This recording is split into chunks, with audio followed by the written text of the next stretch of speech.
Chapter 1. The Abandoned Infant. Father, come quickly. There's a baby here. A melodious child's voice shattered the tranquility of the forest. Tang Qingwei turned her gaze toward the source of the voice, and what met her eyes was a small bundle, a child of perhaps 3 years, with short hair, who was turning back to shout to someone while carrying a basket. For a fleeting moment, she was taken aback. What was happening? Where is she? Just as Tang Qingwei was still grappling with her identity, a pair of rough, large hands had already lifted her into the air. She was being carried? It was then that Tang Qingwei's mind began to rewind, recalling what that little boy had just said. Baby? Was he referring to her? Surprised, she attempted to look at her own hands. But no matter how hard she struggled, she could not free herself from the tightly wrapped swaddling. However, this confirmed her suspicion. She had likely crossed over to another world. Though she had no idea which era she had arrived in, she felt a sense of relief that she could understand the language spoken here. Tang Qingwei had once been an ordinary office worker, and she had met an untimely end in an unknown explosion. She had thought her life was concluded, but unexpectedly, the heavens had favored her, granting her a second chance at existence. Yet, she couldn't help but ponder how her sudden departure had impacted her parents back home. As she was lost in thought, the voice of the little boy interrupted her reverie. Father, is she all right? He stood on tiptoe, eager to catch a glimpse of the baby in his father's arms. Tang Hao looked at his son, who wore a curious expression, and felt a wave of emotion wash over him. His son had always been mature for his age, resembling a little adult, devoid of the typical playfulness of children. Yet now, he seemed to exhibit a hint of childishness. Without a word, he lowered the infant in his arms so his son could see better. Father, let's take this little sister home.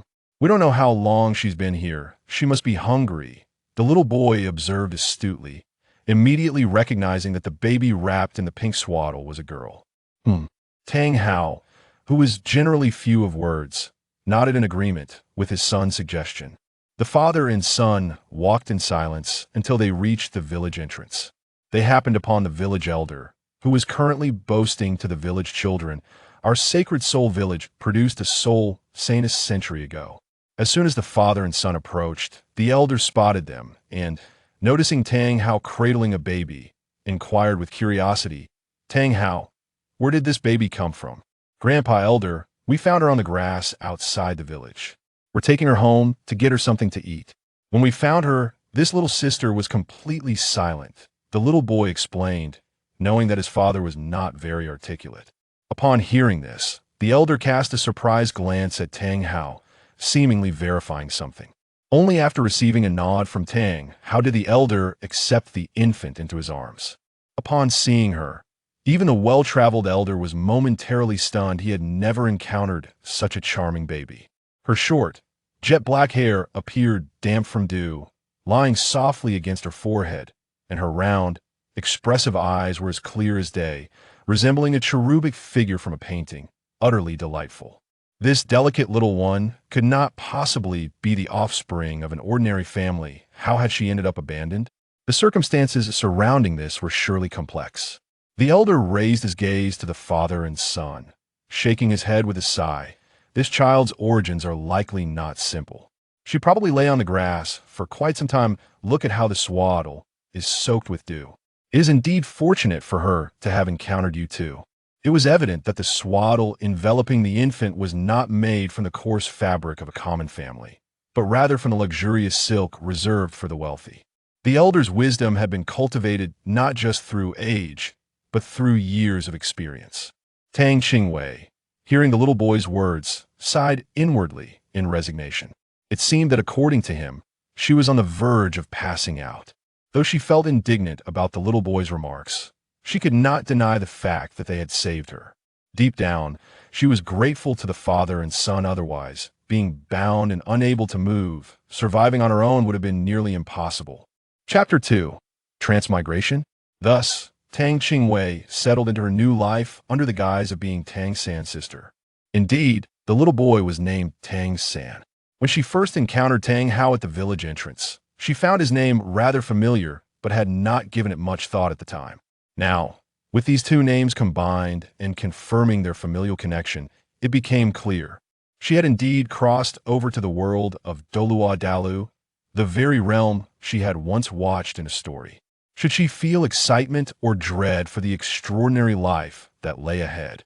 Perhaps a bit of both, after all. It was a world filled with dazzling skills and extraordinary abilities. Wait, not everyone possessed the talent to become a soul master, did they? What if she lacked the aptitude for cultivation?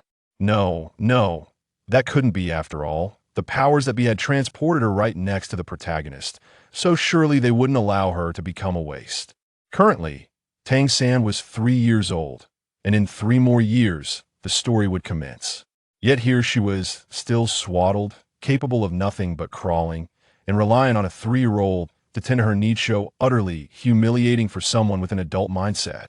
Since Tang San had taken her in, the household had become much livelier. Tang San found himself tasked with numerous responsibilities in addition to the daily chores. He now had the added duty of caring for the little baby. However, rather than feeling burdened, Tang San felt less lonely. In the years that followed, wherever Tang San went, he always had Tang Qingwei on his back. It is worth mentioning that Tang Qingwei retained her name in this life, a gift from Tang San, for which she often rewarded him with her toothless grins. Thus, under Tang San's attentive care, Tang Qingwei gradually grew from a little bundle who could only crawl into a more capable child who could wash and groom herself. Meanwhile, the once little boy, Tang San, was also growing up, with his 6th birthday approaching and the story about to unfold. Now 4 years old, Tang Qingwei had firmly resolved in her heart that she would accompany Tang San to the Nodding City Academy, not for any grand reason, but simply to avoid chores. After all the household duties fell to Tang San. If he were to leave, wouldn't all that work fall on her shoulders? She was still so young. What if the burden of chores stunted her growth? That would be a significant loss to society, wouldn't it? Thus, she had to cling tightly to Tang San's leg. Even if it meant throwing a tantrum, it shouldn't come to that, right? But throwing a tantrum would be quite the blow to her pride as someone who still felt like an adult inside. Perhaps she should play it by ear. One day, while Tang San was busy cooking at home, the sounds of Tang Hao forging metal echoed in the background. The elder hurried over. "Little San, are you busy? Where's your father?" "He's inside forging." "Is there something you need, Grandpa Elder?" Tang San approached the elder and respectfully greeted him. At that moment, Tang Hao heard the commotion, paused his work, and stepped out, casting a cold glance at the elder. "What's the matter?" The elder, accustomed to Tang Hao's demeanor, was not offended and directly stated his purpose. "Tang Hao, little San is nearly 6 years old. He should participate in the awakening ceremony this year." Tang Hao glanced at Tang San and replied nonchalantly, "Then let him attend." "When is it?" Tang Qingwei, who had been sitting on a small stool, excitedly jumped down, her little face flushed with enthusiasm. Raising her hand, "Me, I want to go too." Seeing his sister jump down, Tang San hurried to support her. Tang Hao cast a sidelong glance at Tang Qingwei, contemplated for a moment, then nodded in agreement. "All right, you can go as well." "Ridiculous. Little Wei is only 4 years old. How could she go?" The elder reprimanded sternly. This Tang Hao truly lacked the demeanor of an elder, allowing the children to act foolishly. "It's fine, let her go. She may not necessarily become a soul master," Tang Hao replied indifferently. The elder thought for a moment and, acknowledging this point, ceased his objections. "Very well, 3 days from now, I will come to fetch them," he decided, realizing that he couldn't expect Tang Hao to escort the 2 children himself. Chapter 3: Awakening. Tang Hao nodded, dismissing the elder. Tang San, however, was curious and asked, "Grandpa Elder, what is the awakening ceremony?" The elder then took on a serious demeanor and explained the matter of martial souls. Meanwhile, Tang Qingwei ceased listening to the elder and Tang San's conversation, instead stealing glances at Tang Hao. She pondered why he had hesitated to respond earlier. Could it be that he, like her, wished to avoid responsibilities and wanted to leave her in the care of his son?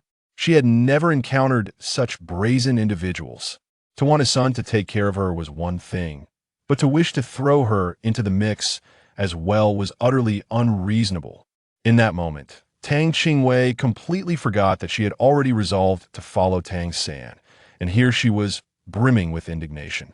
The little girl believed her glances were subtle, yet they were evident to Tang Hao, who found amusement in her antics, likely imagining her scolding him internally. Indeed, Tang Hao had overheard that little rascal muttering complaints about him on several occasions, always wearing that same expression. In truth, one cannot entirely blame Tang Qingwei for her lack of acumen. After all, she continued to rely on the ingrained thought patterns from her previous life. The seemingly trivial gesture she employed would have gone unnoticed in her former existence. But the circumstances have changed. In this shabby little abode, apart from her and the elderly village chief, there is not a single ordinary person to be found. 3 days later, Shao Wei, your grandfather has come to fetch you. The village chief announced punctually at the blacksmith's workshop. We're coming, we're coming. The most enthusiastic among them was undoubtedly Tang Qingwei, who had been so excited the previous night that she barely managed to sleep. Today, she finally had the chance to witness firsthand the dazzling special effects skills from that anime, and she had set up her own little stool at the entrance bright and early, eagerly awaiting the moment. Upon hearing the chief's call, she quickly responded, Tang San. Hurry up. With a resigned expression, Tang San corrected her. How many times must I remind you to call me brother? However, Tang Qingwei chose to ignore his remark, redirecting the conversation. Grandpa is waiting at the door, let's hurry outside. Noticing the little girl's evasive tactics, Tang San shook his head in exasperation. This child only referred to him as brother when she needed his assistance. At the spirit hall, 9 children stood in a line, with Tang Qingwei standing out distinctly as the shortest among them. A moment's inattention would cause one's gaze to glide right over her head. The young man furrowed his brow. Was there truly no one else left? Why were children so small being sent here? Yet, he remained silent. After surveying each child, he began his self-introduction. My name is Su Yuntao, a rank 26 spirit master, and I shall be your guide. Now, I will conduct your spirit awakening one by one. Remember, no matter what occurs, do not be afraid. It's happening. It's finally happening. The exhilarating moment of revelation had arrived, akin to scratching off a lottery ticket in her former life for Tang Qingwei. The numbers were certainly present. The question was whether they were of any value. As he spoke, Su Yuntao opened the package he had brought, retrieving 2 items, 6 black spherical stones and a shimmering blue crystal ball. He arranged the 6 black stones into a hexagonal shape on the ground and gestured for the first child on the right to step inside. Do not be afraid, close your eyes and feel carefully, he instructed. Suddenly, Su Yuntao's eyes sparkled, and amidst the children's astonished gazes, he proclaimed, Wolf Spirit, manifest. Chapter 4. Wildflowers? A faint azure light emanated from his forehead, ascending and weaving into his hair. Su Yuntao's hair, once black, transformed into a striking gray as the azure light surged through, rapidly lengthening, with strands of the same color appearing on his exposed hands. Simultaneously, his physique appeared to swell considerably, his body brimming with muscularity. Tang Qingwei, unable to contain her excitement, instinctively clenched her fists, desperately stifling the exclamations threatening to escape her lips. Beside her, Tang San noticed his sister's shoulders trembling and assumed she was frightened. Thus he quietly grasped her hand. Startled by the sudden contact, Tang Qingwei turned to find it was indeed Tang San. He was merely worried about her. Oh, how overprotective he could be. To assuage his concerns, Tang Qingwei obediently refrained from pulling her hand away, allowing him to hold it. The first boy to step into the light circle was so startled by the sudden appearance of the wolf spirit that he fell to the ground in fright. Well, that's one child reduced to tears. Most of the spirits awakened by these children were agricultural implements. She wondered what her own spirit would be. Surely, it wouldn't be a farming tool as well?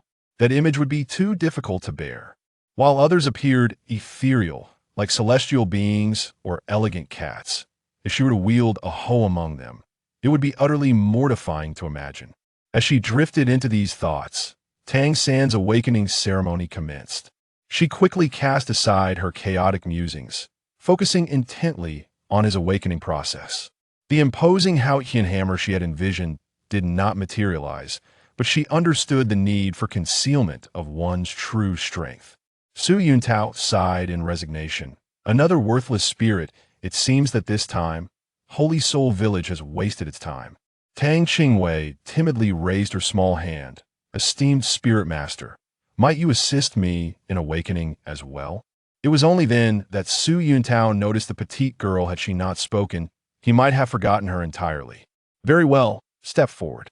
As Su Yuntao infused his spirit power into her, a soft golden light began to radiate once more. Warmth enveloped Tang Qingwei, as if she were embraced by a cozy, radiant world, a sensation difficult to articulate. No wonder the previous children had calmed when enveloped in that golden glow. The comforting energy seeped into her being, and shortly thereafter, it felt as though something within her shattered, as all warmth surged toward her palms in an instant. Su Yuntao was somewhat taken aback. This little girl possessed a surprisingly substantial amount of golden light. However, he did not feel any joy about it, as the previous experience had already left him disheartened. At this moment, Tang Qingwei was overwhelmed with excitement. Could she also possess a twin martial soul? Instinctively, she raised her left hand while her right hand remained clenched into a fist at her side. What caught her eye was a bouquet of flowers displaying 7 distinct colors. However, this did not capture Su Yuntao's attention. It was merely an unknown wildflower, and alas, it seemed to be yet another worthless martial soul. Yet, one could hardly blame Su Yuntao for such a judgment. For many formidable plant-type martial souls exuded an extraordinary presence at first glance. The modest bouquet held by Tang Qingwei, although vibrant in color, fell short in form compared to the wildflowers that flourish by the roadside, appearing rather haphazard in growth. Chapter 5. Dual Martial Souls in order to ascertain something. Su Yuntao did not wait for Tang Qingwei to prompt him, but instead retrieved the azure crystal ball and instructed her to place her hand upon it. Indeed, as Tang Qingwei laid her hand on the blue crystal sphere, it immediately radiated brilliance. The dazzling azure light surged from a mere point, swiftly enveloping the sphere until it gleamed like a resplendent gem. As anticipated, it was a manifestation of innate full soul power. A green light once more emanated from Su Yuntao, causing the crystal ball to repel Tang Qingwei's hand. What is your relationship with that boy from earlier? Su Yuntao inquired nonchalantly, lowering his gaze to tidy the crystal ball. She is my sister, Tang San interjected, stepping protectively in front of Tang Qingwei. Su Yuntao showed no concern. Having received the answer he sought, he revealed a knowing expression. So they are indeed family. It is a pity, though. Even with innate full soul power, a waste martial soul remains just that, a waste. At this moment, Tang Qingwei's entire focus was captivated by another martial spirit. To her astonishment, she discovered that she possessed dual martial spirits, and what's more, she had innate full soul power. Overwhelmed with excitement, she yearned to rush home and share this monumental news with Tang San. Indeed, she had no intention of concealing it. After all, she aimed to cling to someone powerful, and thus, she felt it necessary to be transparent with Tang San, embodying the principle that sincerity begets sincerity. Throughout the past 4 years of care, even if she had not voiced her sentiments, she had already come to regard him as an older brother in her heart. Moreover, the most significant aspect was that by following Tang San, she could continue to enjoy a life of ease. With everything being handed to her on a silver platter, this was the future that Xiao Wu envisioned for herself. Since they were not yet together, she might as well relish her leisure for the time being. Matters of the future could be addressed when the time came. Tang San finally resolved his doubts as he held Tang Qingwei's delicate hand and exited the Hall of Spirits. The elderly village chief, with a stagger in his steps, hurried forward to pay his respects. Master, how is it? Are there any prospects for the children of our village to become spirit masters this year? Su Yuntao glanced at Tang San and Tang Qingwei, shaking his head with a sigh. There are 2 individuals, but alas. The village chief, sensing a possibility, tentatively inquired, Master, are they the Tang siblings? Su Yuntao nodded. Indeed, among this year's children, only they possess spirit power, and both are born with full spirit power. However, it is unfortunate that his martial spirit is the blue silver grass, while this young girl's martial spirit is a bouquet of unknown wildflowers. Do you understand?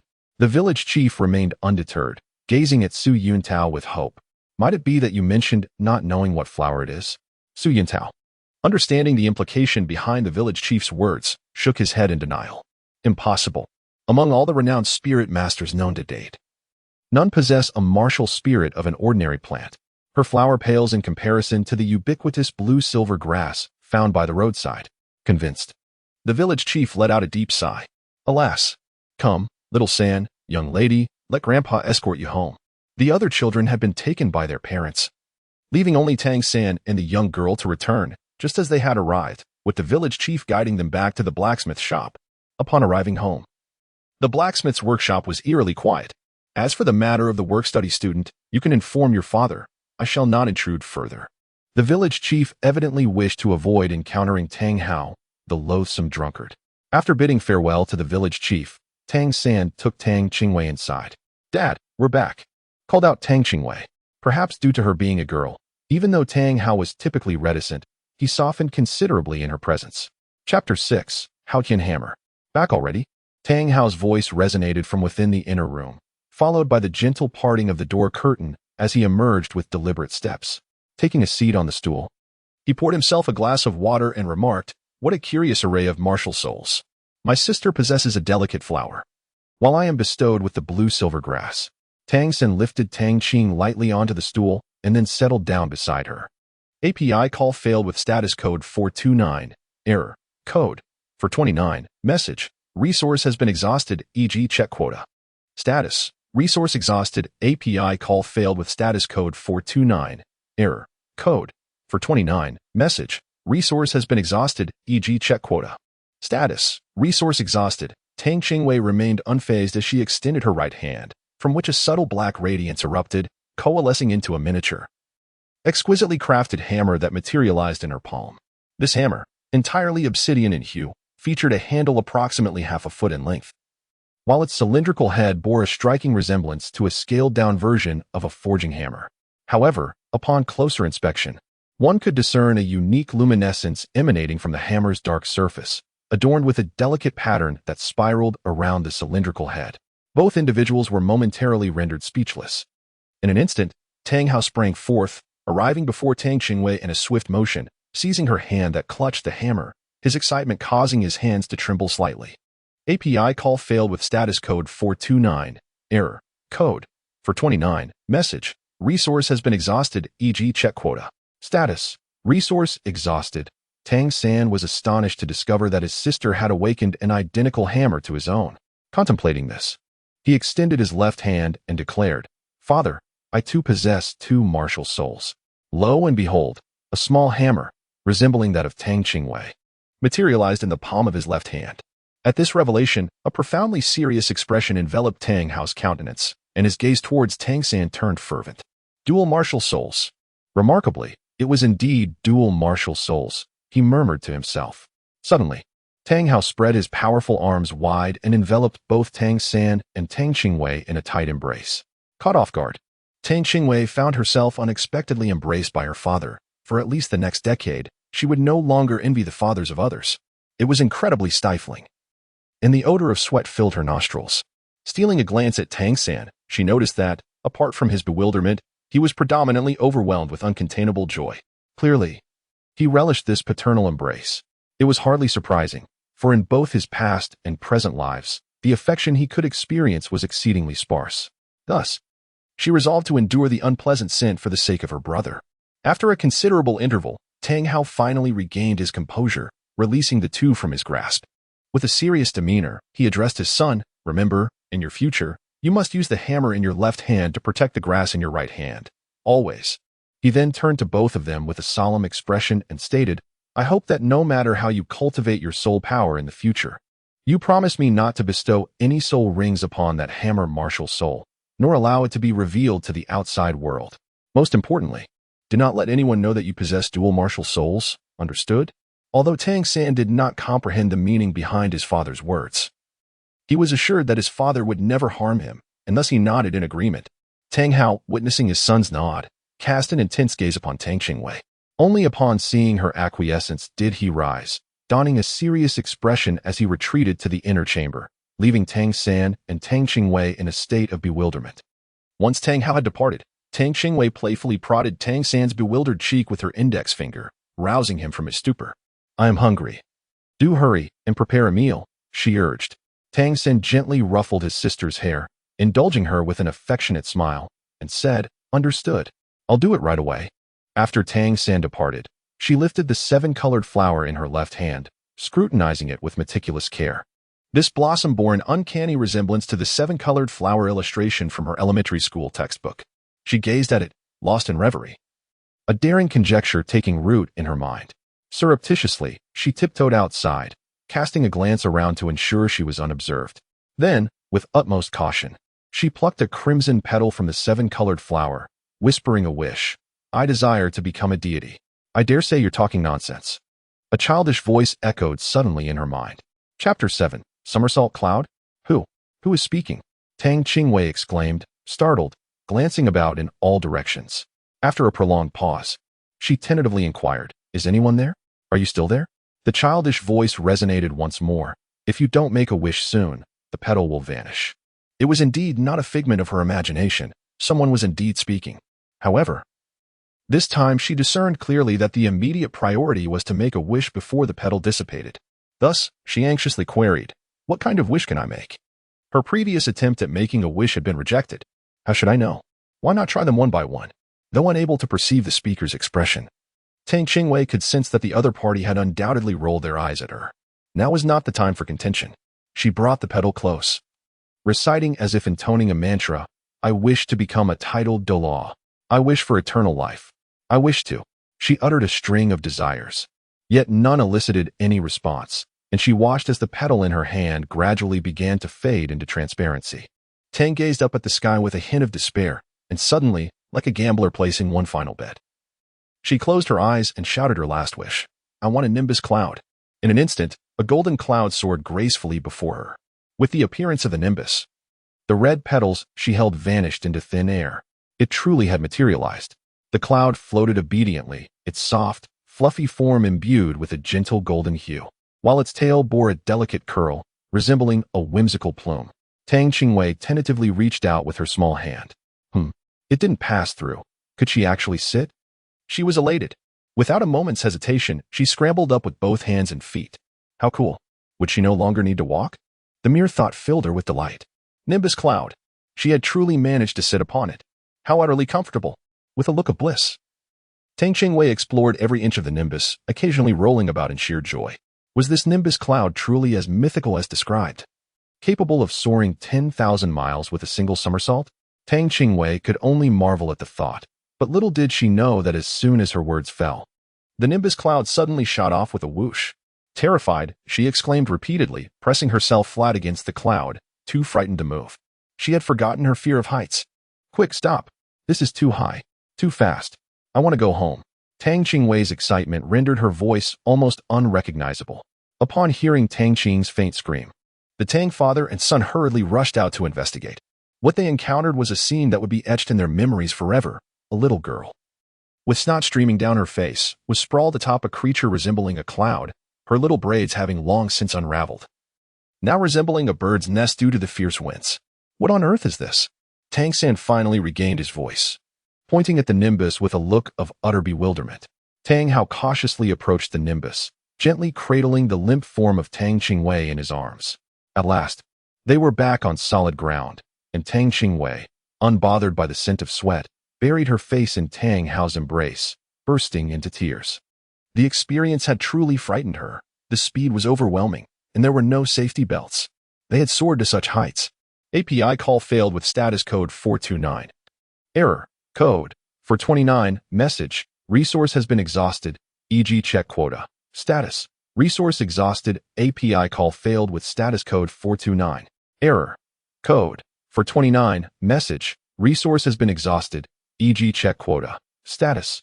Resource exhausted. Tang San understood her meaning and said nothing, gently setting her down. The cloud of nimbleness waited patiently nearby, and when Tang's emotions had calmed slightly, it cautiously approached, nuzzling her cheek as if to offer an apology. Tang Qingwei was not truly angry. In fact, she recognized that the misunderstanding stemmed from her own lack of clarity. When Jinduyan met her for the first time, it was only natural for it to be eager to showcase its abilities, unaware that she harbored a fear of heights. Upon realizing this, she gently caressed Jinduyan's soft form, cleared her throat, and introduced, This is Jinduyan. Yes, you can ride it to soar through the skies. Jinduyan appeared to understand that it was being introduced, swaying its fluffy body as if to greet her. Tang San wore a look of astonishment. Is this a living organism, or merely a device? Chapter 8. Embarkation. Tang Hao had lived for many years, yet this was the first time he encountered such a wondrous object. May I touch it? Tang San inquired eagerly. Certainly, you may even take a ride on it, came the reply as he beckoned for the nimbus to carry Tang San aboard. In that moment, Tang San shed his usual composure and maturity, revealing the exuberance befitting a child. The nimbus swiftly soared through the skies with Tang San, eliciting a cascade of laughter from him.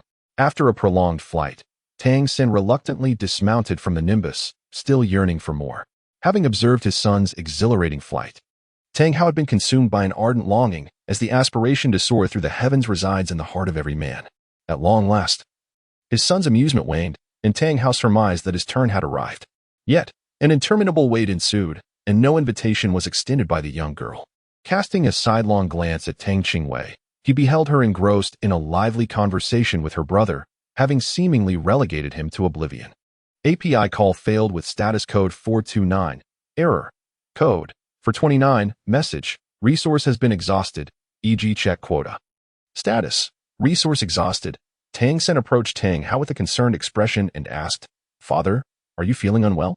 Tang Qingwei gazed at him with fervent intensity, causing Tang Hao's face to flush with embarrassment, rendering him somewhat reluctant to speak. Yet, his desire to soar was even more pronounced, prompting him to feign nonchalance as he inquired, "How did it feel to ride the cloud just now?"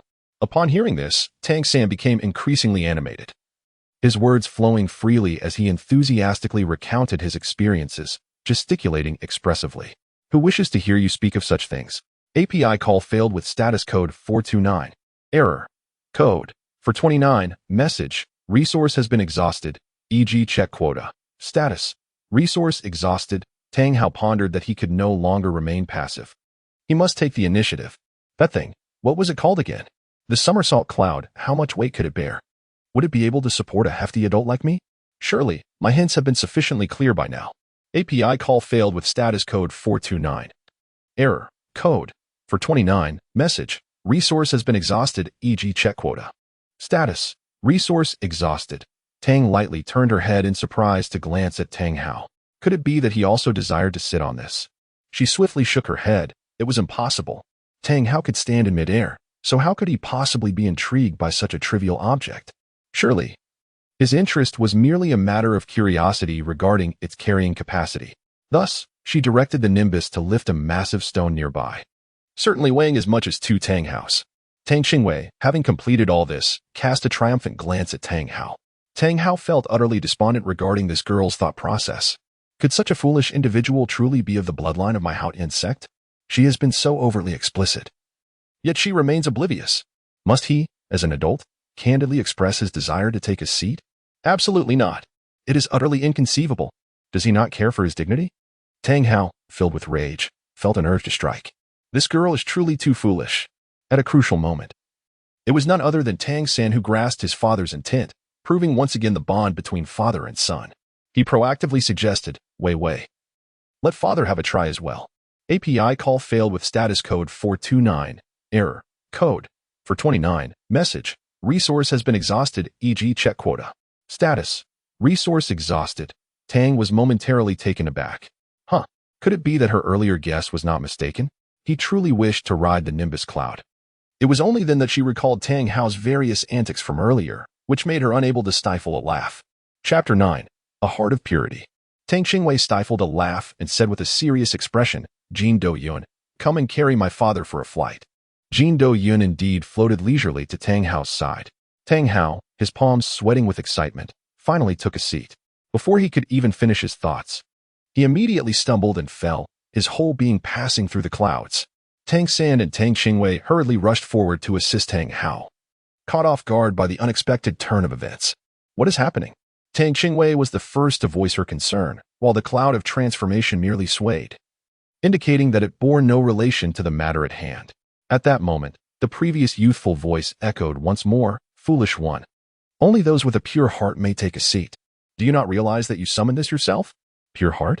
Upon hearing those two words, Tang Qingwei cast a complex glance at Tang Hao. Tang Hao felt quite uncomfortable under her gaze. Do you have something to say? API call failed with status code 429. Error. Code. For 29. Message. Resource has been exhausted, e.g. check quota. Status: resource exhausted. Tang Qingwei then curled her lips and remarked, "Only those with a pure heart can ride the somersault cloud." Tang Hao's expression darkened in an instant, and beside him, Tang San felt a wave of embarrassment wash over him, as if he had stumbled upon knowledge that was not meant for his ears. "Nonsense!" Tang Hao exclaimed, waving his sleeve dismissively, his face flushing with indignation as he hurriedly departed. What did he mean by that? Was he no longer pure of heart? His feelings for Yin were as clear as the sun and moon. Left behind were only Tang San and Tang Qingwei. Tang San sighed softly. "Xiao Wei, how did you come to know of this?" Tang Qingwei naturally raised her left hand and said, "It speaks." At that moment, a delicate flower was spinning in the palm of her hand, which originally had 7 petals but now only bore 6. At this moment, Tang San recalled that he had been so caught up in his excitement that he had neglected to inquire about the origin of his sister's cloud of transformation. "Where did you acquire this cloud of transformation?" he asked. "I made a wish upon it," she replied. Tang Qingwei referred precisely to the martial soul upon her left hand. "Can your martial soul grant wishes?" Tang San was astonished, having never heard of such a characteristic in a martial soul. "Well, it can indeed grant wishes, but there seem to be limitations. Previously, I wished to become a deity, to attain the title of Douluo, yet those wishes remained unfulfilled, and the petals of my wishes nearly vanished. In the end, I casually made a simple wish, which was for this cloud of inversion, and it was then realized." Tang San was left speechless, pondering how this girl truly expected fortune to fall from the heavens, dreaming of becoming a deity. Such audacity! She was completely oblivious to whether deities even existed in this world. The laws of effort and reward are inherently balanced should she genuinely attain divinity. She would likely face immense sacrifices in return. Contemplating this, he hurriedly checked if Tang Qingwei had sustained any injuries. Did her wish inflict any harm upon her? 1 petal had vanished. Did that count? Tang Qingwei was merely jesting when she made that remark. Tang San became serious, resting his chin in contemplation for a while before speaking. "As it stands, while your martial soul possesses the ability to grant wishes, not all desires can be fulfilled. Beyond a certain duration, the petals plucked will fade away." He paused for a moment and continued, "This flower symbolizes your martial soul. I am uncertain of the extent to which the absence of a martial soul may harm the body, but it would be prudent for you to refrain from making further wishes in the future." Tang nodded slightly, as if in agreement. "Very well. By the way, it seems it can also provide treatment." How do you know that?" Tang's delicate face was slightly furrowed, as she found herself at a loss for words to articulate her feelings, an inexplicable sensation that eluded definition. Tang San looked up in astonishment at his sister, realizing the remarkable strength of her martial soul. How could the master from the spirit hall have failed to recognize it, rashly deeming it a useless soul? It hardly resembled a feeble martial soul.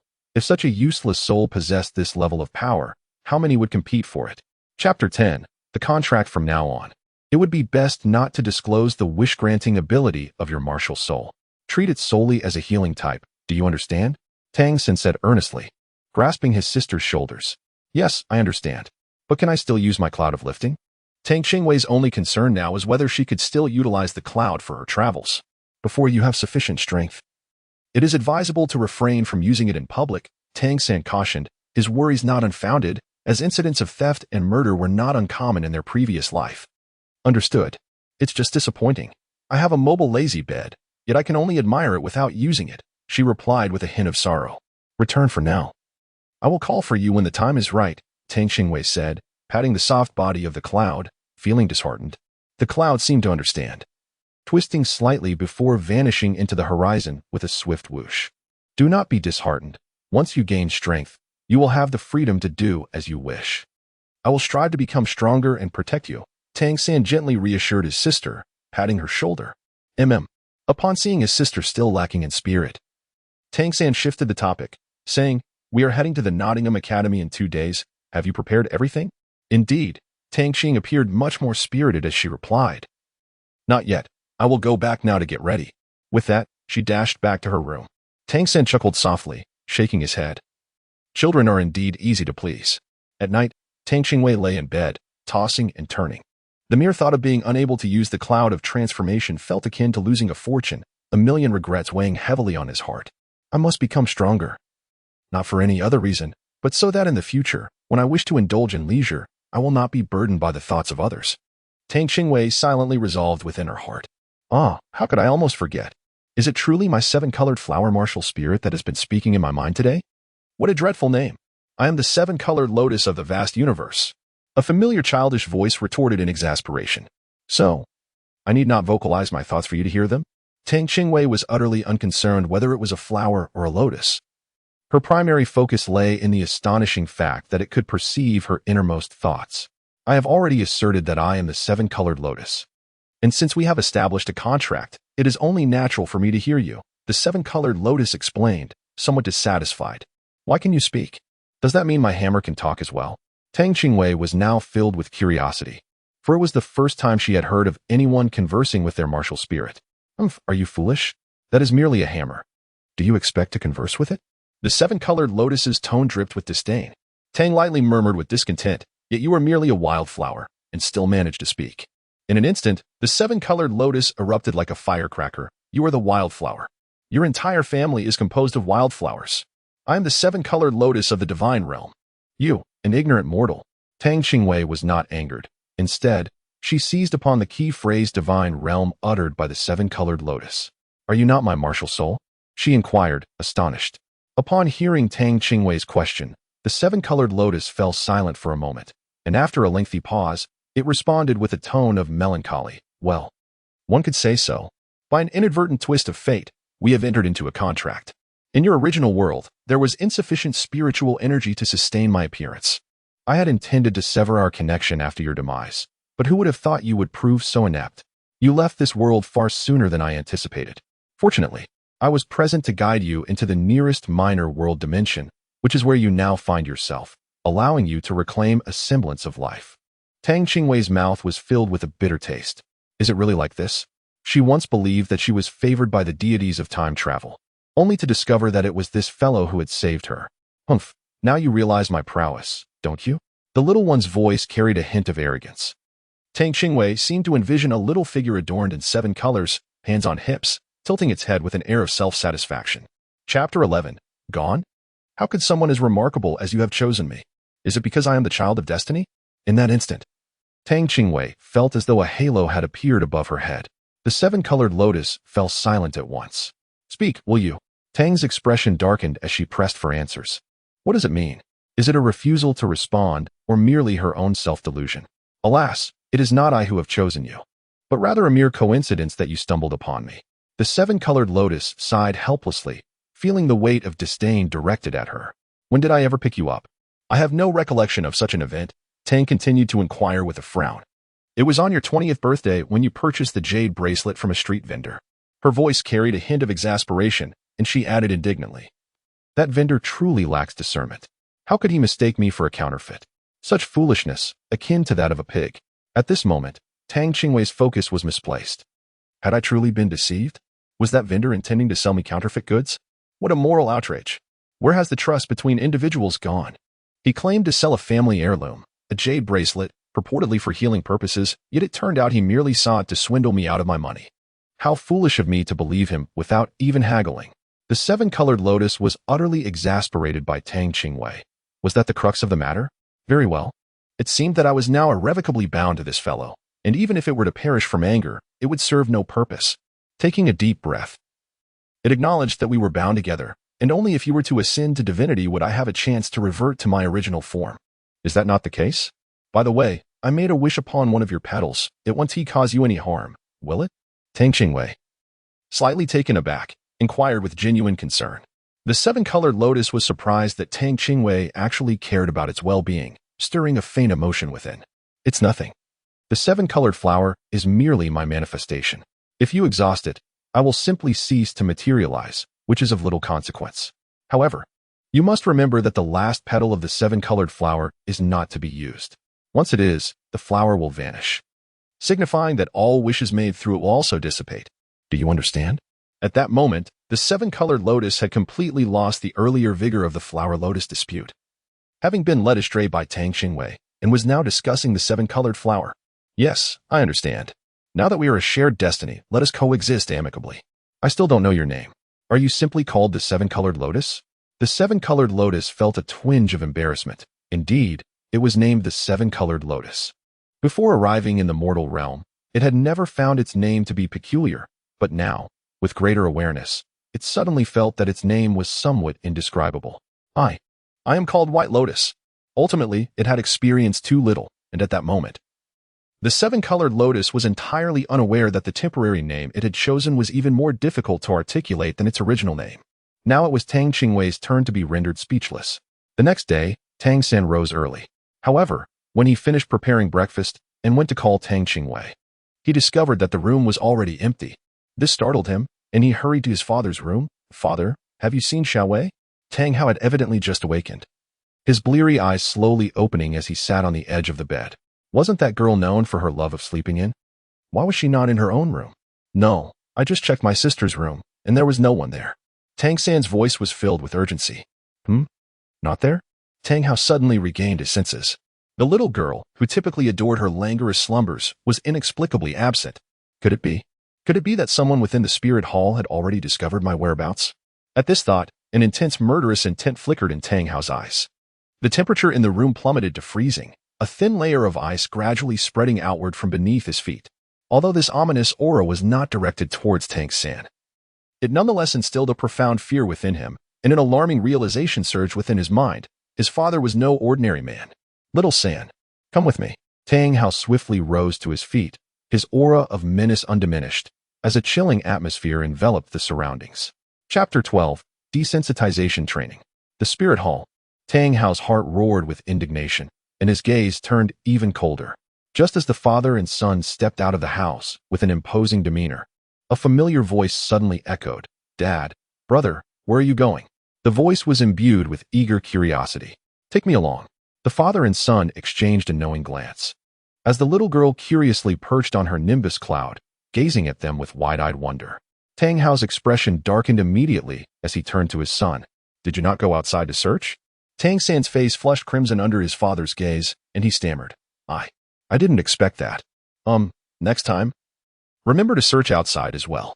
With that, he flicked his sleeve and returned to his room to continue resting. After a moment of panic, Tang Hao felt a slight headache, pondering how to explain things to his son. The unmasked murderous intent just now, even though Hao San is not yet a soul master, would surely raise suspicions. Should I tell him everything? Outside the room, Tang Qingwei, realizing what had transpired, exclaimed in surprise, pointing at himself, "Brother, were you looking for me?" Tang San, unfazed, gently ruffled Tang Qingwei's hair and inquired softly, "What prompts you to rise so early today?" "I am undergoing desensitization training," Tang Qingwei replied, gesturing towards the cloud beneath her. Desensitization?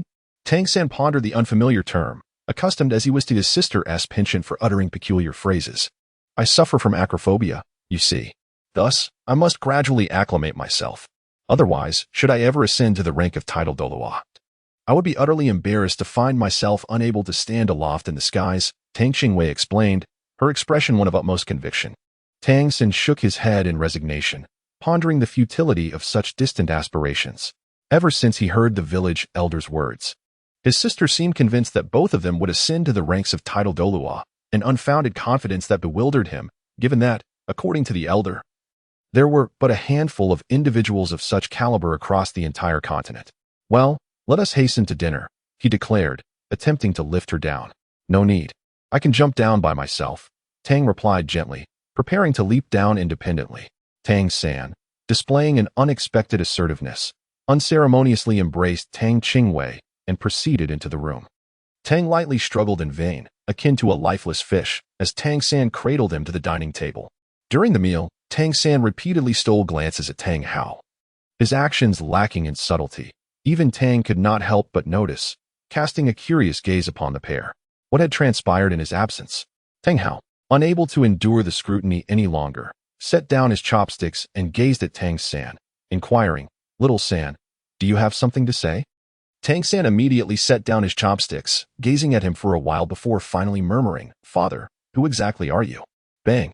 Tang Hao raised his hand and delivered a sharp slap to his forehead, exclaiming with irritation, "I am your father. What nonsense are you thinking?"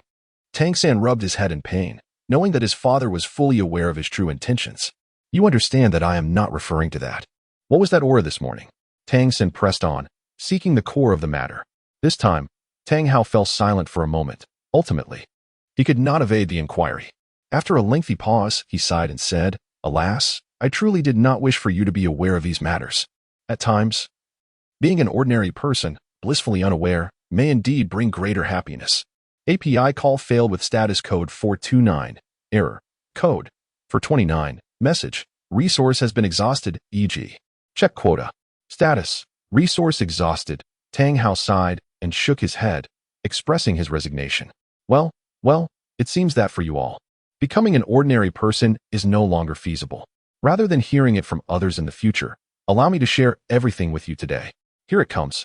Here it comes, my entangled love story with the blue-silver emperor. Tang felt a subtle thrill of excitement silently reverberating within his heart. Chapter 13. The Mind of Love. As soon as Tang Hao's words fell, Tang San immediately changed his expression, gazing intently at his father, eagerly awaiting his next words. "You are already so grown up, yet I have never told you about your mother." Tang Hao's complexion subtly shifted as he spoke. "Tang Qingwei. This girl remains oblivious to the fact that she was adopted.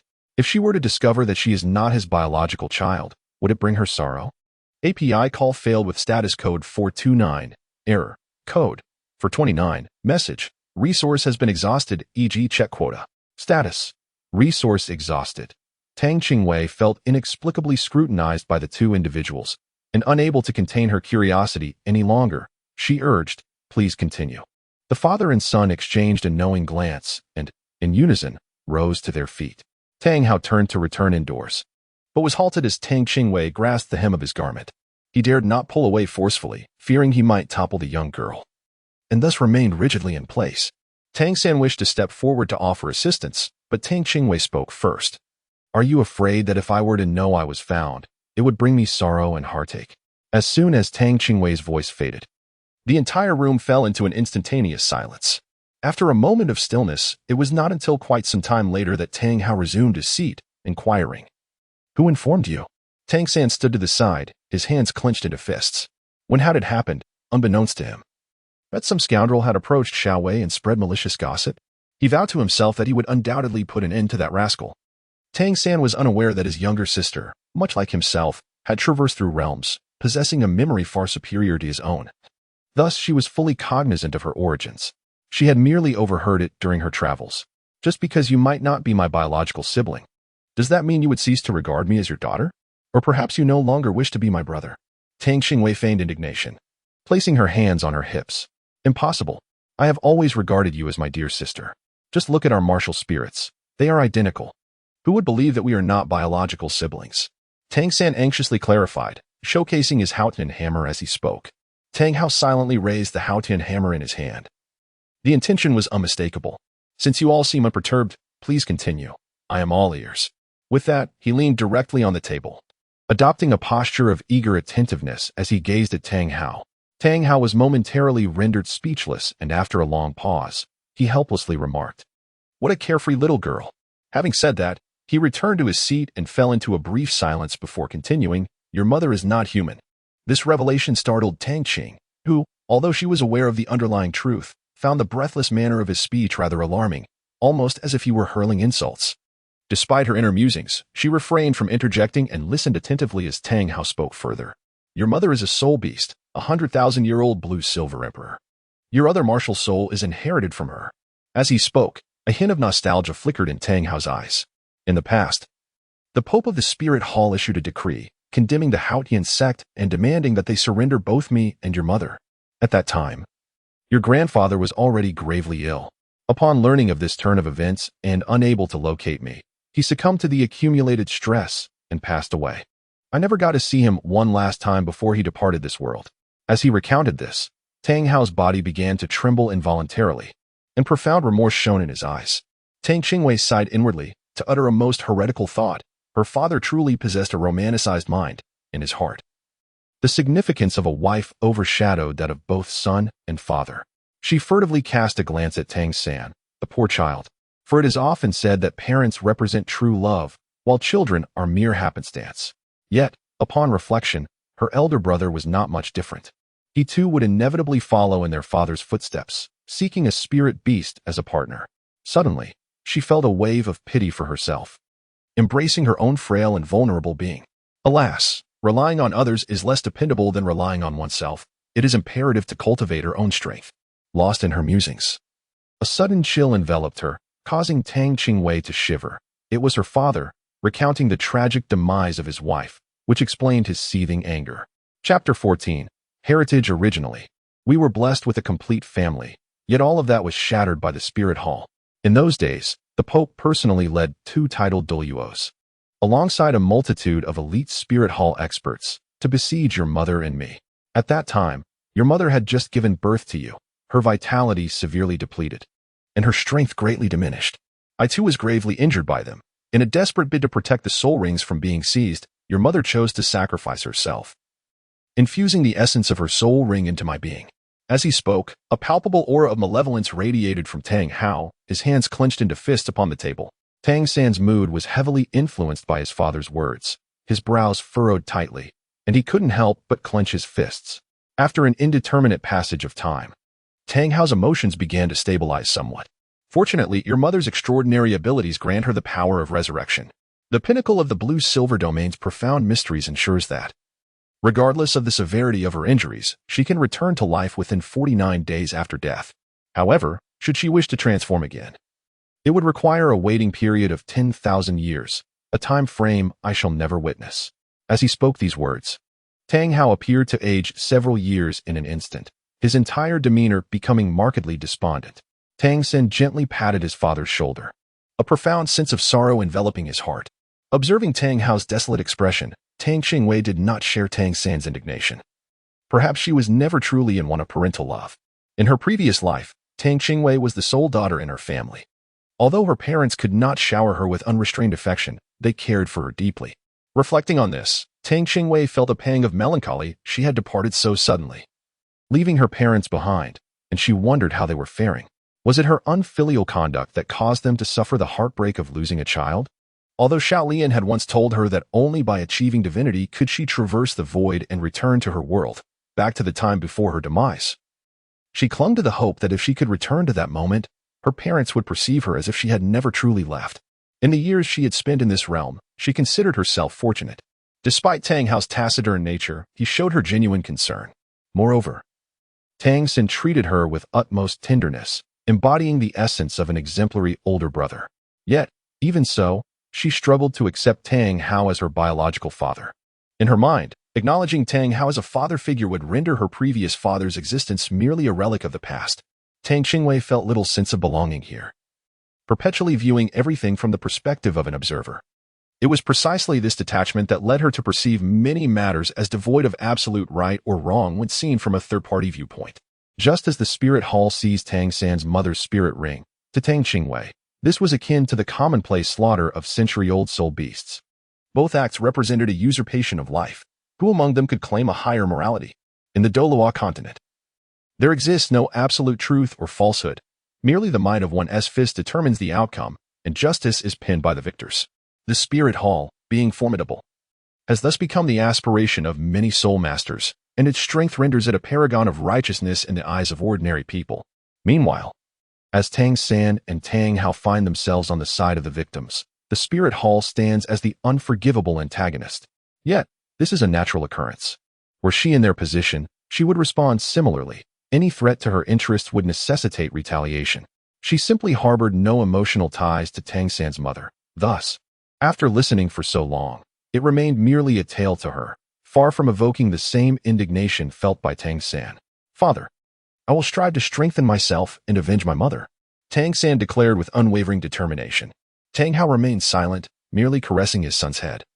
An act of intimacy he had not demonstrated in many years. Yet, even this simple gesture was sufficient to leave Tang San deeply moved for quite some time. After their conversation concluded, they realized that Tang Qingwei had been quietly listening all along, without interjecting, a behavior somewhat at odds with her typically lively nature. However, upon reflection, they surmised that her young age might account for her silence. After all, it was better for her to continue her carefree existence. As for hatred, it was a burden that should never be shouldered by a child of merely 4 years. Chapter 15. Departure. Tang San. Let us embark on our quest for the first soul ring. API call failed with status code 429, error, code, for 29, message. Resource has been exhausted, e.g. check quota. Status. Resource exhausted. Tang Qingwei, feeling immensely exasperated, brushed aside Tang San's grasp and shouted towards the inner room. Father, your son is pinching my face again. Tang San, filled with trepidation, cast a nervous glance towards the inner room. Upon confirming that there was no movement, he swiftly scooped up his younger sister and dashed outside, fearful that their father might overhear Tang Qing's soft words. Although his father would not utter a word, the piercing gaze of deathly silence was something he wished to avoid experiencing again. Once outside, he gently set down Tang Qing and, with a hint of exasperation, remarked, I merely pinched you lightly. Was it truly necessary to create such a commotion? It is unfortunate that I, your elder brother, have always thought of you when it comes to good things. Is this how you repay my kindness? Tang Qingwei, initially fuming with indignation, instantly beamed with a smile upon hearing those words. What delightful treasure could it be? Tang San shook his head in resignation, gently tapping his sister's forehead, and affectionately remarked, Little white-eyed wolf, take your hand out. As he spoke, he retrieved a concealed dart from his sleeve, presenting it to Tang Qingwei. This device, known as a sleeve dart, serves its purpose as suggested by its name. It is a hidden weapon nestled within the sleeve, capable of maintaining an effective range of at least 30 meters for self-defense. Afterward, he fitted the sleeve dart onto his sister's arm, adjusting it to ensure a snug fit, and proceeded to meticulously explain the silent dart's usage to her. Tang lightly caressed the hidden darts in her hands, her eyes sparkling with fervent excitement. The concealed darts, a signature weapon of the Tang sect, had finally made their appearance. She had almost thought that Tang San had forgotten about them, considering he now had an additional person to care for, which naturally consumed much of his time. Yet, to her astonishment, he had not only completed them but had crafted two. Where had he found the time for such an endeavor? Tang San, upon witnessing his sister's adorable demeanor, could not help but chuckle. Stop calling it a treasure. Do you even know how to use it? Perhaps I should teach you. He then gestured towards the fallen leaf nearby. Look at that leaf that is dropped. Tang Qingwei turned her gaze in the direction pointed by Tang San. Brother, wait a moment. There are too many leaves. Which one are you referring to? I cannot see it. Tang San's momentum, which he had carefully built up, was abruptly interrupted by Tang Qingwei. He cast a helpless glance at his sister, realizing how naive he had been. He had originally intended to display his prowess. Very well. Point to something, and I shall strike it. Tang San, having surrendered to the clumsiness of his sister's sense of urgency, relinquished his struggle. Let us aim for the green caterpillar upon the tree ahead. In an instant, a flash of violet light flickered in Tang San's eyes as his right hand rose suddenly. A faint shadow glided by silently, and the caterpillar vanished without a trace. There was no need for Tang San to explicitly indicate his target. Tang Qingwei could clearly see a 3-inch steel needle gleaming under the sunlight, embedded in the tree trunk. Upon closer inspection, it was evident that something was struggling fiercely against the needle's hold. Tang Qingwei lowered her head to take a look, and indeed, it was the green caterpillar that had just vanished. I too wish to give it a try. Come, let us venture into the forest to seek a soul beast. Tang Qingwei exclaimed with excitement, tugging at Tang San's garment. Magic Cloud. With her call, the magic cloud responded promptly, coming to a steady halt before her. Tang lightly climbed onto the nimbus with both hands and feet, patting the space beside him, and called out to Tang San, Hurry up and come up. What are you waiting for? Chapter 16. The soul-hunting forest. Tang San had yet to acclimatize to the experience of riding the nimbus cloud. Prompted by his sister, he was jolted back to reality. Please wait a moment. I shall prepare a few things, he replied before retreating to his room. Shortly thereafter, he emerged with a small bundle slung over his shoulder and ascended onto the nimbus cloud. Let us depart. Tang Qingwei showed little interest in what Tang San had brought. Instead, she excitedly called out to the cloud of lifting. Let us go. To the forest. API call failed with status code 429. Error. Code 429. Message. Resource has been exhausted, e.g. check quota. Status. Resource exhausted. Tang Qingwei's expression stiffened, and she instantly wore a mournful countenance. Must you mention it? I was already trying to divert my attention, she lamented, tightening her grip on Tang San's arm. Unbeknownst to them, shortly after their departure, Tang Hao materialized at the same spot, lingering momentarily before vanishing from sight. The flying nimbus glided slowly, not due to its inherent speed, but rather because Tang Qingwei's timid nature restrained its potential. Even if Tang Hao were a titled Douluo, he might not easily catch up with a fully accelerated nimbus. The soul-hunting forest. These two little ones dared to venture into the soul-hunting forest?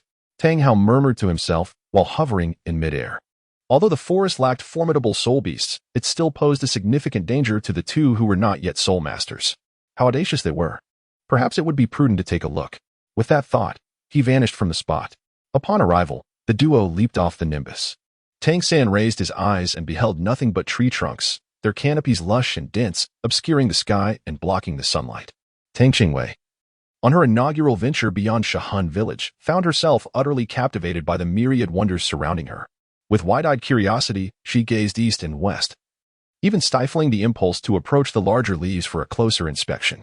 The two wandered through the dense forest, oblivious to the passage of time, until Tang Qingwei's sudden exclamation shattered the serene stillness. "What is that?" she asked, her trembling index finger pointing toward a colossal tree not far ahead. In the next moment, before Tang San could respond, she discerned the truth herself. Instantly, their expressions darkened, revealing a flicker of terror. For they beheld a startling sight. Coiled upon the branches of the tree was a large, emerald-green snake, its small eyes glinting like rubies as it fixed its gaze upon them. "Tang San, it's a triangular head. It's venomous, a poisonous snake." In the depths of Tang Qingwei's limited knowledge, she recalled having heard that snakes with triangular heads were not to be trifled with, as they were highly toxic. Run. API call failed with status code 429. Error. Code. For 29. Message. Resource has been exhausted. E.g. check quota. Status. Resource exhausted. Tang Qingwei retrieved a pouch of realgar powder from her bag and cast it towards the direction of the colossal serpent. At that moment, her mind was solely fixated on the notion that snakes detest realgar, completely disregarding the possibility of inciting the wrath of the enormous creature. It must be acknowledged that sometimes fortune is indeed a form of strength. Although the realgar powder did not inflict any harm upon the serpent, it momentarily impeded its advance, granting them a fleeting opportunity to escape. The giant serpent thrashed its whip-like body against the ground, each strike causing it to rebound like a spring, deftly evading the realgar powder that Tang Qingwei had cast, while relentlessly closing the distance towards them. As it appeared on the verge of catching up, Tang Qingwei steeled herself and declared, "Brother, I will hold it back. Take this chance to slay it." Without awaiting Tang San's response, she concentrated her thoughts, and a small hammer materialized in her hand. After diligent practice, her hammer technique was finally poised for action. Tang Qingwei's eyes shimmered with unwavering determination. As her foot moved, it coincided almost perfectly with the strike of the small hammer. Bang! Though the blow from her foot held little significance against the colossal serpent, her Haotian Hammer struck precisely at the serpent's right eye. The creature recoiled in pain, momentarily halting its advance, and the distance between them was once again widened.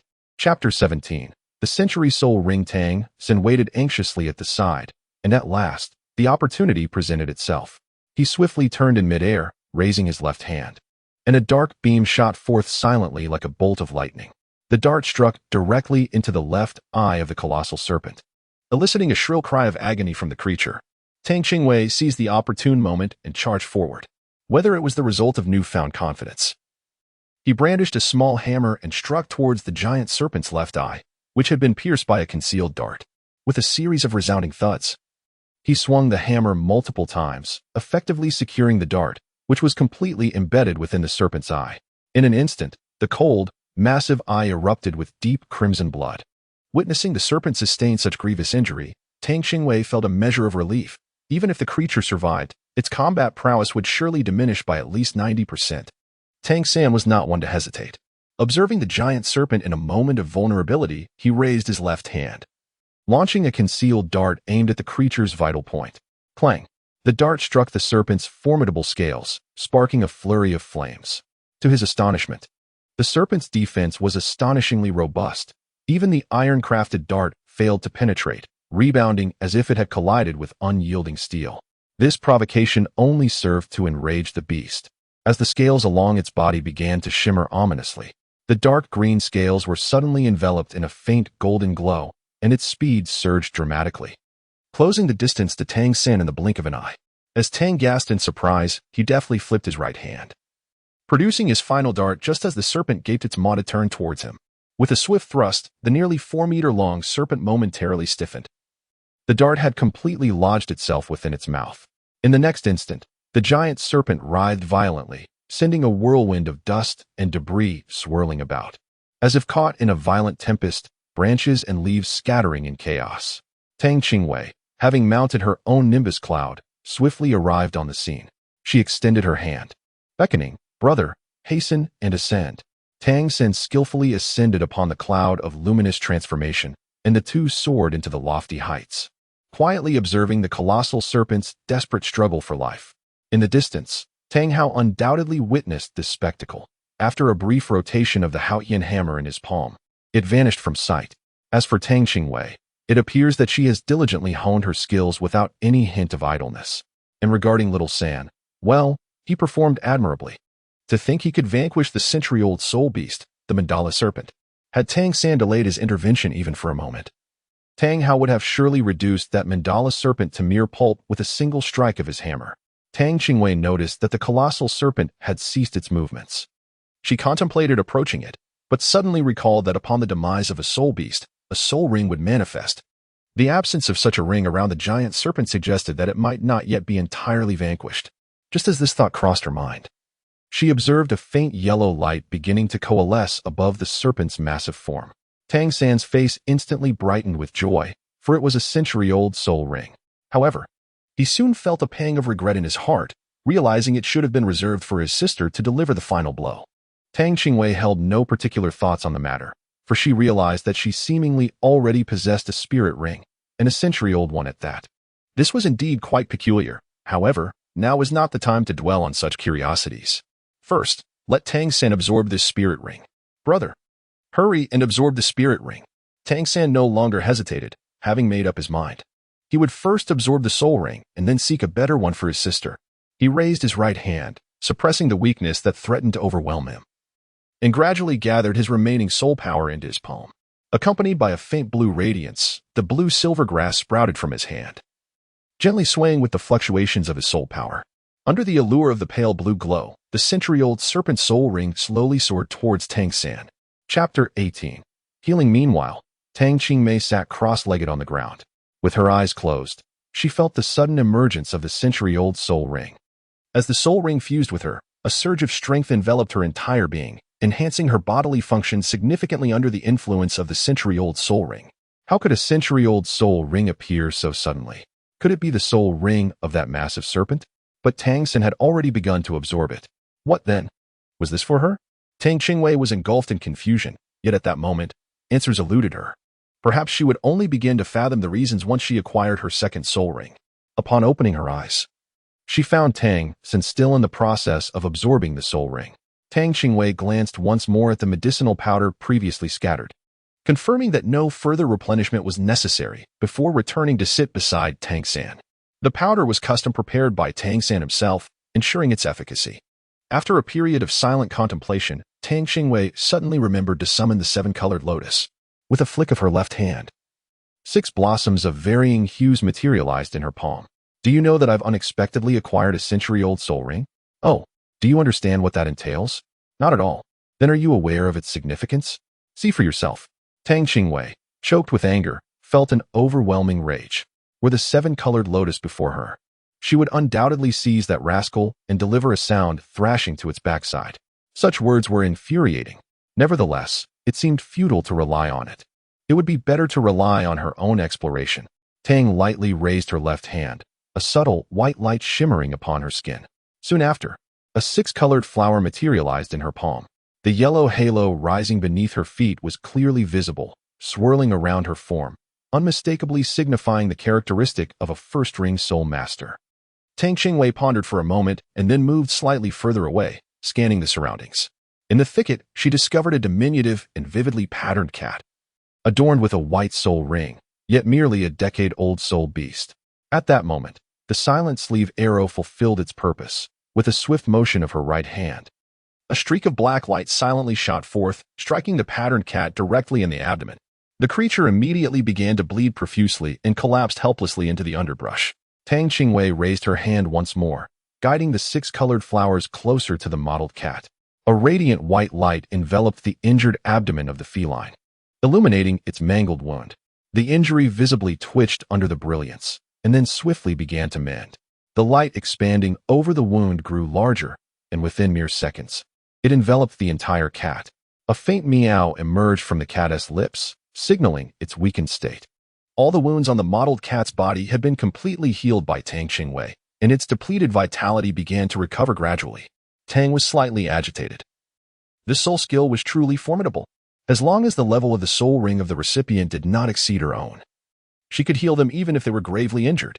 Previously, she was only aware of the healing capabilities of the seven-colored lotus, but as a mere mortal, she could not wield it. Now, having become a spirit master with her first soul ring, she finally had the opportunity to utilize it. However, she was uncertain about the nature of her first soul skill. Just as these thoughts crossed her mind, Tang San finally opened his eyes, indicating that he had completed his fusion. At that moment, Tang San wore a beaming expression, in addition to becoming a spirit master. He had also made a breakthrough in the Shantian skill, which had been stagnant for so long. Tang San, you're awake? How do you feel? Tang, momentarily forgetting her own contemplation regarding soul skills, hurriedly approached him, her face a picture of anxiety as she gazed intently at Tang San. Chapter 19. The first soul skill. Tang San merely smiled without uttering a word. He raised his right hand, and a faint white light shimmered upon the surface of his skin. Immediately thereafter, deep blue-silver grass surged forth from his palm. A yellow halo, signifying a century-old spirit ring, ascended from beneath his feet, swirling around his form in a graceful dance characteristic of a first-ring spirit master. At this moment, the leaves had transformed. No longer the pale blue hue of before, they now deepened into a rich blue, adorned with subtle black patterns that mirrored those of the colossal serpent. Why does this color and characteristic of the blue-silver grass seem so familiar? Tang lightly and cautiously approached the lifeless giant serpent, crouching down to examine it closely. Could this possibly be the nearly 400-year-old mandrake serpent? At this moment, the colossal creature lay silent on the ground. Observing its characteristics, it was entirely a deep green, with a triangular head and a pair of ruby-like small eyes, measuring nearly 4 meters in length. Everything matched perfectly. They had unexpectedly entered the soul-hunting forest much earlier than depicted in the original narrative and had encountered this mandrake serpent. Fate, indeed. What is wrong, Xiaowei? Tang San inquired, noticing his sister's serious demeanor as she squatted beside the giant serpent, assuming she had discovered something significant. Tang Qingwei finally regained her senses, shook her head, and refrained from revealing her discovery. She shifted the topic, saying, "Brother, I have a soul ring now, look." As she spoke, she raised her hand to summon a 7-colored lotus, from which a yellow soul ring gradually emerged beneath her feet. 100-year soul ring. Tang San exclaimed in astonishment. When did my sister hunt a soul beast? Was it while I was absorbing my own soul ring? Are you all right? The mere thought of his sister possibly facing a 100-year soul beast alone sent chills down his spine. Concealed in the shadows, Tang Hao was filled with dread upon witnessing Tang Qingwei healing the colorful cat. He had observed the entire scene and wondered when this girl had ventured to hunt a soul beast. How had she suddenly acquired a 100-year soul ring? Unable to suppress his growing concerns, he swiftly appeared before the two. Girl, what is the story behind your soul ring? Both were startled by Tang Hao's sudden appearance. Retreating several steps in alarm, their expressions wary. It was only after recognizing him that they relaxed. Father, what brings you here? Tang San inquired, voicing his confusion. Tang Hao, however, paid no heed to his son, his gaze fixed intently upon Tang Qingwei. I am uncertain, she replied, but I have a hypothesis that can only be verified through experimentation. Although startled by Tang Hao's sudden appearance, Tang Qingwei did not falter. She addressed her conjecture with utmost seriousness. She harbored suspicions that her soul ring might also be derived from the mandala snake. Taking several steps back to create distance between them, she inhaled deeply and, with a flick of her wrist, summoned the 7-colored lotus once more. This time, however, as the first soul ring manifested, a dark aura began to swirl slowly around the lotus. The 7-colored lotus no longer appeared ordinary. It radiated an intoxicating fragrance, while the black mist encircling the flower exuded a palpable sense of danger. As Tang Hao and his son observed with rapt attention, Tang Qingwei suddenly sprang into action. With a swift motion of her left hand, the dark aura that enveloped the 7-colored lotus coiled around a lurking netherwolf hidden in the grass like a fine thread. In an instant, the creature was pierced by the black tendril, its piercing wail echoing through the air as it collapsed, lifeless. The black aura emanating from its body caused the surrounding flora to wither instantaneously. What a formidable toxin! Tang San marveled inwardly. recognizing that this poison resembled that which had been utilized by the colossal serpent. Chapter 20. Rare Soul Technique. How could this be? Tang San murmured in disbelief, for he had clearly absorbed the soul ring of the giant serpent. Where, then, had his sister's soul ring originated? Tang Hao, however, was captivated by the girl's remarkable healing ability, which bore no resemblance to the soul skills typically associated with the mandala spirit ring. Could it be a skill inherent to her martial soul? Such a potent healing ability was unprecedented in his experience with martial souls. My dear girl, what is the nature of your healing soul skill? Tang Hao was eager to uncover the secrets of her talent, astonished that it could even restore the vitality of injured soul beasts. Tang Qingwei was unaware of why Tang Hao appeared so anxious. In comparison to the initial soul skill he had just employed, he seemed far more concerned about his healing abilities. She replied candidly, I'm not entirely sure. It appears to be an inherent trait of the seven-colored flower. Naturally, she would not disclose in front of others that her martial soul was the seven-colored lotus. For a diminutive flower with merely 7 petals bore little resemblance to a lotus. But now only 6 petals remained, rendering its appearance strikingly akin to the simplistic flower sketches often found in children's drawings. Upon hearing this, Tang Hao's eyes sparkled with an intense excitement as he restrained his enthusiasm and inquired, Does your martial soul have any limitations when it comes to healing? Indeed. One could see that he was a formidable figure worthy of the title of Douluo, immediately striking at the heart of the matter. Tang was slightly taken aback as she glanced at Tang Hao, perplexed by how he had come to know that her healing abilities were indeed limited. Had he been privy to her current thoughts, he would have surely taken the opportunity to enlighten her on the fact that, to date, no healing soul skills had been discovered that could restore another's vitality. It was akin to a terminally ill patient, even if a healing art alleviated their suffering. It could not reclaim the vitality that had already waned. However, Tang's healing arts possessed the potential to achieve such a feat. Should this capability come to light, Tang would undoubtedly find herself confined, relegated to the role of a soul master dedicated solely to the healing of others. Imagine if such a healing art were devoid of significant limitations. Tang would essentially wield a demigod's power. Aside from her inability to create life, she would be akin to a limitless elixir of life. It is worth noting that even a titled Douluo may encounter injuries that are notoriously difficult to heal. Who would not covet such an ability? Indeed, there are certain restrictions. I can only heal creatures whose soul ring levels are inferior to my own. For instance, possessing a 400-year soul ring allows me to heal any beings with soul ring levels below 400 years. As for those with higher soul ring levels, I am unable to assist them. Her assertion stands true. Living beings, humans, soul beasts, and all entities imbued with vitality fall within her realm of healing. Upon hearing this, Tang Hao felt an even greater surge of excitement, his hands trembling uncontrollably. As his thoughts solidified, he couldn't shake off a sense of unreality. A tumult of emotions swirled within him. Could the girl's healing powers restore Ayin? Did this imply that he might have the opportunity to see her again in this lifetime? Tang San was unaware of his father's true sentiments. He observed Tang Hao's expression, which was a curious blend of joy and sorrow, with his eyes slightly reddened. This was the first time he had encountered such a side of his father, leaving him momentarily at a loss, bewildered by the sudden shift in his father's demeanor. What could possibly be amiss with his sister's healing abilities? A myriad of thoughts raced through Tang San's mind. After all, as a newcomer to the world of soul masters, he lacked an understanding of the sheer strength and rarity of his sister's healing powers. To him, it seemed her healing prowess might not even rival the potency of her first soul skill, which was toxic in nature. Chapter 21. The coveted ability after calming his emotions.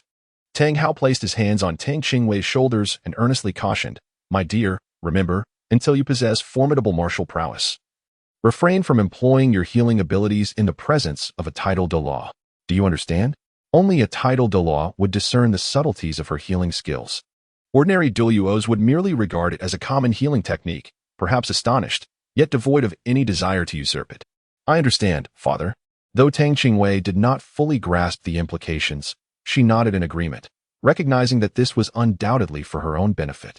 Tang San had long been curious. Seeing that his father and sister had finished discussing the important matters, he spoke up, Father, what about my sister's healing technique? At that moment, Tang Hao was in high spirits and was willing to elaborate further. With a gentle expression, he replied, Your sister's healing technique is no ordinary skill. Just now, you also heard that her healing ability can mend all living beings beneath her soul rings. That is but one aspect, the second, and indeed the most crucial. is that her technique can restore the vitality of those she heals. Upon reaching this point, Tang Hao suddenly adopted a grave demeanor and cautioned Tang San. You must remember to keep this a secret for your sister. This is a power coveted even by titled Douluos. I understand, father. I will keep it a secret and protect my sister. Tang San nodded earnestly in assurance. He had not anticipated that his sister's martial spirit was so remarkably potent. Tang Qingwei harbored no thoughts on this matter. In her heart, while healing techniques were indeed formidable, self-preservation necessitated the use of her primary soul skill. After all, healing magic was utterly ineffective against foes. No matter how powerful the healing, it lacked offensive capability. She could hardly bestow mana and health upon her adversaries, could she? Without the ability to safeguard oneself, even the mightiest healing spells merely served to adorn another's achievements. Having addressed his son's inquiries, Tang Hao turned his gaze toward Tang Qingwei. After a moment of contemplative silence, he declared, if you acquire 100,000-year soul ring, be sure to inform me at once. Yet, as he uttered these words, a sense of uncertainty clouded his heart.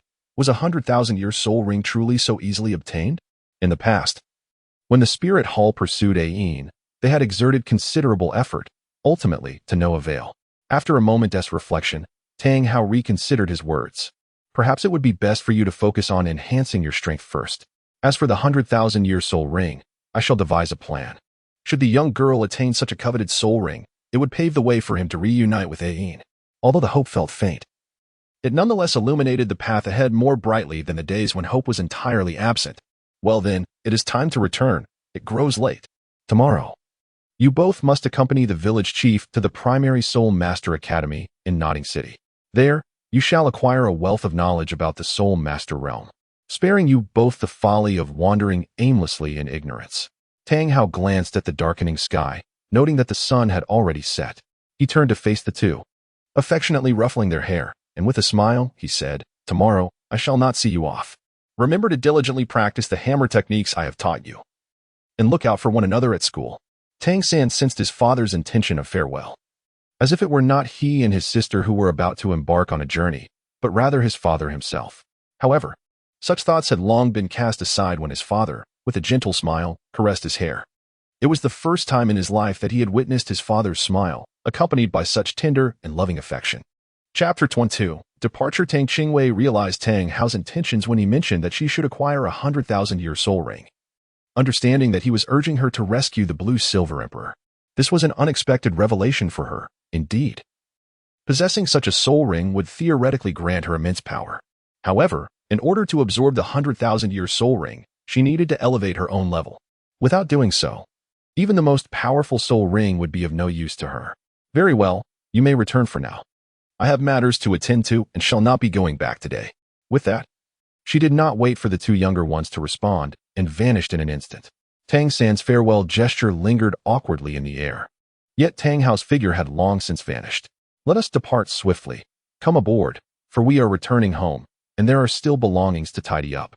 Tang Qingwei piloted the Nimbus and arrived before Tang San, playfully waving her small hand in front of his eyes. All right, let us return. Tang San did not grasp his sister's hand. Instead, he ascended the cloud alone, fearing that he might inadvertently pull her down with him.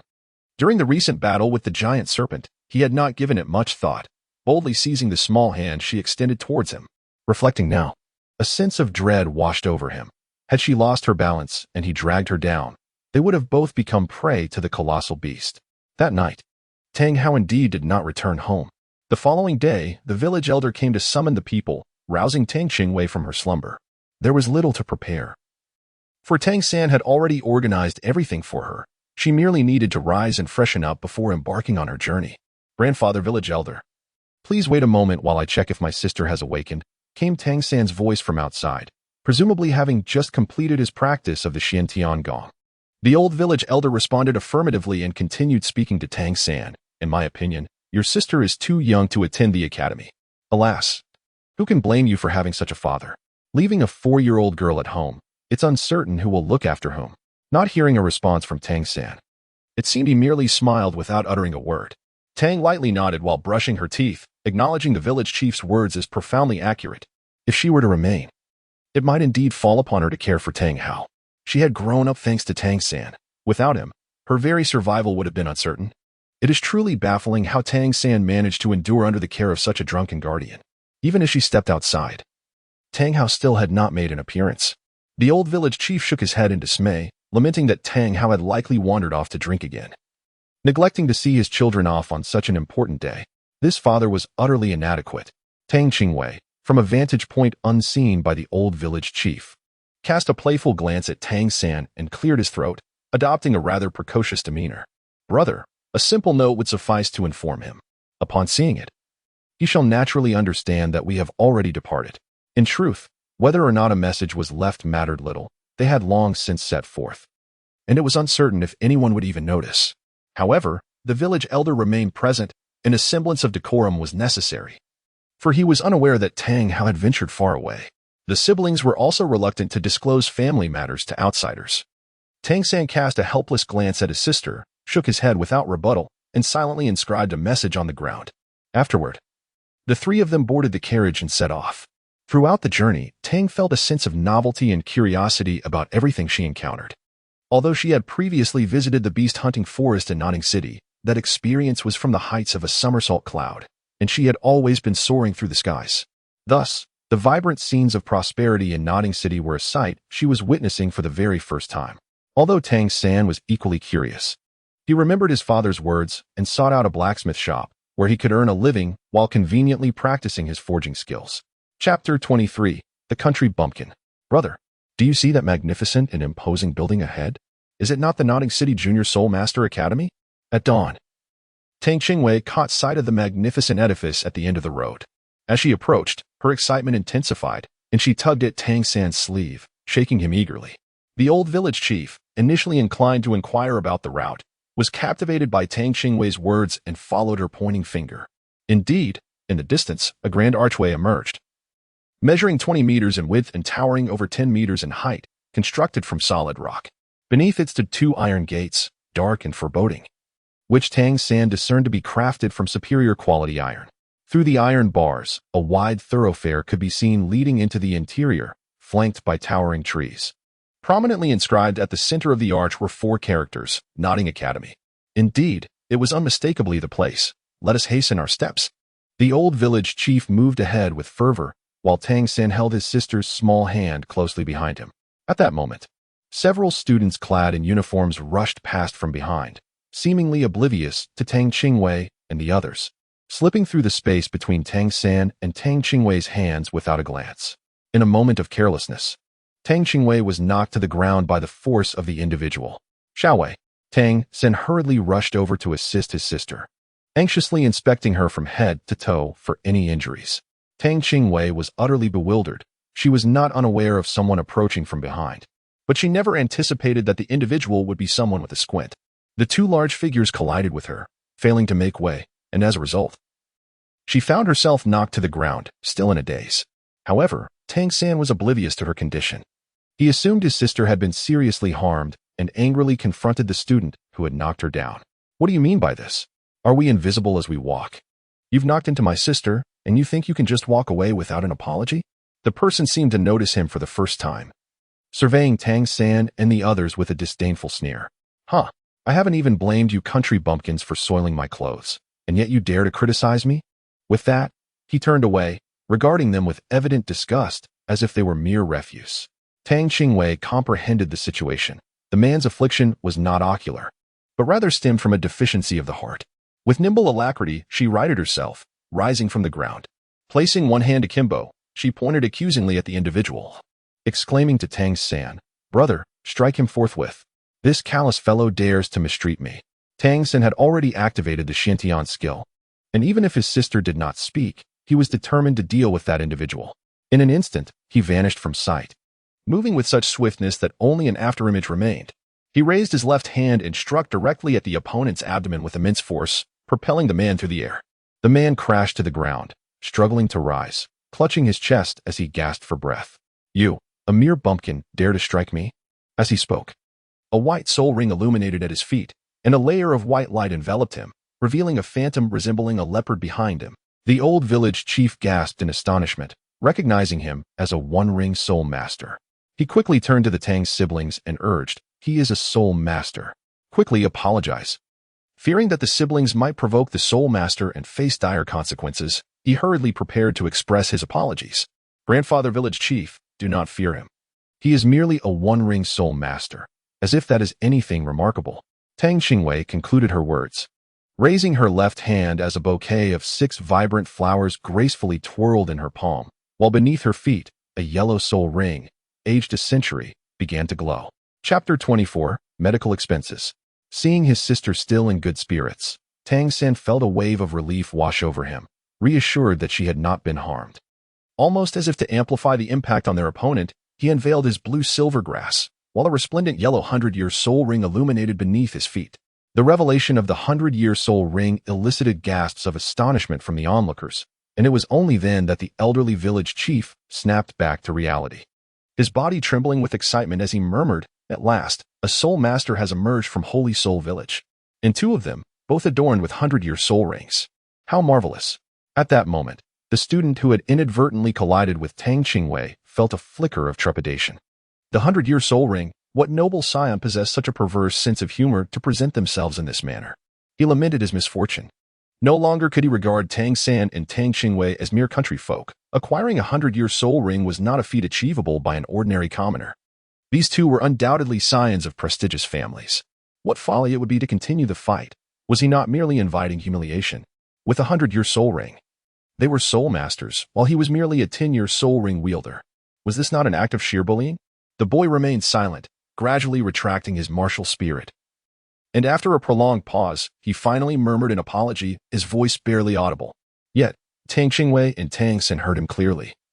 For the additional capabilities endowed by a soul master extended beyond mere soul skills, it encompassed enhanced physical attributes as well. Thus, they caught every syllable of his subdued confession. Tang Qingwei was momentarily at a loss for words. Was it truly this straightforward? Shouldn't they engage in a few rounds to test the waters? This seemed excessively compliant. A sense of loss washed over her, as if she were the one at a disadvantage. It was unacceptable.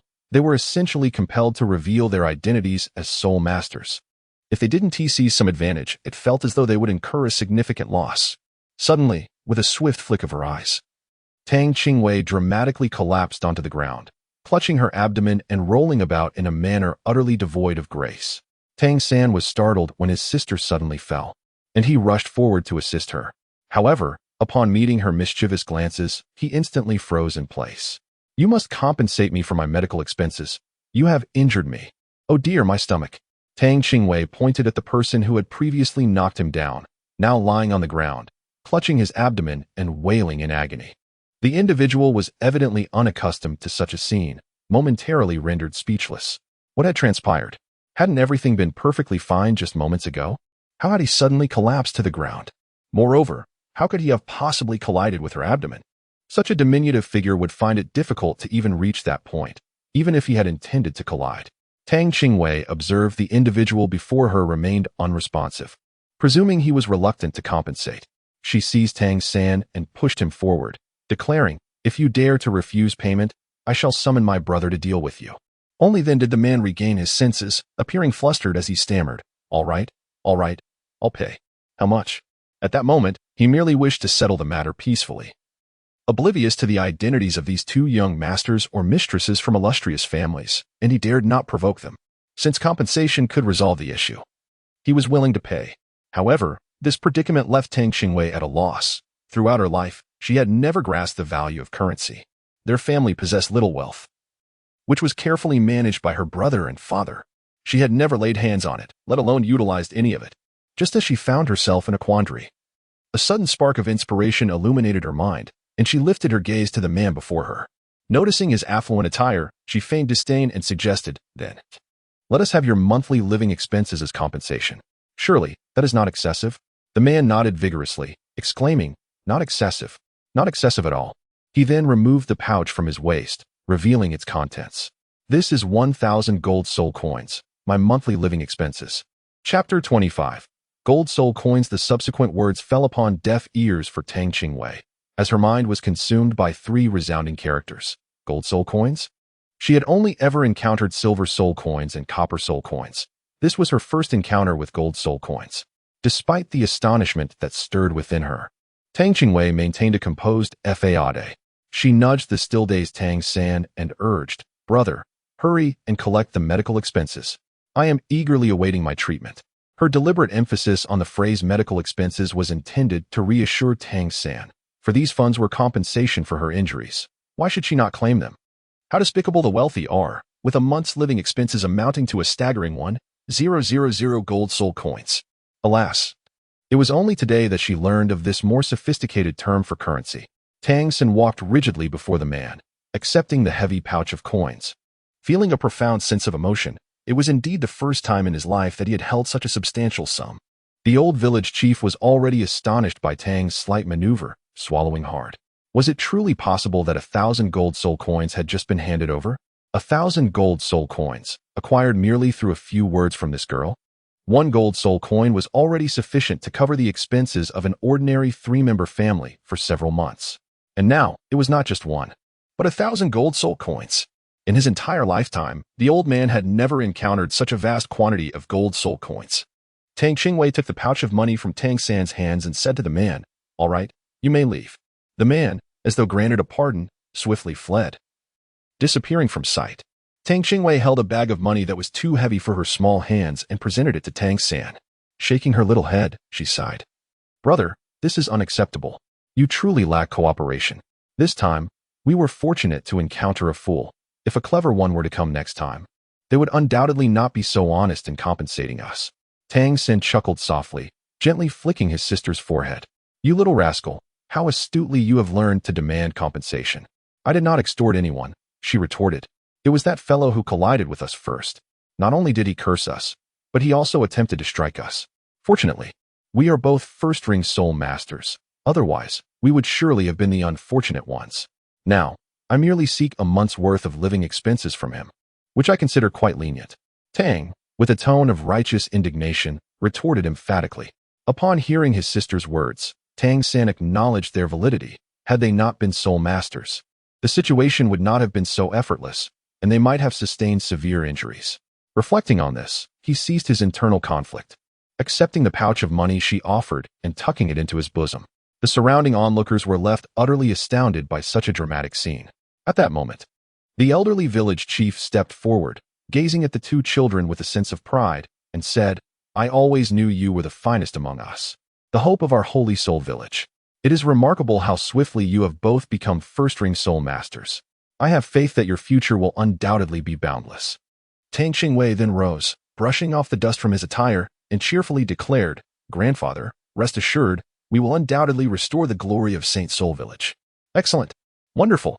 The old village chief gazed upon the two with fervent admiration, realizing that the future renown of Saint Soul Village rested upon the shoulders of these two young souls. After offering a few final words of encouragement to Tang San and Tang Qingwei, the village chief took his leave. At that moment, the gatekeeper, having been profoundly astonished by the duo's status as spirit masters, was no longer daunted. He promptly opened the academy's grand doors, standing respectfully to the side.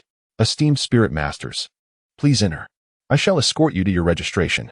Chapter 26, allocated to Dormitory 7. Tang Qingwei held Tang San's hand, skipping joyfully alongside the gatekeeper as they entered. How could she not be elated?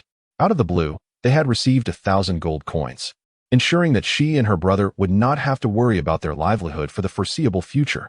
Shortly after their departure, a man clad in a gray long robe emerged from behind, standing with his hands clasped behind his back.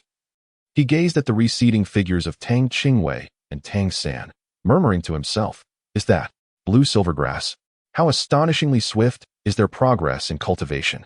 At that moment, another attending gatekeeper noticed the man and respectfully saluted, "Master."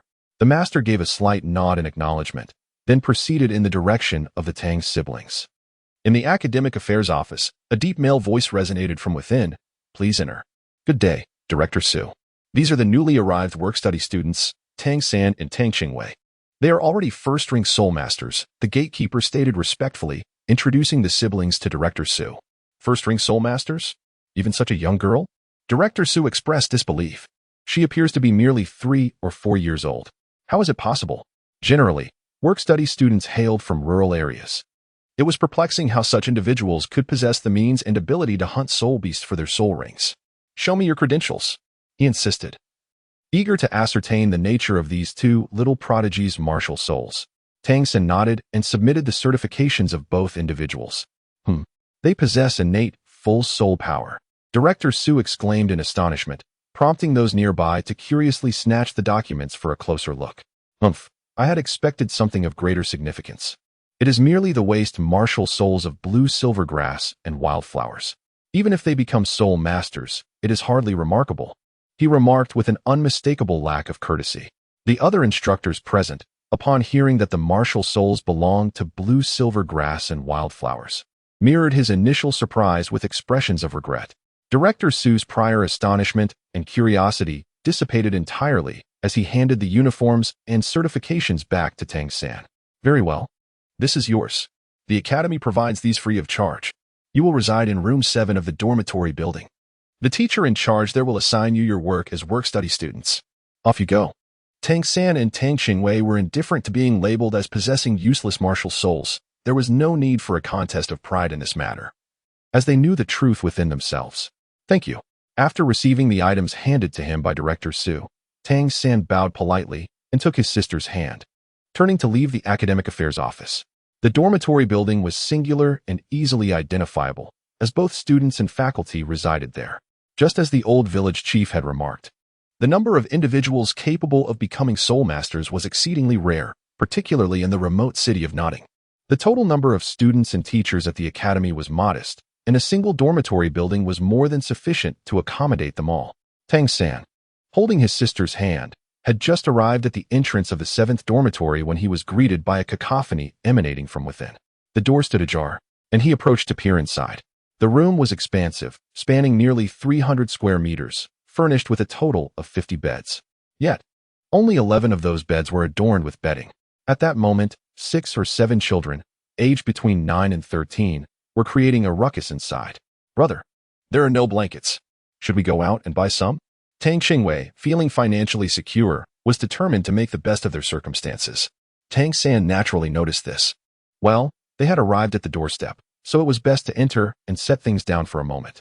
He felt a twinge of relief. Fortunately, his sister had secured a sum of money, not extorted, but rather received as medical compensation. Otherwise, he truly would have been at a loss regarding what to do. It was one thing for him to go without a blanket, but with his sister being so young, it was certain that she would catch a cold without proper covering. Chapter 27. Convinced and compliant, Tang San gently rapped on the door, and the children engaged in conversation immediately shifted their gazes towards him. Before them stood a boy clad in patched garments, holding the hand of a delicately beautiful little girl. Curiosity sparked among them as they approached. Was he a new student worker? Tang San was easily recognizable to those present, yet they were uncertain about the girl he was accompanying, for they had never encountered such a young child within the academy. A hint of benevolence graced Tang San's face as he smiled. Greetings, we are students from Holy Spirit Village. This is my younger sister. My name is Wang Sheng, and my martial spirit is the Battle Tiger. I am 13 years old and destined to become a future Battle Spirit Master.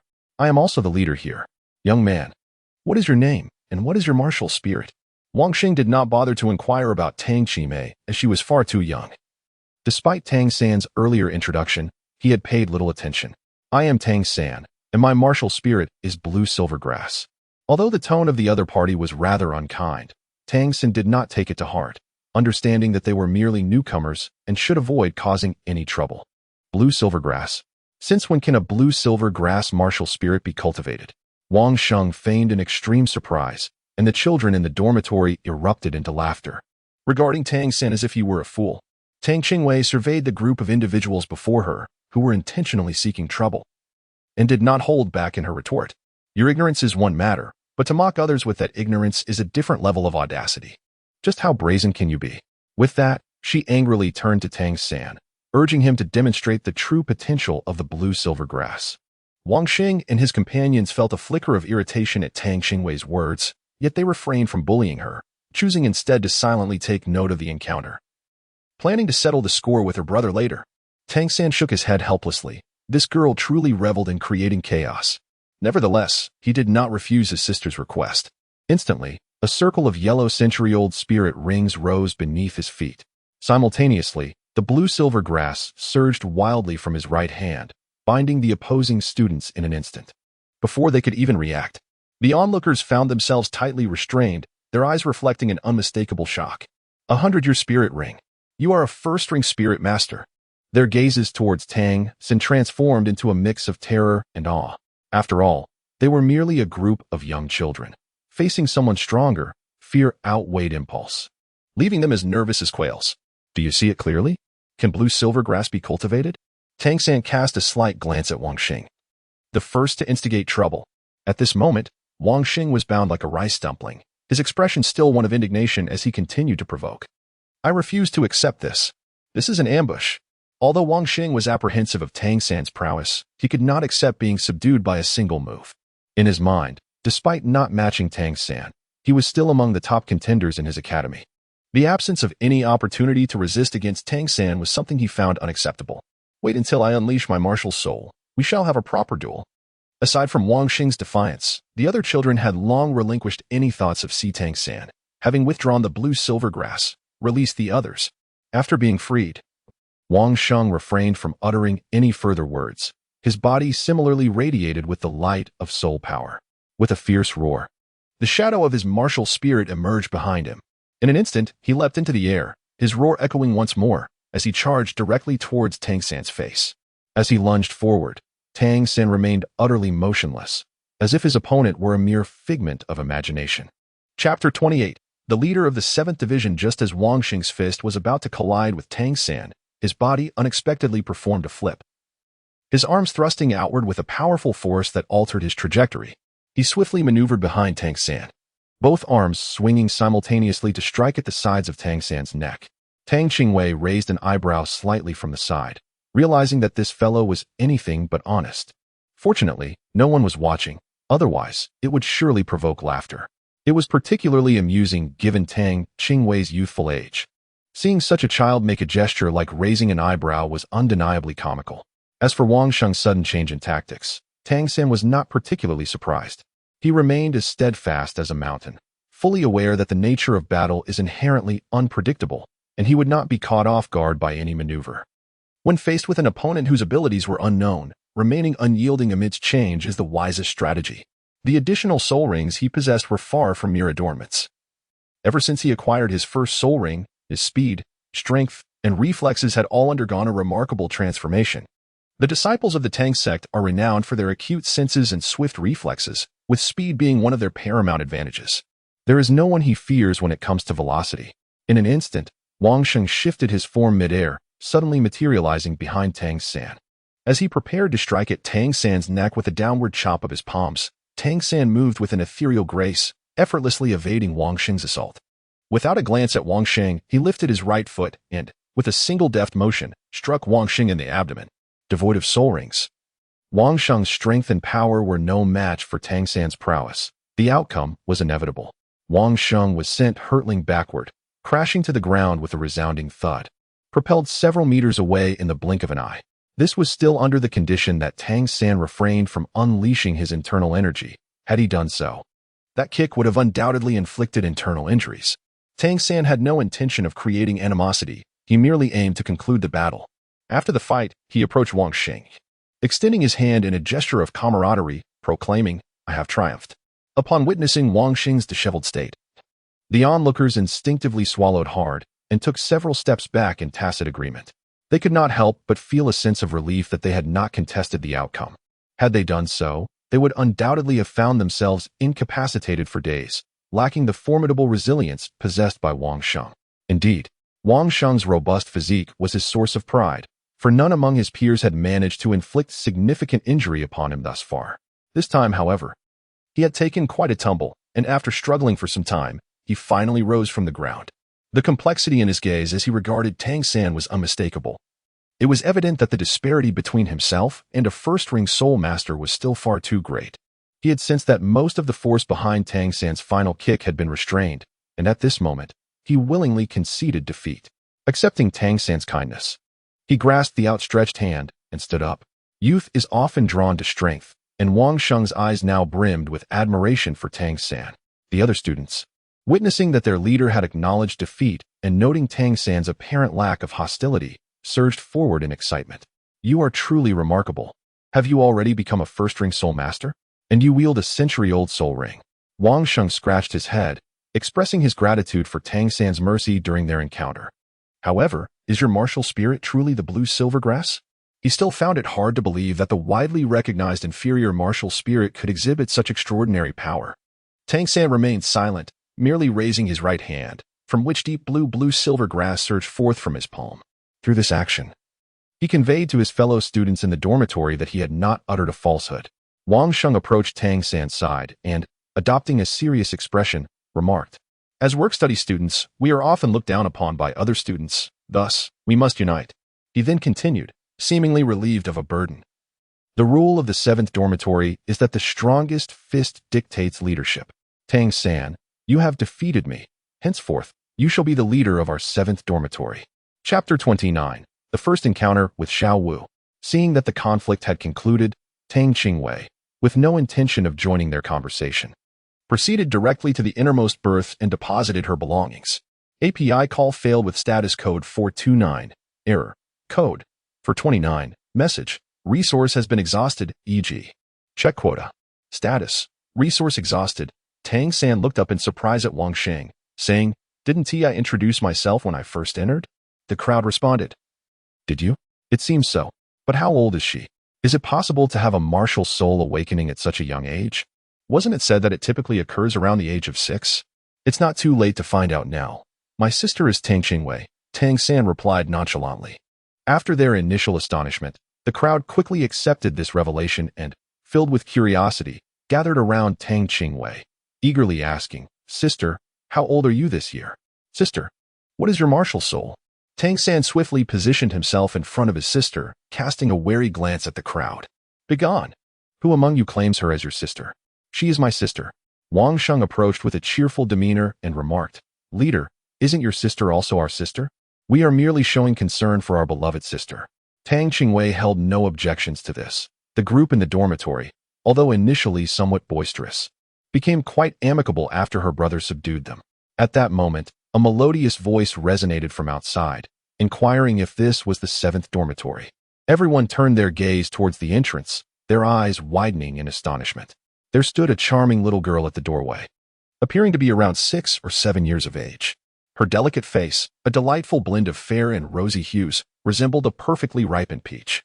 Despite her exceedingly simple attire, she appeared remarkably tidy. Her long black hair was styled into a single braid that cascaded down her back, and her large, sparkling eyes radiated curiosity as she held a brand new set of school uniform in her hands. Tang Qingwei followed the gaze of the crowd. And the distinctive scorpion braid must belong to her future sister-in-law, Xiao Wu. She was indeed remarkably beautiful. Just look at her thick, luscious hair. How enviable. The girl at the entrance blinked her large eyes, completely bypassing everyone, and approached Tang San at the very back, her face adorned with a sweet smile. "Hello. My name is Xiao Wu, as in dance. What is your name?" Tang San was perplexed as to why this girl had singled him out for conversation. Though she possessed an endearing appearance, the determination reflected in her eyes instilled a sense of caution within him. "Hello, I am Tang San." After this brief introduction, he turned his attention to his younger sister. "Xiao Wei, let us venture out to purchase some daily necessities." It seemed that only then did Xiao Wu notice Tang Qingwei's presence, her expression one of disbelief as she pointed a delicate finger at Tang Qingwei. "Who are you?" Tang Qingwei remained silent, her dark eyes fixated on her, as if attempting to see through her very essence. Something was amiss. This little Wu was decidedly peculiar. Why did she bypass the crowd and stride directly towards Tang San? Moreover, why did she only introduce herself to him? Upon finally noticing her, why did she display such incredulity and inquire about her identity? All these actions seemed more akin to those of a stranger just encountered rather than a familiar acquaintance. Tang San sensed something amiss. Did this girl named Xiao Wu recognize him? Why did she display such an incredulous expression upon seeing his sister? He rose to shield Tang Qingwei, adopting a protective stance, and declared, "This is my sister, Tang Qingwei." Chapter 30. Xiao Wu's issue. Only then did Xiao Wu realize her own impropriety. She promptly reined in her expression, allowing a sweet smile to grace her face as she lowered her gaze and spoke in a gentle tone to Tang Qingwei. "Little sister, this is the Soul Master Academy. Since you've delivered your brother, it's best you return home soon. Otherwise, it will be dark and the journey may become perilous. There's no need for your concern. This is my sister and a student at the Nodding City Academy. With that, he disregarded Xiao Wu further and took his sister's hand, leading her past her and out of the dormitory. The remaining students exchanged puzzled glances, bewildered by the unfolding situation. Did this girl truly know Tang San? Yet, their conversation suggested an unfamiliarity. At this moment, Xiao Wu stood frozen in place, her back to the dormitory door, her expression contorted with anger. A stark contrast to the sweetness she had exhibited upon their first encounter. System, what is happening?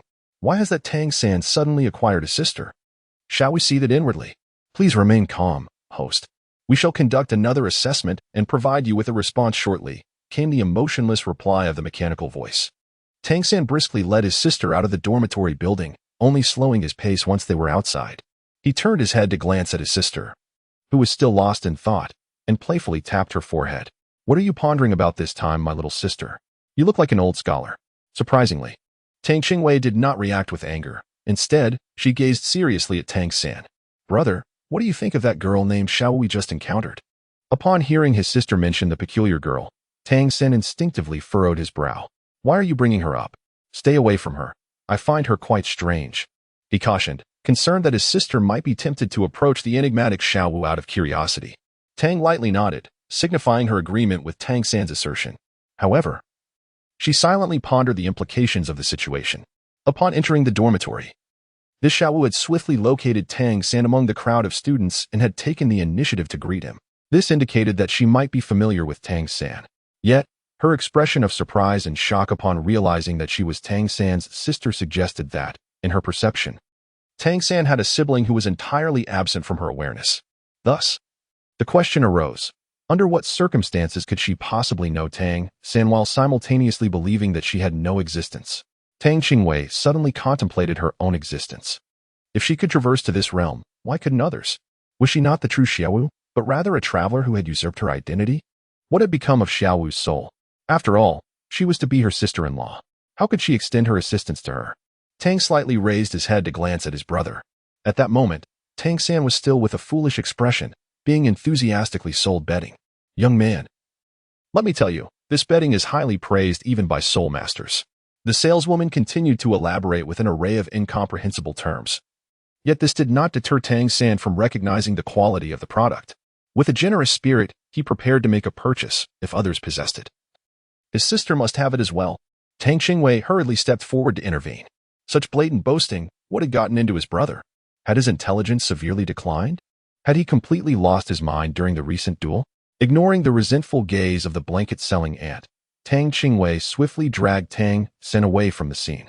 Brother, that was merely an ordinary blanket, and they actually wanted 500 copper soul coins for it. Even if we had the money, we should not squander it so recklessly.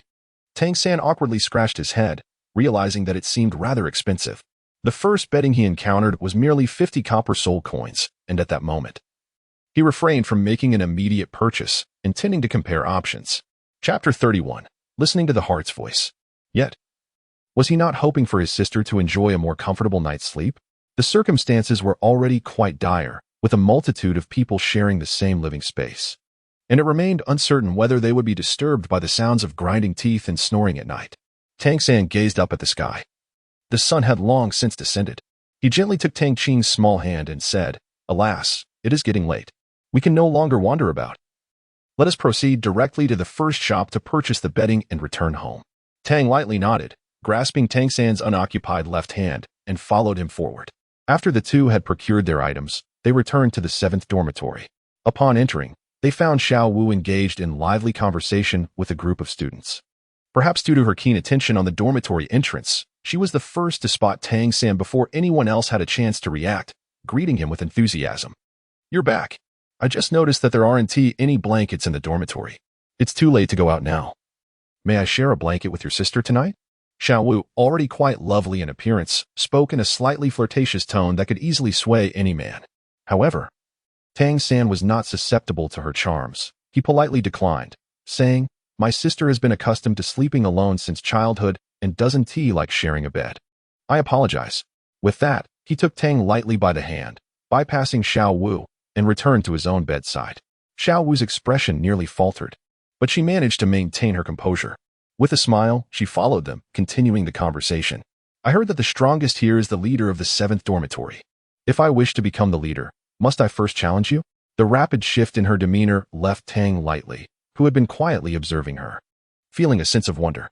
Had this girl from another world previously studied acting? Upon hearing this, Tang San furrowed his brow and replied coldly, "There's no need for comparison. If you wish to take on that role, then so be it."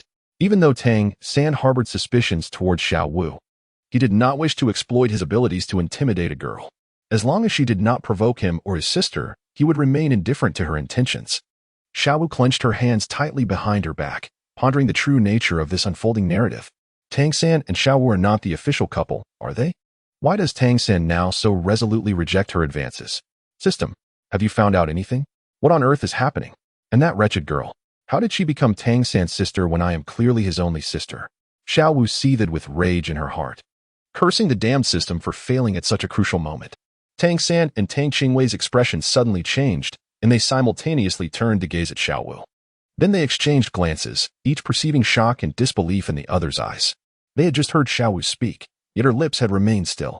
As their confusion deepened, a cold, emotionless mechanical voice interrupted, indicating that the storyline had been disrupted by unpredictable factors, and it urged the host to decide whether to abandon the mission. Abandon? How could that be possible? I exchanged my reincarnation soul power with you to arrive here. Now you tell me there has been a deviation? If I were to return, would you return my reincarnation soul power? No, you wouldn't. Would you? Xiao Wu's voice was laced with desperation. Tang Qingwei curiously lifted her head to look, only to be caught off guard by Xiao Wu's gaze. After a brief moment of surprise, she offered a friendly smile. This woman is truly extraordinary, Tang Qingwei mused internally. Though she was uncertain how she suddenly heard Xiao Wu's voice, she could not help but admire the other's acting skills.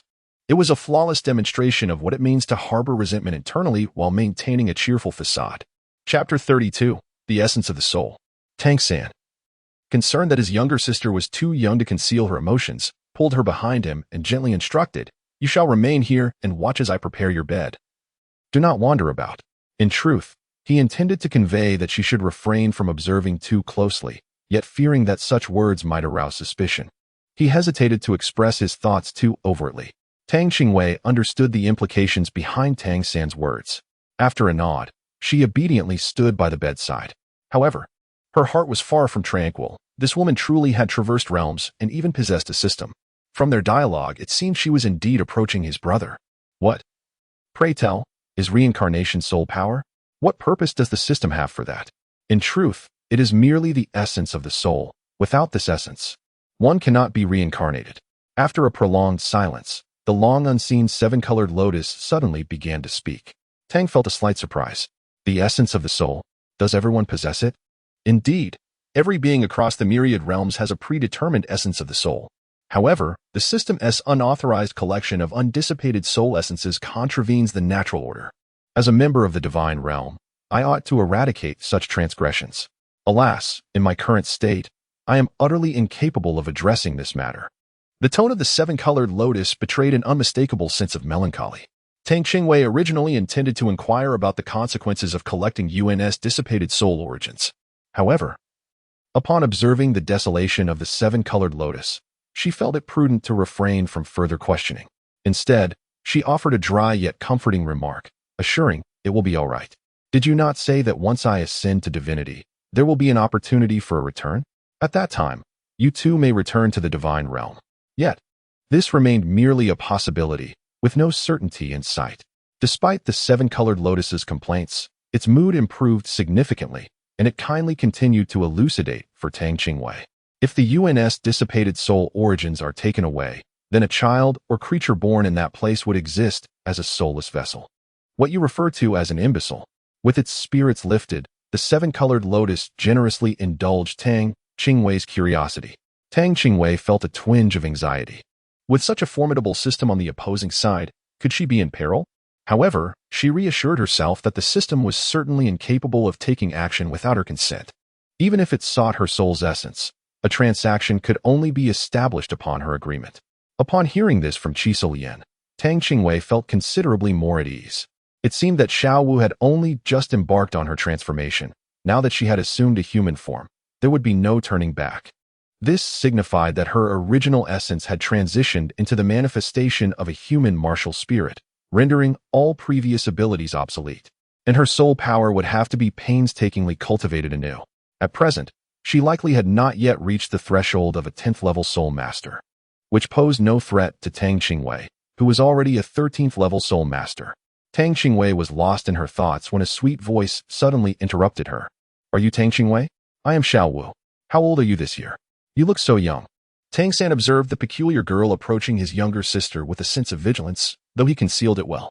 He stepped forward, naturally positioning himself in front of Tang Qingwei.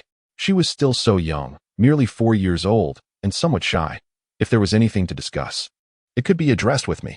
The girl, Xiao Wu, continued to smile innocently, teasing him. "You're far too anxious. I am hardly a fearsome beast. Since your sister has come to the academy, there are many things she must learn. You cannot remain her shelter forever. I would gladly be her sanctuary for a lifetime. All she needs is to grow up carefree and joyful." Chapter 33. Health Arrangement. Such words were merely a facade to placate the individual before him. Despite Tang San's deep desire for his sister to continue living without worries, he understood the impossibility of that wish. Each person is an independent entity. His sister certainly would not wish for her freedom to be constrained under the guise of protection. What she needed was a broader horizon, and he could not stifle her wings in the name of benevolence. "Ah, such affection rightfully belongs to me, Yunwu. I am Tang San's sister." Why has Tang Qingwei suddenly emerged? If it weren't for her, everything would unfold as scripted. Yunwu raged internally, yet her exterior remained composed, maintaining a facade of concern for Tang Qingwei. So her original name was indeed Yunwu? Tang Qingwei had already come to accept her and Tang San's ability to hear Yunwu's innermost thoughts. At this moment, her focus unexpectedly lingered on the name. Tang San was engulfed in perplexity, pondering the unfolding narrative. Why was his younger sister absent? Wasn't she his own flesh and blood? It was utterly absurd. He was no fool. How could he possibly regard someone who approached him with such intense motives as a sibling? Yunwu endeavored to persuade him, ultimately invoking the esteemed title of the leader of the 7th Division, all in an effort to encourage Tang Qingwei to cultivate her independence. Naturally, her intentions were cloaked in the guise of benevolence. However, all her efforts were swiftly dismissed by Tang San's resolute declaration. "My sister is still young. I shall take care of everything." To be honest, had he not been able to hear her innermost thoughts, Tang Qingwei might have nearly succumbed to Yunwu's deceptive rhetoric. Benevolent intentions? It was merely a ploy to distance her from Tang San. Yunwu, incensed by Tang San's unyielding demeanor, ceased her attempts at persuasion and retreated to her own bed. Just then, a teacher in his 30s entered the room, inquiring, "Are there any new work-study students? Step forward, please." Tang San, Tang Qingwei, and Xiao Wu simultaneously rose to their feet, directing their gazes toward the entrance of the dormitory. The teacher who appeared was of unremarkable appearance, with only a head of pale green hair that elicited a sense of pity in Tang Qingwei. How unfortunate, she mused, that such a color could be innate. Was it fate that bestowed this hue upon him? Just as Tang Qingwei was lost in her thoughts, the teacher spoke again, introducing himself as Mo Hen, inviting them to call him Teacher Mo. He then cast a sweeping glance over the trio, instructing, "You will be responsible for the cleaning of the garden on the southern side of the playground. You will receive 10 copper soul coins each day. Remember, the cleaning must be done daily, and all debris must be thoroughly cleared. Failure to do so will result in a deduction from your wages. Should there be any negligence in your duties, the Academy reserves the right to expel you. Is that understood?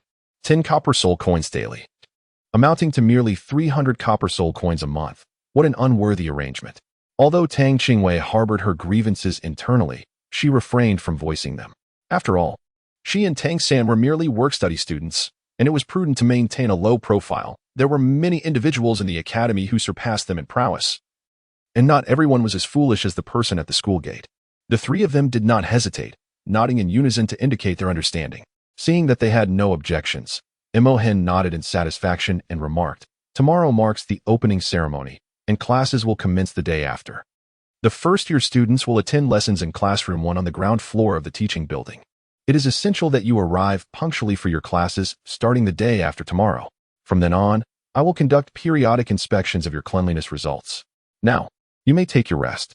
After everyone had departed, Tang Qingwei finally pulled Tang San into a corner, his eyes gleaming with excitement as he shared his ambitious plan. "Brother, I have heard that after being assessed as a Soul Master at the Spirit Hall, One can receive a stipend of a gold soul coin each month by presenting a badge. Chapter 34. Advancement Assessment. Shall we go for the evaluation tomorrow? With the two of us, that would amount to 2 gold soul coins, or 20 silver soul coins. The arduous work we do cleaning at school barely amounts to 600 copper soul coins, which is not even enough for a single silver soul coin.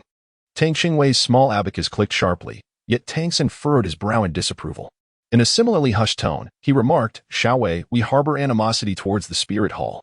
Indeed. We do have enmity with the Spirit Hall, but we bear no grudge against the golden soul coins.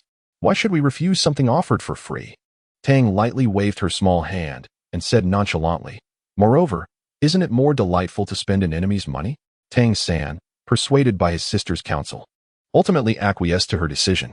The following morning, while the majority of the faculty and students at Notting Academy remained ensconced in slumber, 2 diminutive figures had already exited the gates of the institution. The ceremony for the commencement of the academic year was scheduled for around 10 o'clock in the morning.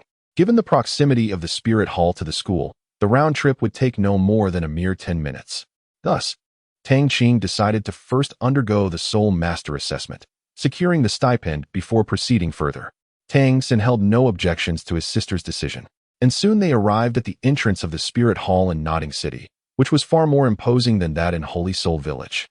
This Spirit Hall was constructed with a magnificent domed architecture, its faade spanning over 100 meters in width and towering 20 meters high, divided into 3 levels.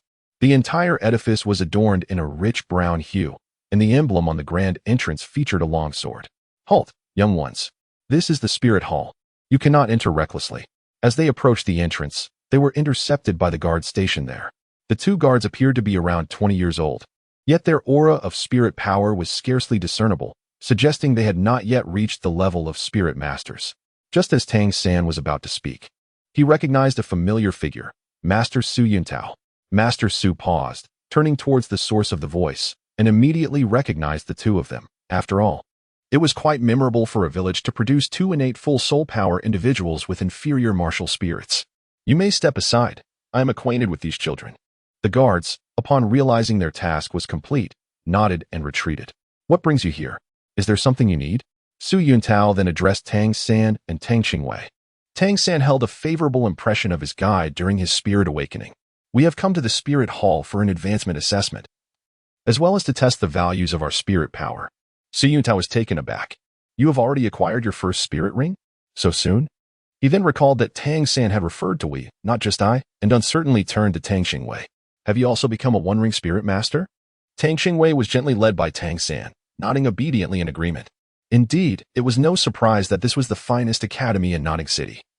The teachers were truly diligent and responsible. He had long noticed the Notting Academy uniforms worn by the 2, and he couldn't help but reflect on it.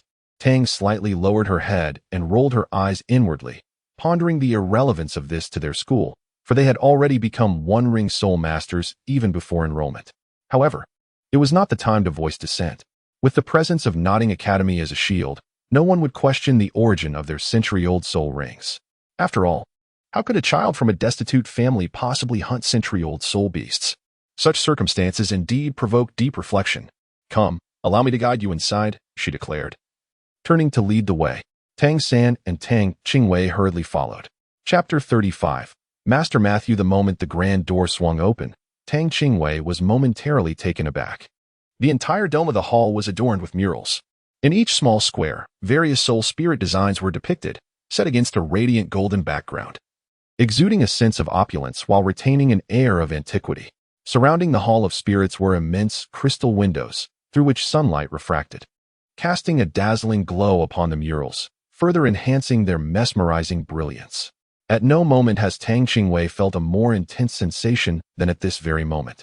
The Spirit Hall is indeed extraordinarily affluent. Upon witnessing Tang Qingwei's astonished expression, with her small mouth agape in wonder, Su Yuntao assumed that the young girl was overwhelmed by the solemn grandeur of this place. He chuckled and remarked, "This is merely the most humble branch of the Spirit Hall. When you have the opportunity to visit the main hall, you will truly comprehend what it means to embody majesty and dignity." Tang Qingwei was taken aback, but her astonishment did not stem from the overwhelming atmosphere of the surroundings, as Su Yuntao had assumed. Instead, she was mentally calculating when she might have the opportunity to rob the Spirit Hall. It was astonishing to her that even this mere basic spirit hall, marked only by a simple emblem, could be so resplendent. One could only imagine the wealth that the main hall must possess. Su Yuntao led the two siblings up the staircase to the corridor on the second floor of the spirit hall.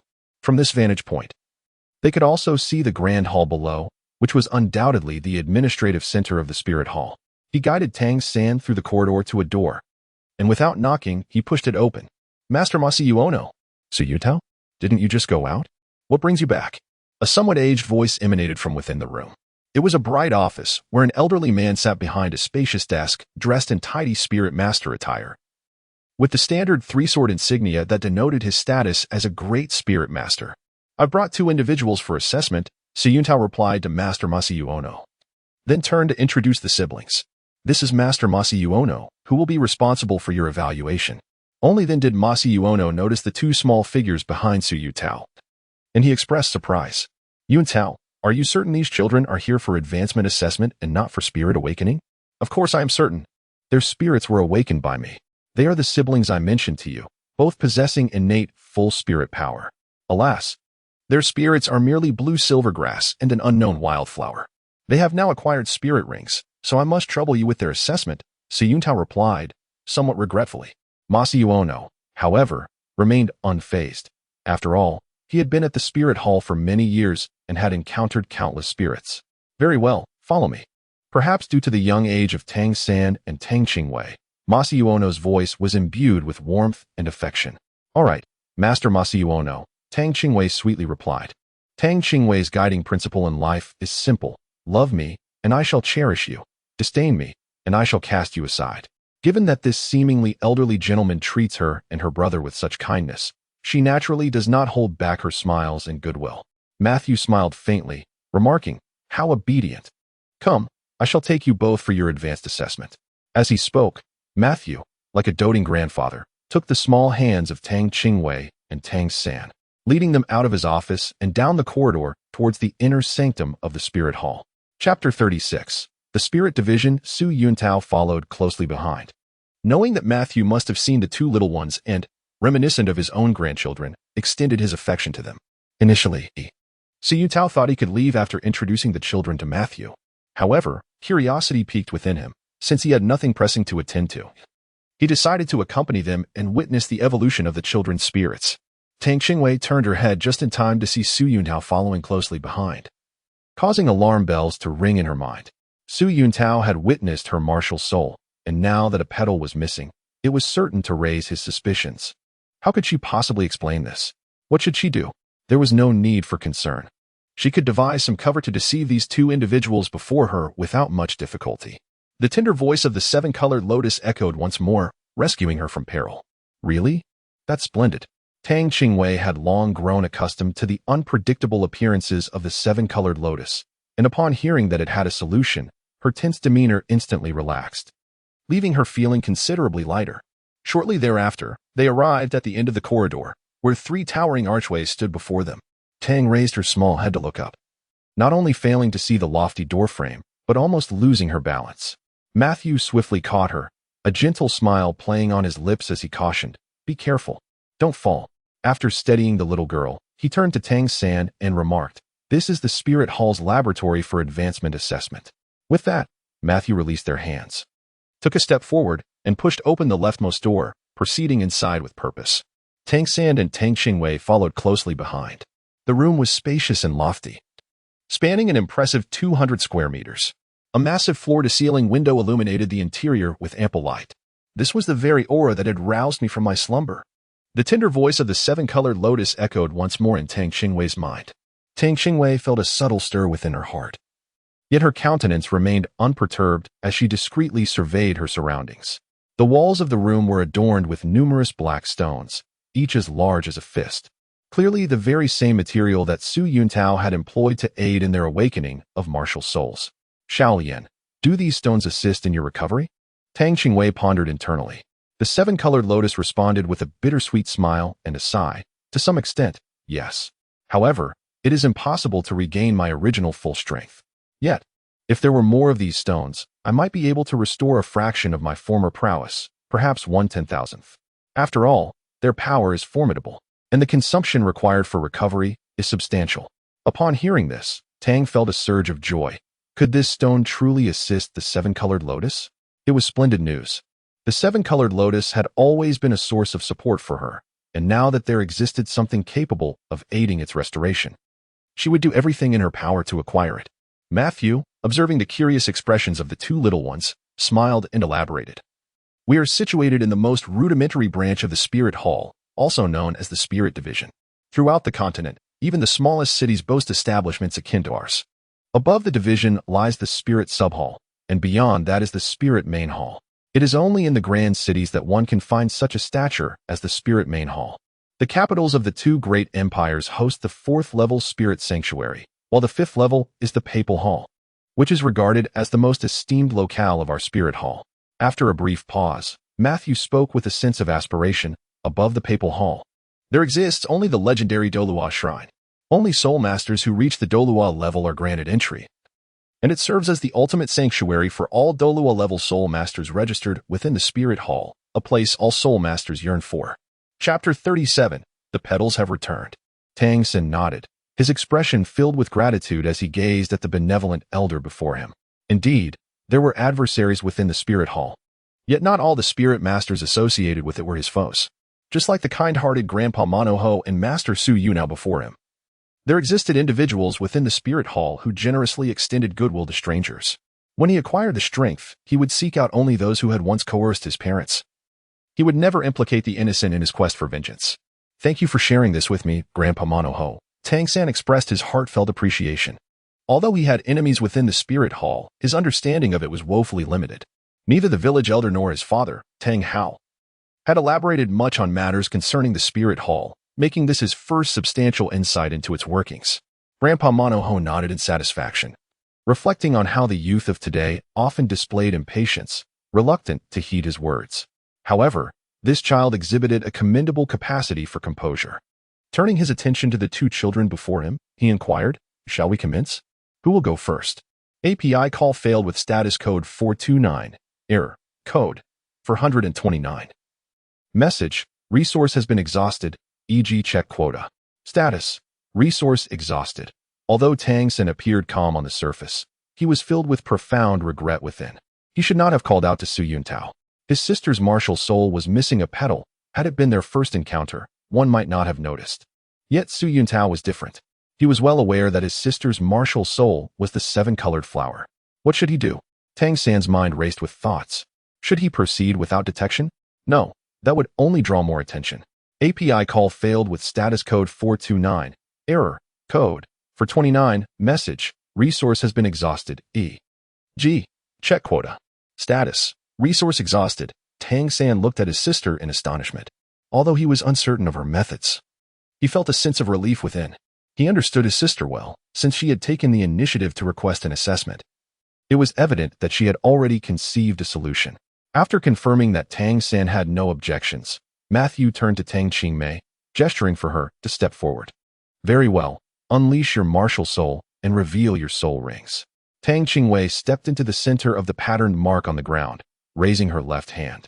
With focused tranquility, she sensed the warm current emanating from her soul, gently flowing from her palm.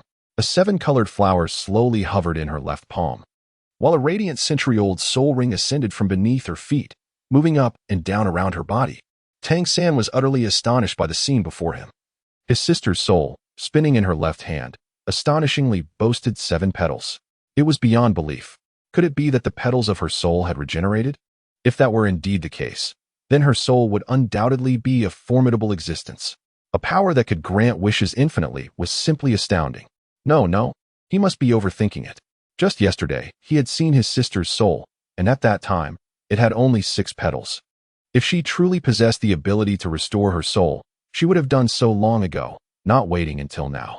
Chapter 38. The Theory of Soul Manifestation. Su Yuntao was momentarily taken aback upon witnessing Tang Qingwei's 100-year soul ring. He was aware that this young girl and her brother were both one-ring soul masters, but he had not anticipated that her first soul ring would be one of 100 years. Had the teachers at the Nodding City Academy become so exceptionally skilled and responsible?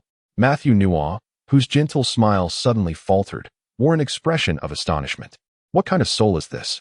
Su Yuntao interjected. This is what I referred to as a wildflower waste soul. Matthew Nuo cast a deep glance at Su Yuntao, choosing not to pursue the matter further, and shifted his focus to the yellow soul ring surrounding Tang Qingwei. My child, I do not yet know your name. Grandpa Matthew Nuo, my name is Tang Qingwei, she replied obediently. What a lovely name, and your soul is equally beautiful, Matthew Nuo said, affectionately ruffling Tang Qingwei's hair with a smile. Tang Qingwei was uncertain whether Matthew had discerned something or was merely offering her comfort. She simply smiled and nodded, embodying the essence of a dutiful child. Matthew's gaze brimmed with affection as he approached a nearby table, retrieving a yellow crystal orb and presenting it before Tang Qingwei. Child, infuse your soul power into this orb, so I may ascertain your level. Theoretically, you should be at level 11. Before Matthew could articulate the final word, the crystal orb in Tang Qingwei's hands began to emit a soft, yellowish glow. The radiance was not particularly intense, yet it was remarkably distinct. This indicates level 13 soul power. Matthew regarded Tang Qingwei with a gaze filled with complexity. Could it be that the inherent strength of the soul ring had augmented her soul power? Yet, it should not have elevated her by 2 levels. Child, can you share with your grandfather what soul beast you hunted? Tang Qingwei replied with a hint of cleverness. My brother and I encountered a mandala snake. She understood that this matter could hardly be concealed. Thus, it was better to speak half-truths, which would render the story more believable. Matthew, suddenly enlightened, nodded in realization.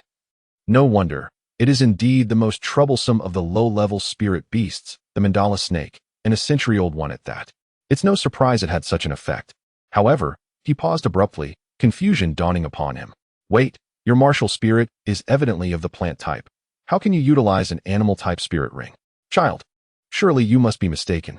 Indeed, it was evident that the experienced attendant, having served in the spirit hall for decades, possessed a profound understanding of the fundamental rules regarding spirit rings, swiftly grasping the crux of the matter. My brother and I had already delivered the final blow to the mandala snake, and adhering to the principle of not wasting, we absorbed it, Tang Qingwei stated earnestly, tilting her little head. Moreover, my brother and I had perused a book in the library titled The 10 Core Competencies of Martial Spirits. It explicitly stated that under certain conditions, this could be achieved. The book referred to it as martial spirit mimicry theory. Tang San interjected. They indeed had read this book on the very first day of school. He had been concerned that his sister might struggle with a girl named Yunwu. So he had taken her to the library, returning to the dormitory quite late. Yes, that's precisely it, Tang Qingwei affirmed with a determined nod. Upon hearing this, Matthew's expression shifted dramatically as he turned to Tang San, urgency lacing his voice. Child, quickly unleash your martial spirit. Let me see it. Chapter 39. Soul Master Subsidy. Though Tang San felt perplexed, he nodded and unleashed his martial soul. He stepped into the center of the ground's pattern markings, raised his right hand, and focused his mind. The internal energy of the Xiantian skill flowed in conjunction with the warmth emanating from his blue-silver grass martial soul, gradually surging forth from his palm. The robust leaves of the blue-silver grass burst forth, swiftly cascading down to the ground. The luminous century-old mandala snake soul ring rose from beneath Tang San's feet, moving up and down around his body. Matthew rubbed his eyes, ensuring he was not mistaken. Was this truly the blue-silver grass? Before Tang San could respond, Matthew seemed to murmur to himself, so the master's theory is indeed true. The 10 core competencies of martial souls should not be overlooked. The master? Su Yuntao interjected, his tone laced with curiosity. Is he not the one who once articulated the 10 core competencies of martial souls, the very same who was later expelled from the spirit hall? Indeed, it is he. I wonder where he has gone. Now, these 2 children have inadvertently validated his theory, Matthew sighed. Upon hearing Matthew's words, Su Yuntao found himself at a loss for how to respond, remaining silently beside him. After a moment of silence, Matthew appeared to recall something suddenly, his expression turning grave. Are you willing to join the spirit hall? Tang San was momentarily taken aback, unsure of how to decline. There was no possibility of him joining the spirit hall, as there remained unresolved enmity between him and the spirit hall. Tang lightly perceived Tang San's predicament and deliberately inquired.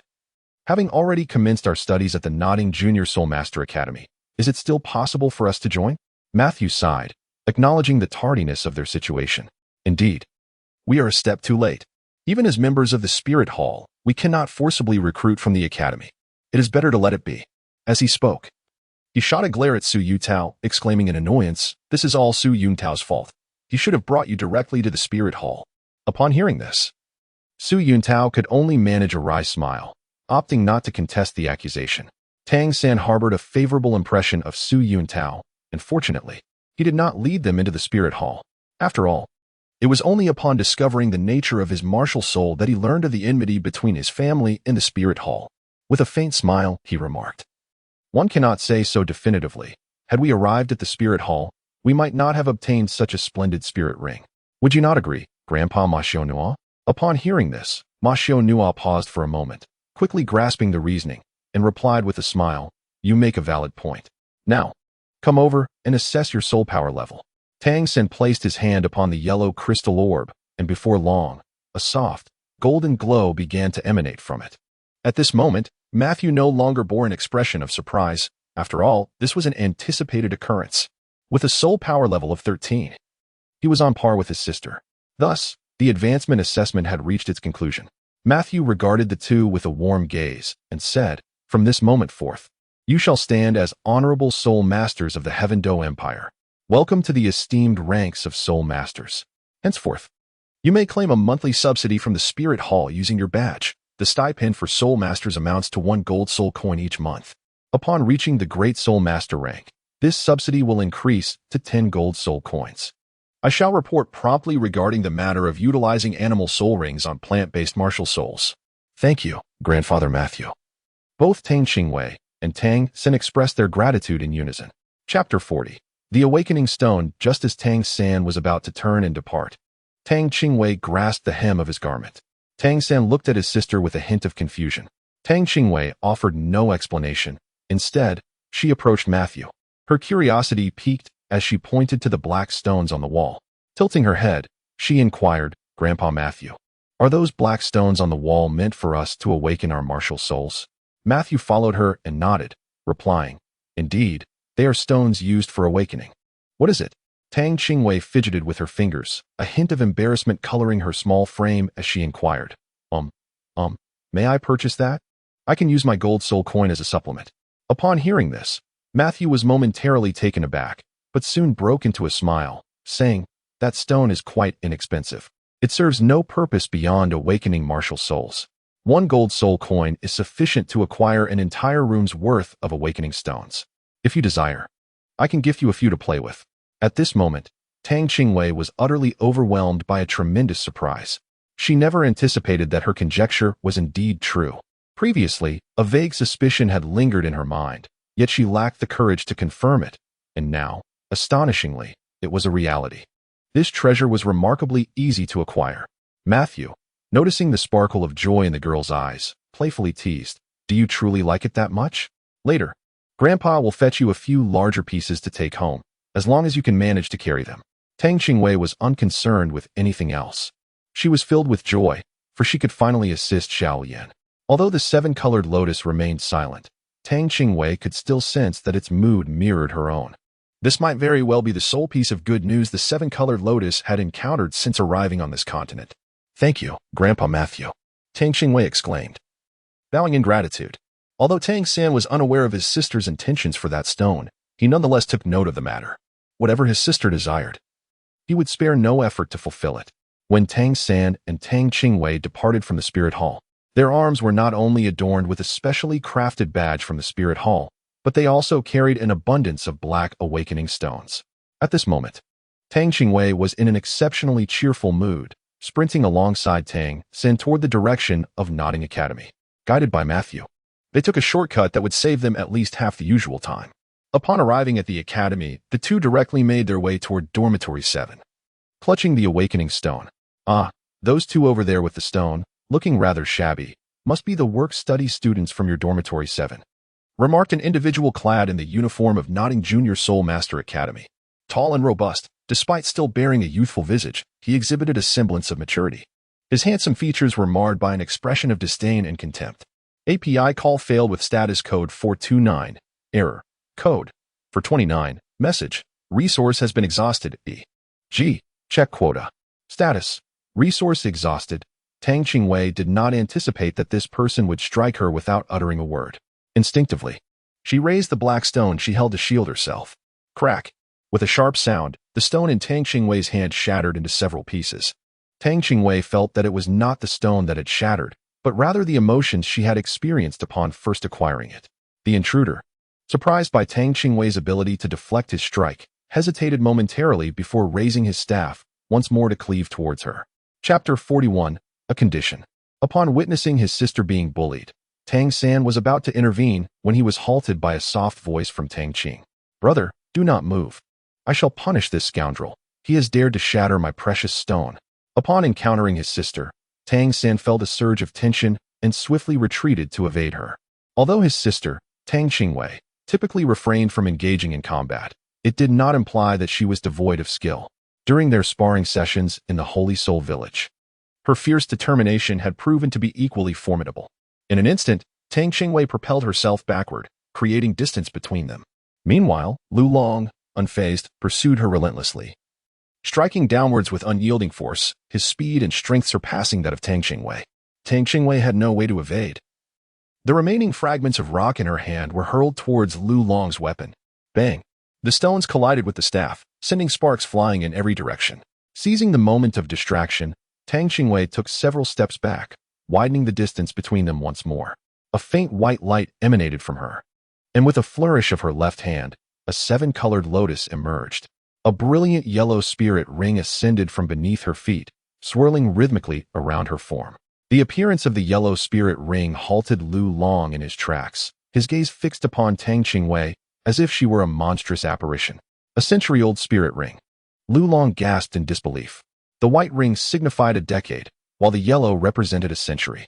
The disparity between the two levels of spirit rings, under the condition of equal spirit power, would yield a decisive advantage. How is this possible? How old is she? The emergence of Tang Qingwei's spirit ring fundamentally shattered the perceptions of these troublemaking students regarding martial spirits. At that moment, Wang Sheng stood agape, astonished. He had thought Tang San an anomaly, yet his sister proved to be even more remarkable. After all, being in the first grade meant she was merely 6 or 7 years of age. An achievement of reaching the Spirit Master realm unprecedented in the history of the Notting Junior Spirit Master Academy. Before Lu Long could comprehend the situation, a wisp of black mist surged forth from beneath him, spiraling upward, gradually enveloping his entire body. What is this? Lu Long's face turned ashen with shock. At this point, he was utterly weakened. Even speaking felt laborious. Ultimately, he could only silently part his lips, his eyes fixed intently on Tang Qingwei. Tang Qingwei stepped gradually before Lu Long, stating, "My first soul ring is the mandala snake. Thus I possess its venom. This affects the martial soul, which is fortunate for you, as your martial soul is a weapon. Had it been any other martial soul, it is uncertain whether you could converse with me in such a calm manner." The atmosphere of fear swiftly dissipated, and the senior students, who sought trouble, instinctively retreated at a rapid pace. Even if they had never encountered the mandala snake, they had undoubtedly heard of its dreadfulness. Who would willingly engage with such a terrifying venom? I concede, you must quickly administer the antidote to him. The leading student, now gripped by fear, realized that he had initiated this predicament.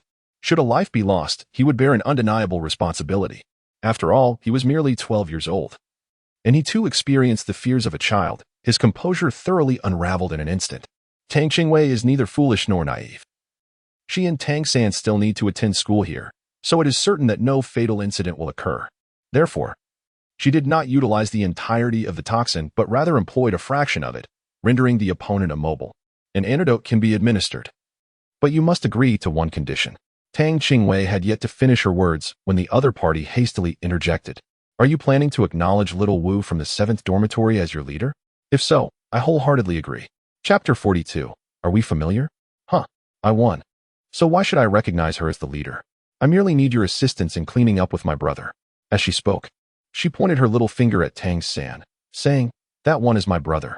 The leader of the group, overwhelmed by the situation, nodded repeatedly. "Xiaowei, we are all from the 7th dormitory. Can you include me as well? I could use their help with the cleaning too." Yin Wu chimed in with a smile. Interrupting the conversation, Tang glanced at her with a hint of curiosity. "Are we so familiar? If you wish for them to tidy up, why not confront them directly? Should you emerge victorious, your word would reign supreme." Having said that, he averted his gaze once more and summoned the 7-colored lotus.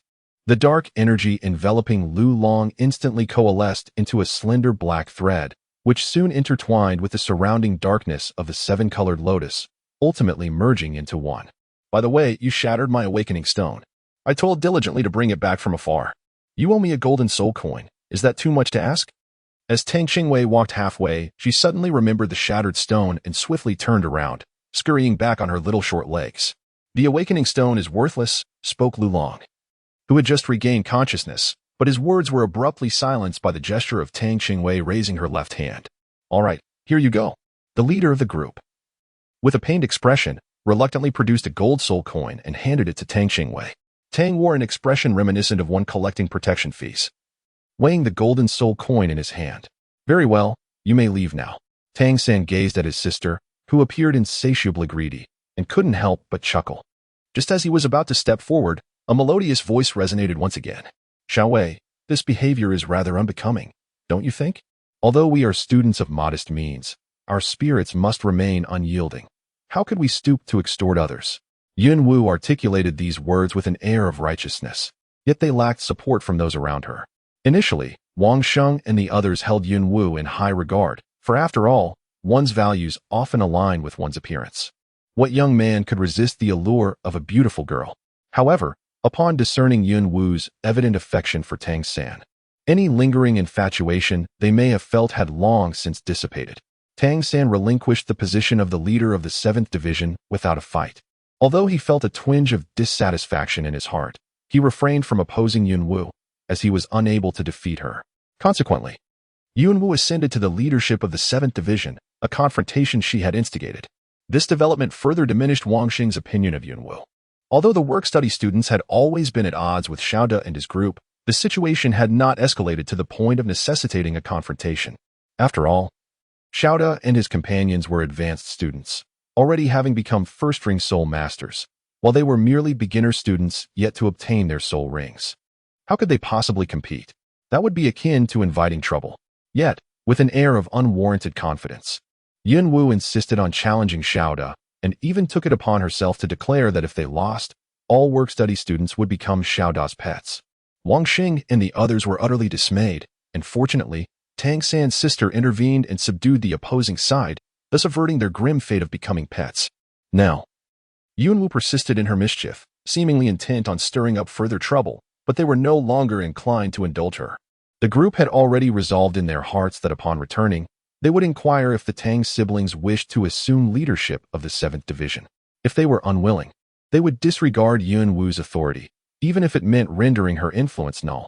Unbeknownst to Yun Wu, who was fixated on Tang San with her wide, sparkling eyes, she awaited his approval. Chapter 43. Occupied body. Tang San chose to disregard the situation and was about to depart when suddenly an exasperated and delicate voice pierced through the air. It infuriates me. This woman has not only taken over my body, but now she dares to bully such a small human child. It is utterly outrageous.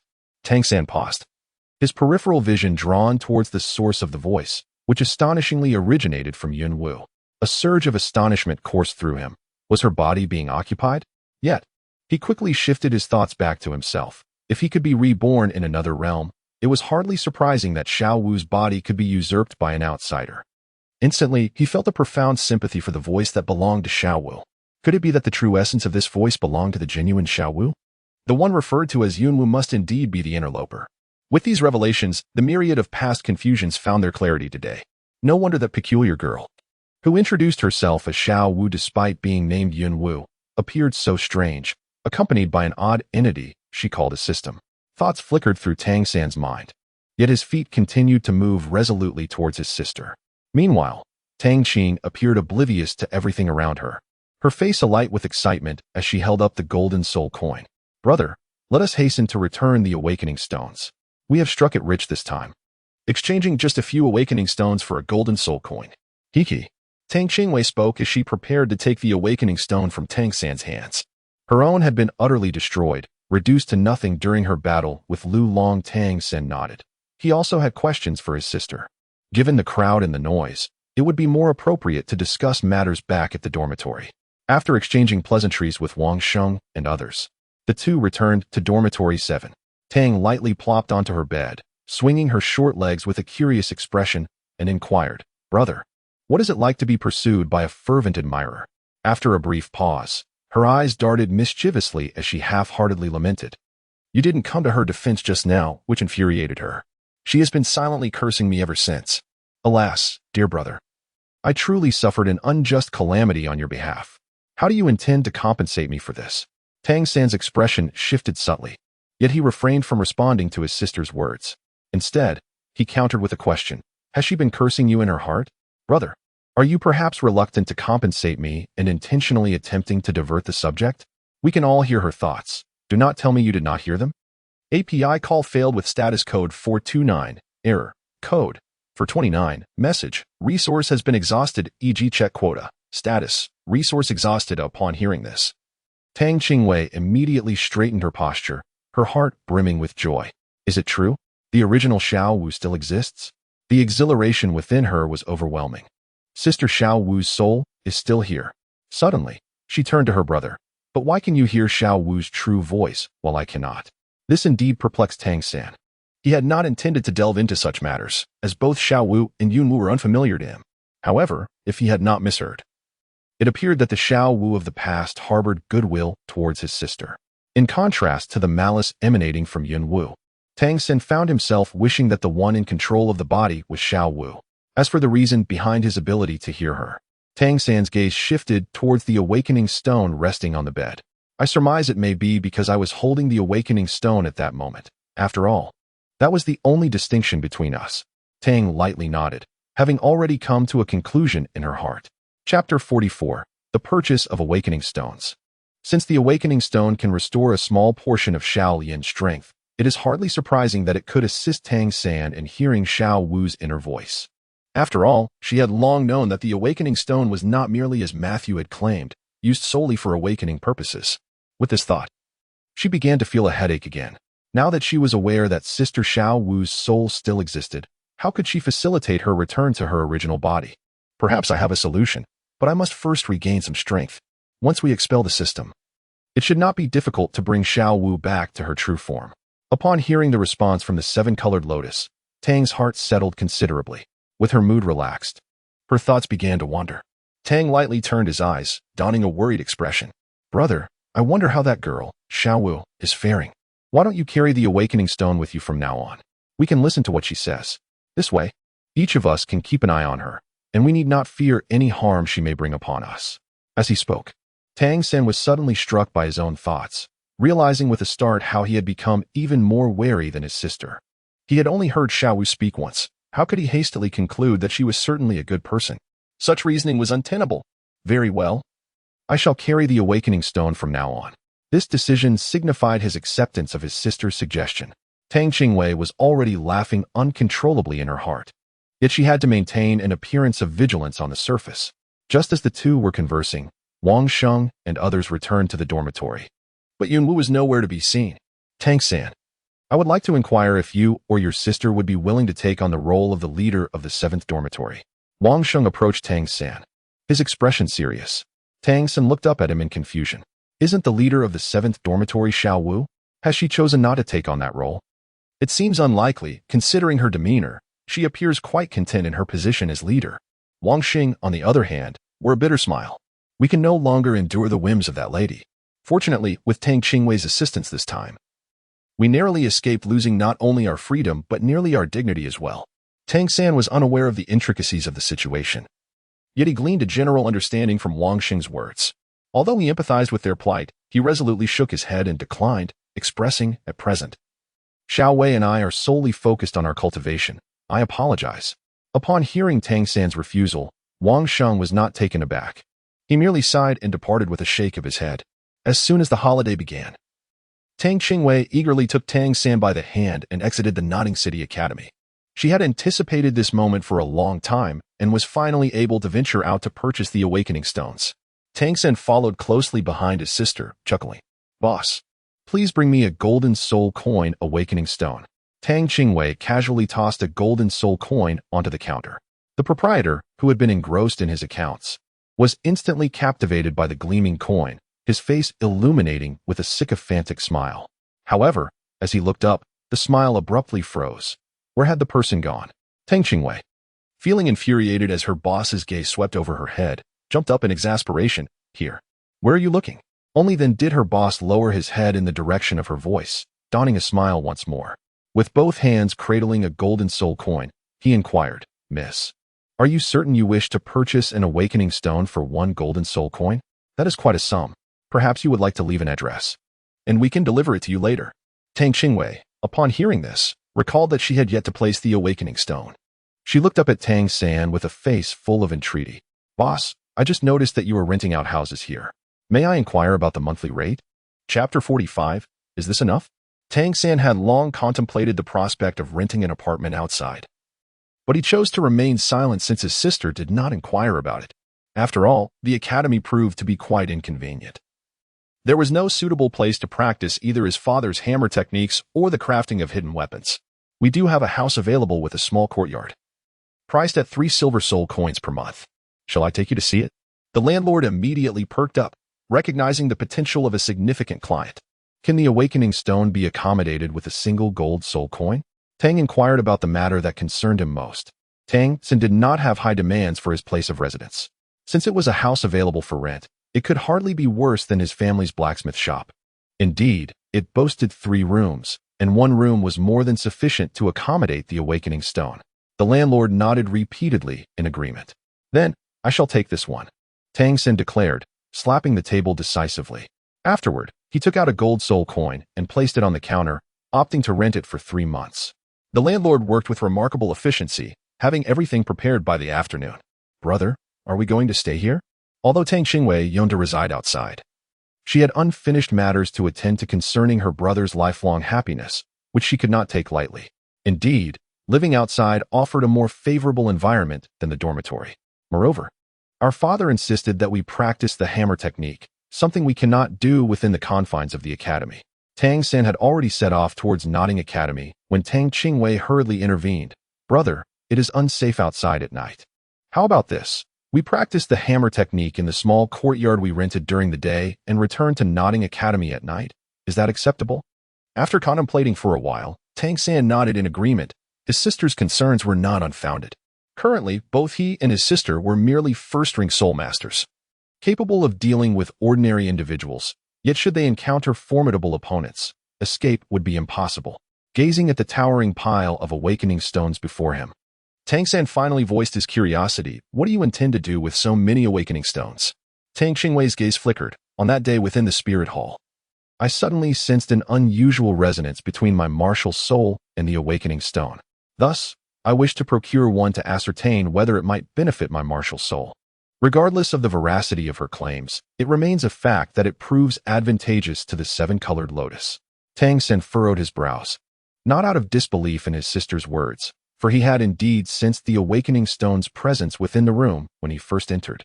Aided by the internal energy of his Xiantian skill, after a moment of silence, he finally replied, Well, you may try first. I shall stand guard outside for you. With that, he gently closed the door behind him as he stepped out. Shaolin, quickly take a look. Is this amount sufficient? Tang Qingwei summoned the 7-colored lotus, pointing towards the awakening stone before her, which towered like a small mountain. With palpable excitement, she spoke.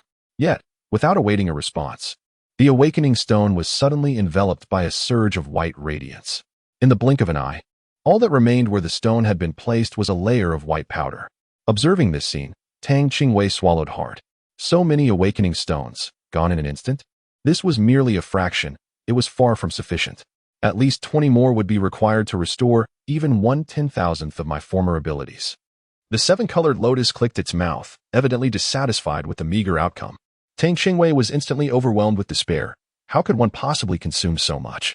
20 times equated to over 20 gold soul coins, and she was merely a first-ring soul master. It would take at least 2 years of subsidies to amass such an amount. Foolish.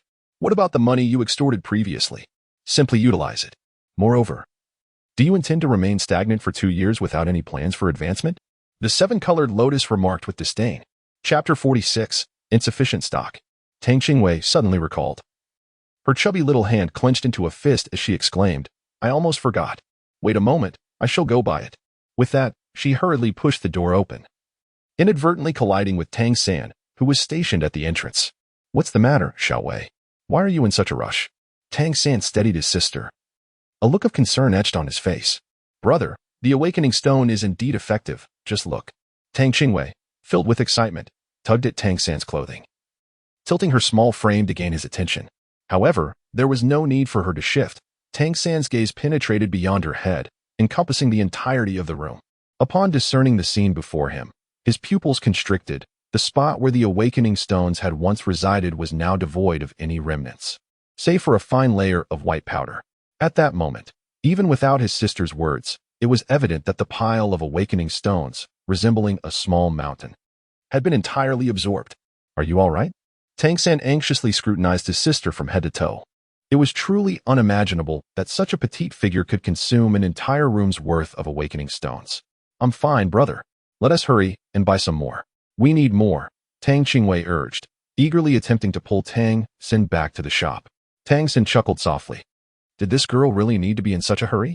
The shop was right there. It wouldn't be going anywhere. Well then, let us proceed. Tang San took his sister's delicate hand and headed towards the shop. He refrained from inquiring about the changes she experienced after absorbing the awakening stone, respecting her silence. Boss, do you have any awakening stones left?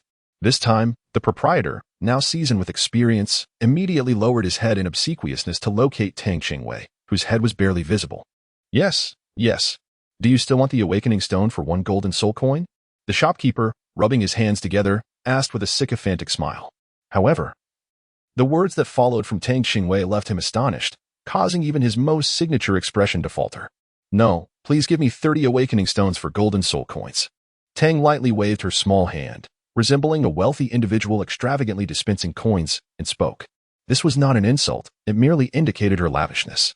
30 gold soul coins might not be a common sight in a bustling metropolis, but in the modest confines of Notting City, it represented a substantial transaction. The shopkeeper, uncertain, inquired, the awakening stone for 30 gold soul coins you. He hesitated, suppressing his curiosity about Tang's intended use for it, as prying into a customer's private affairs was a grave mistake. Fortunately, he refrained from voicing his question. Regaining his composure, the shopkeeper donned a renewed smile and said, Esteemed Miss, while the awakening stone is not particularly costly, its utility is somewhat limited. It is solely used for awakening martial souls. Hence, we typically do not keep a large stock. However, if you desire the awakening stone for 30 gold soul coins, we can arrange for procurement, though it may take approximately 7 days. Tang lowered his head in contemplation for a moment before speaking. How much do you have left? I will take it all. As for the remaining stock, you may procure more. Upon hearing this, the proprietor immediately recognized the deal was sealed and hurriedly reached for the inventory list to check. Please hold on for a moment. I will verify the stock. It appears we have approximately 3 golden soul coins available. Tang Qingwei had indeed contemplated the possibility of purchasing from other stores. However, Nottingham is not particularly large, and the other shops do not rival the size of the current one. Instead of meandering through various establishments piecing together a purchase, it would be far more prudent to buy everything from the largest store. Very well, please bring everything to me and deliver it to that quaint little courtyard. Chapter 47. Greetings to Sister Xiaowei. API call failed with status code 429. Error. Code. For 29. Message. Resource has been exhausted, e.g. check quota. Status. Resource exhausted. As Tang Qingwei stepped into the cafeteria, she was startled and took a step back at the sight of a group of uniformed young women. Fortunately, Tang San was behind her, discreetly supporting her. Otherwise, she would have been utterly embarrassed. API call failed with status code 429. Error. Code. For 129. Message. Resource has been exhausted, e.g. check quota. Status. Resource exhausted. API call failed with status code 429. Error. Code. For 129. Message. Resource has been exhausted, e.g. check quota. Status. Resource exhausted. Tang Qingwei noticed that everyone remained in a bowing position, which left her feeling somewhat awkward. She pondered to herself, must I still say, all my esteemed ministers, please rise? Yet, it was merely a fleeting thought. For this was no longer the era of feudal dynasties, and she was not an emperor. After much contemplation, she finally devised a solution. Raising her left hand and wearing a smile, she nodded in acknowledgement, adopting a demeanor akin to that of a leader conducting an inspection. Only then did the crowd disperse, each returning to their respective tasks. Wang Xing jogged up to Tang San and cheerfully inquired, "Their brother, were you looking for me?" Tang San's expression momentarily froze. Yet he quickly regained his composure and inquired softly, "What is happening here? Why the sudden outcry for us?" Wang Sheng, innocently scratching the back of his head, replied, "Isn't it Sister Xiao Wei who has triumphed over the likes of Boss Xiao and his companions? They are simply adhering to the agreement." Hence referring to you as Sister Xiao Wei. Since even your sister has been addressed as sister, it follows that they have now taken to calling you third brother as well. Tang Qingwei appeared utterly bewildered. Did I not make any such agreement with them? Did she not merely extort a golden soul coin from the other party? Oh, and additionally, she had them assist in cleaning. Naturally, it was not an arrangement you had established. It was proposed earlier by Xiao Wu, as a member of our 7th dormitory. Upon your victory, they must adhere to the agreement, Wang Sheng stated with an air of certainty. Tang Qingwei discreetly cast a glance at Yin Wu, who was absorbed in her meal. At that moment, Yin Wu seemed oblivious to her presence, furiously poking at her food with a spoon. There was no need for Tang Qingwei to eavesdrop on Yin Wu's thoughts. She was well aware that Yin Wu was undoubtedly berating her in silence. Tang San followed his sister's gaze and naturally noticed Yin Wu. However, a voice filled with schadenfreude, utterly incongruent with Yin Wu's current expression, echoed in his ears. "Ha ha. You reap what you sow. You deserve it." Ah, that human cub's frightened demeanor was utterly adorable. I wish I could give him a hug. Despite the tone, it was rather optimistic and lively. Tang San mused to himself, an involuntary smile gracing his lips. At that moment, a man clad in a gray robe entered the cafeteria. The fury on Yin Wu's face vanished instantaneously upon seeing him. She hurriedly rose to greet him. "Teacher, I have long admired your esteemed reputation. I have diligently studied your 10 core competencies of martial spirits. May I have the honor of becoming your disciple?" Although Tang San was not acquainted with the man before him, a sense of caution enveloped his heart. He discreetly retrieved the awakening stone from his pocket. "If I acknowledge the master as my mentor, there exists a possibility of being directly recommended to Shrek Academy. The principal there happens to be an old friend of the master, and he would undoubtedly extend his benevolent care towards me. While Tang San is indeed my most favorable choice, he proves to be exceedingly challenging to approach at the moment. It may be wiser to secure a place at Shrek Academy in advance for Oscar instead." Tang San once again heard the voice of Yin Wu's heart and confirmed that she must possess some knowledge. The master before him was undoubtedly a pivotal figure. Chapter 48. Taking a disciple, the master gazed at the girl before him in astonishment, having never anticipated that she had read his writings. "I am not a teacher at the academy. You have mistaken me," he replied coolly. "I wish to recognize you as my mentor, therefore I shall address you as such. Could you teach me how to cultivate my martial soul?" Yin Wu tilted her head, her smile enchanting. The master felt a stirring in his heart. The young girl was indeed a promising talent. However, he could not deceive her by pretending to possess knowledge he did not. "Your innate abilities are remarkable. You deserve a more qualified instructor," he said, looking down at Yin Wu with a strained smile. Seeing that the master was beginning to soften, Yin Wu pressed on. "I am willing to take you as my teacher. I believe you are the finest mentor." The master, observing the way Yin Wu gazed at him with wide eyes, felt his stiff smile return. He reached out to gently ruffle her hair, seemingly having made a decision. "You are a good child. Since you are so determined, I shall indulge myself and accept you as my disciple." Tang Qingwei was utterly astounded, bewildered by the unfolding events. What was this maneuver? Wasn't she a fervent admirer of Tang San? And now, she seemed to abandon him so readily? To think she even aspired to make an early connection with Oscar. Was she attempting to cultivate a relationship? This could not be allowed to come to fruition.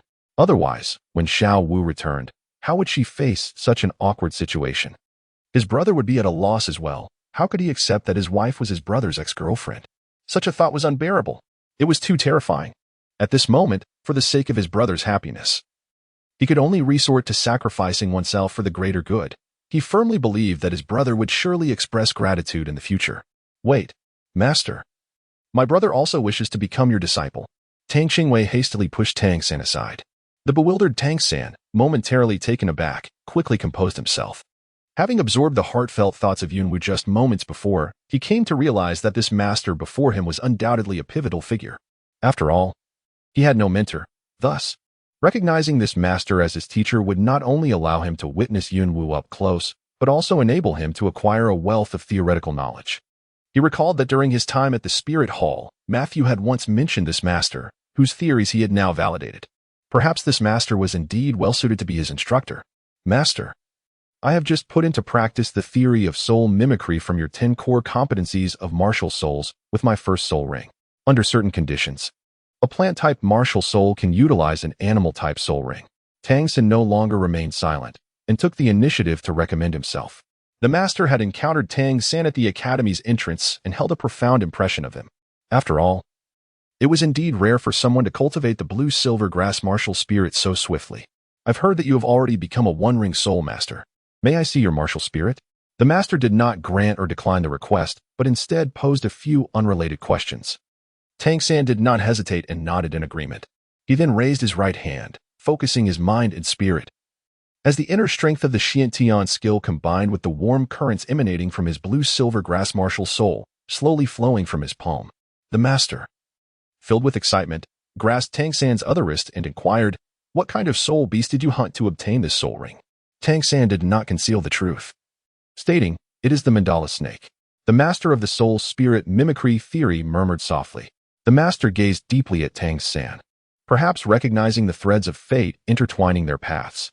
Whether among ordinary soul masters or those from the spirit hall, they all scoffed at my 10 core competitive theories, none believing in them. Unexpectedly, by a stroke of fortune, I find validation in you. Chapter 49, A Wish Renewed at that moment. The master's eyes sparkled with excitement as he regarded Tang San. Due to the mutation of his soul spirit, the master would never become a formidable soul master himself. Yet he remained steadfast, dedicating his entire life to the study of soul spirits. Now that Tang San had preliminarily validated his theories, how could he contain his exhilaration? "Very well, from this day forth, you shall be my disciple," the master declared, affectionately ruffling Tang San's hair. He chose not to reveal the matter of Tang San's dual soul spirits, mindful of the presence of others. "Come with me shortly, I have something to discuss with you." After imparting this instruction, the master exchanged a few words with Yunwu before ascending to the second floor. Seeing her brother successfully take on the role of disciple, Tang Qing felt a wave of relief wash over her. She realized she needed to hasten her own endeavors. After finishing dinner, Tang Qingwei returned to dormitory 7 alone, while Tang San went to see the master. Upon his return, Tang San possessed an additional soul guide, which made Tang Qingwei's mouth water with envy. "All right, don't be greedy. In the future, I shall find you something even better. This was a gift from the teacher, and I cannot pass it on to you. Nevertheless, since I usually handle your belongings, this soul guide is as much yours as it is mine." API call failed with status code 429. Error. Code 429. Message. Resource has been exhausted, e.g. check quota. Status. Resource exhausted. Tang lightly wiped away the non-existent drool and rolled her eyes, remarking that she was uncertain when she would receive what she sought. "Actually, I can make a wish. I almost forgot about it." "Oh? Can I directly wish for Sister Xiaowu to return to her own body?" While speaking, Tang suddenly recalled that her martial spirit possessed the ability to grant wishes, a power she seldom employed and had nearly forgotten. Tang lightly flipped his left hand, summoning the 7-colored lotus, and plucked an orange petal. He hoped for Tang San's mother to transform. API call failed with status code 429. Error. Code 429. Message. Resource has been exhausted, e.g. check quota. Status. Resource exhausted. Tang lightly furrowed his brow. The petals had not vanished. This indicated that the wish was unfulfilled. He yearned for the true Xiaowu to return to her rightful body. When he voiced this wish, Tang San was taken aback but did not express any dissent. The brief encounters over the past few days had fostered within him a nebulous sentiment towards the elusive Xiaowu, a feeling that even he found difficult to articulate. Each time her voice graced his ears, her image grew increasingly vivid in his mind, ultimately overshadowing any aversion he once felt towards Yunwu. Now, upon encountering Yunwu again, he instinctively perceived them as distinct entities. The orange petals remained, yet they had taken on an ethereal translucence. Tang Qingwei immediately became flustered, realizing that time was running out, prompting her to hastily make a wish.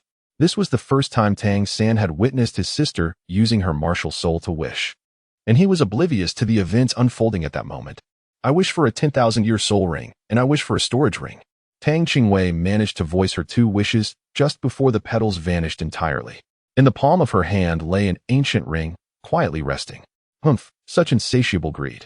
There may not be such good fortune next time. The 7-colored lotus snorted softly, uttering a final remark before disappearing once more. At this moment, Tang Qingwei paid no heed to the utterances of the 7-colored lotus. Her entire focus was already devoted to the storage ring in her hand. Ignoring Tang San's peculiar expression, she steeled herself and decisively bit down on her plump little fingertip. A piercing scream erupted, reverberating throughout the dormitory. Chapter 50. The Storage Ring. Fortunately, there were no other occupants in the dormitory, otherwise, the commotion might have caused quite a stir. At this moment, Tang San ceased to be lost in thought and grasped his sister's small hand, exhaling deeply. Fortunately, there were no wounds. Why did you bite yourself? Are you foolish? I merely read in a book that a storage ring requires a drop of blood to recognize its master.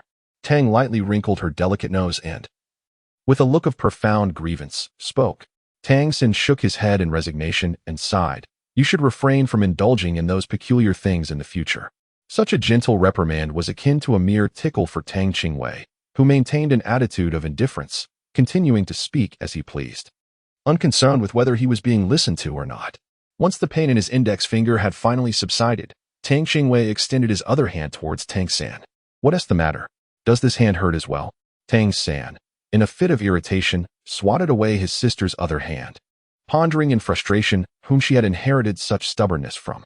Tang Qingwei remained silent, persistently extending her finger before Tang San. The standoff persisted for a considerable time, until Tang San could no longer restrain himself. I truly admire your stubbornness. I wonder from whom you inherited such a bull-headed temperament. With that, he reached for a slender, elongated needle concealed at his waist, reminiscent of the serene beauty of the moonlit night over the 24 bridges. If this does not work, then there shall be no further attempts. He then acted with remarkable swiftness, extracting a droplet of blood from Tang Qingwei's fingertip, which fell gracefully onto the ancient ring. API call failed with status code 429, error, code, for 29, message, resource has been exhausted, e.g. check quota. Status, resource exhausted. Tang Qingwei followed the resonance with her ring and entered a realm devoid of any substance, as if she were suspended in an expanse of nothingness. The dimensions of this space were ample, measuring a staggering 10,000 cubic meters. The ring was solely designated for storage, with no other apparent function. Nevertheless, this limitation was sufficient to bring joy to Tang Qingwei. Through her two wishes, she had surmised that the constraints likely entailed an inability to surpass her own capabilities excessively or to alter the fabric of the world significantly.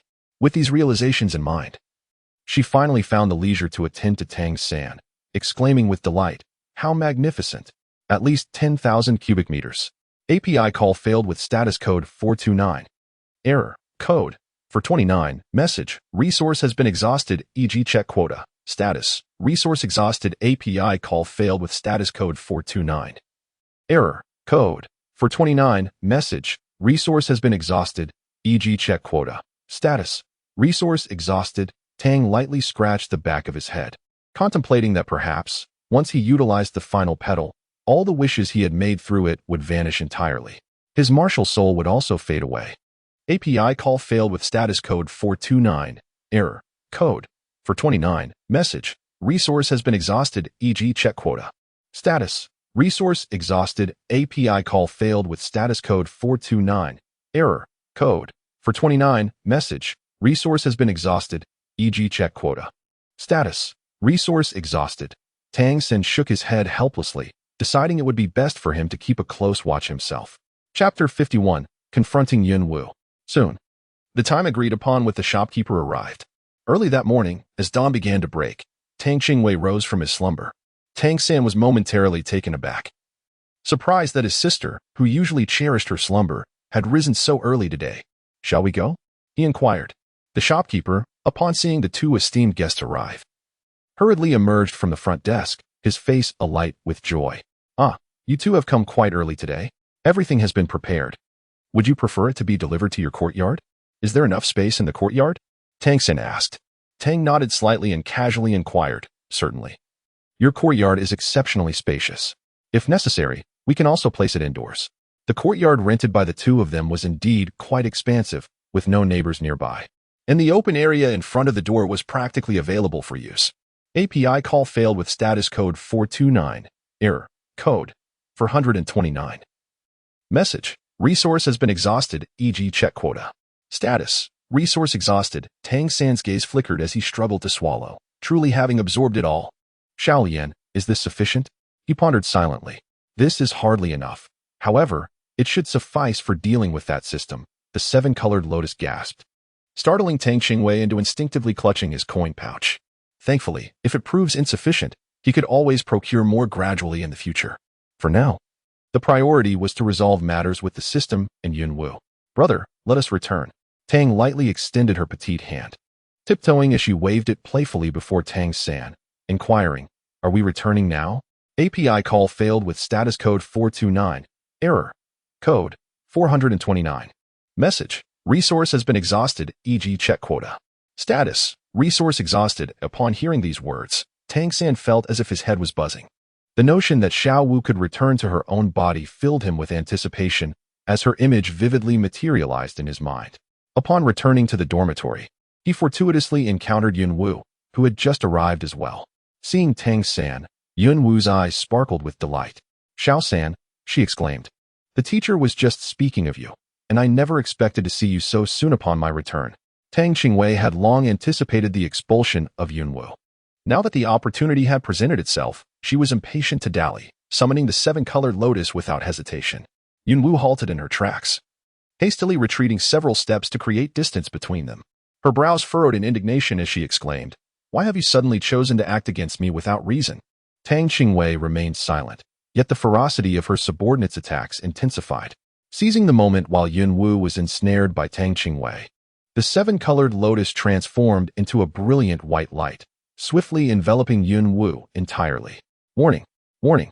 An unidentified object is attacking the system. The system will disengage in 3 seconds. Yunwu's expression shifted drastically as she internally cried out, don't leave. Take me with you. Tang Qingwei naturally heard the voice of the system and felt certain that this system was of low rank, executing tasks in a rigid manner, even at a moment of life and death. It seemed to have the leisure to calculate a countdown. Indeed, when the system's countdown reached 0, rather than escaping as anticipated, they were enveloped in a radiant white light formed by the seven-colored lotus, rendering them incapable of uttering even a single syllable. Yunwu had already been rendered completely distraught. What on earth was happening? Chapter 52. Devoured. Yunwu suddenly seemed to recall something, directing her gaze toward Tang Qingwei, her voice sharp as nails scraping against glass. It's you. It must be your doing. Why are you treating me this way? Yet, before she could finish her words, her entire soul vanished without a trace. Stabilized Xiwu's body. The system had consumed Yunwu's soul, seeking to exploit this opportunity to break through the barriers I had established. After the seven-colored lotus uttered these words, it resumed its fierce struggle with the system. Had I been too naive, believing the system to be foolish? I had not anticipated it to be both foolish and malicious. Now, as the seven-colored lotus battled the system, I found myself unable to intervene, left motionless, merely supporting Xiaowu's body. Tang San, perplexed and hesitant, refrained from stepping forward, fearful of disrupting his sister's good fortune. It was not until he witnessed Xiao Wu's body gently collapse that he instinctively reached out to catch her. However, his movement was a fraction slower than Tang's. Thus, the two of them supported Xiao Wu, remaining stationary for an extended period. Eventually, the seven-colored lotus transformed into a beam of white light, emerging from Xiao Wu's form. She will be fine. Let her rest on the bed and allow her to awaken naturally. The voice of the seven-colored lotus conveyed a sense of weariness. Tang, filled with concern, silently inquired, are you all right? I have consumed that system, and for now, I am unable to communicate with you. Once I fully assimilated, my strength will certainly be restored. The seven-colored lotus responded. Moreover, in my absence, do not act foolishly. The divine artifacts here are limited, and you cannot cultivate. I have left you some resources from other realms. Remember to practice diligently. If you do not grow stronger, no one will come to your aid if you perish. With that, the seven-colored lotus fell into silence. Tang Qingwei felt a sense of calm wash over her. As long as there were no injuries, everything would be fine. As for what Xiao Lian had mentioned, it would be better to wait a little longer before considering it. Brother, please lay Xiao Wu down on the bed. Once she awakens, all will be well. Tang Qingwei's petite frame could no longer endure the strain, and without hesitation, she entrusted her beloved sister Xiao Wu to Tang San, firmly believing that one's spouse ought to be cared for by oneself.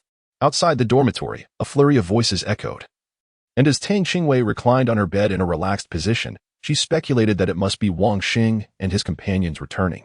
Their arrival was rather fortuitous.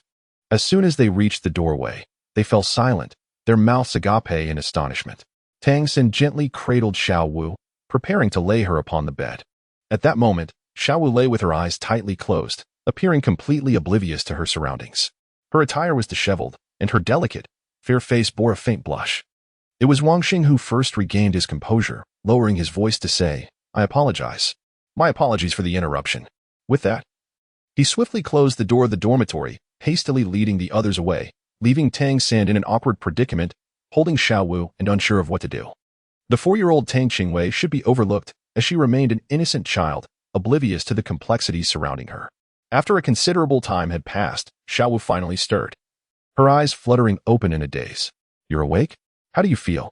Tang San feigned nonchalance as he wiped his cup, not bothering to glance up. Xiao Wu did not respond. Her body, having been occupied for so long, felt foreign to her now. She took a moment to attune herself to her physical form before leaping off the bed to stretch her shoulders. At last, she felt a sense of grounding beneath her feet. Though she remained silent, Tang San bore no resentment, stealing glances at her movements from the corner of his eye. Tang Qingwei sat cross-legged on the bed, her hands supporting her delicate head, her eyes fixated intently on Xiao Wu. After engaging in some physical activity, Xiao Wu, with a countenance full of gratitude, embraced Tang Qingwei. "Your name is Tang Qingwei, right? May I call you Xiao Wei? I am truly thankful to you. If it weren't for you, I might never have returned to my own body." Chapter 53. Xiao Wu awakened. Xiao Wu had been present all along, witnessing everything. Had it not been for this young human before her, she could not fathom how long it would take for her to return to her own form. "Oh, such a soft and fluffy little being.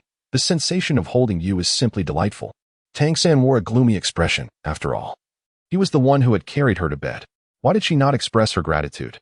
Alas, it is indeed the most challenging task to endure the charms of a beautiful woman.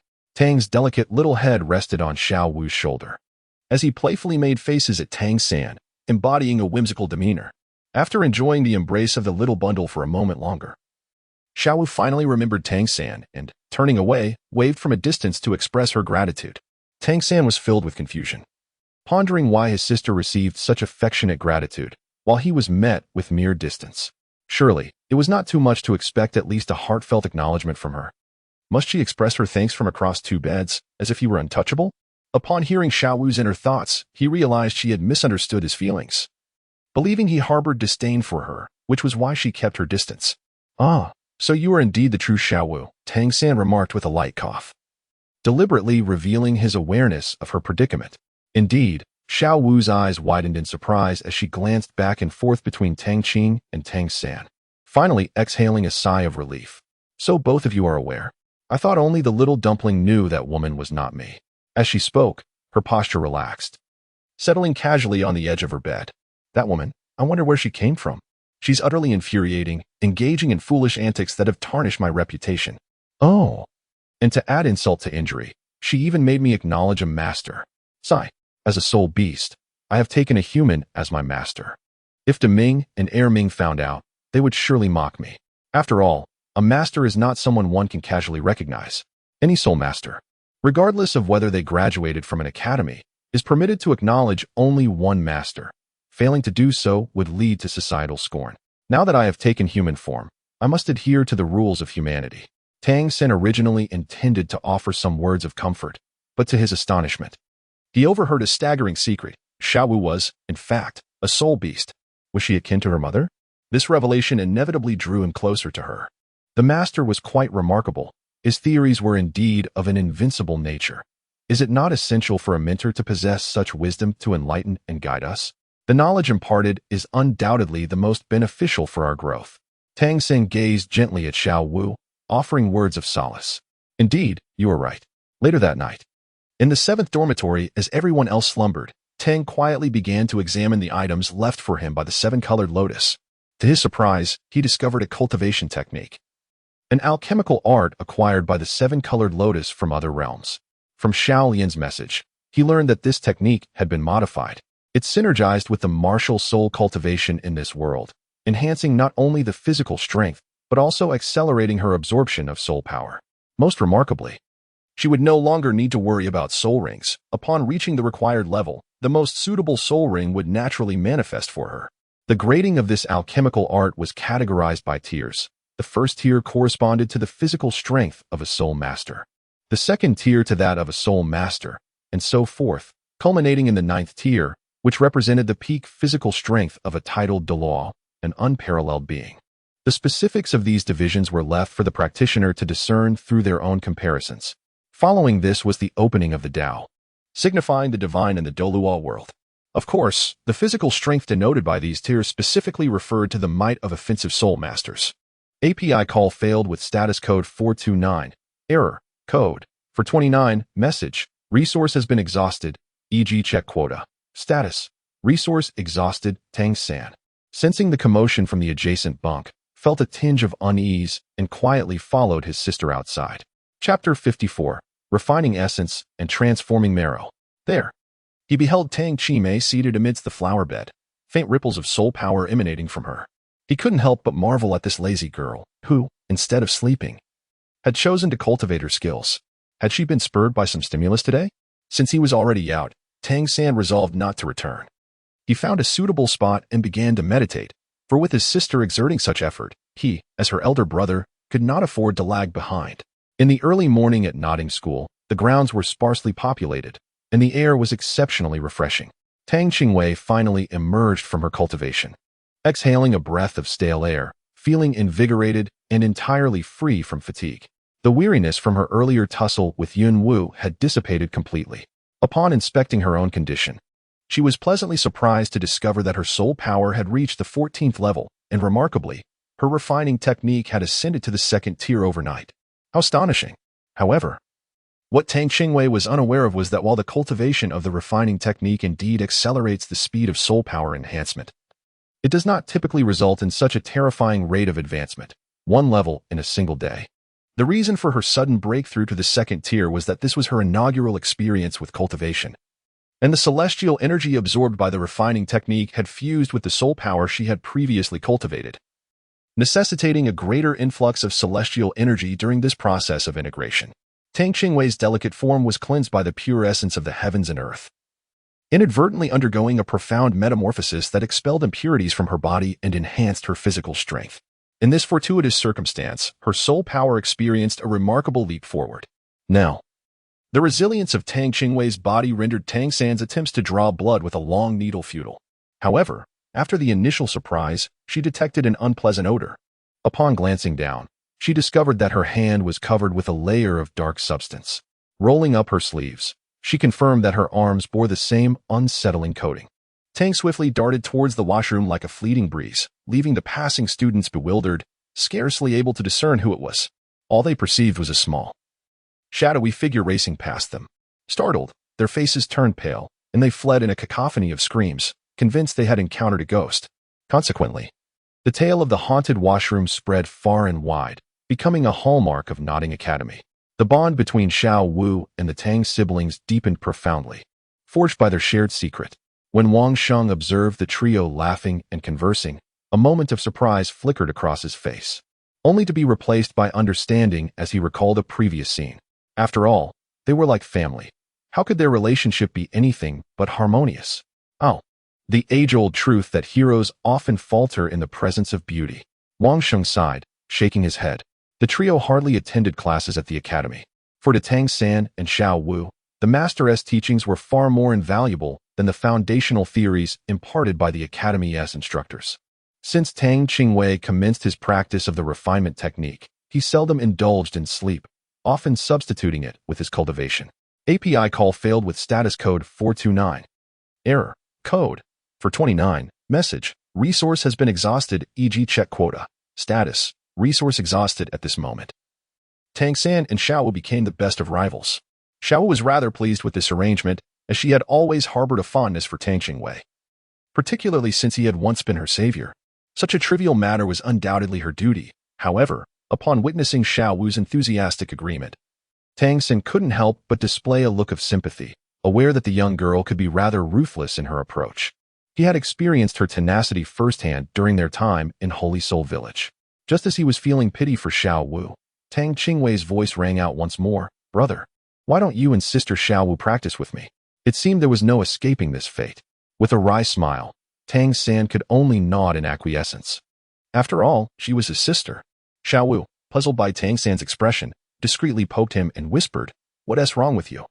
Tang San gazed at the innocent and bewildered Xiao Wu and suddenly realized that a state of ignorance could indeed be quite delightful. With a mysterious smile, he remarked, "It's all right, as it brings joy and enhances self-improvement." Xiao Wu nodded, perceiving nothing peculiar in his words. After all, augmenting practical abilities was hardly a negative pursuit. Yet, as time passed, Xiao Wu began to lament her initial impulsiveness. Although Xiao Wei could not match her strength at first, and had even been thrown into disarray by her waist bow, nothing could deter her resolute determination to cultivate. Her vigor remained unyielding. Even with Tang San's involvement, Xiao Wei sustained a rigorous training regimen of 2 to 3 duels each day. This relentless pace exhausted Xiao Wu, who had spent so many years as a hare, never before engaging in such fervent training. She couldn't help but recall her agreement to practice dueling with Xiao Wei, and the peculiar expression on Tang San's face at that moment. It dawned on her that he had already foreseen the outcome and was merely waiting to witness her predicament. On this day, the monthly 1v2 duel had arrived once more. The once solitary Xiao Wu was no longer a match for Tang Qingwei, prompting the evolution of their monthly summary battles from a 1v1 format to a 1v2. Of course, the one still referred to Tang Qingwei alone, while the two naturally denoted Tang San and Xiao Wu. Due to Tang Qingwei's influence, their coordination had now reached an extraordinary level of synergy. Tang Qingwei adjusted her clothing, her delicate face adorned with a serious expression. "All right, let us commence." Observing Tang Qingwei's adorably earnest demeanor, Xiao Wu and Tang San exchanged knowing smiles. It was precisely this earnest and endearing expression that had motivated them to accompany Tang Qingwei in her training and battles over the past 3 years. Xiao Wu playfully traced her finger across her cheek and teased, "Make sure you don't cry if I knock you down later, okay? Are you ready?" Caught off guard by Xiao Wu's charming antics, Tang San momentarily paused but quickly regained his composure, turning to his sister and encouraging, "Let us begin." With that, as the words left his lips, the three of them sprang into action simultaneously. Tang San's long legs swept across, striking directly at Tang Qingwei's lower body, while Xiao Wu moved in perfect harmony, the scorpion braid behind her head transforming into a shadow that coiled toward Tang Qingwei's neck. With an upward and downward motion, they sealed off Tang Qingwei's path forward. Tang's movements were swift yet subtle, as he lifted off the ground on the tips of his toes, transforming his fist into an open palm to strike at Xiao Wu. Unfazed, Xiao Wu maintained her offensive stance, as evading Tang San's sweeping attack was no simple feat. Just as anticipated, the moment Tang lightly leaped into the air, Tang San's other leg surged forward with a fierce, whistling sound, unexpectedly appearing at Tang's waist. At that moment, his long leg aimed for the waist, while his flowing hair threatened to ensnare her throat. Tang lightly stepped into the void once more, propelling her body upward. With her right hand grasping Xiao Wu's long braid, she utilized the force of rotation to hurl Xiao Wu towards Tang San. In a bid to evade Xiao Wu, Tang San abruptly tilted his head back and leaned away, employing a technique akin to an iron plank bridge to dodge the incoming motion. However, unbeknownst to him, at that very moment, Tang lightly executed a powerful kick with her right leg. Tang San suddenly felt a tremendous force surging through his waist, rendering him unable to maintain his balance and causing him to topple backward. With a thud, Tang San fell onto his back, and Xiao Wu's body landed squarely on top of him, resulting in a chaotic entanglement of the two. Tang Qingwei, however, paid little heed to such matters, for she was currently enveloped in the euphoria of her inaugural victory. "What are you all doing? Hurry up." At that moment, amidst the crowd, an incongruous voice rang out. API call failed with status code 429. Error. Code. For 29. Message. Resource has been exhausted, e.g. check quota. Status. Resource exhausted. Tang San lay flat on the ground, his arms stretched out to either side, while Xiao Wu straddled his waist, pressing her hands against his chest. Although they were merely children, the position was rather suggestive. Xiao Wu's face flushed crimson, and she quickly leapt off Tang San, who seized the opportunity to roll over and rise to his feet. The female teacher had approached, her voice filled with anger as she demanded, "What is happening between you two?" Tang San believed that as a boy, he should step forward to explain himself. Yet, before he could utter a word, Xiao Wu eagerly interjected, "Teacher, we are merely engaging in a friendly exchange." "A friendly exchange? Lying on the ground in such a manner? What kind of upbringing have your families provided? At such a tender age, already indulging in flirtation, what will become of you in the future?" The teacher's reprimand rang out like the popping of beans. Tang Qingwei remained in a state of bewilderment. What on earth was happening? How had their sparring session devolved into a romantic entanglement? Did they not see her still present? Who engages in matters of the heart while accompanied by a third wheel? They were clearly engaged in a contest of skill. Teacher, we are truly just sparring. Tang Qingwei slightly interrupted the teacher's reprimand. Upon hearing a third voice, the teacher finally turned her gaze towards Tang Qingwei, inquiring, have you been here all along?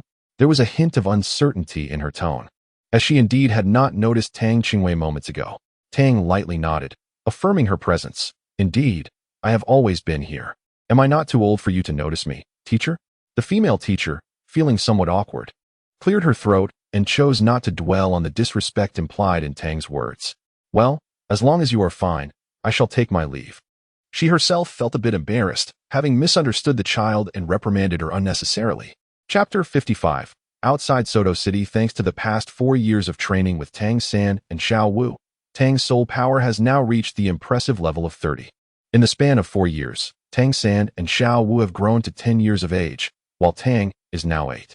Tang San had long grown accustomed to being overshadowed by his sister, graciously accepting the reality that she surpassed him in strength. Although he was merely at the 20th rank, still far behind his sister, he remained undeterred in his pursuit, for it was his solemn duty to protect her.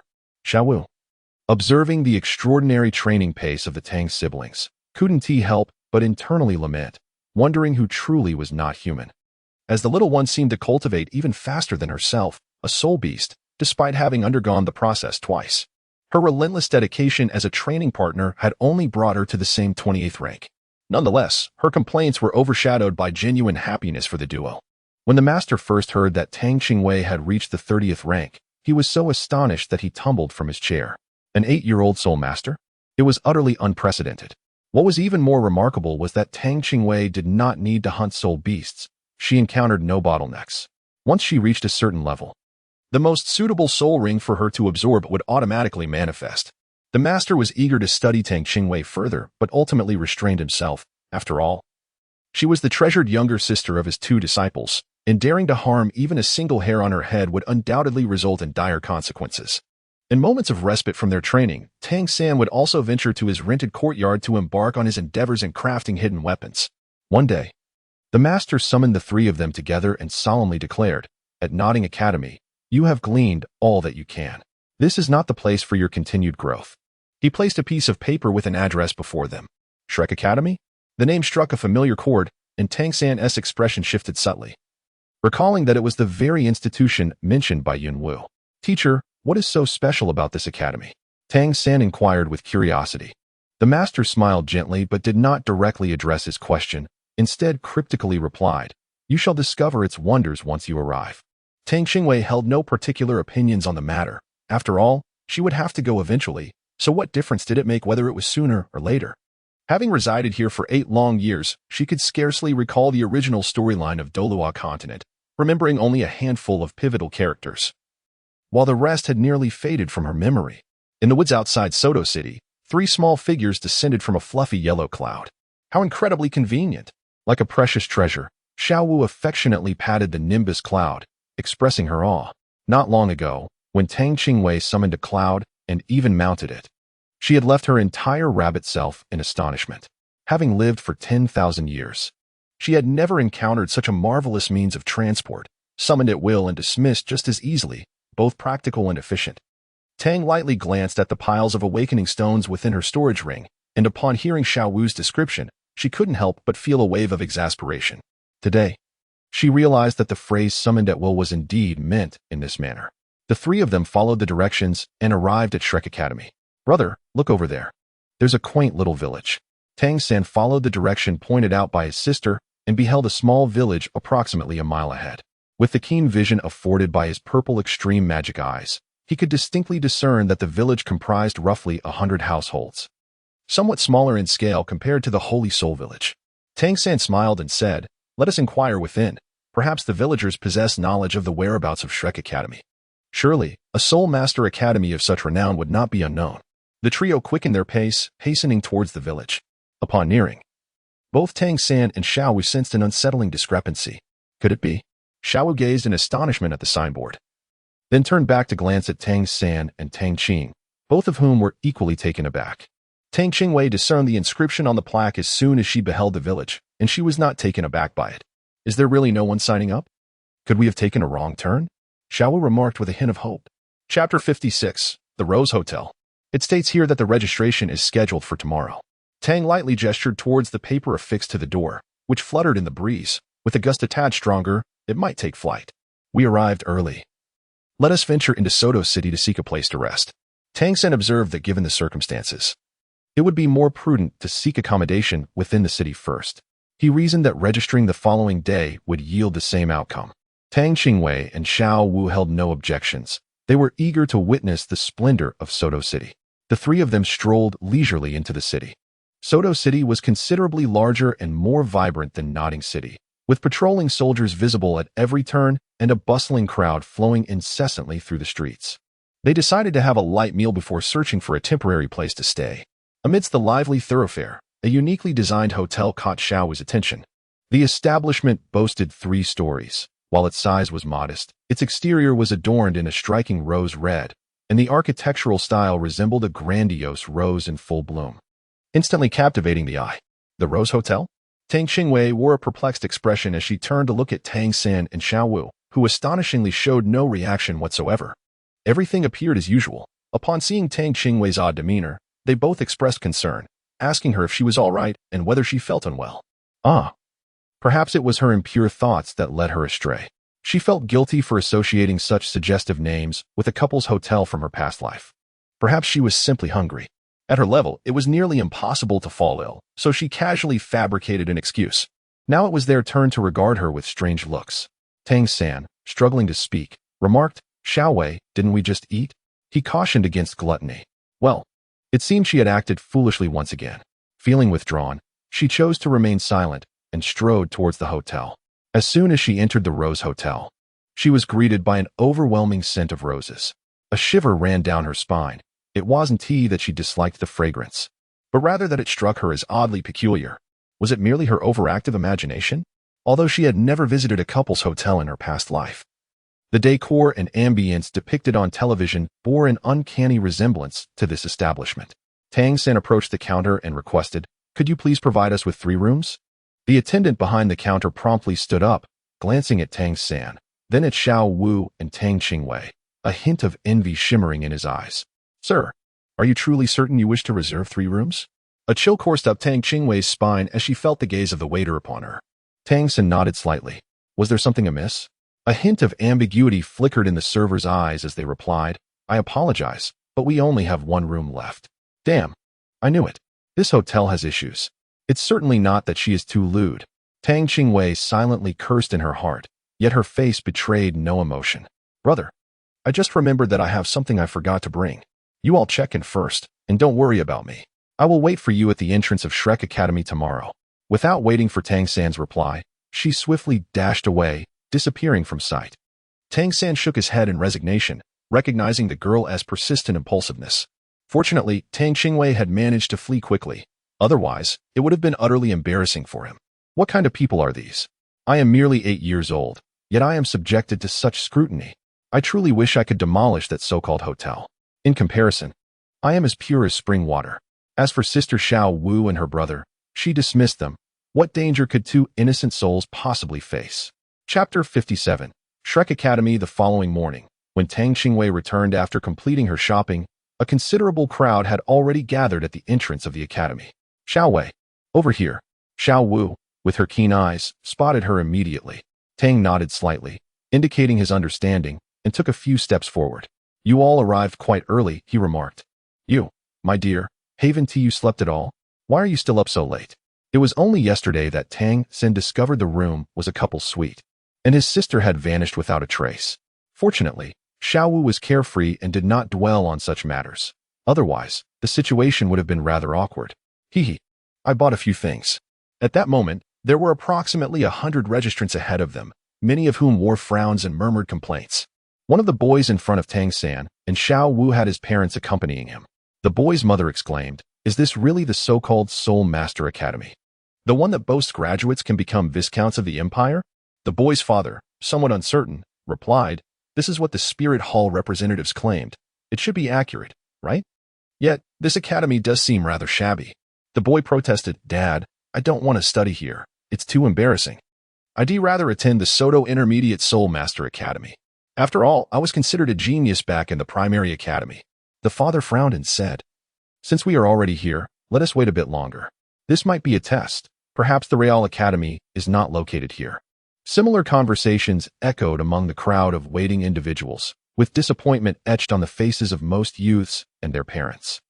The trio had already come to confirm the situation yesterday, and upon reflection, they found the unique design of Shrek Academy to possess a certain distinctive charm.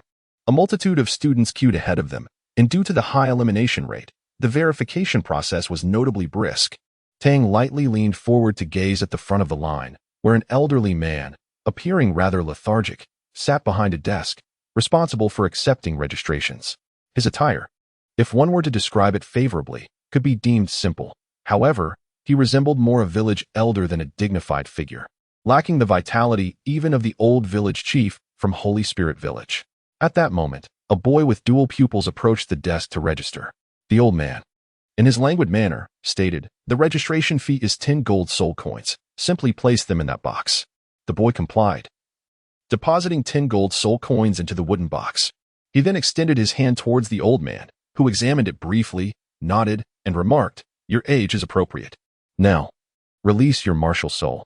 Without further ado, the boy summoned his soul power, and his once golden hair transformed instantaneously into a striking black and white, with white predominating, while a few strands of black stood out vividly. For faint lines emerged on his forehead, arranged in a manner akin to the character for King, 3 horizontal and 1 vertical. Beneath him, 2 radiant rings ascended in succession, quietly rising. The 2 yellow soul rings, swirling with profound soul power, created a wave-like pressure that forced the students behind him to stagger back several steps. A rare smile graced the old man's face as he remarked, "Not bad. A 13-year-old great soul master. What is your name?" The boy replied, "Dai Mubai." Tang Qingwei was taken aback upon hearing a familiar name and turned to look, only to find it was Dai Mubai. The golden-haired youth with dual-colored eyes bore a cold expression, quite contrary to the dashing playboy image she had envisioned. Chapter 58. Bone Assessment. You are qualified. Oscar, take him inside. Next. Understood. A mature-looking young man approached and flashed a bright smile at Dai Mubai before escorting him into the academy. Oscar. Tang Qingwei followed the sound, perplexed by how much older he appeared compared to Dai Mubai. Wasn't Dai Mubai the eldest among the 7 monsters? Have I misremembered? We 3 are here to register together. With that, she placed the 30 golden soul coins she had meticulously prepared into the wooden box and extended her hand. The elderly man first examined Xiao Wu's hand, nodding in approval. Your age is appropriate." When it was Tang Qingwei's turn, the old man paused for a moment, surprised. "You are here to register as well? This is a mid-level Soul Master Academy. How old is this child?" Tang lightly nodded. "Grandfather, I am here to register as well." "Very well, extend your hand." The elder replied, refraining from further conversation. He intended to assess the bone age first, if she truly appeared to be merely 7 or 8 years old. Even if she hadn't met the requirement of reaching level 25 or above, and had just attained the rank of a great soul master, Shrek Academy would still consider her admission. The concern lay in the possibility that she simply had a youthful appearance, a common occurrence, after all. Who would have guessed that Oscar from their academy was merely 12? It was prudent to ascertain her age before proceeding. The elder reached out to gently squeeze Tang's small hand, his eyes suddenly illuminating with fervor. His gaze towards her shifted to one of intense warmth. However, he quickly regained his composure, as there was still another individual whose bone structure needed examination. Once this boy's age was confirmed, they could assess the martial souls of the 3 together. When his hand moved to Tang San's, he could not suppress a gasp. Doubt flickered in his mind, compelling him to press down on Tang San's hand a few more times. His expression morphed into one of intrigue as he looked up at Tang San and inquired, "Have you practiced any soul techniques?" The reason he scrutinized the hands of the applicants was to discern their true ages through the skeletal structure, a measure that could not be falsified. Yet, Tang San's hand felt remarkably pliable, making it impossible to gauge the state of his bones. API call failed with status code 429. Error. Code 429. Message. Resource has been exhausted, e.g. check quota. Status. Resource exhausted. Tang San lifted his calf, placing it upon the table, while the elderly man, through the fabric of his trousers. Pinched a few times on his lower leg. Instantly, Tang San felt a wave of soreness and numbness. The elder nodded slightly at Tang San, acknowledging the commendable muscle development and appropriate bone age. Very well, release your martial spirits, he instructed. Simultaneously, the three of them summoned the soul power within their bodies. The registration area was immediately illuminated by three resplendent martial spirit auras. A golden 100-year soul ring spiraled upwards from beneath Xiaowu's feet. Rabbit ears sprouted forth, and soft, white fur appeared on her hands, as her figure elongated, embodying the martial spirit of the soft-boned rabbit. As Tang San's 100-year soul ring ascended, a common blue-silver grass sprouted from his palm, which, infused with the soul ring's effect, rapidly transformed into a deep blue vine adorned with peculiar patterns. After observing Xiao Wu's martial spirit, the elder turned his gaze toward Tang San, astonished. Is it truly blue-silver grass? Can it cultivate so swiftly? Just as the elder marveled at this revelation, from beneath Tang Qingwei's feet, three radiant rings ascended in succession, quietly rising, 2 yellow and 1 purple. As the soul rings revolved, a surge of soul power generated a tidal wave of pressure that rushed forth. Tang Qingwei deliberately delayed her appearance, for if she had acted prematurely, she would undoubtedly have overshadowed Tang San and Xiao Wu. It was only after their martial spirits were fully displayed that she began to channel her soul power. Chapter 59. The 8th-year soul sage. Could it truly be a soul sage? The astonishment on the old man's face was palpable. Before him stood a mere 8-year-old girl. Yet she possessed 3 soul rings, having attained the realm of a soul sage, a phenomenon he had never encountered before. Notably, those 3 soul rings were of the highest configuration, 2 yellow and 1 purple. Truly, the youth of today is formidable. You all qualify. Ha! The elder was elated. It seemed this year was particularly abundant with prodigies. The not-so-distant figures of Dai Mubai and Oscar were rendered speechless at this sight. That little girl had already reached the level of a 30-ranked soul sage. The comparison was disheartening indeed. They realized they needed to intensify their trainings, for being surpassed by such a young child would be utterly humiliating. This display of martial spirits frightened away at least a third of those waiting in line to register. No one wished to squander their money, especially considering the rather unremarkable appearance of Shrek Academy before them. Tang Qingwei and the other 2 swiftly caught up with Dai Mubai and Oscar, who were still lingering ahead. Observing the approaching trio, Dai Mubai felt a profound sense of discomfort. He could distinctly sense that their soul power surpassed his own, leaving only the young lad by his side on equal footing. At that moment, his emotions were particularly tumultuous, following the death of his second brother. He and his elder brother were naturally positioned as the heirs to the Douluo Empire. He understood that a confrontation between him and his elder brother was inevitable. The royal decree of the Douluo Empire dictated that might makes right. Before the age of 25, the one with greater strength would ascend to the throne, while the vanquished would face annihilation or have their soul power stripped away, condemned to a remote location for the remainder of their days. When his elder brother seized his throat, fear gripped him, compelling him to flee like a coward. He realized that remaining there would lead him to a fate akin to that of his second brother, with a 6-year age gap. His elder brother Davis held a significant advantage, and thus, his soul power was naturally far superior. He had always rationalized his lack of strength as a mere consequence of his youth. However, witnessing the trio before him served as a jarring awakening. Youth did not equate to weakness. None of the 4 surpassed him in age, and the least among them was on par with his own soul power level. Wasn't his age merely an excuse for his own cowardice? Upon making his resolution, the somber aura surrounding Dai Mubai dissipated, and a smile began to grace his face. The quartet could sense a change in the golden-haired youth before them, though they remained oblivious to the fact that within that fleeting moment, Dai Mubai had chosen to abandon his previous inclination towards self-destructive evasion, inspired by their presence. He approached them with intent, nodding gently as he spoke. From now on, we shall be schoolmates. Shall we introduce ourselves? I am Dai Mubai, a soul master of the White Tiger martial spirit at the 30th level, and I am 13 years old. What about you? Tang San proceeded with his self-introduction. Tang Qingwei discreetly cast a glance, feeling a sense of familiarity with Dai Mubai. Upon hearing Xiao Wu complete her introduction, Tang Qingwei spoke up. I am Tang Qingwei, a 30-level soul master, with the martial soul of a 7-colored flower. I am 8 years old. Oscar, noticing the attention of the group upon him, flashed a broad smile, revealing his gleaming white teeth as he scratched the back of his head, saying, I am Oscar, a 28-level food system soul master, with the martial soul of a sausage. I am affectionately known as the sausage vendor. You may call me Sausage Vendor Oscar, or simply Xiao Ao. I am 12 years old. Chapter 60. Growing up too fast, is it possible? You're only 12. Xiao Wu's voice instinctively rose in pitch, her expression one of astonishment as she gazed at Oscar. Tang San and Dai Mubai exchanged bewildered glances at Oscar. With unwavering confidence, Oscar declared, "Indeed, my name is Oscar. I am 12 years old, and a first-year student at Shrek Academy. Surely you cannot doubt my age simply because of my abundant facial hair."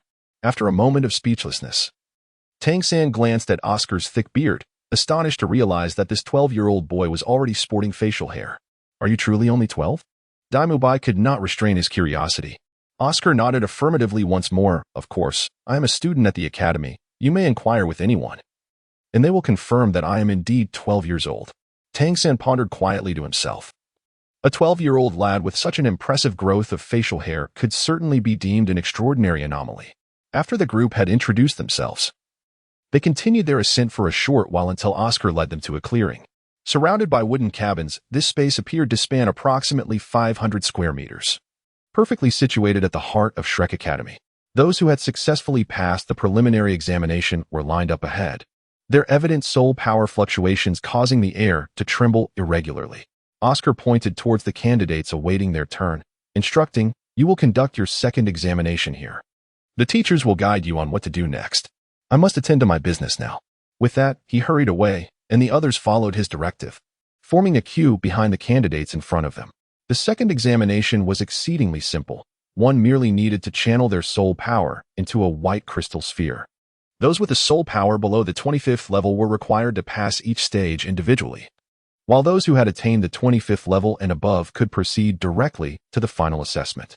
However, Oscar, preoccupied with his business, had neglected to inform them of this detail.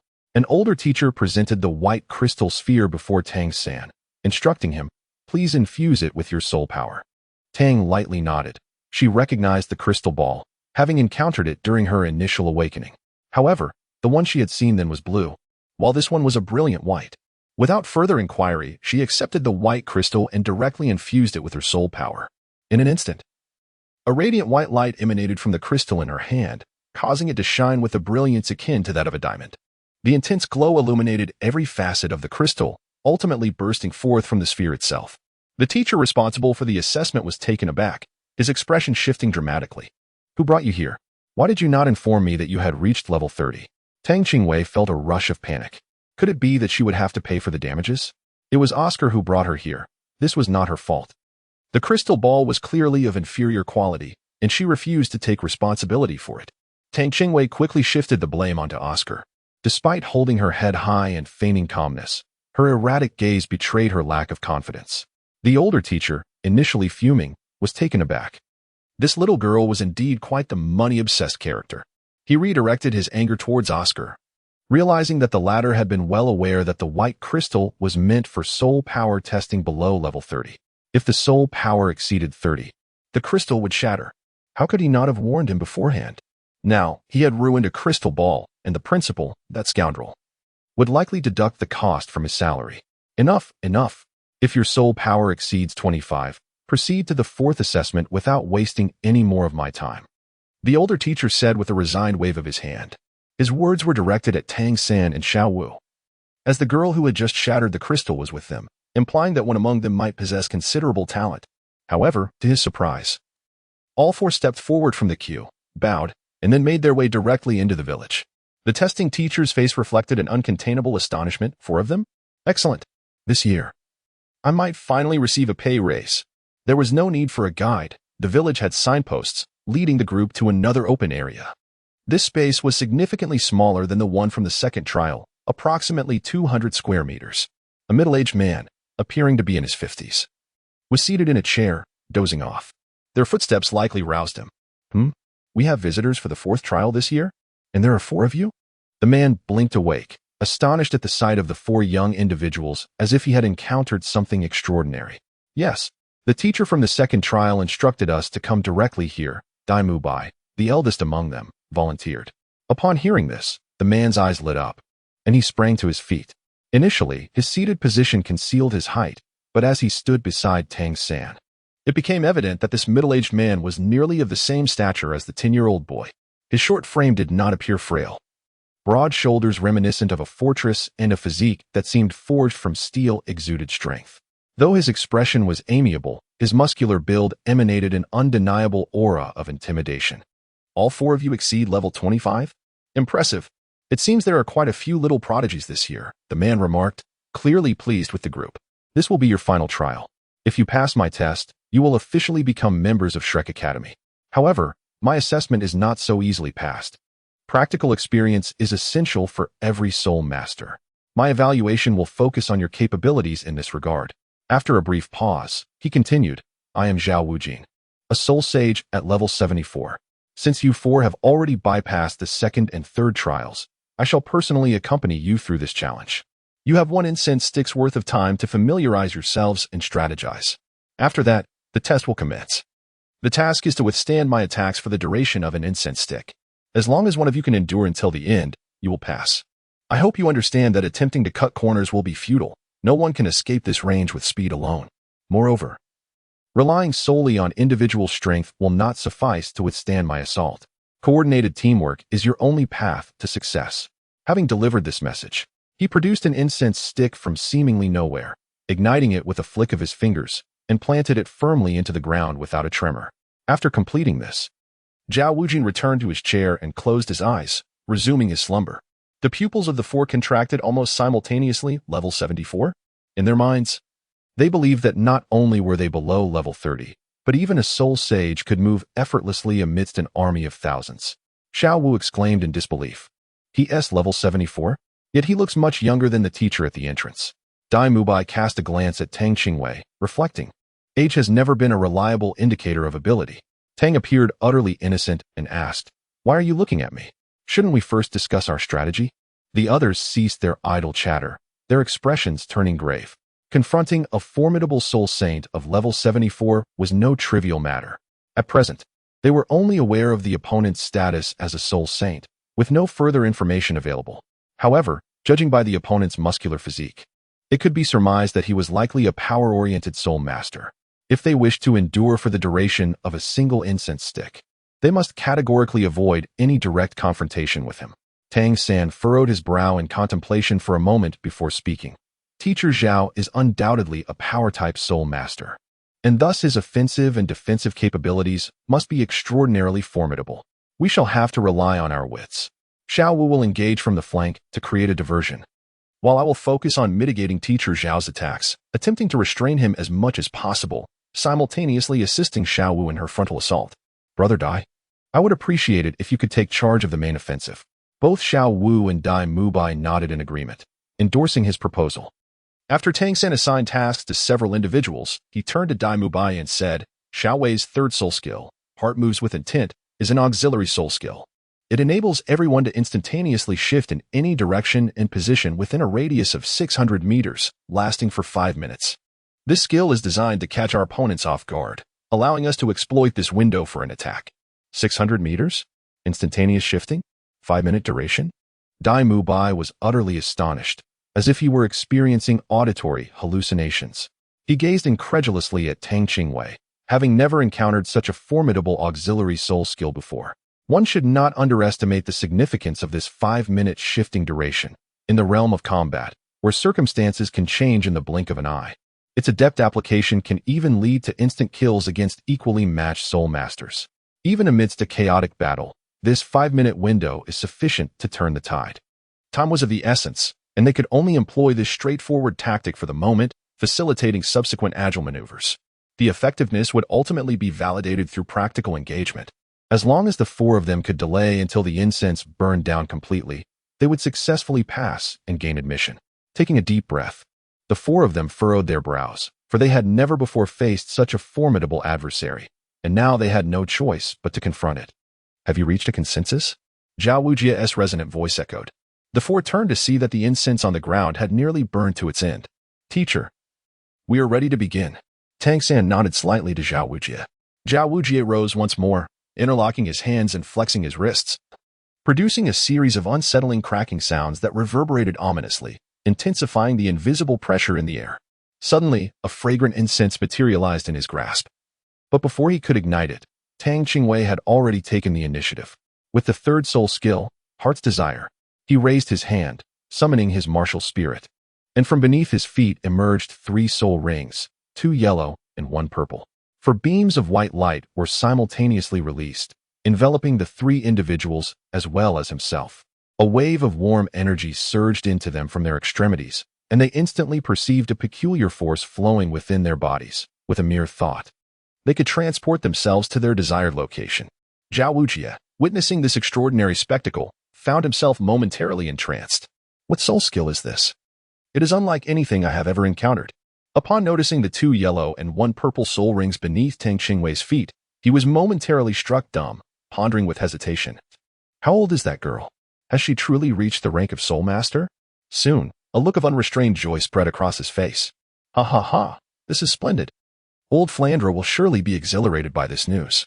Chapter 63. Taking it seriously at that moment, Zhao Wujie sprang into action, not charging towards Tang San and the others, but rather adopting a half-squat position, his fist crashing down towards the ground. This is not good.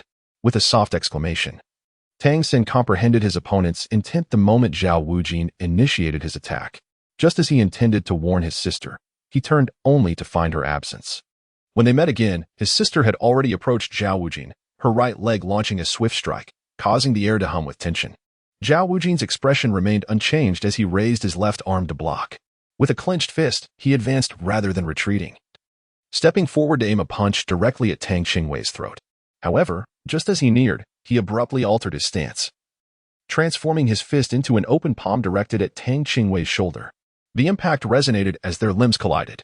Tang Qingwei maintained her composure, yet Zhao Wujie experienced a jolt, forcefully pushing her away and deflecting her right leg. The girl's physical resilience was astonishing, rivaling that of a top-tier battle soul master. What could this mean? Wasn't she merely a soul master? Little did Zhao Wujie know, Tang Qingwei had practiced a body refinement technique, a method specifically aimed at enhancing physical strength. Currently, her cultivation had reached the 4th tier, signifying her physical prowess had ascended to that of a formidable attack-type soul master. Without time to ponder further, Tang Qingwei swiftly retracted her leg, clasping her fists together. With her left leg propelling her upward, she soared into the air. In mid-flight, she unified her fists and aimed a powerful strike at the crown of Zhao Wujie's head. This time, Zhao Wujie was reluctant to endure the blow. While the strike posed no threat of grave injury, it would certainly sting. The fact that it could cause discomfort to a level 74 soul saint spoke volumes about her physical strength. Zhao Wujie was increasingly convinced that this girl had indeed trained in techniques to enhance her physical capabilities, prompting him to abandon any frivolous intent and engage with utmost seriousness. Tang lightly swung his fist through the air, not pausing for a moment, as he employed his 3rd soul skill, vanishing to create distance between himself and Zhao Wujie. Indeed, at the very spot where Tang had just stood, a loud crash resounded, causing the earth to tremble violently, sending a wave of earthen-colored ripples surging toward the other 3. They reacted swiftly, quickly teleporting away from their original positions. Xiao Wu once again utilized her teleportation, reaching Zhao Wujie in the blink of an eye, as she simultaneously aimed her feet at either side of his neck. 2 muffled thuds echoed as her feet landed accurately on Zhao Wujie's shoulders. Yet he did not even flinch. Clearly, Xiao Wu's current attack was merely a tickle to him. Zhao Wujie's focus was entirely on the teleportation techniques employed by the 4. Incredulously, he rubbed his eyes, astonished. He had not misjudged. They had indeed vanished in an instant. This was undoubtedly a supportive soul skill. Otherwise, how could all 4 employ the same technique? Could it be the girl's soul skill? Was she an auxiliary soul master or an assault-type soul master? Truly, they were a band of little monsters. How amusing. Allow me to witness your prowess. The combat style of these youngsters had completely captured his attention. At that moment, Zhao Wujie suddenly felt a tightening sensation all over his body. Spiny vines had begun to wrap frantically around him, ensnaring his arms and legs tightly. The vines constricted intensely, releasing a potent paralyzing toxin all at once. Simultaneously, the vines rising from the ground pushed him upward, lifting his feet off the ground, completely enveloping him. Before Tang San could utter a word of warning, Dai Mubai had already made his move, his 2nd ring glowing brilliantly. A powerful sphere of white light coalesced, and a spherical energy blast erupted from his mouth, manifesting as the 2nd soul ring skill of the evil eye White Tiger, the White Tiger's radiant wave.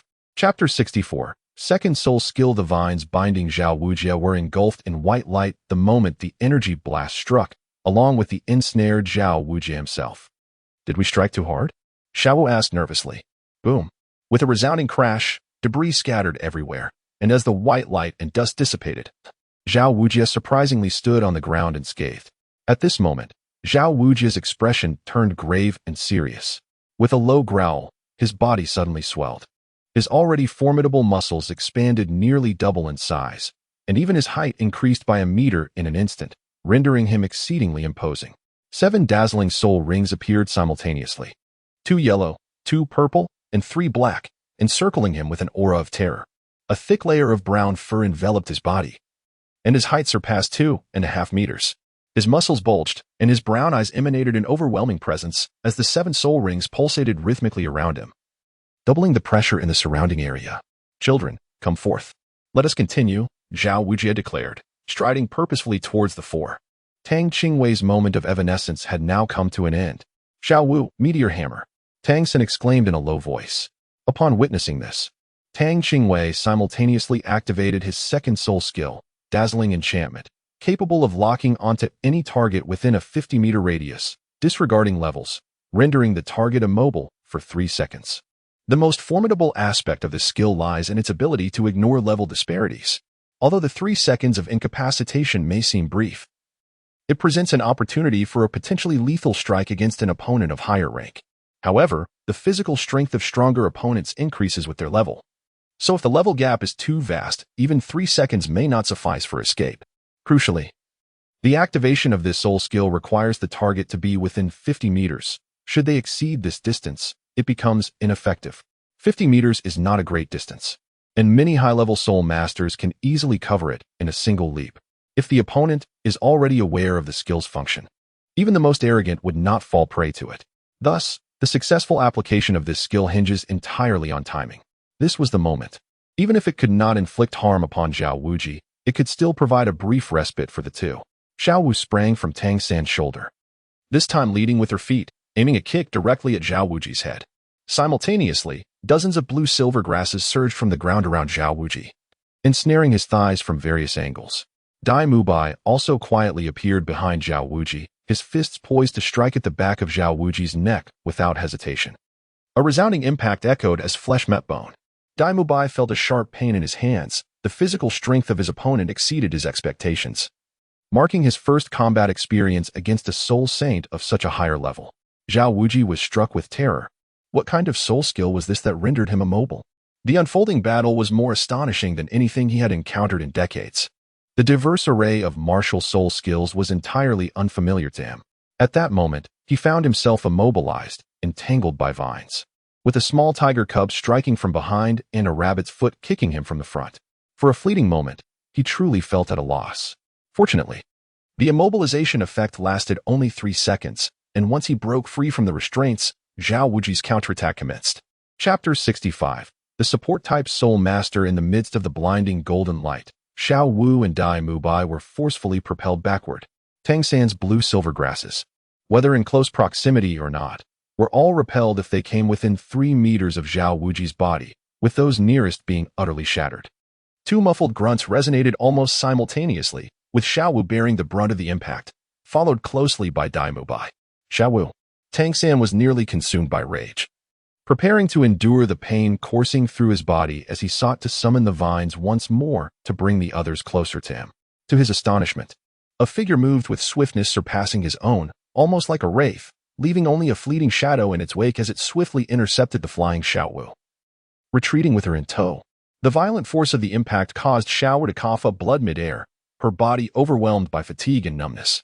Only when she looked up to discern that it was Tang who had come to her aid did she find solace enough to succumb to unconsciousness.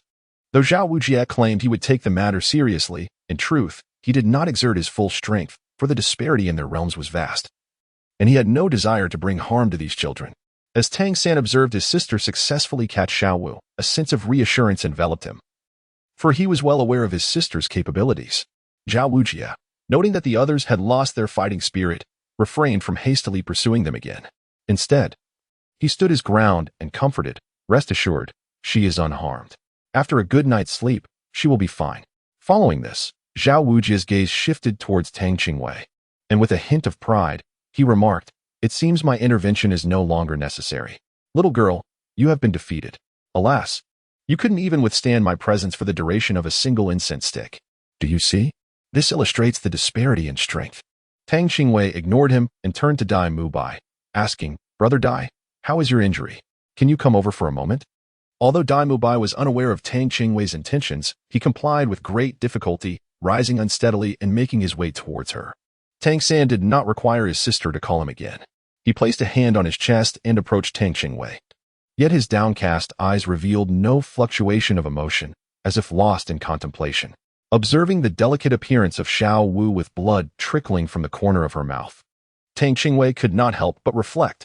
Strength, indeed, strength must always be the language spoken, regardless of the circumstances. Tang Qingwei gently laid Xiao Wu upon the ground, raising his left hand to summon the 7-colored lotus. The 3 soul rings, 2 yellow and 1 purple, ignited once more. The 7-colored lotus, rotating upon his palm, radiated with an intense brilliance, splitting into 3 beams of light that surged towards the bodies of the trio. The white luminescence enveloped them completely within mere seconds. Tang San and Dai Mubai sustained only minor injuries. Even without treatment, they would naturally recuperate within a few hours. Thus, in an instant, both found themselves revitalized, brimming with vitality. In stark contrast, Xiao Wu bore the brunt of the injuries, her unconscious form betraying a furrowed brow, her entire body racked with excruciating pain, as if it were being mercilessly crushed.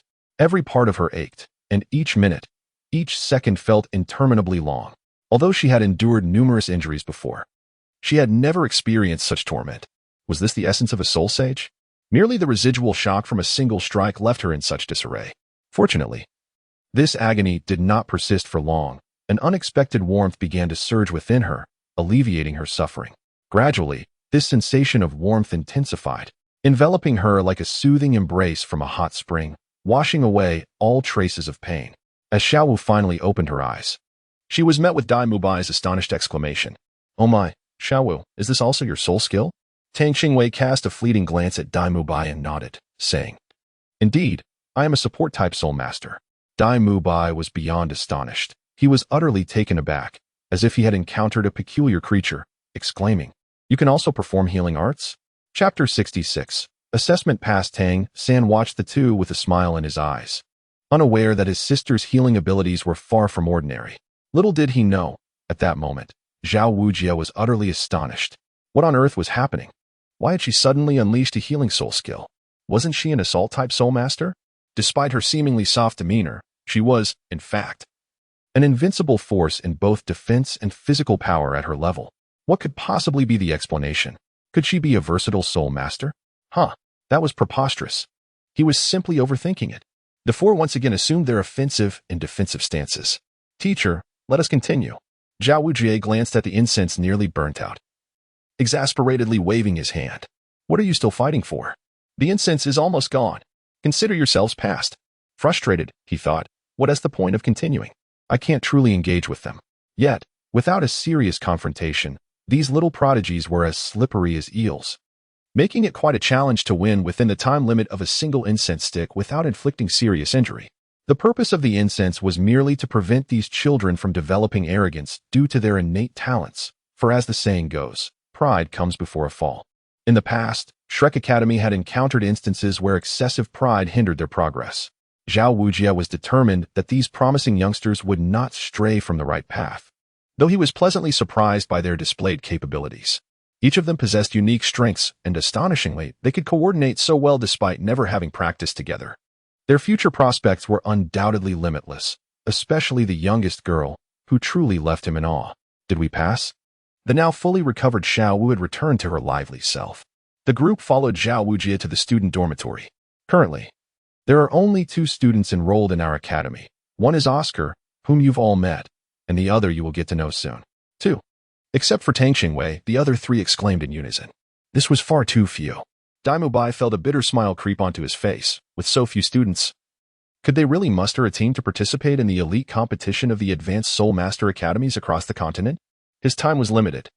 The family had set a deadline for him to achieve success before turning 25. If his elder brother did not win before then, he would lose his chance. With his brother nearing that age, this upcoming competition was his only opportunity to turn the tide. Zhao Wujie snorted. What do you know? We prefer quality over quantity. No matter the circumstances, even if Shrek Academy were to close its doors, we would never accept mediocrity, only monsters. Do you know what the graduation requirements for our academy are? The four remained silent, their gazes fixed intently on Zhao Wujie, not receiving the anticipated inquiries. Zhao Wujie turned to meet their fervent gazes. Why were they not following the script? Shouldn't they be curiously asking why? Clearing his throat teased the tension. He continued, we only accept students under the age of 13, and they must possess extraordinary talent. The graduation requirement is to surpass level 40 and achieve that before turning 20, reaching the rank of Soul Ancestor to qualify for graduation. Are there many students who graduate from the academy? The group asked, astonished. Zhao Wujie's satisfaction with their reaction was palpable. This was the response one would expect from normal individuals. He slowly elaborated, the academy has only admitted 62 students, but only 14 have truly graduated.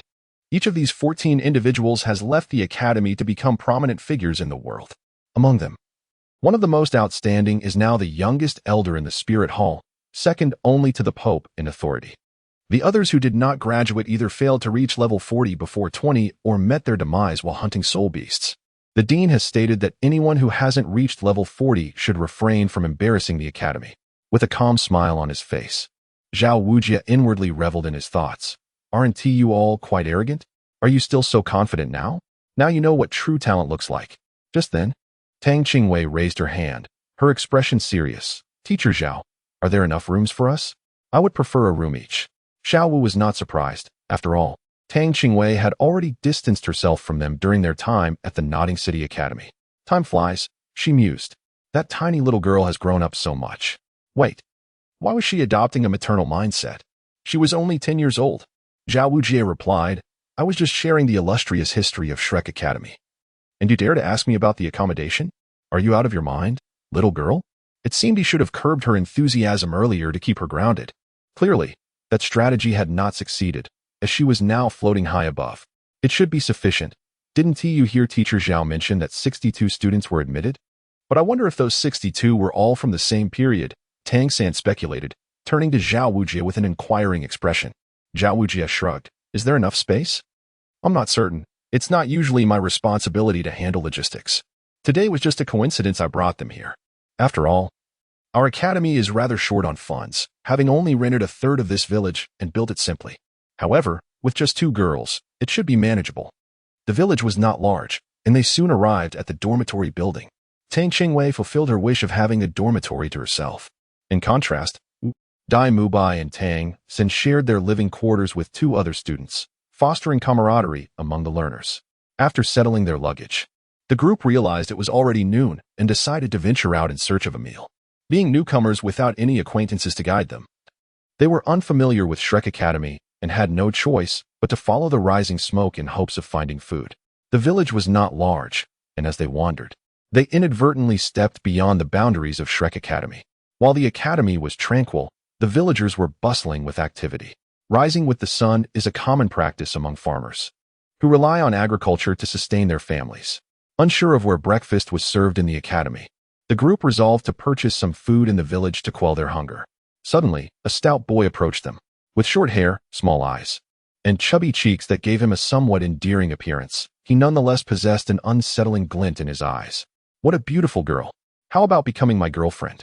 He exclaimed, clearly directing his attention towards Xiao Wu, whose shapely figure starkly contrasted with Tang Qingwei's more modest physique.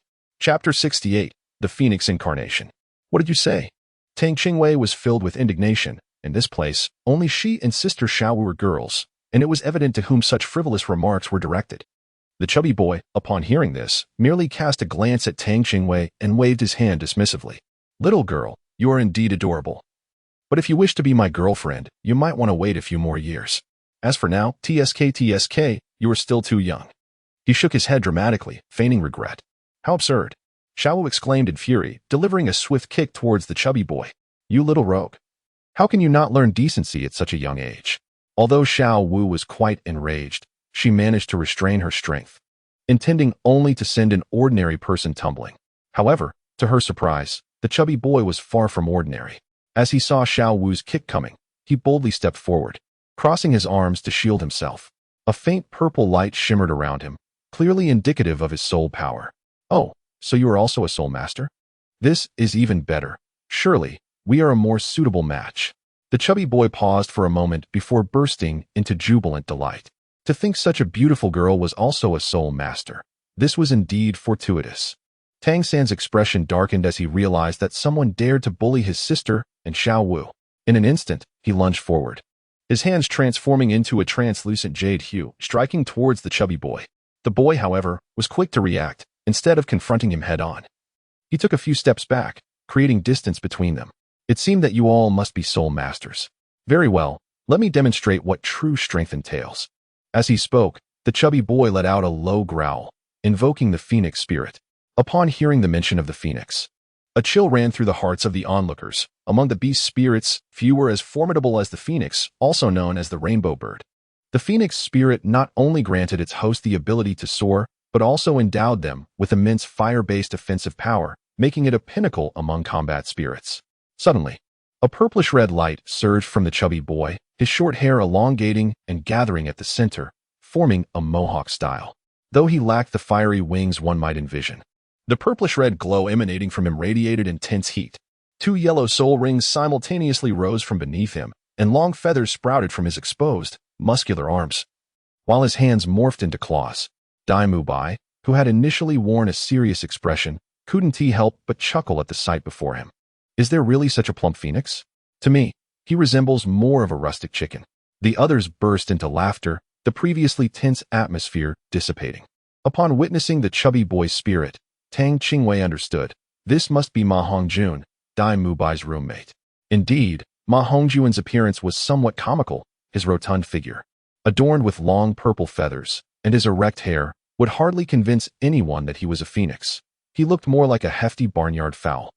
Dai Mubai's words struck a nerve with Ma Hongjun, who erupted in anger. Who are you calling a rustic chicken? Raising his hands, his first soul ring ignited, and he unleashed a stream of purplish-red flames toward Dai Mubai. The searing heat distorted the air, creating a fiery line that shot forth. Be careful, Dai Gu. The others exclaimed in alarm. Dai Mubai, with a glint of mischief in his eyes, retorted, perfect timing. I shall see just how capable you are. Chapter 69, The Phoenix That Cannot Fly. Just as he finished speaking, he called out, White Tiger, manifest. A brilliant white light erupted from him as Dai Mubai extended his arms, his chest thrusting forward. The sound of cracking bones filled the air as his muscles swelled, stretching his garments to their limits. With his upper body slowly leaning forward, his eyes transformed into a deep, chilling blue, exuding an aura of formidable intimidation. 2 shining yellow rings ascended beneath him, their radiant energy creating a palpable pressure that surged forth. Feeling the intense heat of Ma Hongjun's flames, Dai Mubai showed no sign of retreat. Instead, he charged toward Ma Hongjun, recognizing that this chubby fellow was a phoenix that could not fly. Closing the distance was his greatest weakness. Although the flames would inflict some damage, they were far from lethal. However, if Ma Hongjun allowed Dai Mubai to close in and attack, the consequences would be dire. Ma Hongjun, flustered by Dai Mubai's advance, panicked.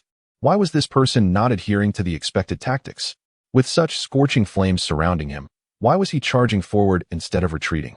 Clearly, Ma Hongjun possessed considerable soul power, but his practical experience paled in comparison to Dai Mubai's, who had always triumphed through sheer force. He had not anticipated that Dai Mubai would discern his weakness so quickly. Once Dai Mubai manifested his spirit, he seemed to transform into a completely different entity. As his white hair billowed, his explosive power propelled him directly before Ma Hongjun. His claw-like fingers shot forth, aiming for Ma Hongjun's body. Startled, Ma Hongjun quickly activated his second soul ring ability. With a resounding roar, intense purple flames erupted from his form, causing his hefty body to expand outward in an instant. Although Ma Hongjun's second soul skill, the Blazing Phoenix, provided comprehensive defense and counterattacks, it still could not withstand the effects of Dai Mubai's first soul ring, which enhanced his attack and defense by 50%. Coupled with the close-range application of his second skill, the White Tiger's radiance, the outcome was clear in an instant. Ma Hongjun was sent flying by the force of the attack. Fortunately, Dai Mubai had merely intended to intimidate and did not unleash his full power. Otherwise, that blow could have left the chubby boy bedridden for a fortnight. However, Dai Mubai clearly overestimated Ma Hongjun's control over his body. As the latter tumbled clumsily in midair before landing ungracefully on the ground, thoroughly disoriented. At that moment, a surprised voice called out, "What on earth are you all doing?" The group turned to see Oscar, clad in simple gray attire with neatly cropped hair, approaching them. Xiaowu, hands on her hips, huffed, "What is going on? Ask him." This chubby fellow dared to tease us. Isn't it only right to teach him a lesson? Ma Hongjun, sulking, muttered, "What did I do? I merely asked if you would be my girlfriend. How is that bullying? That little girl is so young. I'm not that much of a beast." Upon hearing this, Tang Qingwei's expression darkened, retracting her hand, which had been poised for healing. "Do you believe I want to show you just how formidable my fists can be? Humph. Not everyone is as precocious as you. This is merely the average height for an 8-year-old. Chapter 70. He is your roommate. As Oscar approached, he quickly discerned that only Ma Hongjun had suffered any harm. The others appeared unscathed. Seeing Oscar, Ma Hongjun plopped down on the ground, exclaiming, "Hurry and get me a sausage." Everyone gained up on me. "Well, that's what you get for being so flirty," he retorted, turning to the others and explaining. "Do you remember when I mentioned that there are only 2 students in the academy, including myself?" The others instantly grasped his meaning. "You mean, he is the one?" Laughter erupted as they realized it was all a misunderstanding. Daimubai stepped forward, extending a hand to Ma Hongjun with a grin. "But next time, try to keep your flirty remarks to a minimum, otherwise, it will just be your bad luck to get beaten up." While Daimubai's words were accompanied by a smile, his eyes held a chilling glint. Ma Hongjun shivered at the sight. This smiling tiger was truly terrifying. Oscar, oblivious to Daimubai's expression, assumed the tension had dissipated and called out to Ma Hongjun, 5 copper soul coins for each sausage. "And don't forget to settle the bill later. I've got a big sausage for you." When Tang San heard Oscar's peculiar utterance, "I possess a magnificent sausage," he was momentarily taken aback. The ambiguity of this statement was simply overwhelming. Daimubai was also drawn to this strange incantation, turning to observe. Suddenly, a burst of yellow light coalesced in his palm, and 2 yellow rings ascended from beneath Oscar's feet. In the next instant, the radiance in his hand flickered, revealing a delectable sausage. Xiaowu's charming face flushed crimson, and she covered her warm cheeks, exclaiming in playful reproach, "How can such a bizarre martial spirit exist?" As for Tang Qingwei, he had already covered his ears, shielded by Tang San's protective gesture. Tang Qingwei felt an overwhelming urge to roll her eyes. "Did you think your palm was made of soundproof material?" She had already reached the Soul Master level. With keen senses, such a trivial barrier was utterly ineffective. However, she was merely 8 years old, still a child, and thus refrained from rejecting Tang San's concern, gazing innocently with her large, expressive eyes and pretending not to hear. Ma Hongjun, with an impassive demeanor, directly consumed the sausage handed to him by Oscar, disdainfully remarking, "This is a monster academy, so naturally, the martial souls are as peculiar as they come." Although Oscar's martial soul lacked any offensive capability, it was considered exceptional among food-type martial souls, given that he provided meat. As if to validate his previous statement, he promptly stood up with agility, behaving as if nothing had occurred. Oscar's sausages possessed restorative properties. For someone like Ma Hongjun, who had sustained minor injuries, a single sausage was sufficient for a complete recovery. "Oh, by the way, did you know that Daimubai is your new roommate?" Oscar casually reminded while accepting the 5 copper soul coins handed to him by Ma Hongjun. Upon hearing this, Ma Hongjun's body stiffened. "Don't joke with me. I just had a fight with him, and I lost quite thoroughly. Now he is my roommate." And with that scheming smile of his, "Are you unhappy about being roommates?" Daimubai cheerfully placed a hand on Ma Hongjun's shoulder, who froze momentarily, his tone dry as he replied, "Why would I be unhappy?" Daimubai chuckled. "Then I hope you will take good care of me, roommate." Ma Hongjun turned away, his expression rigid, and with a pained smile, said, "Boss Dai, it's obvious you're older than me. You'll have to take care of me in the future." Chapter 71. The arrival of Tang Hao. In the stillness of the night, the entire Shrek Academy had fallen into a tranquil silence. At this moment, Tang Qingwei was contemplating the commencement of her cultivation.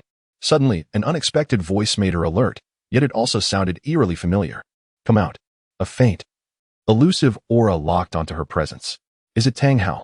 Upon confirming the identity of the familiar figure, Tang Qingwei did not lower her guard. Instead, her soul power surged to its zenith as she remained vigilant, simultaneously scanning her surroundings for any signs of movement. After ensuring that no one was nearby, she exerted herself and swiftly pursued the direction from which the aura emanated. In no time, she had exited the confines of Shrek Academy and entered a nearby grove, where the aura had mysteriously dissipated. What brings you here? She inquired as a dark figure slowly emerged from behind a large tree. The individual was shrouded in black garments, complete with a hood that obscured his features, making it apparent only that he was a tall man, despite his thorough concealment. The familiar scent of sweat was unmistakable to Tang Qingwei. It is quite natural for a man to possess such an odor. Yet Tang Qingwei had a keen sense of smell, which had been heightened significantly since she began her cultivation. Typically, her olfactory senses remained partially muted, but this time, she needed to fully engage them to confirm the identity of the newcomer. Though her method may have seemed crude, its efficacy was undeniable. Tang Hao removed his hat, revealing the familiar visage marked by the passage of time. His weathered face bore the lines of countless experiences, and his murky eyes seemed to reflect the twilight of life. A stark contrast to his approximate 50 years of age. One couldn't help but worry. Would his appearance evoke disdain from his wife upon their next encounter? Alas, such thoughts are burdensome. Nonetheless, it is of little consequence, for once she acquires her 100,000-year soul ring, they shall heal together. Noticing Tang Qingshu's familiar gaze, Tang Hao's stiff lips curled slightly, amusement flickering in his heart. Did this girl truly harbor disdain for him? One could surmise she was likely speaking ill of him in her mind, judging by her expression. Tang Hao ceased to speak further, raising his hand with a flourish as a dark token glided towards Tang Qingwei. She instinctively caught it. Was this the token of the spirit hall? The artifact now rested quietly in the palm of her hand, adorned with 6 vividly carved patterns, though the colors were rather unassuming. It could be utilized when the need arose. Tang Hao's voice remained deep as he uttered these words before donning his hood once more, seemingly preparing to depart. Are you not going to take a look at Tang San? Tang Qingwei's tone was slightly dry. Over the years, the times she had spent alone with Tang Hao were few and far between. Although she understood that Tang Hao treated her well, he simply lacked the ability to express it. In her heart, she had always regarded Tang Hao as a kind uncle. Therefore, she refrained from making demands of him, cherishing his kindness internally, and resolved to repay it when the opportunity arose. Their relationship resembled not that of a father and daughter, but rather that of distant creditors. Perhaps due to their long separation or the sentimental nature that often accompanies late nights, Tang Qingwei felt a stirring within her at that moment. You silly girl. He is your brother. How could you be so presumptuous? Tang Hao chided playfully. He then added, I won't be going over there. Just let him know. Tang Qingwei understood that Tang Hao had visited Tang San and learned that he shared a dormitory with other students. Hence, he came to find her. Chapter 72, Shrek Academy Students. Tang Hao turned and departed, his towering figure gradually fading into the darkness. At that moment, Tang Qingwei felt a sudden pang of sorrow in her heart, as if the weight of parting had overwhelmed her. Father, please don't perish out there, otherwise Tang San will surely weep in despair. Upon hearing her words, that silhouette paused momentarily, yet did not turn back. Instead, he merely waved his hand, signaling her to return. In the early morning at Shrek Academy, Xiaowei, how was your first night? If you feel scared, you can come sleep with me, said Xiaowu, wrapping her arm around Tang Qingwei as she stepped out of her dormitory. Sister Xiaowu, you seem to have forgotten that I no longer require sleep. Tang Qingwei whispered softly in her ear. Right? I completely forgot. Oh dear, it's been so long, and I still can't get used to it. You are simply too diligent, almost to the point of neglecting rest. No wonder you progress so swiftly, Xiaowu replied, lowering her voice in response. Tang Qingwei merely smiled and refrained from pursuing the topic further, for a young man was already approaching. Xiaowu also noticed this. And now all the students from Shrek Academy had gathered. A resounding growl from a stomach instantly captured everyone's attention. Tang Qingwei held her stomach, showing no sign of embarrassment. She glanced at Tang San and pouted. Brother, I am hungry. The fact that Tang Hao had visited yesterday was not something she felt the need to share with Tang San at this moment, especially since there were more people present. Tang San gazed at his sister, who rarely displayed such a pitiful demeanor, and smiled indulgently. He then turned to Oscar and inquired, Little Oscar, where shall we dine at the academy? Oscar nodded and, taking the lead, replied, Follow me. He guided the group to the dining hall of the academy. This so-called dining hall was merely an arrangement between the academy and the village, employing several villagers to manage the meals for everyone. Although the breakfast was somewhat simple, it was ample enough to satisfy their hunger. Seeing that he was the eldest among the group, Dai Mubai felt a desire to organize everyone. After a brief moment of contemplation, he cleared his throat and said, It appears that all the students are present now. For the time being, we shall live and learn together, so let us take a moment to get acquainted. Allow me to introduce myself first. My name is Dai Mubai. I possess the White Tiger martial soul. I am 13 years old, and I am a rank 29 soul master. Tang San nodded and said, my name is Tang San, and my martial spirit is blue silvergrass. I am 10 years old and a level 28 soul master. Upon hearing the words blue silvergrass, Oscar and Ma Hongjun exchanged astonished glances with Tang San. Blue silvergrass? Has its cultivation progressed so swiftly? Among those present, aside from Oscar and Ma Hongjun, everyone had witnessed Tang San's blue silvergrass, which was certainly not the worthless martial spirit one might presume. I am Xiao Wu, and my martial spirit is the soft bone rabbit. I am also 10 years old and a level 28 soul master. Ma Hongjun was taken aback. These two were the same age as her, yet their soul power levels surpassed his. I am Tang Qingwei. My martial spirit is the seven-colored flower, and I am 8 years old with a rank of level 30 soul scholar. The crowd fell into stunned silence, with Ma Hongjun utterly dumbfounded. Goodness! He silently cursed. Is there no justice left? An 8-year-old soul scholar? Am I out of my mind for having dared to provoke this group? The fact that I am still alive is a testament to my remarkable fortune.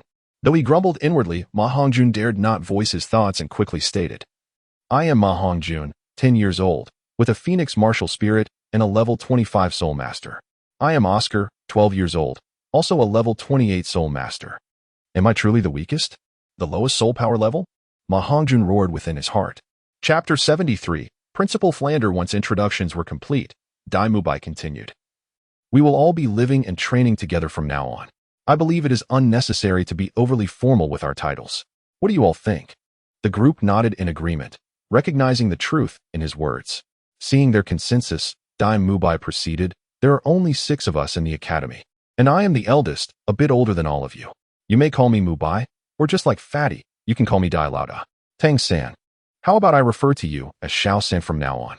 Tang San nodded slightly, indicating his agreement. Although his interaction with Shrek Academy had been limited, he already felt a sense of belonging. Dai Mubai, Oscar, and Ma Hongjun each possessed unique traits, yet none of them evoked any aversion in him. Before Dai Mubai could speak of himself, Tang smiled gently and said, like my brother, you can just call me Xiao Wei. Naturally, the name for Xiao Wu remained unchanged, while Ma Hongjun continued to refer to him as Fatty. As for Oscar, he was addressed as Xiao Ao. At that moment, a sudden clang echoed from outside. Oscar quickly stood up and exclaimed that as the bell summoned by the dean, we must hurry to the grand playground. With that, he hastily exited the dining hall, followed closely by the others. Shortly after the 4 arrived at the grand playground, they spotted a middle-aged man approaching from the opposite direction. The man appeared to be in his 50s, with a robust physique and a distinctive long face. His chin jutted slightly forward, his cheekbones were broad. His facial structure was somewhat flat, and he possessed a slight hawk-like nose. If one were to liken him to an object, it could only be said that his face resembled the sole of a shoe, despite his eyes being closed at that moment. His shrewdness was discernible even through the black-framed crystal glasses he wore. Flinder stopped before the 6 students, his voice resonating with a unique, slightly raspy magnetism. This year is quite remarkable. We have gained 4 new little monsters. I am Flinder, the Dean of Shrek Academy, and on behalf of the Academy, I welcome your arrival. Shortly, each of you will need to pay 100 gold coins to Teacher Lee, who is in charge of finances. Pausing for a moment, Flinder continued. As for the rules of the Academy, there are no particularly strict regulations. In simple terms, do not commit acts of pillaging, yet we encourage combat and gambling. This statement caused Tang San to inwardly scoff. The notion of promoting gambling was unheard of to him. He thought, if one person gambles, the whole family suffers. If many gamble, how can one achieve prosperity? No wonder the Academy is so impoverished. Of course, Flinder was oblivious to Tang San's thoughts. Otherwise, he would have surely seized the opportunity to enlighten him on the Academy's financial struggles over the years. All right, today as first class will commence in the evening. Flinder waved his hand, instructing, you may go and rest now. Remember, prepare yourselves to be in optimal condition before nightfall. Don't say I didn't warn you. The teaching methods of this academy differ greatly from those of other places, and you may even face peril. Tang San was summoned by the dean, and Tang Qingwei along with Xiao Wu decided to embark on an outing. As night fell, Flinder, the 4-eyed cat-eagle dean of Shrek Academy, stood on the grand playground, gazing at the 6 students before him. Dai Mubai, Tang San, Xiao Wu, Ma Hongjun, Oscar, and the smallest among them, Tang Qingwei, were all prepared for their evening class, each brimming with vitality. With his hands clasped behind his back, Flinder declared, all right, We are ready to depart. The group exchanged puzzled glances. Where were they headed? Turning to Oscar and Ma Hongjun, they found them equally bewildered, uncertain of the dean's destination. Chapter 74. Within Soto City, Flinder waved his hand, instructing, "Let us set forth. Follow me." With that, he lightly propelled himself forward, gliding towards the academy's exit. The others hurriedly followed suit. Flinder maintained a remarkably brisk pace, which highlighted the disparity in strength among the 6 students. Closely trailing behind Flinder was the diminutive Tang Qingwei, followed closely by Dai Mubai. Although Tang San's ghost shadow misty steps is indeed intricate, it still pales in comparison to the profound soul power of Dai Mubai. Consequently, he and Xiao Wu find themselves tied for the 3rd position, while the final spot is occupied by Oscar and Ma Hongjun. Despite Oscar being a food-type support soul master, his physical strength ultimately falls short against a battle soul master. Even with his continuous consumption of the restorative sausages he crafted, he remains significantly lagged behind by the others. Throughout the journey, Flinder refrained from conversation, and the group, too, had no leisure to engage in idle chatter. Soon, they arrived at their destination, Soto City. The distance from Shrek Academy to Soto City is not vast, and as they neared the southern gate, Flinder finally slowed his pace, allowing the 6 students to catch up. Soto City, situated within the borders of the Barak Kingdom, is shielded from external threats, ensuring that its gates remain open around the clock. The 7 of them entered the city without hindrance. Though night had fallen, Soto City appeared to have just awakened, bustling even more vibrantly than during the day. The streets were aglow with lights, and numerous vendors, who only set up shop at night, had found their accustomed spots to sell snacks and trinkets. Upon reaching the lively thoroughfare, Xiao Wu eagerly tugged at Tang San, her eyes alight with curiosity as she explored her surroundings. Tang San closely followed the two, ever vigilant in reminding them not to stray too far from the Dean. Tang Qingwei, in her previous life, was an only child, leading a rather solitary existence with few friends. After entering the workforce, her daily routine revolved around the trifecta of commuting, dining, and returning home, embodying the quintessential life of a recluse. Her primary sources of entertainment consisted of indulging in anime and novels, with online shopping serving as her sole means of acquiring goods. Thus, being affectionately linked arm in arm with Xiao Wu while shopping felt quite novel to her.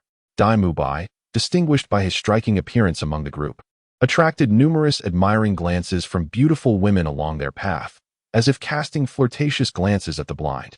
Throughout the outing, Dai Mubai maintained a stern expression, seemingly indifferent to the world around him, with his gaze steadfastly fixed upon Dean Flander before him, untouched by the happenings outside. Tang Qingwei's fleeting glance fell upon Dai Mubai, her surprise evident. She had not anticipated that this notorious playboy had transformed into a paragon of virtue. Little did she know that Dai Mubai's metamorphosis stemmed from the trio. And upon learning of their ages and capabilities, he experienced an epiphany. No longer willing to descend into self-despair, he now sought to rapidly augment his strength. Ma Hongjun, observing Dai Mubai's demeanor, discreetly curled his lip in disdain, internally cursing, "What a blockhead. Such a handsome face wasted. How splendid it would be if he were to embrace it." His gaze roved over the beautiful women adorning the street, his small eyes darting excitedly, fixated solely on the attractive ladies. Whenever he spotted a woman with a more voluptuous figure, he would occasionally swallow hard in anticipation.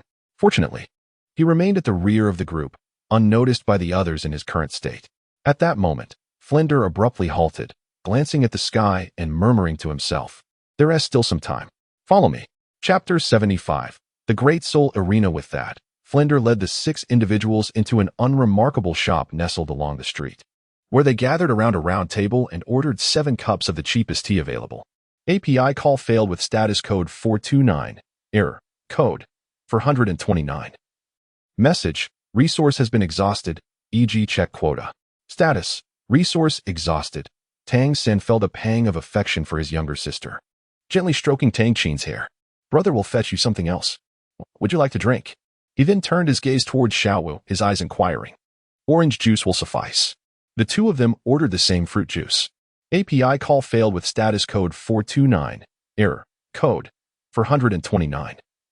Message. Resource has been exhausted, e.g. check quota. Status. Resource exhausted. Tang San's expression darkened as he cast a disdainful glance at the group and retorted, "If you want a drink, go buy it yourself." These individuals were not lacking in funds. Why should he be the one to treat them? The trio gazed at Tang San with mournful expressions, yet he chose to ignore them. Flender, observing the smug demeanor of the young girl beside him, felt a pang of frustration. Having a brother is impressive, huh? He thought, but refrained from commenting further. Instead, he pointed outside and said, "That area over there is where you will be attending classes." Following the group beheld a vast array of towering structures not far from the shop. From their vantage point, they could see the immense building reaching nearly 100 meters high, exuding a profound aura under the night sky. Faint glimmers of light flickered from within the colossal edifice. Dai Mubai's expression shifted. He recognized this place, the Great Spirit Arena. This arena was renowned for the combat of martial spirits, the very locale where spirit masters engaged in fierce battles. In both the Heaven Do Empire and the Star Luo Empire, it was said that the arena's fate determined the rise and fall of nations. Curiosity piqued. Ma Hongjun was the first to inquire. "Dean, what is this place? Why haven't you ever brought us here before? So many beautiful older sisters." As he spoke, his small eyes darted about restlessly. Flender cast him an exasperated glance, choosing not to answer but instead elaborating. "Each of your martial spirits is unique, with its own cultivation methods. The Academy can teach you not only about the various aspects of martial spirits and the situation of spirit masters across the continent, but also how to better utilize your martial spirits to acquire superior soul rings. All of this is aimed at gaining more practical experience and unlocking your potential. Thus, the most crucial aspect of your learning will be practical experience, and this place serves as your first lesson in that regard, combat. That area is your classroom." Upon hearing this, the group realized that battles awaited them, explaining why the dean had urged them to be in peak condition before nightfall. Satisfied with the fighting spirit reflected on their faces, Flender continued, "The structure before you is known as the Great Spirit Arena, a facility that only cities of the main city level can possess. Its scale symbolizes the strength of a city or even a nation, often named after the city it resides in. Therefore, it is also referred to as the Soto Great Spirit Arena." Chapter 76. The Silver Spirit Badge. Is the Great Spirit Arena truly a venue for martial spirit combat? Xiao Wu inquired with a hint of confusion, while Tang San, though aware, also bore a look of uncertainty. She contemplated her savings and wondered if she should seize the opportunity to earn a profit. Flender affirmed, "Indeed, the Great Spirit Arena is a place of relative fairness. Here, martial spirits clash. Even if you were to kill the heir of a powerful family, you need not fear retaliation. It is a realm where danger and opportunity coexist, making it the ideal ground for practical training." As he spoke, Flender's gaze swept over the 6 individuals before him. "Your task, before graduation, is to obtain at least a Silver Spirit Badge. Do you understand?" Upon hearing this, only Dai Mubai, who was privy to the details, flickered with surprise. The Silver Spirit Badge was not easily acquired. Yet, moments later, he smiled, thinking, "Isn't it all the more interesting with a challenge?" Tang Qingwei momentarily lost her focus upon hearing about the acquisition of the Silver Soul Badge. "Is there such a matter in the original text? It has been so long that I truly cannot recall many details." As Tang Qingwei found herself lost in thought, Flender spoke up, "It's about time. Let's head over. I will provide further details once we arrive on site." After settling the bill, the group of 7 exited the shop and made their way towards the Soto Great Soul Arena. As they drew nearer, the grandeur of the arena intensified their astonishment. Upon their initial arrival in Soto City, Tang Qingwei and her companions had not ventured to this area, and they were taken aback to discover such an imposing structure within the city. The Soto Great Soul Arena is predominantly elliptical in shape, soaring to a height of 120 meters. It comprises a primary arena and 24 auxiliary arenas, capable of accommodating an audience of 60,000, including 100 exclusive VIP boxes. This venue serves not only as a platform for soul masters to engage in duels and exchanges, but also as a stage for various factions to showcase their prowess. As they approached the Soto Great Soul Arena, Flender briefly shared additional information about the arena with the group. "Greetings, we would like to register, please." Tang was rather petite, and the reception desk towered over her, forcing her to rest her entire head on the surface as she inquired. Unexpectedly, the receptionist glanced up at that precise moment, her face turning ashen with fright.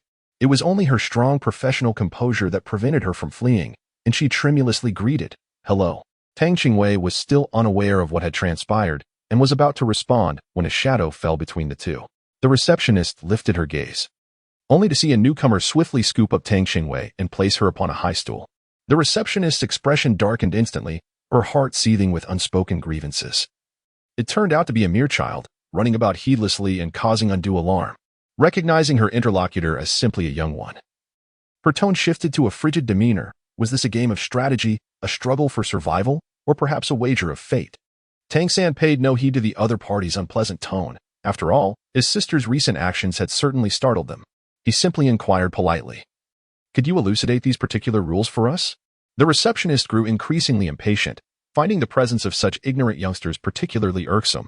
Her tone turned even more frigid as she curtly gestured towards the left side, saying, "Over there, go and see for yourself." Tang San nodded, refraining from further inquiries, and led Tang Qingwei away. Chapter 77, The Game of Strategy and Competition. The reluctantly taken away Tang Qingwei began to comprehend the circumstances surrounding the matter, filled with grievances. Was her stature truly her fault? What was the purpose of constructing the reception desk to such an elevated height? Had they not considered the plight of those who were shorter? Tang San, feeling helpless, gently patted his sister's head, offering words of comfort. "You are still young. As you grow older, you will surely develop." After they had reviewed the rules, they returned to the front desk, where the same person awaited them. The receptionist, clearly recalling their previous visit, looked up at them and coldly inquired, "Are you here for a game of strategy, a life-and-death duel, or a wager match?" Strategy. The group had come merely to accumulate experience, not to risk their lives. After the receptionist posed her question, she said no more, merely presenting them with a form to complete. The group swiftly filled out the paperwork, and the receptionist collected the forms, placing them in a drawer without a glance. The registration fee was 10 gold soul coins per person. Although 6 individuals had arrived, only 5 signed up for the strategy game, as Oscar, being a food-type soul master, was unable to battle alone. Thus, they also registered for a team strategy match. Upon receiving the iron badge, Tang Qingwei retrieved a considerable portion of her possessions from her storage ring and placed them on the front desk. The sound of the gold coins clinking together caught the attention of the receptionist. "I'm betting all of this on my own victory," Tang Qingwei exclaimed, her excitement causing her cheeks to flush. "Haha, I'm going to make a fortune." However, just as she began to fantasize about how to spend her newfound wealth, the receptionist's words fell like a bucket of icy water, extinguishing her delightful dreams. Soul Masters with a Battle Soul badge are not permitted to place bets in the Grand Soul Arena. If anime effects were present, one could almost visualize Tang Qingwei's expression instantly turning gray, slowly shattering into pieces. "What use is this iron trinket if I cannot place a bet?" Tang San observed his younger sister facing a setback, feeling both concern and amusement, ultimately deciding to allow her some time to regain her composure. However, at that moment, the announcement blared forth as if conspiring against her, declaring the commencement of Tang Qingwei's one-on-one soul battle.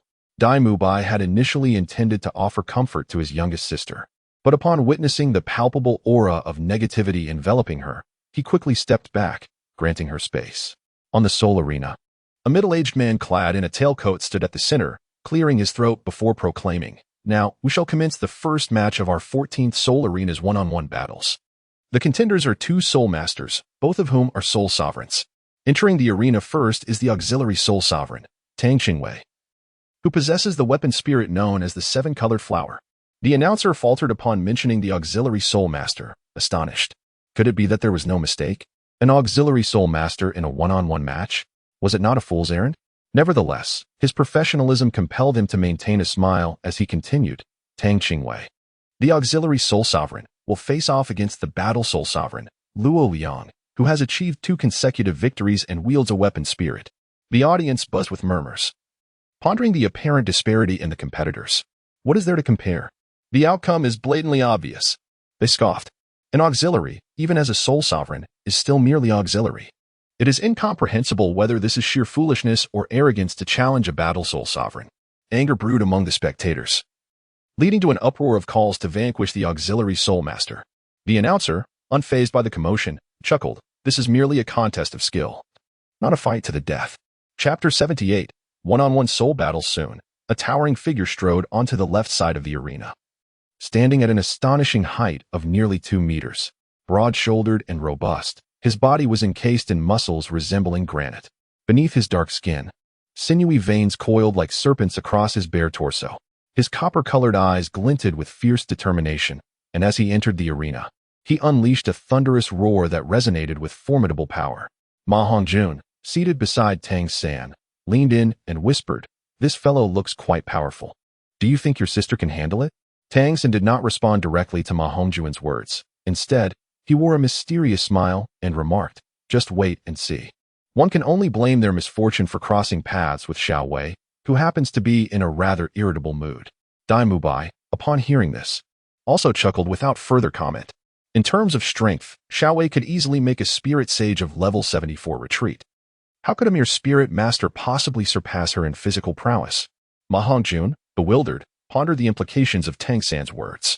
It seemed that Xiao Wei was quite formidable after all, despite her self-identification as a support-type spirit master. Was that truly the case?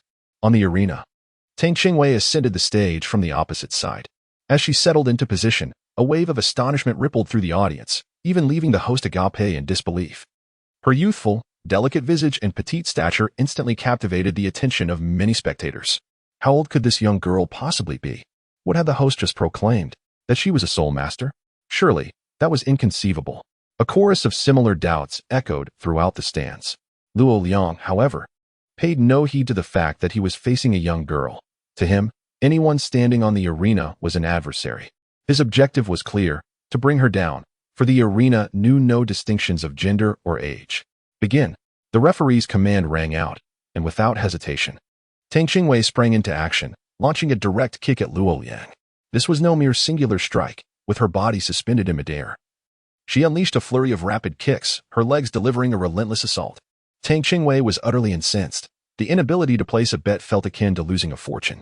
At that moment, an opportunity for venting her frustration presented itself, and she unhesitatingly opted for a brawl. Luo Liang raised his hand to block. Yet his body was relentlessly pushed back by her kicks. Counterattack! Someone shouted from the audience. No one anticipated that Luo Liang would adopt a defensive stance from the outset, continually retreating under the onslaught of the young girl. A battle spirit venerable and an auxiliary spirit venerable. The glaring disparity in their strengths led many to believe that Luo Liang should have easily forced the girl to her knees and surrender. However, events did not unfold as the crowd had expected. Wait a moment. Wasn't that girl an auxiliary spirit master? Could she possibly be a formidable assault spirit master instead? Is this cheating? It hardly constituted cheating, perhaps merely a matter of concealment. After all, no one was obligated to reveal all their secrets. It was at this point that the audience began to grasp the peculiarities surrounding Tang Qingwei, struggling to articulate their feelings. They could only conclude that their expenditure had not been in vain. The competition continued unabated, undeterred by their murmurs of skepticism. Tang Qingwei delivered a flurry of kicks, striking her opponent over a dozen times.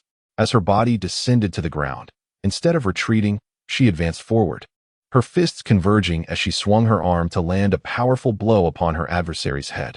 Luo Liang, gasping for breath, hastily raised his hands to defend himself. With a swift punch, Tang Qingwei sent her opponent stumbling back 2 steps, creating distance between them. She then raised her leg once more to deliver a kick. The sound of impact echoed repeatedly. Chapter 79. Violent assistance as Luo Liang was simultaneously blocking and preparing for a counterattack.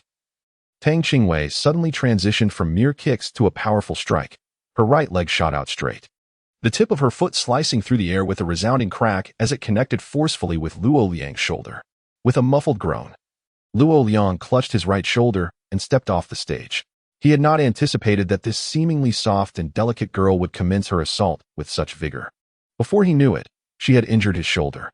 Logically speaking, as a soul master, his physical resilience and skeletal integrity should not have been so easily compromised.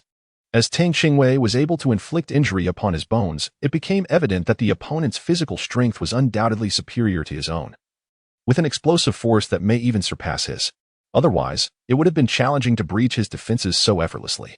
Continuing this confrontation bore little significance. It was not a life-or-death battle, and persisting would only incur substantial medical expenses. The atmosphere within the arena, designated for one-on-one duels, fell into an eerie silence. Not only the spectators, but even the host stood agape in disbelief. No one anticipated that such a duel would conclude so swiftly, with the victor being a young girl who appeared no older than 7 or 8. The entire encounter was characterized by a relentless onslaught, with the opponent unable to even summon their martial spirit before the duel reached its conclusion. Suddenly, the air erupted with applause as the crowd cheered. The sight of such a remarkable young girl displaying extraordinary prowess captivated everyone's attention, causing them to forget their initial indignation. In an instant, The arena resounded with thunderous applause. At that moment, Tang Qingwei felt a sense of vindication. The host, having regained composure, swiftly approached the Duhan stage and announced in a resounding voice that Tang Qingwei had emerged victorious, boasting a record of 1 win and no losses, while Luo Liang held a record of 12 wins and 6 losses. Tang Qingwei, esteemed Spirit Master, please proceed to register your points after leaving the stage. Although Tang Qingwei referred to herself as a support-type Spirit Master, those who had witnessed the recent match were no longer convinced of her claim. They believed the young lady had merely spoken in jest to catch her opponents off guard.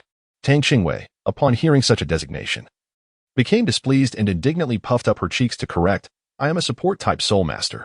At that moment, the host could only curse inwardly, thinking, "You've broken the bones of the opponent's battle soul, and yet you dare tell me you are a support-type Soul Master? Which support type is capable of such feats?" Maintaining a professional smile, he replied, "Then, Miss Tang Qingwei, please proceed to the score registration after stepping down." Omitting the term support type was his final act of defiance. Tang lightly pressed her lips together, choosing silence as she angrily descended from the arena. As a support-type Soul Master, why did no one believe in her? In the stands, Ma Hongjun swallowed hard, regaining his voice only after Tang had left the stage. Could she truly be a support type? Tang San, feeling helpless, realized that his sister was convinced she belonged to the support category, leaving him with no choice. Now, as Ma Hongjun inquired, he could only respond with earnest explanation. According to Xiaowei's perspective, she indeed fell into the support category. How can that be? Ma Hongjun questioned, looking up at him with confusion. Tang San let out a sigh and explained that if we were to consider the type with the most soul skills, his sister indeed possessed the greatest number of auxiliary soul skills. At this moment, not only was Ma Hongjun taken aback, but even Oscar's mouth fell agape in astonishment. "How many soul skills does your sister have?" he exclaimed. The atmosphere fell once more into a profound silence. Dai Mubai nudged Oscar with his elbow, prompting him to realize that directly inquiring about someone's soul skills might not be entirely appropriate. He quickly apologized, saying, "My apologies. I merely misspoke. It's perfectly all right if you choose not to answer." Chapter 80, Rabbit vs. Phoenix. Tang San was not angered by this, after all. Aside from the unique nature of his sister's healing abilities, there was nothing else that could not be shared with his companions. Ultimately, they would come to know these things when they teamed up in the future. He simply found himself at a loss for how to explain, especially since his sister possessed quite a number of soul skills. After pondering for a moment, Tang San thoughtfully replied, "I am not upset. I just do not know how to respond. Perhaps you should ask Xiaowei directly, or you will gradually discover everything once we are together in a team." Just then, Daimubai's voice suddenly rang out, "Xiaowu, your one-on-one soul battle is about to commence. Hurry over." Tang Qingwei had just returned and curiously inquired, "Who is Sister Xiaowu fighting with?" The chubby fellow, with a glum expression, despondently replied, "With me." Tang Qingwei's face betrayed a hint of schadenfreude as she stifled a laugh, saying, "I wish you the best of luck. Give it your all." The chubby contestant was disheartened. The sensitive attack type was indeed his nemesis. Nevertheless, regardless of the outcome, they had to step onto the stage. The pace of the match was brisk, perhaps invigorated by the brief spectacle of Tang Qingwei's fight with Luo Liang, which had piqued the audience's interest. Now, with 2 newcomers in the ring, including a strikingly beautiful girl who rivaled Tang Qingwei's looks, the spectators erupted into cheers even before the duel began. The host announced with a booming voice, "Next up, we have 2 novice soul masters, the Battle Soul Master Xiao Wu, who possesses the Beast Martial Spirit, the Soft-Boned Rabbit, and the Battle Soul Master Ma Hongjun, who wields the Beast Martial Spirit, the Phoenix. Both are newcomers. Let us eagerly anticipate their performance. Now, let us welcome our esteemed Soul Masters to the stage." The crowd erupted into applause. To witness a Phoenix today was indeed a rare treat, for the Phoenix was a remarkable and rare existence among Beast Martial Spirits. The 2 combatants wasted no time in summoning their martial spirits. Ma Hongjun shouted, "Phoenix, manifest." A surge of purplish-red light erupted from within him, his short hair suddenly lengthening and converging at the center, forming a mohawk style. While wings did not appear, the intense heat radiating from the purplish-red light was palpable. 2 rings of yellow soul rings rose from beneath his feet, and long feathers extended from his robust arms, transforming his hands into claw-like appendages. The audience buzzed with excitement. "Is that a phoenix? It looks more like a common chicken." Despite the initial shock at seeing Ma Hongjun's martial spirit, the audience grew quiet. With a few scattered remarks that Ma Hongjun overheard, his face flushed with anger, resembling a lit firecracker, Ma Hongjun shouted at the audience, "If you have the guts, come up here. Let me see if I won't knock your teeth out." The host quickly intervened, warning him against insulting the audience. "All right, let's commence the match." Ma Hongjun fell silent, raising his hands as his first soul ring blazed to life. He opened his mouth wide, unleashing a stream of fine purplish-red flames toward Xiaowu. The intense heat warped the air, and while the purple flames appeared subdued, they shot forth like an extending line of fire. Xiaowu had anticipated this move and deftly dodged with a leap. However, Ma Hongjun was determined not to let her escape easily. The flames maintained a 5-meter length, relentlessly pursuing her like a fiery weapon. At this moment, he felt no fear for either himself or Xiaowu, for he had heard tales of Tang Qingwei's healing abilities. As long as she was present, he believed he could endure. Chapter 81. The end of the soul duel. As the flames closed in on her, Xiaowu remained calm, swiftly retreating to evade. She was well aware of Ma Hongjun's flaw. His attack range was limited to 5 meters. By confining his movements, she knew he would be easy to handle. Realizing his first soul skill was ineffective, Ma Hongjun promptly activated his second soul ring skill.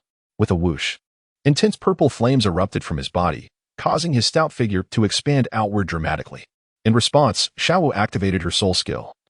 Her fluffy rabbit ears quivering as she moved with agility, her body enveloped in a radiant red glow, her soul power fully released.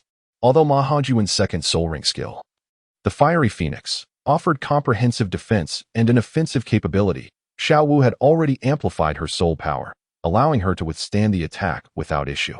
Indeed, Xiaowu did not grant Ma Hongjun a moment to react. She swiftly maneuvered behind him, her hands pressed to the ground as she kicked her feet up, locking them around his neck. The first soul skill, Waist Bow, was unleashed. Her entire body resembled a top bow, the glow from her first soul ring enveloping her. And then, like a bowstring released with full force, she hurled Ma Hongjun away. The Waist Bow skill's effect, it instantaneously doubles her waist strength and enhances her body's resilience by 50%. After reaching level 10 in soul power, each additional level increases the effect by 1%. Thus, upon activating the Waist Bow, Xiaowu's waist strength was augmented by an impressive 119%. This explosive elasticity was sufficient to throw any non-strength type opponent below level 50. The audience was once again astonished, struggling to comprehend how such a slender waist, which appeared even slimmer than Ma Hongjun's thigh, could produce such tremendous force. Ma Hongjun was flung away, bouncing off the protective ropes at the edge of the duel stage and crashing to the ground with a dull thud. The spectators were somewhat numbed by the spectacle. Witnessing two petite girls so effortlessly claim victory in their matches made them question the authenticity of the contests. While they had initially mocked Ma Hongjun upon seeing his martial spirit, they understood that even if it was not a true phoenix, it was still formidable. They were astonished by how swiftly he had been defeated. Frustration bubbled within them. Could he not best even a girl? As Xiaowu exited the Soul Master passage, Tang San awaited her, and after a brief registration of their scores, the two refrained from returning to the one-on-one Soul Master stance. Soon, they were to engage in a 2-on-2 soul duel. Tang felt a tinge of boredom, although he had vented his frustrations during the recent duel. He had not truly savored the exhilarating essence of battle. As Tang San and Xiaowu emerged from the 2-on-2 soul fighting arena, Dai Mubai and the others had also concluded their respective soul battles. Today could be deemed a day of collective joy, for all had emerged victorious in their duels, with the exception of Ma Hongjun. Through their 2 matches, both Tang San and Xiaowu had each garnered 2 points and a bounty of 20 gold coins. Tang Qingwei participated in only one competition, thus earning a single point and 10 golden soul coins. The moment she acquired the coins, she felt that her day had not been in vain. Initially, she had intended to partake in the group battle for the fighting spirits, but unforeseen circumstances unfolded. Daimubai had advanced to level 30 following the conclusion of the duel. Chapter 82. The Dean's Guidance. Where is the Dean? Tang San turned to Oscar, who had not participated in the competition, and inquired. Just as Oscar was about to respond, the Dean appeared at that moment, approaching with an expression of barely contained joy in his eyes. Tang lightly curled her lips, observing the Dean's smile, which was etched with numerous wrinkles, suggesting he must have earned quite a fortune, especially since, apart from Ma Hongjun, they had all triumphed in the competition. Even after exiting the Grand Soul Arena, her gaze remained fixated on Flinder's soul guide. Tang Qingwei hesitated, wanting to speak but holding back. Flandra, walking ahead, stated bluntly, The wager I placed has nothing to do with you. Do not entertain any notions regarding my affairs. Life is not easy for your dean either. API call failed with status code 429. Error. Code. 429. Message. Resource has been exhausted, e.g. check quota. Status. Resource exhausted. Tang Qingwei hurriedly denied it, then took small steps to Flander's side, smiling sweetly. Dean, how about next time you place a bet? You could place one for me as well? The little girl was scheming with great enthusiasm, and Flander found himself both amused and somewhat helpless. How could this girl be even more money-minded than he was? Flander chuckled and teased, from the sound of it, have you amassed quite a fortune? No. It's precisely because I have no money that I'm trying to find ways to earn some. API call failed with status code 429. Error. Code. 429. Message. Resource has been exhausted, e.g. check quota. Status. Resource exhausted. Tang San chuckled silently, exclaiming, little money grubber. He was perplexed, for he could not recall when his sister had developed such a keen interest in wealth, given that she had shown no inclination towards soul coins in her childhood. Tang San was naturally unaware that the majority of the gold soul coins earned by Tang Qingwei over the years had been spent on awakening stones to support the seven-colored lotus. Consequently, the remaining gold soul coins were indeed quite limited. This is why Tang Qingwei was now endeavoring to earn more. It is not impossible for me to assist you with placing a bet, but what benefits do you intend to offer in return? Flander mused for a moment, feigning seriousness. You require benefits as well? Tang Qingwei was taken aback. Was he not the dean? She thought that merely helping her place a bet in his name should suffice, without any additional compensation. Indeed, without offering something in return. Why would anyone be inclined to assist you? Flander replied. But you are the dean. Tang Qingwei felt this exceeded her expectations. In her mind, it was only natural for elders to help their juniors without expectation of compensation. However, she overlooked the fact that even among the closest of kin, one must discern gains and losses, otherwise, an incessant demand for favors could lead to estrangement. Moreover, Flander was merely the dean, not a family member. Assisting her was a matter of goodwill, while withholding help was simply his obligation. No one owed anyone anything. Assistance has always been a matter of mutual willingness. Flander had initially intended to tease the young girl, but he soon realized that she seemed to harbor some misconceptions. Given her youth, he seized this opportunity to correct her perspective. Tang Qingwei's eyes revealed a trace of contemplation, and the others refrained from interrupting her, allowing her to ponder in silence. Observing his sister's struggle, Tang San did not intervene. He too sensed that Dean Flander was teaching them according to their aptitudes, imparting not only the skills to become exceptional soul masters, but also essential life lessons. After a moment, Tang Qingwei spoke. How about this? You place the bet for me, and I shall share 1/10 of the proceeds with you. Is that agreeable? Flander recognized that the young lady had reached a decision, and at this juncture, he could not refuse. He nodded in agreement. The remaining members also discerned the dean's intent to educate Tang Qingwei, choosing to remain quiet while listening attentively. Chapter 83. Acquiring the third soul ring. Once their conversation concluded, Daimu Bai approached Flander to discuss his breakthrough to the 30th level. Flander was overjoyed, his eyes sparkling as he clapped Daimu Bai on the shoulder. Excellent. You are now the second among the students to reach the 30th level. On behalf of the Academy, I congratulate you. Although the others had already offered their congratulations, they stepped forward again, their faces radiant with joy. Very well. Today's lesson concludes here. Ensure you all rest well tonight. We shall gather in the playground tomorrow morning. Flander's voice brought the group back from their celebration of Daimu Bai. They understood that tomorrow would likely involve assisting him in acquiring his soul ring. Early the next morning, after breakfast, as the group assembled in the playground, Zhao Wujia awaited them. Once everyone had arrived, Zhao Wujia wasted no words and stated, though this expedition is primarily for Daimu Bai to obtain his third soul ring, it is also a valuable experience for all of you. I will not intervene until you encounter a 1,000-year soul beast. You must rely on yourselves. With that, he declared, let us depart. At that moment, Zhao Wujia stood with his hands clasped behind his back in the expansive playground. Although he was only slightly taller than Tang Qingwei, his presence exuded an air of utmost seriousness. The group was acutely aware that this trial carried a degree of peril. After all, they were venturing into the Stardow Forest, a realm teeming with formidable soul beasts known for their aggressive nature and disdain for humanity. A moment's carelessness could spell disaster for them all. Tang Qingwei felt a stirring desire to summon the Nimbus Cloud, but was halted by Tang San. As the 6 of them formed a cohesive unit, leaving behind a companion was not an option. This moment was crucial for fostering team spirit, as he did not wish for his sister to feel out of place among them in the future. As the 7 departed from the academy, they commenced a brisk run. Daimubai led the way, flanked by Xiaowu and the fatty providing protection, while Tang Qingwei and Oscar, both support-type soul masters, ran in the center. Bringing up the rear was the control-type Tang San. This arrangement faced no objections, for running at the forefront was the most likely to disturb and confront soul beasts. Daimubai was most suited for close combat, while Tang San at the back could manage unforeseen circumstances with ample time to take control of the situation. As they pressed on, with the exception of Tang Qingwei, who showed no signs of fatigue, even Daimubai and Tang San were gradually depleting their stamina. Fortunately, Oscar's sausages served as sustenance, allowing the group to maintain their energy levels. The Stardo Forest lay to the southeast of the Barak Kingdom, with a small portion bordering it, and Soto City itself was also in the southeast of Barak Kingdom, only a little less than 500 kilometers distant from the Stardo Forest.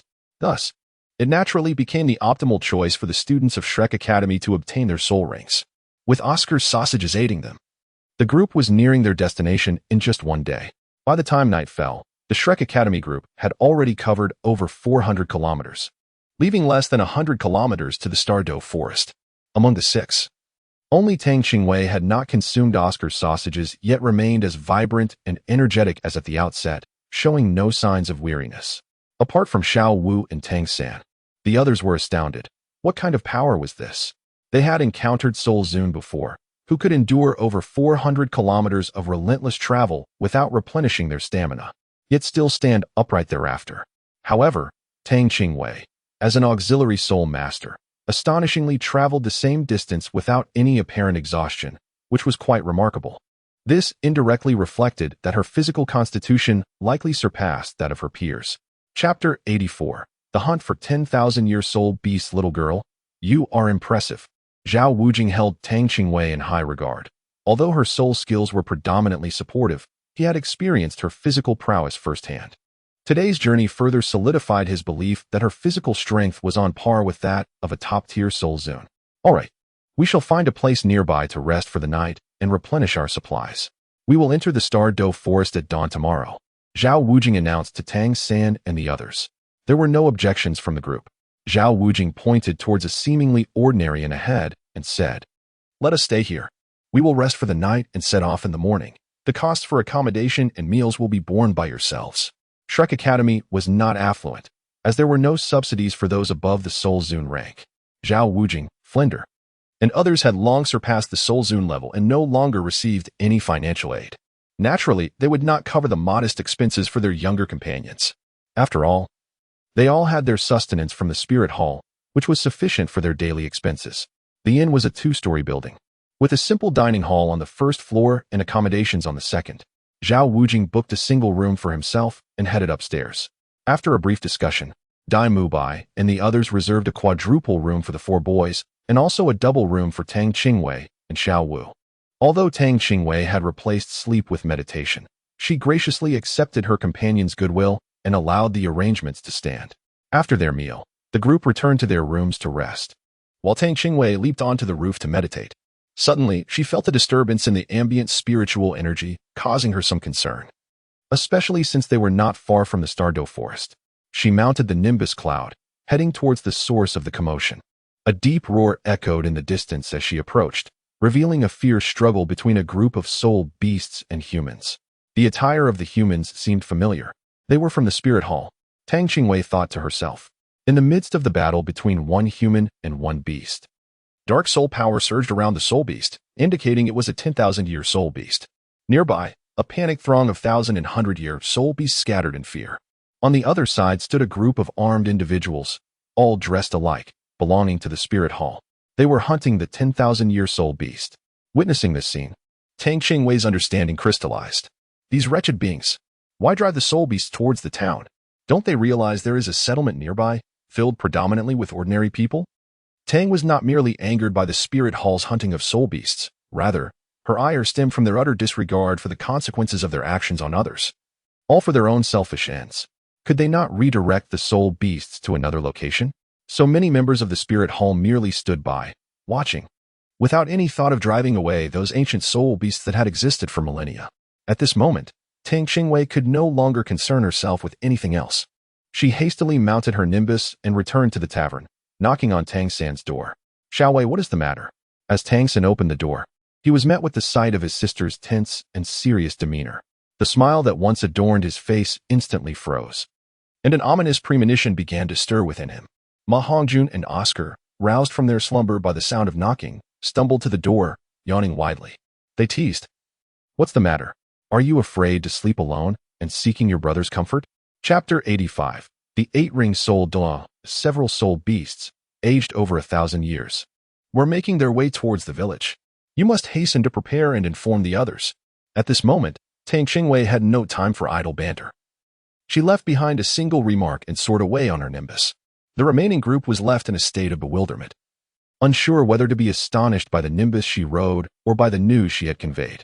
Only Tang San was the first to spring into action, hurrying out to seek Zhao Wujia. Such a significant matter necessitated the intervention of Teacher Zhao. They needed to swiftly devise a rudimentary strategy to prepare for the impending onslaught of the soul beasts. At the edge of the Stardow forest, the air was filled with the deafening roars of beasts. As Tang Qingwei returned, she refrained from riding on the nimbus, as that would be too conspicuous. Instead, she descended from a considerable height, skillfully using the towering treetops to conceal her form while advancing forward.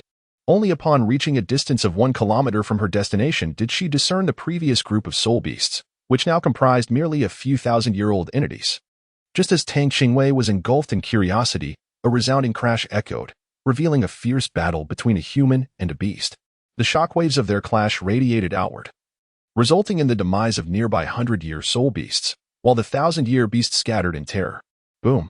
Another thunderous sound erupted, and the once verdant forest transformed into a desolate expanse within moments, as the surrounding trees succumbed to the devastation of the battle. The once lush greenery was instantaneously replaced by an open area. Now, Tang Qingwei could see more clearly. The ground was littered with remnants of crushed grass, forming a barren zone of approximately 20 to 30 meters. The soul sage let out a low growl, a glimmer of golden light flickering across his visage, as 7 soul rings ascended beneath his feet. With a wave of his hand, an invisible blade materialized, seemingly intent on cleaving through the very fabric of the void. Unfazed, the 10,000-year soul beast responded with a guttural roar, a resonant tiger's roar echoing through the air as it charged toward the soul sage. "Beast, do you dare?" The soul sage unleashed a barrage of invisible blades, which met the sharp horns of the soul beast, creating a cacophony of metallic explosions in the space between them. The aftermath of their confrontation caused the earthy ground to buckle, as the grass appeared to be sliced by an unseen force, rapidly expanding outward to form a larger empty zone. While engaging in a tussle of soul energy with his opponent, the soul sage did not remain idle. He leapt into the air, hurtling toward the beast. Thud! A more explosive booming sound resounded as both combatants crashed to the ground, raising a shower of earth and leaving behind a massive crater where they had stood. "Surrender at once!" In a movement imperceptible to the naked eye, the soul sage positioned himself above the 10,000-year soul beast, his hands radiating brilliance. With a thunderous shout, he plunged his weapon into the beast's skull with astonishing speed. And in the blink of an eye, the 10,000-year soul beast lay slain. Tang Qingwei dared not linger any longer, for the soul sage had concluded his battle. Should she remain, it was likely she would be discovered. Not a soul sage, but rather a 7-ringed soul Douluo. She was unaware of how long the soul Douluo from the spirit hall had been entangled with that 10,000-year spirit beast, yet immediately after slaying the beast, he exhibited considerable strength and, without regard for the potential threat posed to the nearby town's inhabitants by the agitated spirit beasts, began to absorb the soul rings right then and there. This left Tang Qingwei with a profoundly negative impression of the individual who was on the verge of becoming an 8-ringed soul Douluo from the spirit hall. Chapter 86. Pursued and intercepted. Originally, she had hastened back to ascertain whether the soul Douluo had slain or driven away the several thousand-year spirit beasts. If there were any new developments, she could promptly return to relay the news. To her astonishment, the soul Douluo showed no concern for the lives of others. Even knowing that the spirit beasts might attack the town, he remained indifferent, eagerly commencing the absorption of soul rings at that very moment. How infuriating! Tang Qingwei navigated through the treetops, pursuing the direction of the soul beasts. At present, she found herself alone. and engaging in a struggle against these Millennium Soul beasts was evidently unwise. Even though her physical strength was formidable, encountering several Millennium Soul beasts would leave her with no viable options. She resolved to first rendezvous with Zhao Wujie and the others before devising a plan. Unbeknownst to Tang Qingwei, shortly after her disappearance, a male and a female soul master had already leapt into the air, standing where she once stood. They then soared upward, vanishing into the dense canopy of trees. Whoosh! A sudden sound of air being sliced echoed through the surroundings. Immediately after, a dark arrow shot forth from the treetops, hurtling swiftly towards Tang Qingwei. Tang Qingwei felt the hairs on the back of her neck stand on end, her mind incessantly alerting her to imminent danger. There is an enemy. A trio of characters flashed through Tang Qingwei's mind, causing her expression to change dramatically. She then lightly tapped the tree trunk with her toes, springing into the air and propelling herself off the adjacent tree. Just as Tang Qingwei exerted herself to leap forward, that very arrow unexpectedly veered sharply, appearing before her in the blink of an eye. Was it a momentary apparition or a relentless pursuit? In Tang Qingwei's mind, this thought flashed briefly. There was no time to evade. She could only extend her left arm to block. A deep gash, revealing bone, was inflicted upon her arm, blood gushing forth. Tang Qingwei quickly clasped her arm, hastily distancing herself from the two assailants. Simultaneously, she summoned the seven-colored lotus, and beneath her feet, 3 soul rings, 2 yellow and 1 purple, materialized. Without hesitation, she activated her third skill, Blink. In the next moment, atop the tree trunk where she had just stood, appeared a man and a woman. The woman wielded a crescent-shaped bow, while the man brandished a jet-black long knife. To Tang Qingwei's astonishment, both figures stood upon 2 yellow and 1 purple glow soul sovereigns. The soul rings of these 2 soul sovereigns illuminated the dark forest in an instant. Tang Qingwei held her left arm, her heart filled with uncertainty. It is from the Spirit Hall. Why would they launch an attack against me? I cannot fathom why the 2 esteemed individuals from the Spirit Hall would seek to harm me. As Tang Qingwei posed her inquiries, her right hand discreetly wielded the Haotian Hammer, poised for a desperate confrontation. Lord Lu Yu's words proved to be true, indeed. Someone possessed the audacity to hide and observe the battle. Yet, it was likely that even Lord Lu Yu could not have anticipated that such a youthful soul master would emerge. The speaker was the female soul master who had previously ambushed her with arrows, now taken aback by Tang Qingwei's appearance. Aya, why waste words with her? Surrender your precious artifact, and we may grant you a swift end. Otherwise, do not blame us for our lack of courtesy, urged the male soul master. Wielding a long blade, his impatience palpable, Tang Qingwei's heart tightened. She had believed herself to be sufficiently cautious, yet despite the considerable distance, she was still discovered. However, from the conversation between the two, it appeared that the soul Douluo had not seen her appearance. If these 2 were to return, the unfortunate consequences would not only befall her, but could also implicate Tang San and Shrek Academy as treasures invariably incite envy. Now, she found herself at a crossroads, to flee or to fight to the bitter end. Though escape seemed straightforward, it was hardly an advisable choice. Should she choose to run, she would subsequently face the relentless pursuit of the Spirit Hall. Chapter 87. The jungle pursuit. The only option left was to eliminate them to silence the threat. A sudden realization of this thought surged within her, startling Tang Qingwei. When had she become so resolute? Facing 2 soul sages, if she hoped to emerge victorious, she would need to engage in a war of attrition. Her trump card was her healing abilities, effectively granting her an infinite reservoir of soul power. After Tang Qingwei made up her mind, she ceased to speak further and swiftly turned to flee. Even if a battle was imminent, she wished to distance herself from this place. Who could predict whether that soul sage's perception range would expand after absorbing the soul ring? At the very moment Tang Qingwei turned to escape, Aya, armed with a bow, suddenly sprang into action. A long arrow shot through the air, radiating a dazzling light that obstructed Tang Qingwei's path ahead. Behind her, the soul venerable wielding a blade rapidly closed in on her.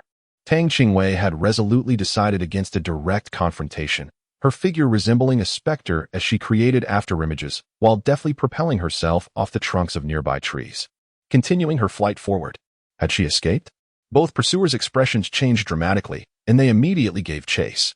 Soon, a scene of pursuit unfolded amidst the dense foliage of the forest. Tang Qingwei, akin to an indomitable cockroach, incessantly assailed the 2 individuals. With each failed strike, he swiftly retreated, soon vanishing into the verdant embrace of the jungle. Despite being ensnared several times and sustaining numerous injuries, the superficial wounds were of little consequence. After 2 or 3 hours of entanglement, the soul power of the two soul lords was nearly depleted. After an extended pursuit and struggle, Tang Qingwei finally came to a halt. As the radiant brilliance of the seven-colored lotus surged in his grasp, enveloping his entire being in a luminous white glow. Under the ethereal glow, Tang Qingwei's severely injured arm was instantly transformed, becoming as smooth as jade. Had it not been for the tattered fabric, one would scarcely believe that such a grievous wound had existed there not long ago. She is a healing-type soul master, Aya exclaimed, astonished. Having engaged in a protracted struggle with Tang Qingwei, they might not have known her abilities in meticulous detail, but they were assured of her physical prowess, which rivaled that of any formidable assault-type soul venerable, coupled with her elusive teleportation techniques displayed in previous encounters. It became evident why the two soul venerables had been unable to subdue her until now. The revelation that she was indeed a healing-type soul master, coupled with her demonstrated proficiency in healing, left them acutely aware of the formidable challenge she posed. Tang Qingwei remained completely unconcerned. At this moment, the two soul lords were evidently exhausted from their soul power and still in a state of astonishment. This presented her with a unique opportunity, for her adversaries lacked any healing techniques to restore their soul energy. Tang lightly flipped his right hand, summoning the Haotian Hammer. A rich, dark glow surged from his palm, gradually coalescing into form. A small black hammer silently manifested within Tang's grasp. Although the hammer was diminutive, its intricate patterns were profoundly obscure. However, the moment it appeared, a dense aura enveloped Tang, creating an atmosphere of heaviness around him. Clang!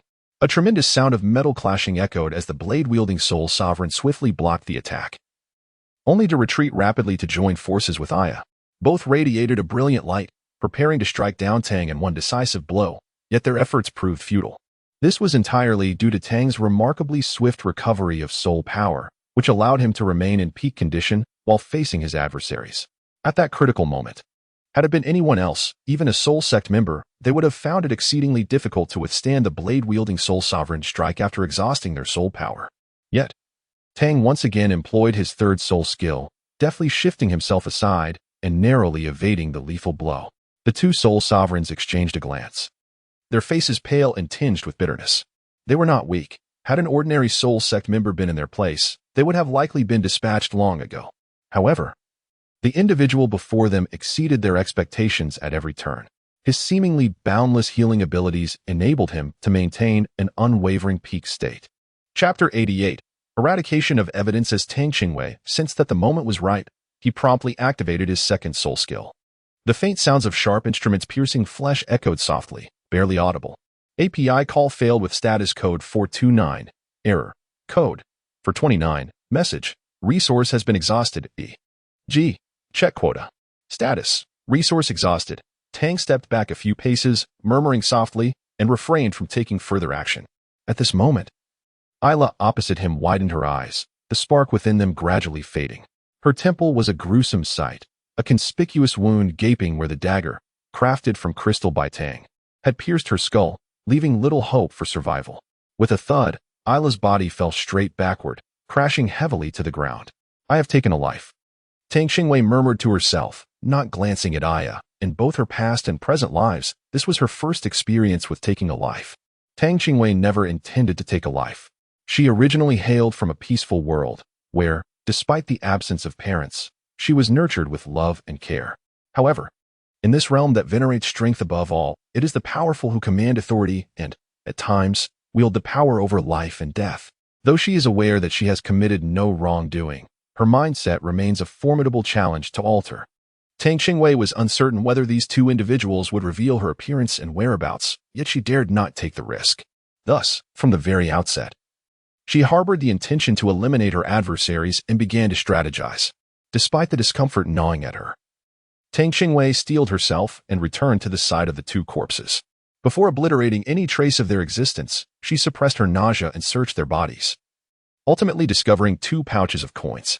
Tang Qingwei cast another glance at the attire and boots of her adversaries, noting that they were merely the most ordinary uniform of the spirit hall. The 2 pouches of coins constituted her entire haul from this encounter. After meticulously dealing with the corpses of the two, Tang Qingwei feigned composure as she summoned the nimbus cloud, hastily making her way to the tavern. Upon her arrival, she found Tang San and his companions engaged in a fierce battle with a tiger-like spirit beast. Meanwhile, Master Zhao Wujing was entangled in a struggle with two spirit beasts, each nearly 10,000 years old. Although he had not sustained severe injuries, he was clearly in a strenuous predicament, for this was a human settlement, and even Zhao, no matter how formidable, had to consider the safety of the ordinary people nearby. The group evidently bore the marks of a grueling confrontation, each suffering varying degrees of wounds. Despite the assistance of Oscar's recovery sausages, their soul power could not be entirely replenished in such a short span.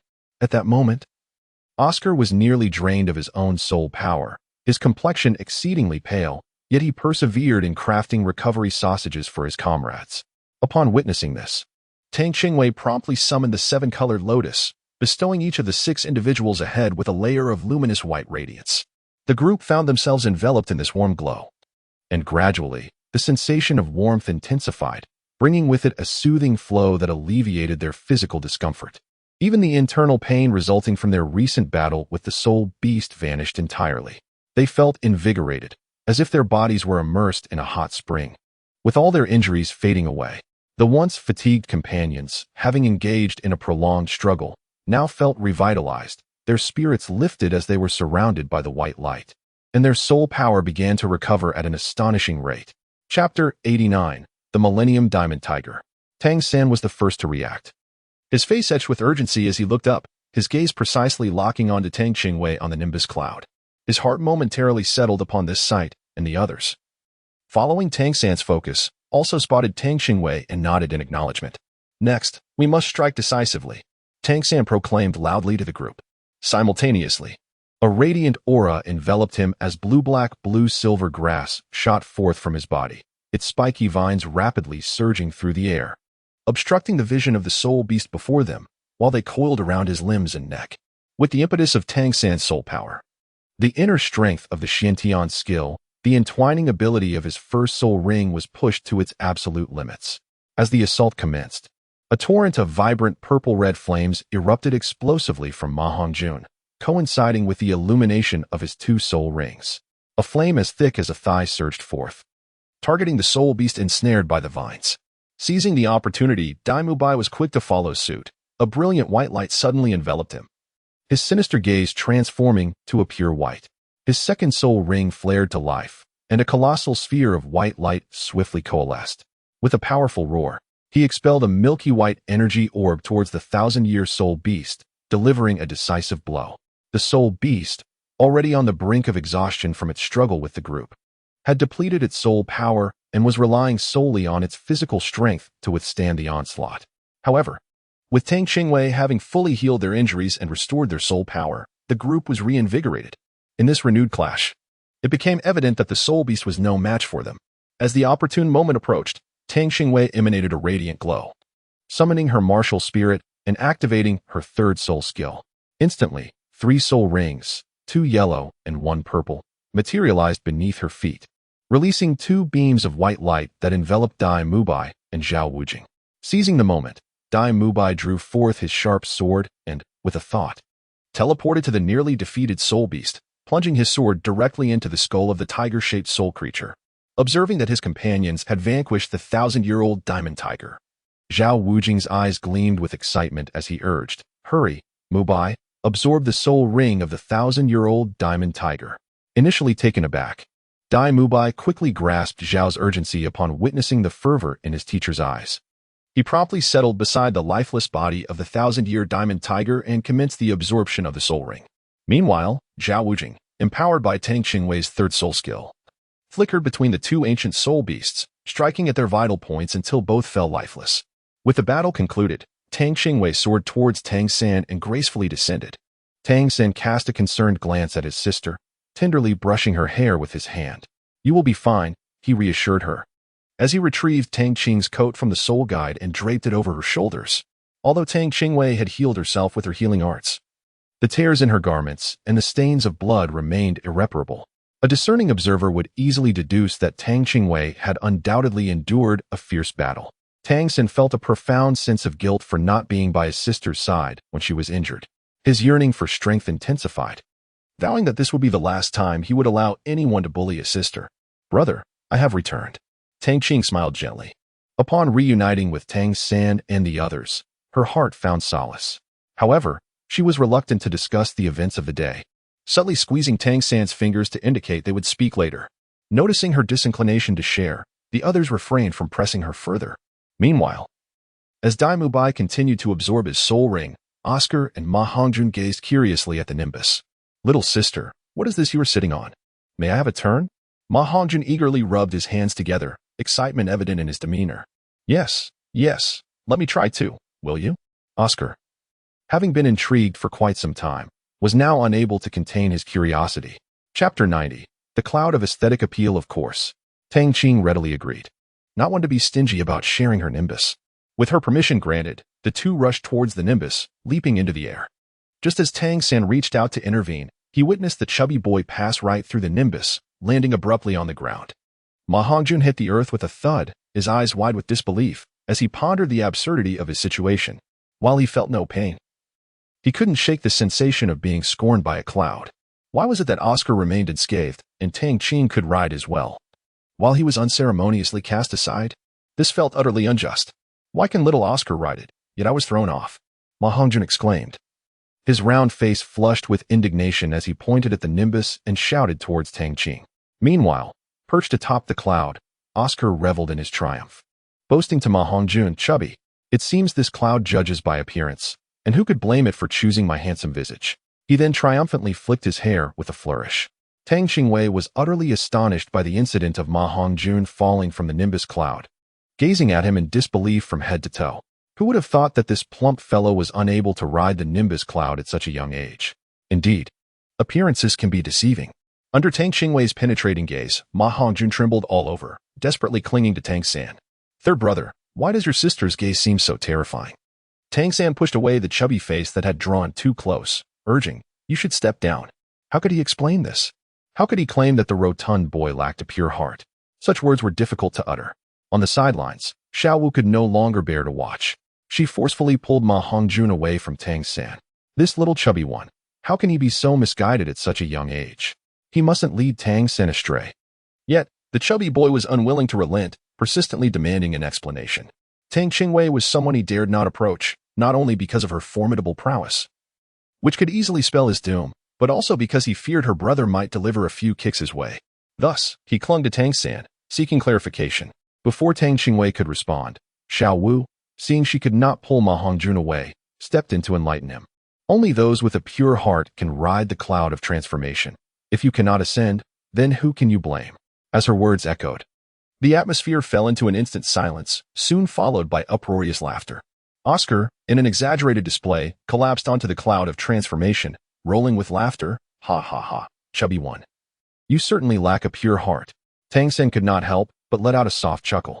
Although Zhao Wujin also found it amusing, as a teacher, he approached and comforted Ma Hongjun by patting him on the shoulder, saying, "In truth, one cannot entirely blame the chubby fellow.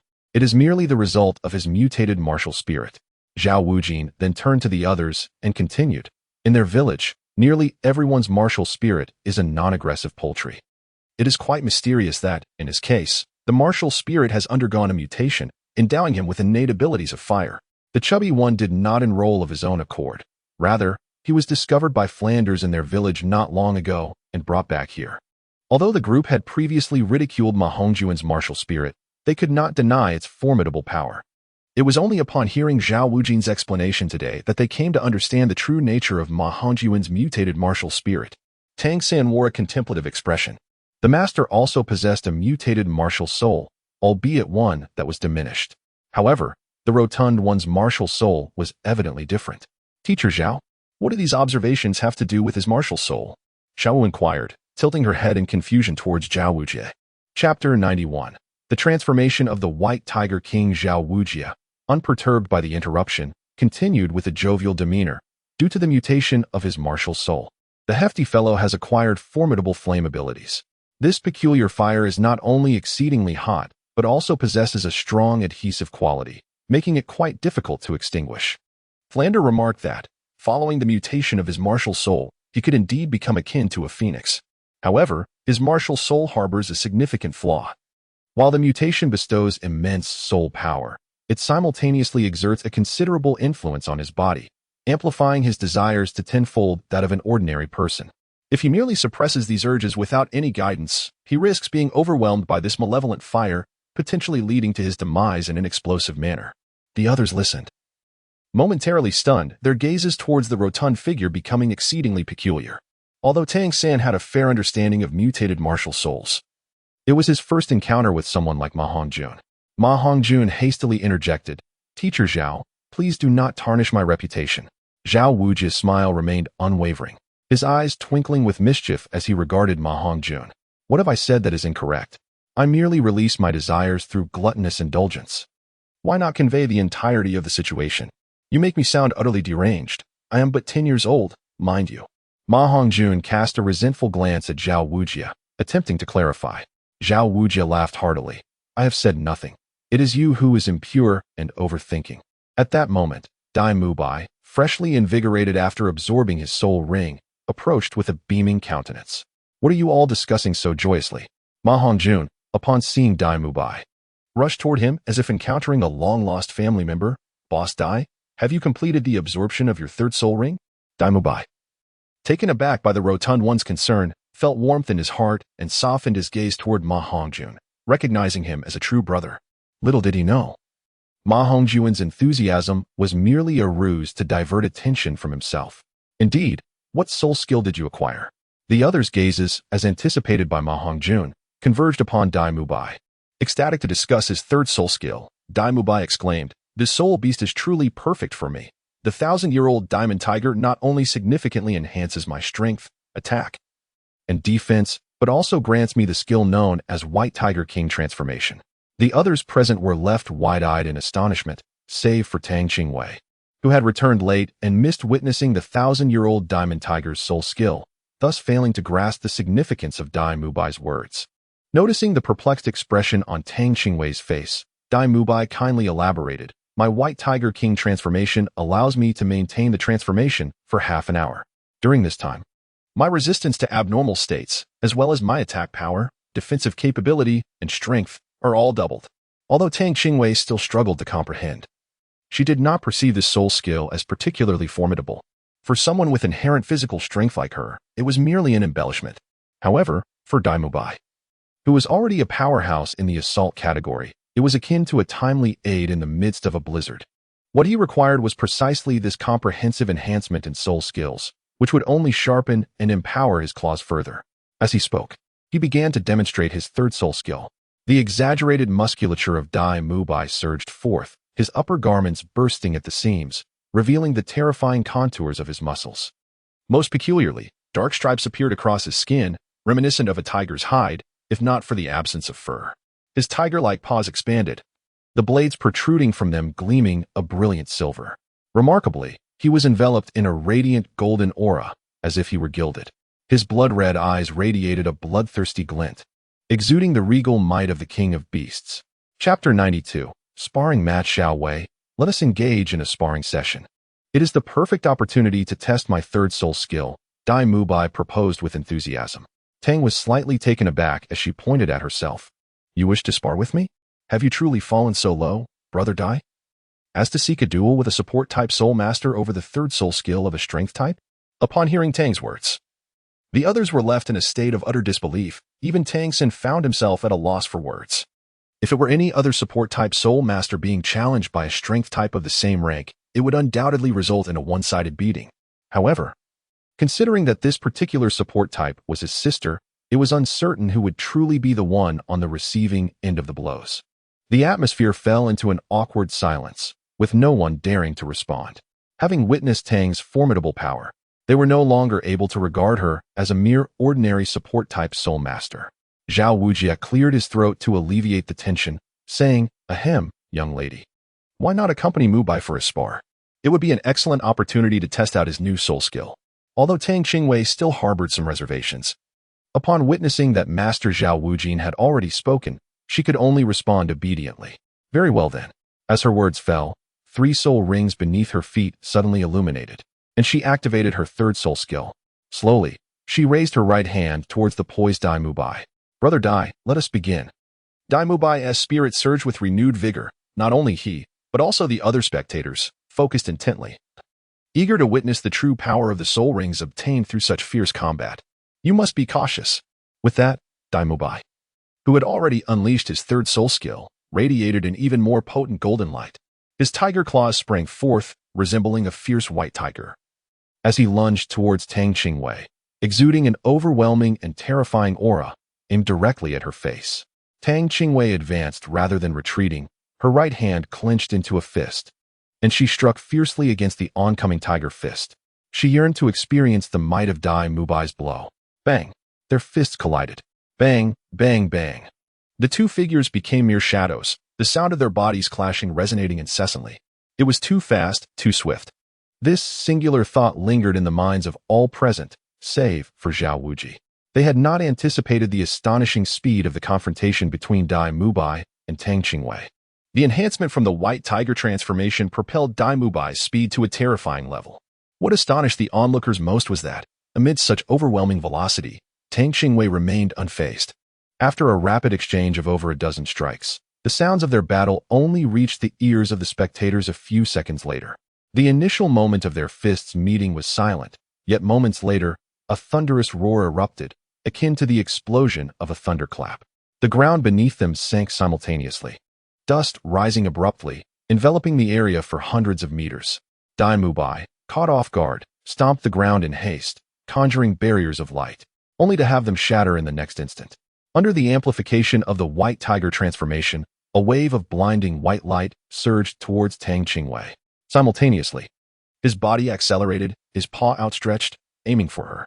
Those observing the battle could not help but sweat nervously for Tang Qingwei, yet in the next heartbeat, she vanished without a trace. It was only when she lightly patted her chest, appearing startled behind the group, that they remembered. This was indeed a prodigy. Tang Qingwei has always referred to herself as a support type. Observing the sudden disappearance of Tang Qingwei, Dai Mubai found himself at a loss for words and silently retracted his martial soul. What was there to compare? This was merely her appearing behind others. Had she quietly manifested behind him, the consequences would be dire. Chapter 93. It's time for dinner, Brother Dai. Your third soul skill is incredibly powerful, especially when used in conjunction with other soul skills. I nearly met my end. Tang Qingwei patted her small chest, her heart still filled with trepidation.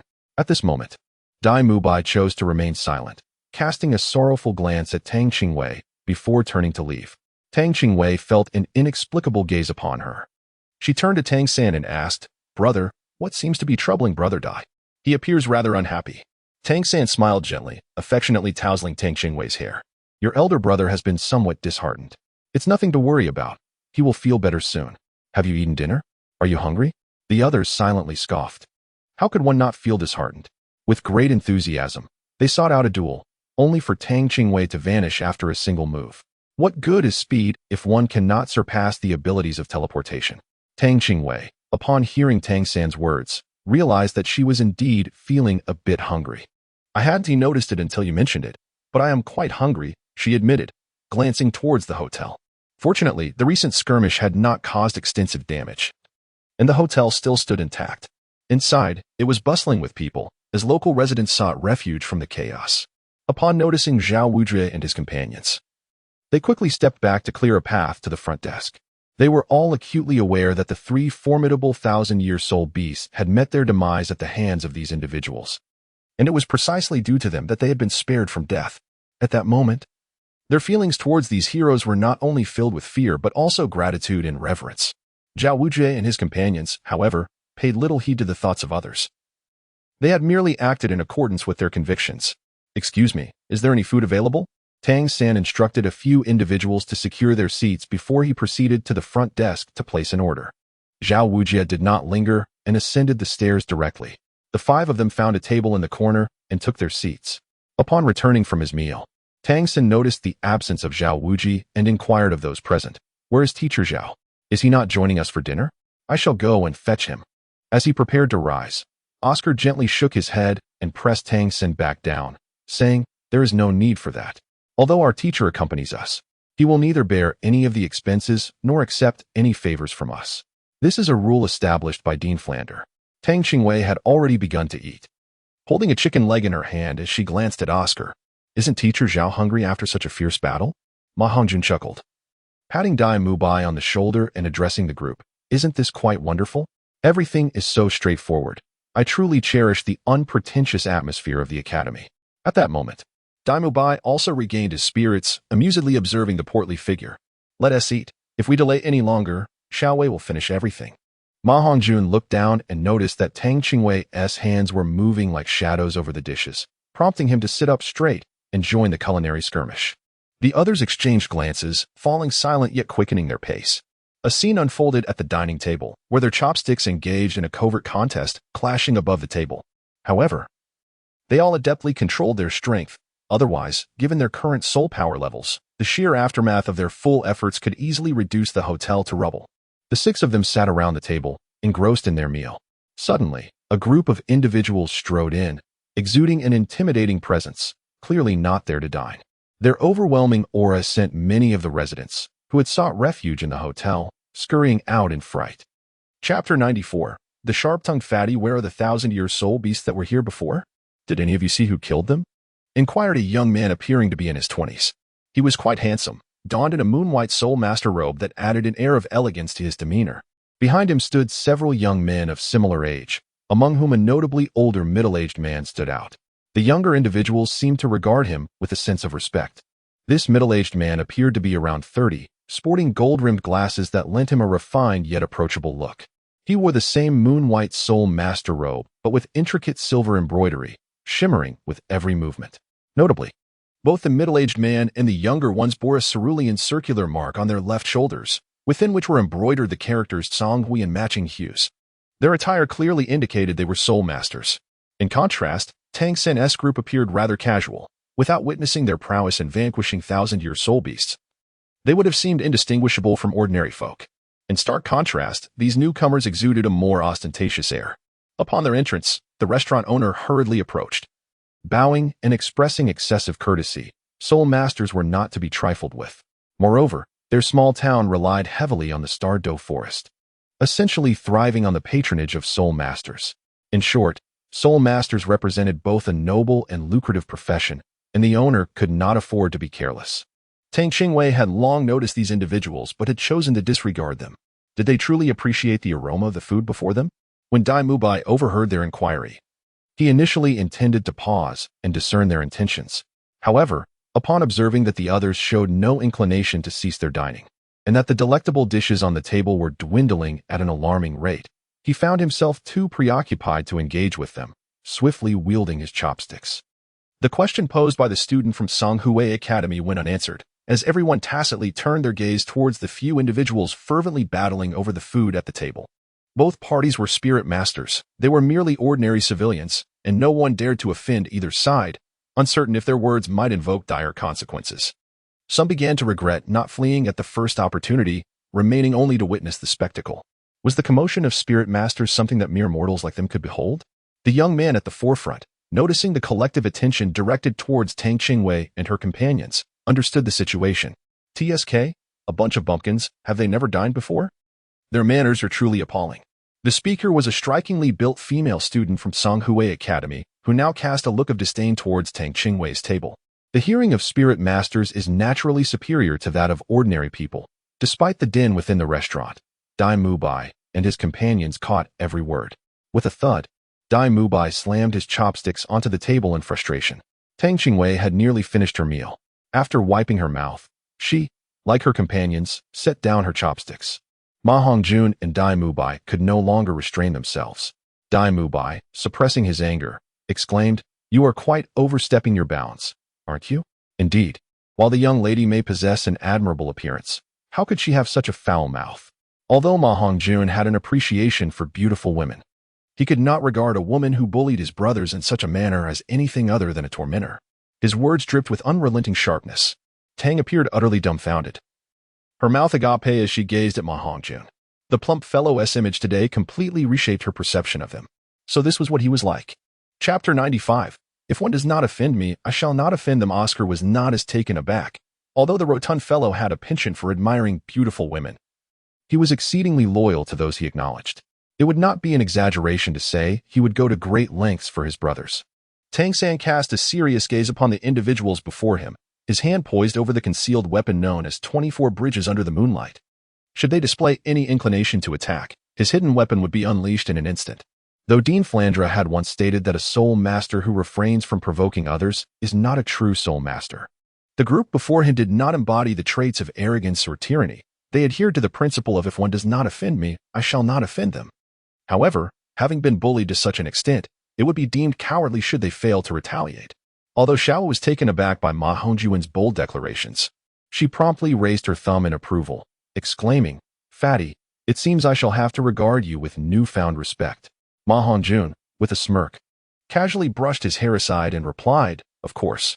I may enjoy the company of beautiful women, but I certainly have my standards." The girl across from him was incensed by his words, her eyes welling with tears as she exclaimed, "How dare you humiliate me thus? I shall kill you." As she spoke, 2 yellow circles of light suddenly flared beneath her feet, only to be halted by the intervention of a middle-aged man leading the group. "Wen Shu, calm yourself," he admonished. "Uncle, they have dared to humiliate me in such a manner. How can I stand idly by?" Wen Shu's eyes shimmered with unshed tears, her teeth biting into her crimson lip, embodying the essence of indignation. Observing this, Oscar nudged Ma Hongjun with his elbow, teasing, "Look, you've made her cry." With a nonchalant shrug, Ma Hongjun replied, "Let her cry, she's not my concern." The middle-aged man, who had initially appeared composed, now bore a look of irritation upon hearing Wen Shu address him as uncle. "How many times must I say it? In school and outside, I am your teacher." Upon witnessing her uncle's ire, Wen Shu quickly lowered her head and apologized. "I am sorry, teacher." Seeing her contrition, the middle-aged man chose not to pursue the matter further, reverting to his previously genteel demeanor. However, having witnessed his anger, no one would dare to assume he was an easy individual to deal with. Turning his attention to Dai Mubai and the others, he inquired, "Do you children know who was responsible for the demise of those 1,000-year soul beasts you encountered?" He posed the question without considering the possibility that it was indeed these young ones who had vanquished the beasts, assuming instead that it must have been their teacher. "I did it." "What of it?" Dai Mubai rose first, his eyes transforming into a deep, shimmering blue, exuding an aura of cold menace that was palpable. Beneath his feet, 3 radiant rings ascended, 2 yellow and 1 purple, swirling with soul power that surged like a tidal wave. Each muscle beneath his clothing became pronounced, and the very air around him seemed to vibrate with intensity. His golden locks shifted instantly to a striking black and white, the white predominating, with a few strands of black standing out distinctly. A faint pattern emerged on his forehead, comprising 3 horizontal lines and 1 vertical, forming the character for king. His entire hand was enveloped in white fur, and as he flexed his fingers, short, dagger-like claws extended and retracted with a menacing grace. Each claw glinting with a chilling light, measuring a formidable 8 inches in length. The middle-aged man, upon catching sight of the purple 1,000-year soul ring beneath Dai Mubai, began to believe the young man's claims. "A 1,000-year soul ring? Which academy do you hail from?" The man's expression turned serious. It was astonishing that such youth could already be classified as a soul master. Were they perhaps from a prestigious academy or a prominent family? Dai Mubai's wicked gaze sparkled as he retorted, "You are not worthy of knowing our school." The teacher from Tsanghui Academy, now visibly agitated, pointed at Dai Mubai and the others, declaring, "You are truly overstepping your bounds. First, you slaughter our soul beasts, and now you speak so insolently, showing utter disregard for your elders. Today, I shall take on the role of your teacher and impart a proper lesson to you." As he spoke, a brilliant light enveloped him, summoning 3 yellow and 2 purple soul rings that rose majestically. The students behind him also unleashed their martial spirits, resulting in a dazzling display of colors. Among the 4 youths, their soul rings were identical, each bearing 1 white and 1 yellow, signifying a 10-year soul ring and a 100-year soul ring.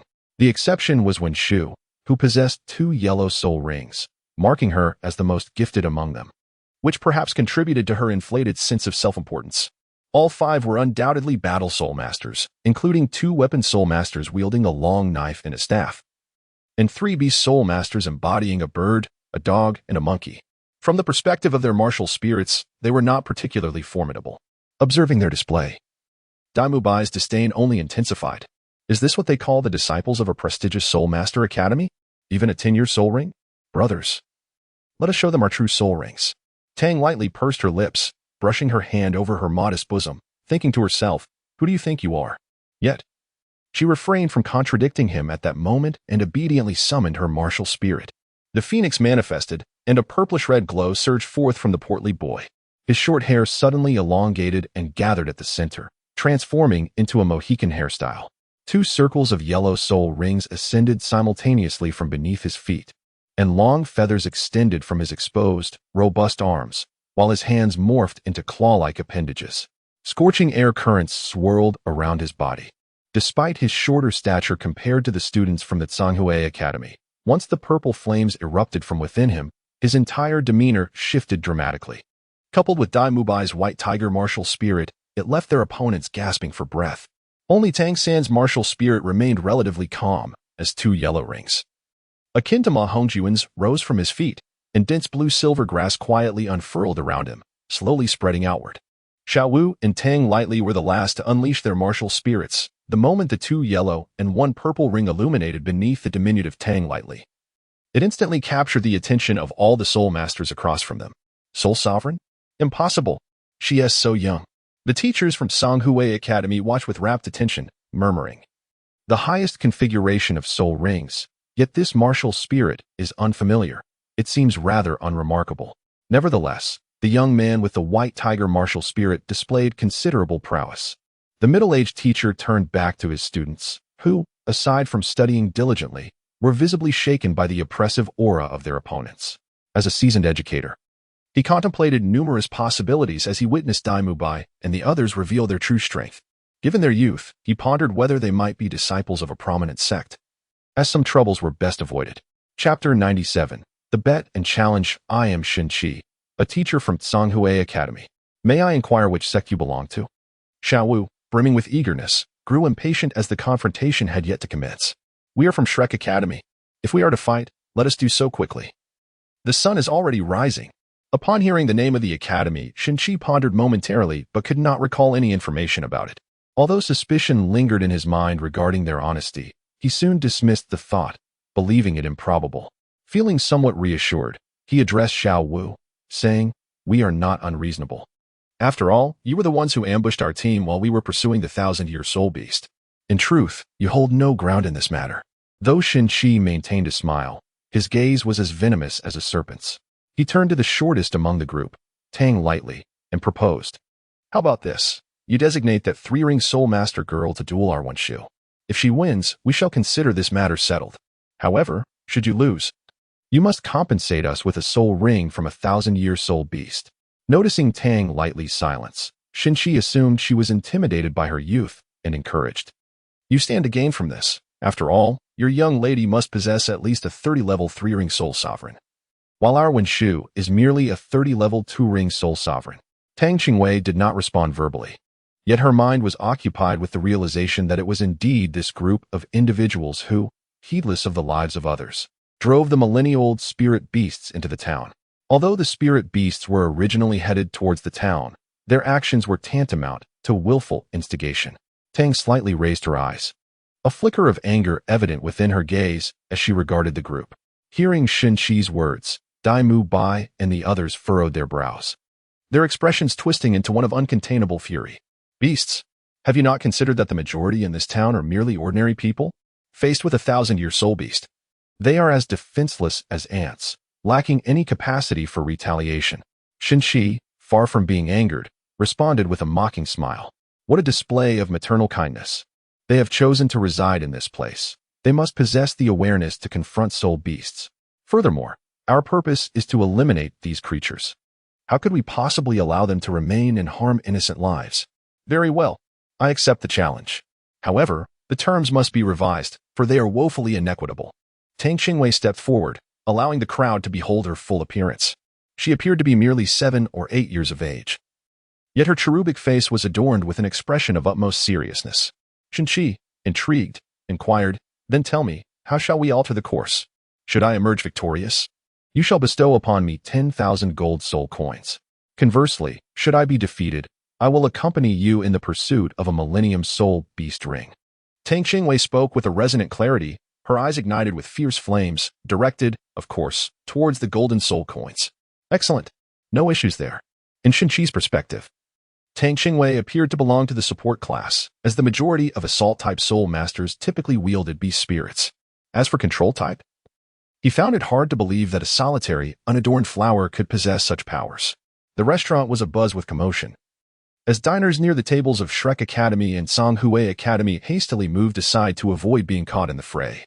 However, most did not vacate the premises immediately. Instead, they watched with eager anticipation, knowing that witnessing a duel between soul masters typically required a trip to the Grand Soul Arena, which came with a hefty price tag. To be able to witness such a spectacle for free sent waves of excitement through the ordinary patrons, who also possessed martial souls. As the confrontation seemed imminent, the tavern owner, with a forced bravado, approached, nervously rubbing his hands together, and with a conciliatory smile, implored, "Might I trouble you to take your fight outside? My humble establishment cannot withstand the tumultuousness of such esteemed guests." Chapter 98. The duel commences. Shinchi cast a cold sidelong glance at the tavern owner before turning to Tang Qingwei with a smile, saying, "Shall we proceed outside?"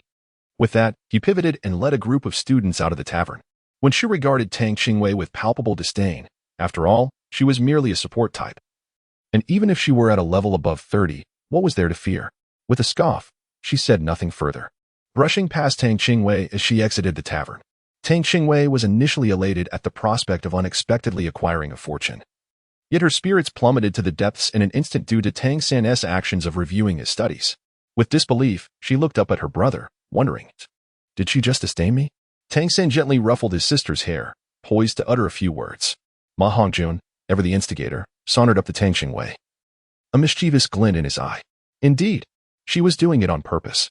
Soon, he would teach her a lesson, demonstrating that the students of Shrek were not to be trifled with. At that moment, Oscar eagerly presented a restorative sausage, saying, "Here, take this for any unforeseen circumstances." Tang Qingwei, with a slightly serious expression, nodded and accepted the sausage. Puffing out her small chest, she strode out of the hotel entrance with an air of regal confidence.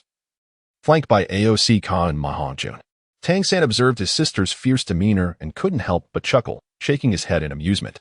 He then joined Xiao Wu and Dai Mubai as they stepped outside together. Before long, the group exited the hotel, drawing a considerable audience, likely due to the conspicuous soul rings adorning their forms. Upon reaching a spacious area, they came to a halt, and when Shu emerged from the crowd, standing at the forefront as he called out to Tang.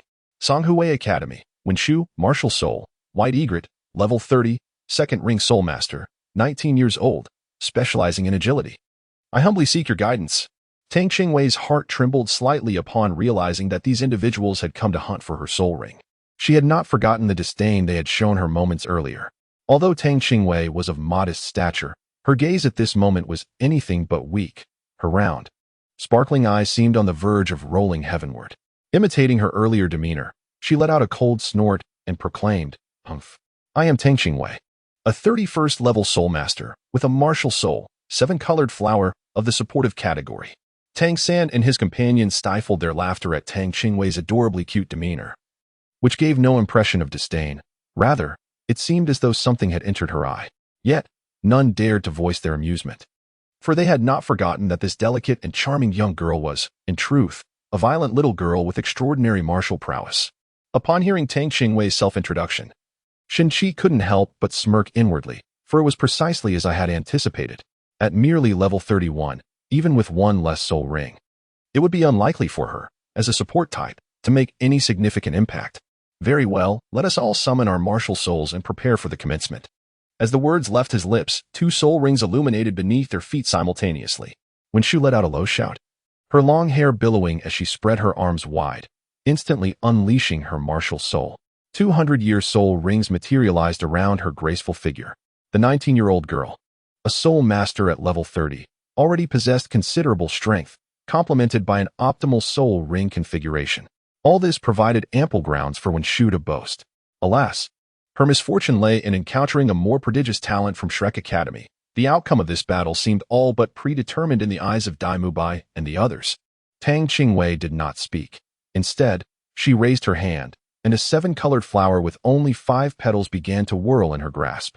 Beneath her feet, 3 soul rings, 2 yellow and 1 purple, illuminated, spiraling around her body. Chapter 99. The battle is halted when a few students from Tang Qingwei Academy beheld the 5 petals of the 7-colored flower in Tang Qingwei's hand.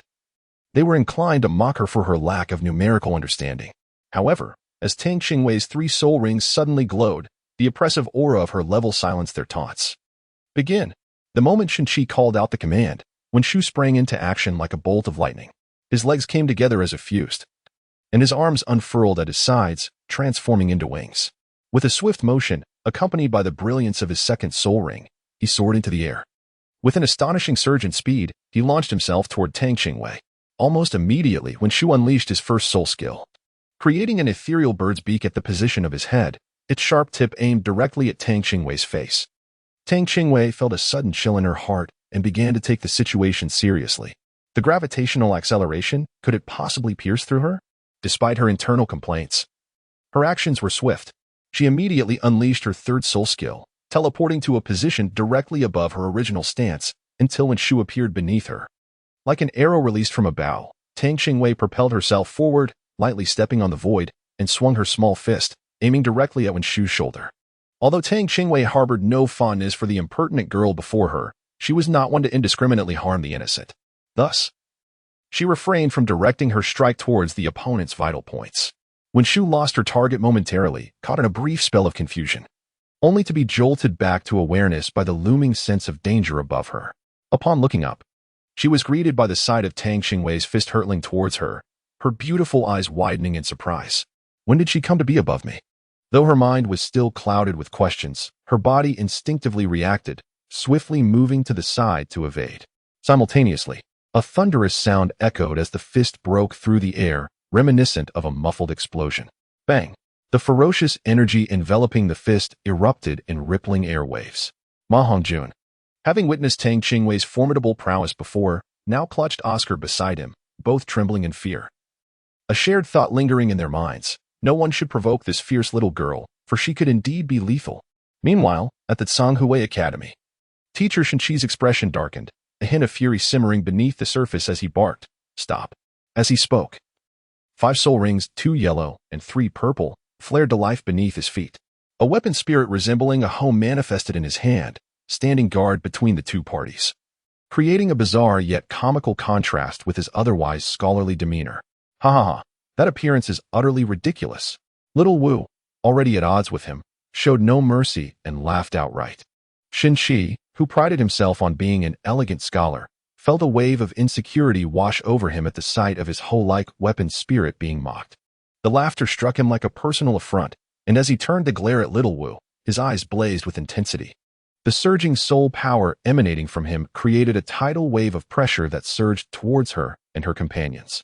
"Disrespectful," he exclaimed, unleashing an invisible gust of energy from his hoe-like weapon spirit towards Little Wu.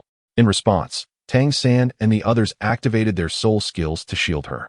Having ceased her advance, Tang Qingwei grew increasingly displeased upon witnessing the attack directed at her comrade. This little brat, not playing fair, attempting a sneak attack. A torrent of thoughts flooded Tang Qingwei's mind. It was Shenqi who had insisted on the wager battle, and now he was the one calling for a halt while simultaneously launching an ambush against her. Chapter 100. Defeating the Soul King. Truly shameless. Tang Qingwei, unperturbed by the chaos surrounding her, unleashed her 3rd skill upon her companions and plunged into the fray. The young disciples of Tang Qingwei Academy were reluctantly drawn into the skirmish. The scene swiftly transformed from solitary duels into a tumultuous melee. Fortunately, the uniformity of Tang Qingwei Academy's attire allowed Tang Qingwei to easily discern friend from foe. Daimubai, utilizing the 3rd soul skill bestowed upon him by Tang Qingwei, instantly teleported to Shenqi's side. His 2nd ring radiated with brilliance as a concentrated sphere of blinding white light erupted forth from his mouth. Manifesting as the 2nd soul skill of the evil-eyed white tiger, the white tiger's radiant wave. Simultaneously, as Dai Mubai unleashed the white tiger's radiant wave, Tang Qingwei deftly hurled her 2nd skill at Shenqi, rendering him immobile. The stout figure with a mohawk felt the surge of his 1st soul ring, releasing a torrent of purplish-red phoenix fire. Tang San, too, sprang into action, teleporting to the opposite side of Shenqi, ensnaring him with blue-silver grass. Xiaowu teleported to the forefront, ensnaring Shenqi's neck with her scorpion tail, one foot pressing against his lower back. Concurrently, she activated her 1st soul skill, Waist Bow, leveraging her waist strength to thrust Shenqi into the air. The scorpion tail released its grip, and Xiaowu leaped after Shenqi, whose body was propelled skyward. Her formidable waist bow power, augmented by her level 28 soul power, catapulted Shenqi to an astounding height of 5 meters. At the pinnacle of his ascent, Xiaowu seized Shenqi's waist, invoking the waist bow strength once more, contorting her body at an alarming angle as she spun him backward. Although Shenqi's immobilization effect had dissipated, he was already gravely wounded by Dai Mubai and his companions, leaving him utterly defenseless against Xiao Wu's relentless assault. Xiao maintained her grip on Shenqi's attire, executing 2 full rotations in midair before plummeting towards the ground with a breathtaking rush. Accompanied by the force of the waist bow, faced with the synchronized onslaught of 5 formidable opponents, Shenqi had lost his advantage from the outset and was rendered powerless against their combined might. In mere moments, the 5-ring Soul King was swiftly vanquished by the coordinated efforts of Dai Mubai and his comrades. The students of Qingwei Academy were left in stunned silence. These individuals had managed to overpower their instructor without a hint of resistance. Could they truly be compared to such monstrous talents? Uncle, when Shu exclaimed upon witnessing Shenqi succumb to Dai Mubai and his allies, she hastily rushed to his side, casting an angry glare at those who had harmed him. Despicable! Why did you ambush my uncle? She shouted indignantly. Hey, are you mistaken? Your uncle initiated the attack on us first, Ma Hongjun retorted, almost laughing at Shu's outrage. Your ability to twist the truth is far superior to your talent in cultivation, despite being familiar with the stout fellow's sharp tongue. The others were left speechless by his unabashed mockery. You're talking nonsense. My uncle is a 5-ring Soul King. How could he possibly ambush you, who were so much weaker? Although Shu had not witnessed the entire exchange, she knew her uncle's character well. He would never stoop to such a disgraceful act. Chapter 101. Distribution of Spoils and Truth. This incident was merely a fortuitous coincidence. Shenqi had halted upon seeing Tang Qingwei's power, suspecting her of cheating and misrepresenting her identity. After all, how could such a formidable physique belong to an auxiliary type? Little did he know. Xiao Wu had struck a nerve by daring to mock his martial soul, prompting an instinctive desire to retaliate, which was subsequently misconstrued by Shrek's students as an ambush. However, it was too late for discussions. Shenqi had already lost consciousness and would not awaken any time soon. Shrek Academy. I shall remember this, Shu declared, instructing her companions to prepare to carry Shenqi away. Wait, a youthful voice piped up from behind. What do you intend to do? Although Shu's tone was filled with fury, she refrained from escalating the situation. After all, her uncle was no match for these individuals. It was clear that any further conflict would spell disaster for Qingwei Academy. What about the wager? Leave it here. Tang Qingwei's gaze burned intensely as she fixed her eyes on the purses of the individuals before her. We have not concluded the match. Why must we pay you the wagered soul coins? When Shu, infuriated, felt her cheeks flush crimson, yet Tang Qingwei remained unfazed. Very well, let us compete once more. Tang Qingwei readily agreed, raising her hand to summon her martial spirit. Is that what I meant? Who wants to fight you? When Shu's expression stiffened, although she had not completed an entire match with Tang Qingwei, she was well aware that Tang Qingwei's strength far surpassed her own. After a prolonged silence, she finally spoke. I do not have that much on me, may I? Tang Qingwei, not allowing the other party to finish speaking, resolutely interjected. No. How could she possibly seek repayment later? Immediately after, she signaled to Shu with her eyes, inquiring about the others, urging them to contribute as well. The individuals pointed out instinctively covered their purses. Shu, cradling the unconscious Shenqi, cast a resentful glance at Tang Qingwei and her companions. After a long pause, she turned to her comrades, declaring, You all need to produce your funds. Shu, assure you that upon returning to the family, I will repay you double.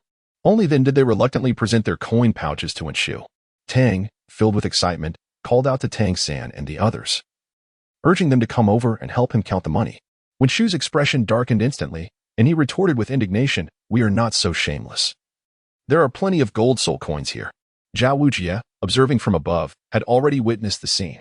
During their provocation at Qingwei Academy, these children did not disappoint him. They stood united against external challenges, and even the chubby Ma Hongjun had earned his respect. What a windfall. This portion belongs to you all. Since I've worked the hardest, is it not fair for me to take the largest share? Without waiting for their response, he distributed 5,000 gold soul coins, handing out 1,000 to each person, including Tang San. You should keep it, brother. I don't need it, Tang San said with a smile, declining the offer. He was pleasantly surprised by his sister's eagerness for wealth and her generosity towards her own, leaving him, as the elder brother, feeling immensely gratified. API call failed with status code 429, error, code, 429, message, resource has been exhausted, e.g. check quota. Status, resource exhausted. Tang San playfully tapped his sister's head, affectionately calling her a little money grubber. He then turned to the others with a smile, saying, Xiaowei is right. This is what you all deserve, so please accept it. In Chapter 102, Breaking Through to Soul Master, Oscar and Ma Hongjun. Upon hearing Tang San's words, no longer hesitated and eagerly rushed towards the golden soul coins. Dai Mubai, observing their eager expressions, chuckled softly and, along with Xiao Wu, graciously accepted the distribution made by Tang Qingwei. Many thanks for your generosity, Xiao Wei, Dai Mubai expressed with a smile as he received the pouch of coins. TSK, TSK, TSK. Tang gently shook her little finger, her head swaying in denial. Big brother Dai, you're mistaken. This is the reward that everyone deserves. Not an act of my generosity. Had it not been for your collective effort in incapacitating that soul king, it remains uncertain whether I would even have the opportunity to stand here. Tang San nodded and stepped beside Tang Qingwei, casually placing his hand on her head with a smile, saying, Leader Dai, what Xiaowei said is indeed correct. This is what everyone deserves. Tang Qingwei stared at that hand for a full minute, yet there was still no sign of it being withdrawn. This is undoubtedly discrimination. Tang Qingwei, in a huff, swatted away the hand resting upon her head and hurried to Xiao Wu's side, affectionately linking her arm with hers. Sister Xiao Wu, let us depart. Before leaving, she turned back to make a playful face at her brother, exclaiming, This is what you get for bullying me and stealing away your wife. Humph. Tang San had undoubtedly taken her head for a handrail, casually resting it upon her crown as if it were the most natural thing in the world. What was so remarkable about being tall? Sigh, life is not easy, she mused with a slight exhale. Truly, it was impressive. Tang Qingwei felt a weariness settling in her heart. Why had she not yet experienced growth? The days of cultivation always seemed to pass swiftly, and 2 years had slipped away in the blink of an eye. What brought Tang Qingwei the greatest solace was that she had finally begun to grow. Although she still could not compare to Tang San and Xiao Wu, at the very least, she was no longer a small figure indistinguishable from the opposite sex at a distance of 1 meter. Now, if one looked closely, they could perceive the gentle rise and fall of her chest. During these 2 years, aside from her physical changes, her soul power had also seen significant enhancement. By the end of last year, she had achieved a breakthrough to the Soul Master level, and now she stood proudly at the 43rd rank. Following her breakthrough, Shrek Academy's Dean Flinder had intended to gather everyone for an expedition into the Stardow Forest to assist her in acquiring a soul ring. Little did they know. Without a moment's hesitation, Tang Qingwei unleashed her martial soul, and 4 soul rings began to orbit around her, the most captivating of which was the outermost black soul ring. A 10,000-year soul ring? Dai Mubai and the others stared, eyes wide with disbelief as they gazed at Tang Qingwei. Flinder rubbed his eyes in astonishment, as if caught in an illusion. When did you go hunting for soul beasts? That is a 10,000-year soul beast. Even a newly emerged 10,000-year soul beast possesses the strength of a 6-ring soul emperor, if it were one that had existed for tens of thousands of years. It would be a fearsome entity indeed. The young girl had exhibited remarkable audacity, daring to venture forth alone at the Soul Master level. What would happen if something went awry? After the initial shock, Flinder furrowed his brow, realizing the perilous nature of her actions. He then cast a reproachful glance at Tang San. Your sister may be young and naive, but why did you not stop her? That is a 10,000-year soul beast. What would we do if something were to happen to her? Tang San wore a bittersweet smile, fully aware that the dean was concerned about his sister. After exchanging a glance with Tang Qingwei, who nodded in understanding, he began to elaborate under the scrutinizing gazes of the onlookers. My sister's spirit ring was not obtained through the hunting of soul beasts. She is a unique case. Even my teacher cannot elucidate the reasons behind it. Her spirit power cultivation is devoid of any bottlenecks, and every 10 levels, a spirit ring that perfectly aligns with her essence automatically manifests. After a brief pause, Tang San surveyed the astonished crowd and added, Thus, this 10,000-year spirit ring was not acquired by Xiao Wei through the slaying of soul beasts. Chapter 103. A minor incident during registration. Xiao Wu had long been aware of Tang Qingwei's exceptional cultivation and was among the first to snap back from her astonishment. Joyfully, she approached and linked arms with Tang Qingwei, exclaiming, Xiao Wei, congratulations. Ma Hongjun and Oscar regarded Tang Qingwei as if she were a rare treasure, their hands reverently cradling her presence. Xiaowei, you have transcended the mere description of a little monster. Haven to you? Tang Qingwei was momentarily taken aback by the words of the two. What could be used to describe such a reaction? To her surprise, the two exchanged glances, chuckled softly, yet refrained from revealing the reason. Dai Mubai cleared his throat and gently tapped the heads of Ma Hongjun and Oscar, admonishing them, do not speak carelessly. Xiaowei has already reached level 40. Are you both feeling a bit too mischievous? Tang San smiled as he watched the playful banter among his companions. While he felt a surge of joy for his sister's breakthrough, a sense of urgency began to creep in. He too needed to intensify his training. Indeed, what a remarkable little prodigy! Flander exclaimed, his delight evident. However, upon glancing at the others, his expression shifted to one of disdain. Xiaowei is already at level 40. And what about you? Shouldn't you be striving harder? How embarrassing! The group collectively muttered, embarrassing indeed, but we haven't been idle. Well, if it comes to it, we can always sacrifice a few hours of sleep at night. With Tang Qingwei, such a formidable talent, as a motivating force. The students of Shrek Academy felt the pressure acutely, leaving no room for complacency as they all exerted themselves to catch up. Currently, all the students had attained the rank of Soul Master. This remarkable pace of advancement brought a broad smile to Director Flanders' face, as he gazed at them with the affectionate eyes of one observing his plump pig ready for slaughter. This scrutiny made the students feel as if they were under a spotlight, prompting them to train with even greater diligence. Little prodigies, today marks the annual enrollment day. You need not train. Come with me to uphold the Academy's reputation, announced teacher Li Yusong, who was in charge of overseeing the registration process. After all, there were always a few troublemakers each year, and having these little monsters around would facilitate a smoother registration process. Teacher Li, given that this year is likely to be similar to last, surely we need not all attend? I'm still not fully satiated. Ma Hongjun protested, rubbing his round belly. Having intended to indulge in a feast in the city, the others shook their heads in dismay at his increasing girth. After all, his martial spirit relied solely on overindulgence for expression. Tang Qingwei felt a tinge of concern for the chubby boy. Having regarded the students of Shrek Academy as her friends over the past 2 years, as her time here lengthened, her memories began to fade. She vaguely recalled the storyline concerning the chubby boy's martial soul on the Douluo continent, remembering that Tang San had obtained a celestial herb from somewhere, which resolved Ma Hongjun's martial soul issues after he consumed it. Observing Ma Hongjun's growing girth, she could only hope that the opportunities for the group would not be altered by her presence, for the weight of guilt would be unbearable. Indeed, Teacher Li, I shall go, but let the chubby boy eat first, she said softly, her heart filled with remorse. Ha ha ha, little Wei, you truly care for your chubby brother. Ma Hongjun exclaimed, attempting to approach for an embrace, only to be deterred by Tang Qingwei's raised fist, causing him to leap toward Oscar. Let us discuss this amicably. Over the past 2 years, Ma Hongjun had often been at the receiving end of Tang Qingwei's playful scuffles during their lessons, which had instilled a healthy fear in him. Chapter 104. The 10,000-Year Soul Ring, Let Us Depart. Xiaowu linked her arm with Tang Qingwei's and made a face at Ma Hongjun as they headed towards the academy's entrance. The registration area was already bustling with activity. Teacher Li was seated behind a table, a small wooden box beside him, as he examined the bones of each student who came to register. Witnessing such a familiar scene stirred emotions within Tang Qingwei. She had been here for a decade now and felt immense gratitude towards Xiao Lian for bringing her to this new world, where she had acquired friendships, martial souls, and soul skills, elements that had become integral to her very being. Your age does not meet the requirements. You may leave, a voice interrupted her thoughts. Could you not make an exception? We have traveled such a long way. It has been stated that age is not suitable. Did you not see the posted registration conditions over there? At least refund my registration fee. The notice clearly states that once registered, fees are non-refundable. Were you unaware?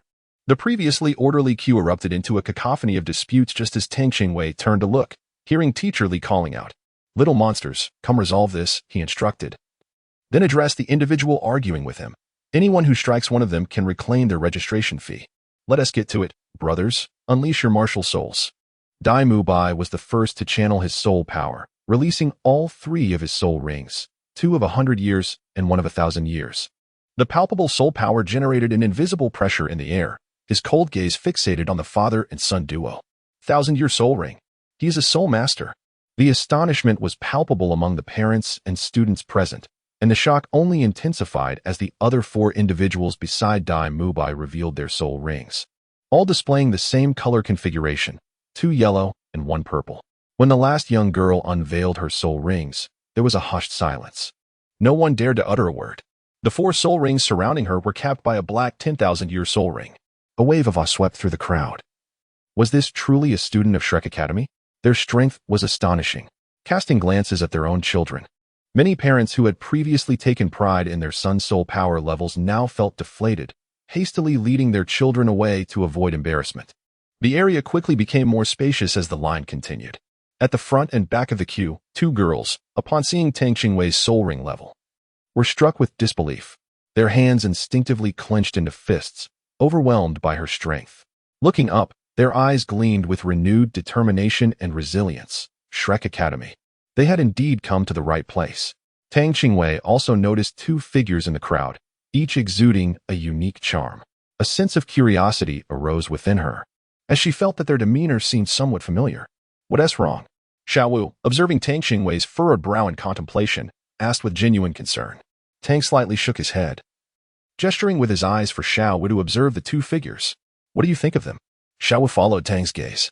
The girl at the front of the line, clad in a simple white dress, exuded a sense of purity. She stood about half a head shorter than Xiao Wu, her back turned to them, obscuring her features. However, the skin visible at her neck revealed an exceptionally fair and delicate complexion. The other girl, positioned at the end of the line, had long black hair cascading over her shoulders, her face slightly bowed. She was approximately the same height as the girl in the white dress, and her skin was similarly fair. Yet, this girl emanated a distinct presence. Her remarkably voluptuous figure seemed somewhat incongruous with her age. Were it not for her facial features, one might easily mistake her for a mature young woman. In stark contrast to her curvaceous form, her expression was notably aloof, a coldness that seemed to radiate from within, pure and unadulterated. Her dark eyes did not betray even the slightest hint of anger, creating a stark juxtaposition with her otherwise beautiful visage. After scrutinizing the 2, Xiao Wu withdrew her gaze, a contemplative expression crossing her face. After a moment, she remarked, "Their demeanor is quite unlike that of the others present. I have a strong feeling they will be accepted." Tang Qingwei gazed intently until the 2 girls sensed her burning stare and turned to look at her. It was at that moment that Tang Qingwei's eyes widened in realization. These 2 were none other than Ning Rongrong and Zhu Shiqing from the Shrek 7 monsters. A surge of excitement welled up within her, at last. The Shrek 7 monsters were complete. Clenching her small fists, she discreetly stole a glance at Dai Mubai's reaction. After all, in the hazy recesses of her memory, Zhu Shiqing was Dai Mubai's fiancé. Surely, this unexpected encounter would evoke some response, right? Indeed, a reaction was elicited, but it was far from satisfactory. "I seem to sense a soul weapon that resonates deeply with me," she remarked, unable to resist glancing towards the end of the team. Their eyes met. Yet there was no spark, only an air of indifference and unfamiliarity. What was amiss? Had she misremembered? Did they not recognize her? That could not be the case, could it? Tang Qingwei shifted her gaze towards the girl in front, wondering if she was Zhu Shiqing. Well, she mused, I'll discern their martial souls during the assessment later. As Tang Qingwei anticipated, the 2 were the only examinees to pass the test. The final trial, like Tang Qingwei's initial one, was a practical duel. However, Zhu Shiqing and Ning Rongrong were spared the confrontation with the teacher. They only needed to duel one of their peers. Ning Rongrong, surprised, scrutinized the shortest figure in the group, Tang Qingwei, and inquired, "Is this child also participating?" Her words startled the others, who nervously glanced at Tang Qingwei, as her height was a sensitive subject.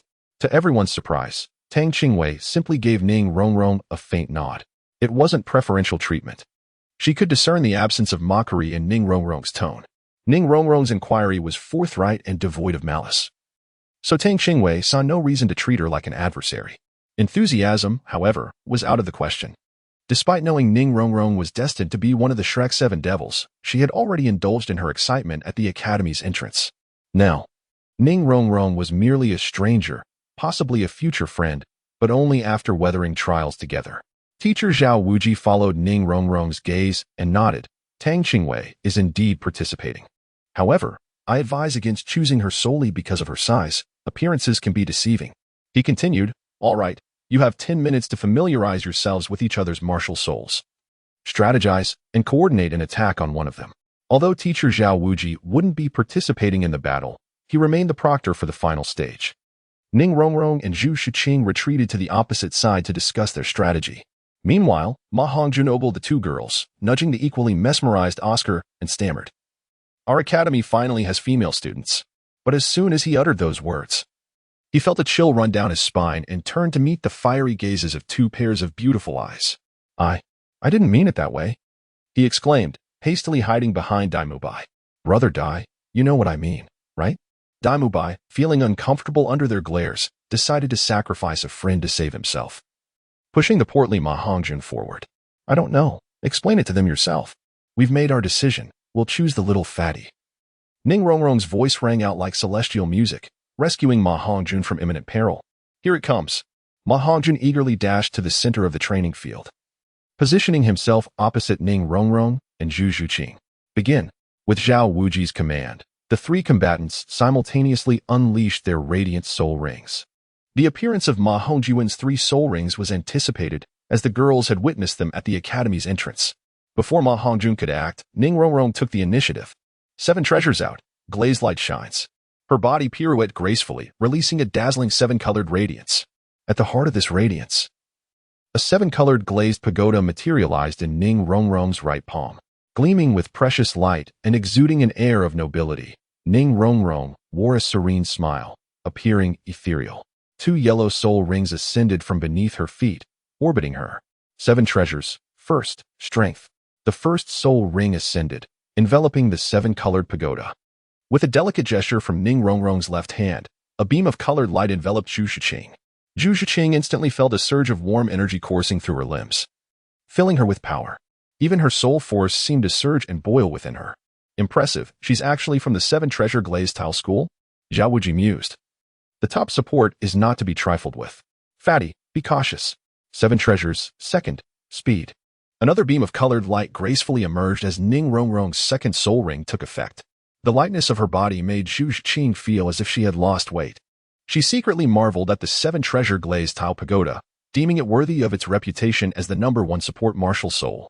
With a simultaneous 30% increase in speed and strength, Zhu Shiqing felt her power surge.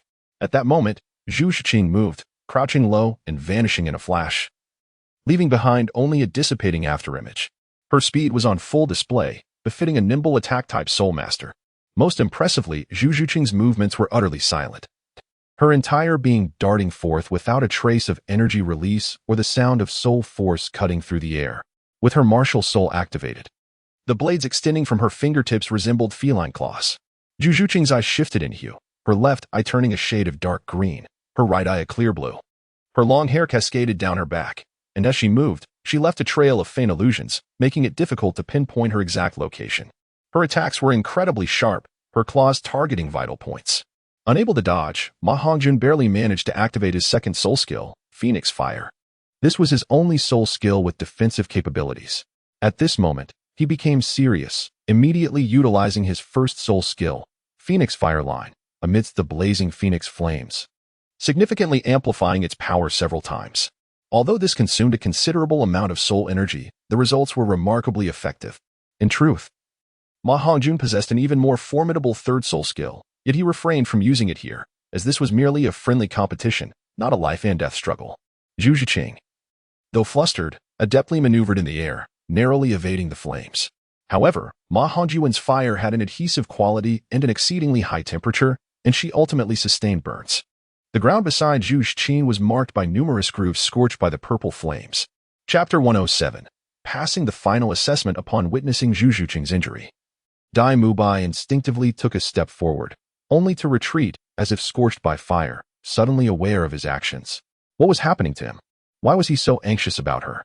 Initially, at the entrance of the academy, obscured by the crowd, he had not recognized that the last figure in the line was Zhu Shiqing, which led to the scene that Tang Qingwei had observed.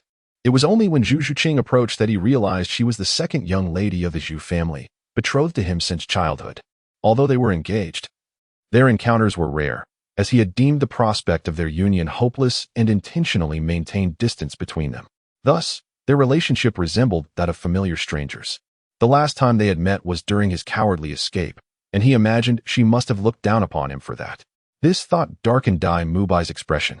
Having been grazed by Ma Hongjuan's flames, Zhu Zhuqing disregarded her injuries.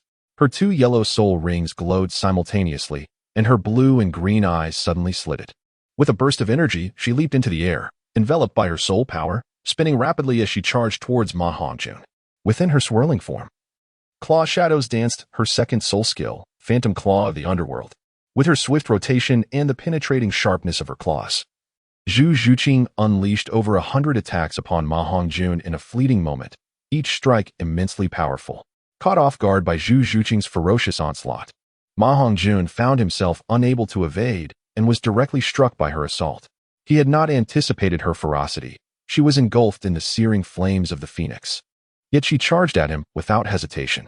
After landing a hit, Zhu Zhuqing swiftly retreated, evading Ma Hongjuan's range of attack. With extensive combat experience from daily battles, Ma Hongjuan would not allow Zhu Zhuqing to escape so easily and unleashed his first and second soul skills simultaneously, amplifying their strength. The phoenix fire line erupted from his mouth, and under his control, it transformed into a fiery whip that swept towards Zhu Zhuqing. According to custom, Ma Hongjuan should have targeted Ning Rongrong first. However, this was an assessment, and thus all participants, including the support-type Ning Rongrong, were subject to evaluation. Zhu Zhuqing was struck by the fire whip, sent flying as she emitted a muffled groan and coughed up blood, losing consciousness mid-air. As a support type, Ning Rongrong lacked any means of self-defense and was swiftly subdued by Ma Hongj as Tang San and his companions noticed that Dai Mubai had already departed. They chose not to linger any longer. After exchanging greetings with several female students, they followed suit. However, no one dared to inquire about the matters between Dai Mubai and Zhu Zhuqing, for that was a private affair, and they would respect his wishes, whether he chose to share or to remain silent about it. At that moment, Dai Mubai's heart was a tumult of emotions. He had never anticipated that Zhu Zhuqing would also arrive at Shrek Academy, having resolutely decided to relinquish his claim to the throne. His motivations were not solely based on his own considerations, but rather a desire to spare his betrothed, who shared a similar fate, from the burdens of royal ambition. By renouncing his pursuit of the throne, Zhu Zhuqing, who would have otherwise been embroiled in the competition alongside him, would face less danger and likely find life within her family to be somewhat more bearable. Yet, this was merely Dai Mubai's ideal scenario, unbeknownst to him. Zhu Zhuqing's circumstances had not improved due to his decision to withdraw. In fact, they had worsened. His escape had left her to confront the pressures of competing for the throne against her sister all alone within the Douluo Empire. Time and again, she barely evaded peril at the hands of her sister, ultimately being compelled to leave the Douluo Empire in search of opportunities to grow stronger. From a young age, Dai Mubai had recognized that within the royal family, emotions were often superfluous. The allure of power and profit was paramount, and each royal possessed a scale that weighed feelings against interests. When familial bonds confronted the supremacy of authority, how many could truly place emotions above power? With 2 older brothers above him, the rules of the royal struggle in the Douluo Empire dictated that he was destined for a future devoid of hope. Thus, he wished for no entanglements with Zhu Zhuqing, especially not under the grim reality of their lack of a shared future. Chapter 109. Breaking through level 40 yet. Times had changed. At Shrek Academy, he had forged bonds with a group of steadfast brothers, and his strength had seen considerable enhancement. This time, he would not shy away. Zhuqing, I am truly sorry. I will strive to make amends and demonstrate my determination, Dai Mubai silently resolved within himself. On the playground, all the students of Shrek Academy, including the newcomers Ning Rongrong and Zhu Zhuqing, had gathered, save for one who was notably absent. Flinder, arms crossed and fingers drumming in agitation, remarked in a low tone, "Why is Mubai late today? Is there something amiss?" A man clad in a gray robe, hands clasped behind his back, appeared unperturbed. "What are we anxious about? The children are not prone to idleness. Surely something has delayed them. Let us wait a while longer." This man was the master, who had been coaxed to Shrek Academy shortly after Tang San and his companions had arrived. After so many years apart, it was improbable that he would allow his dear disciple to remain outside alone. Just as Ma Hongjuan raised a hand to offer an explanation, he spotted Dai Mubai hastily approaching from the dormitory. However, rather than displaying the panic of tardiness, his face radiated excitement. "Mubai, is something happening?" Flinder inquired with concern, as since the arrival of the little monster Tang Qingwei, no student had been observed slacking off. Dai Mubai shook his head, barely able to contain his joy. "No, Dean. Please listen. I have broken through. I have reached level 40. At that moment, he spoke without lowering his voice, and every student present on the playground heard him clearly. What? Not only Flinder, but all eyes turned to Dai Mubai in astonishment, including Zhu Zhuqing. It was unexpected that in just 2 years, his soul power had escalated so rapidly. Was Shrek Academy truly this formidable? While Zhu Zhuqing marveled internally, she could not help but feel a sense of relief. Indeed, she had made the right choice in coming here. Flinder's eyes sparkled with pride as he looked at Dai Mubai. Excellent, excellent. Mubai, you have not disappointed me. You are the second among the current students to reach level 40. On behalf of the Academy, I congratulate you. The Master, too, wore a smile. Recognizing the exceptional talent of these students, Dai Mubai returned to his position, where his peers flocked to offer their congratulations, with the exception of Zhu Zhuqing. His anticipation of her reaction was well-founded, and he was not disheartened. Much of his breakthrough was spurred on by the motivation Zhu Zhuqing provided, which had propelled him to level 40 during his training yesterday. If he were to truly reflect, he owed her a debt of gratitude. All right. Let us commence today's lesson. Flinder's voice drew everyone's attention back from congratulating Dai Mubai. Today's lesson is quite simple.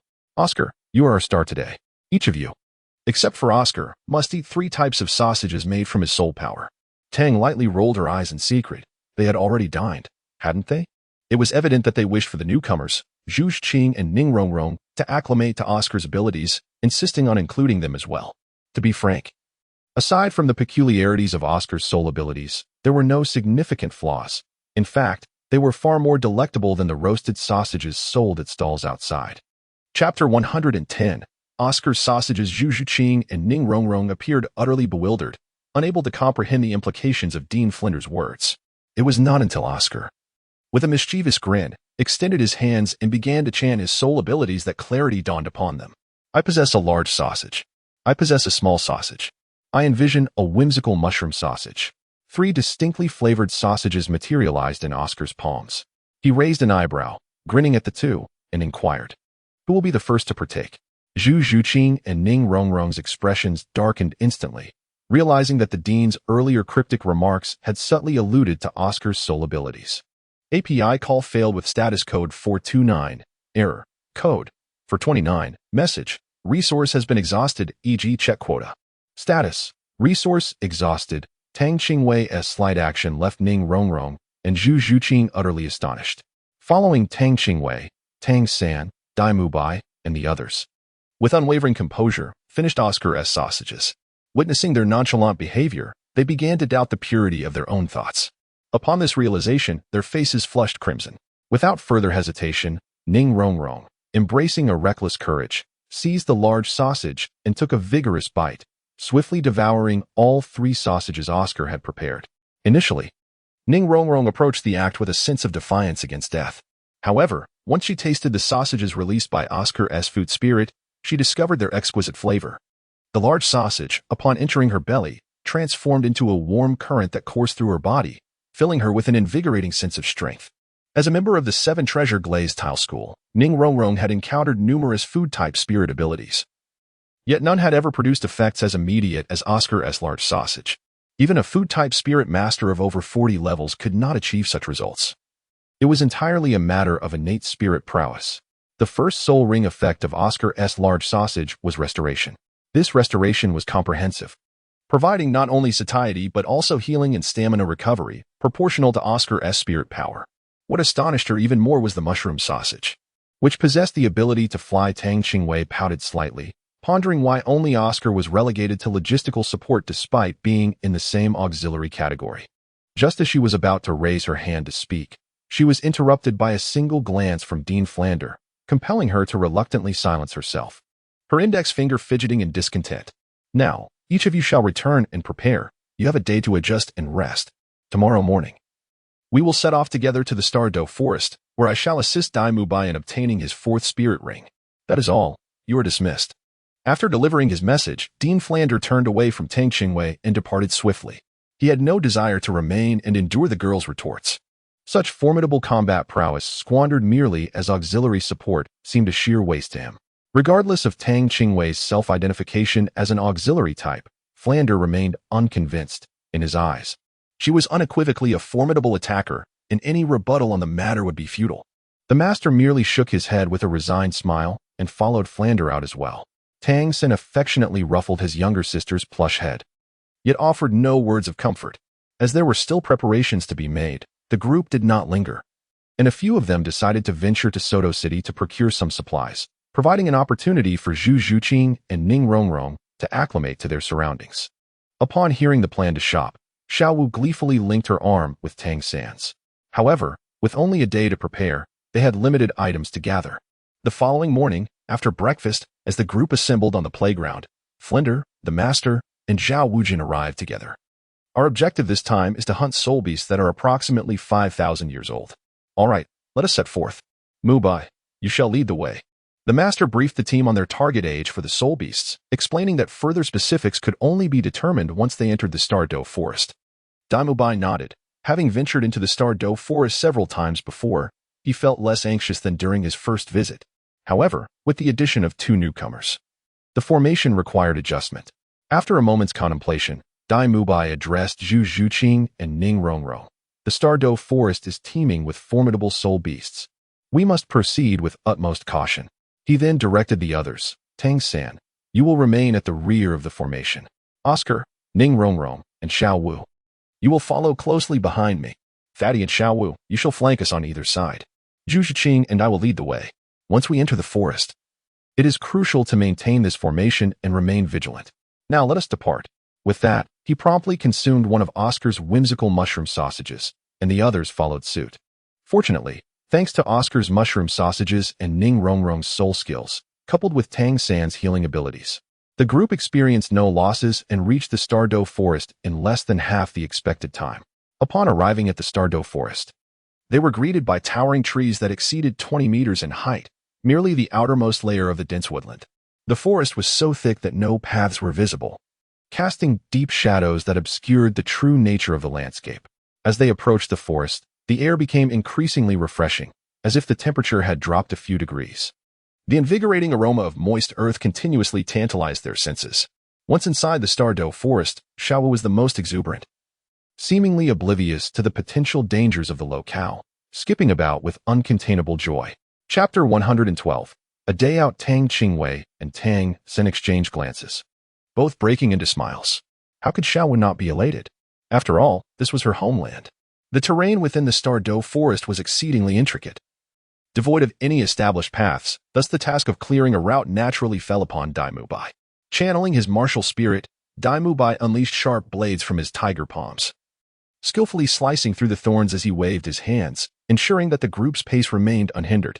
Over the course of this hour, they encountered numerous soul beasts, predominantly those aged 10 and 100 years. After all, the growth of soul beasts was a challenging endeavor. When they came across younger beasts, Mubai typically opted to drive them away rather than take their lives.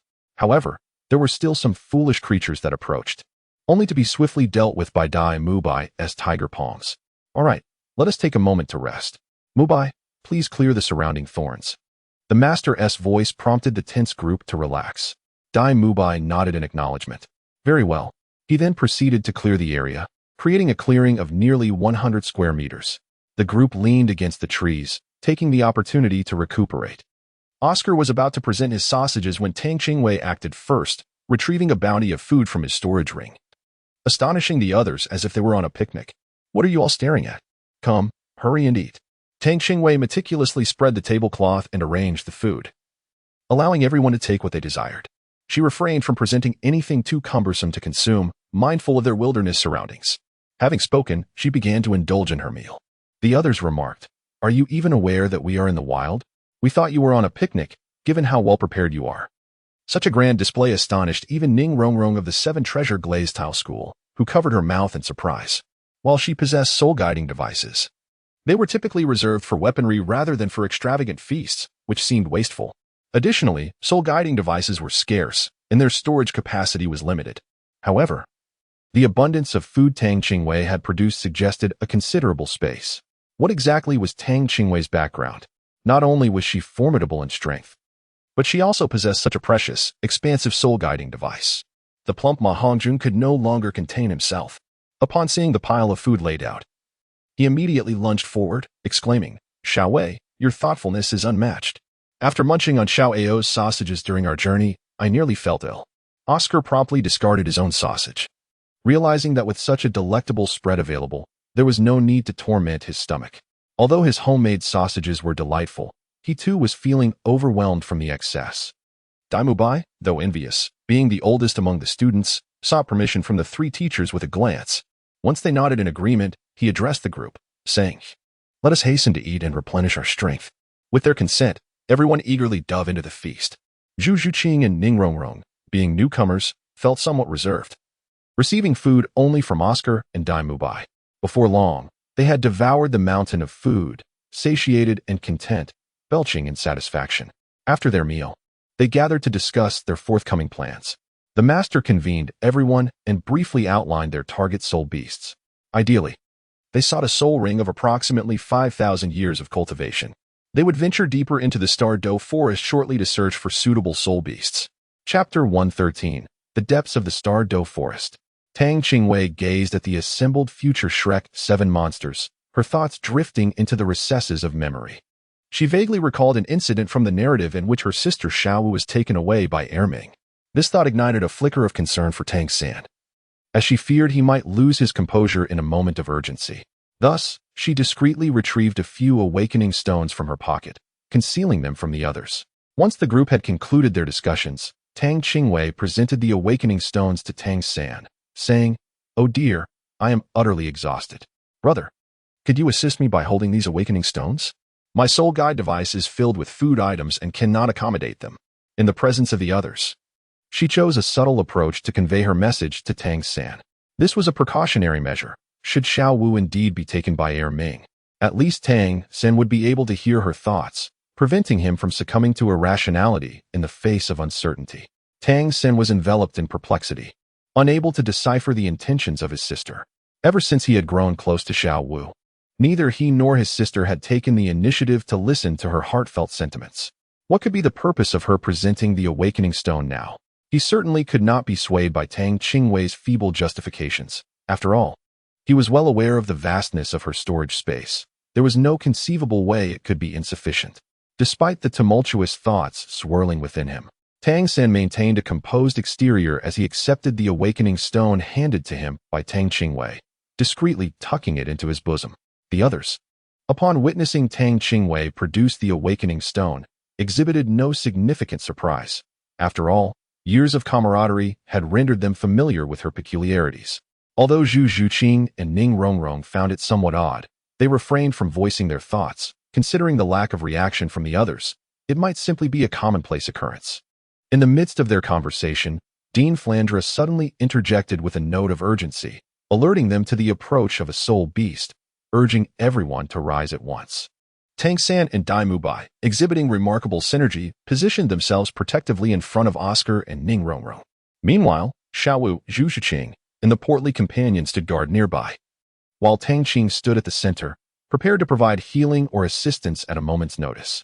Each of them summoned their martial spirits, creating a crescendo of rustling sounds as numerous small spirit beasts, approximately 10 years old, scattered in fright. This commotion was palpable even to Oscar and Ning Rongrong, who were auxiliary spirit masters. Zhu Zhuqing, with her agility, ascended to the highest point to survey the source of the disturbance. Upon gaining clarity, her expression shifted dramatically. She urged, "We must move quickly." The spirit beast had been drawn in by the residual chaos of a battle. It was evident that formidable spirit beasts were engaged in combat ahead. The group, puzzled by the lack of audible fighting, questioned how Zhu Zhuqing could ascertain such a conclusion. However, trusting their companion implicitly, they refrained from probing further. After consuming Oscar's imaginative mushroom sausages, they were propelled into the air. Without the need for further explanation from Zhu Zhuqing, they all beheld the scene unfolding deep within the forest, where creatures were scattering in disarray.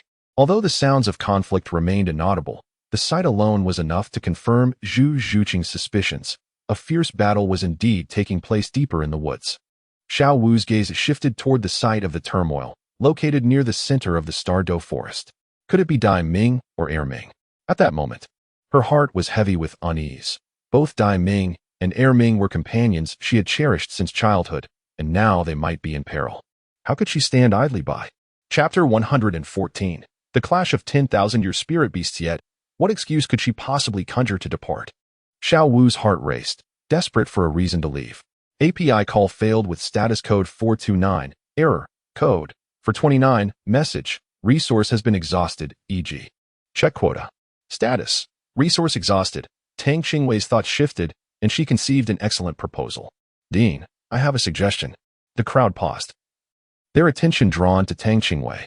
Flander adjusted his glasses and inquired, what suggestion do you have? I have heard from the master that deep within the forest reside ancient soul beasts that have lived for millennia. It is highly probable that several of these ancient soul beasts are currently engaged in combat, and there may even be numerous injured thousand-year soul beasts. Tang paused momentarily, gazing at Dai Mubai, and then remarked, we originally set out to acquire soul rings for Brother Dai, so why not seize this opportunity to reap some benefits? We can also select soul beasts in their corresponding soul rings. Upon hearing this, Dean Flander's expression shifted drastically. No, it is far too perilous. The master, who had remained silent until now, displayed a contemplative demeanor.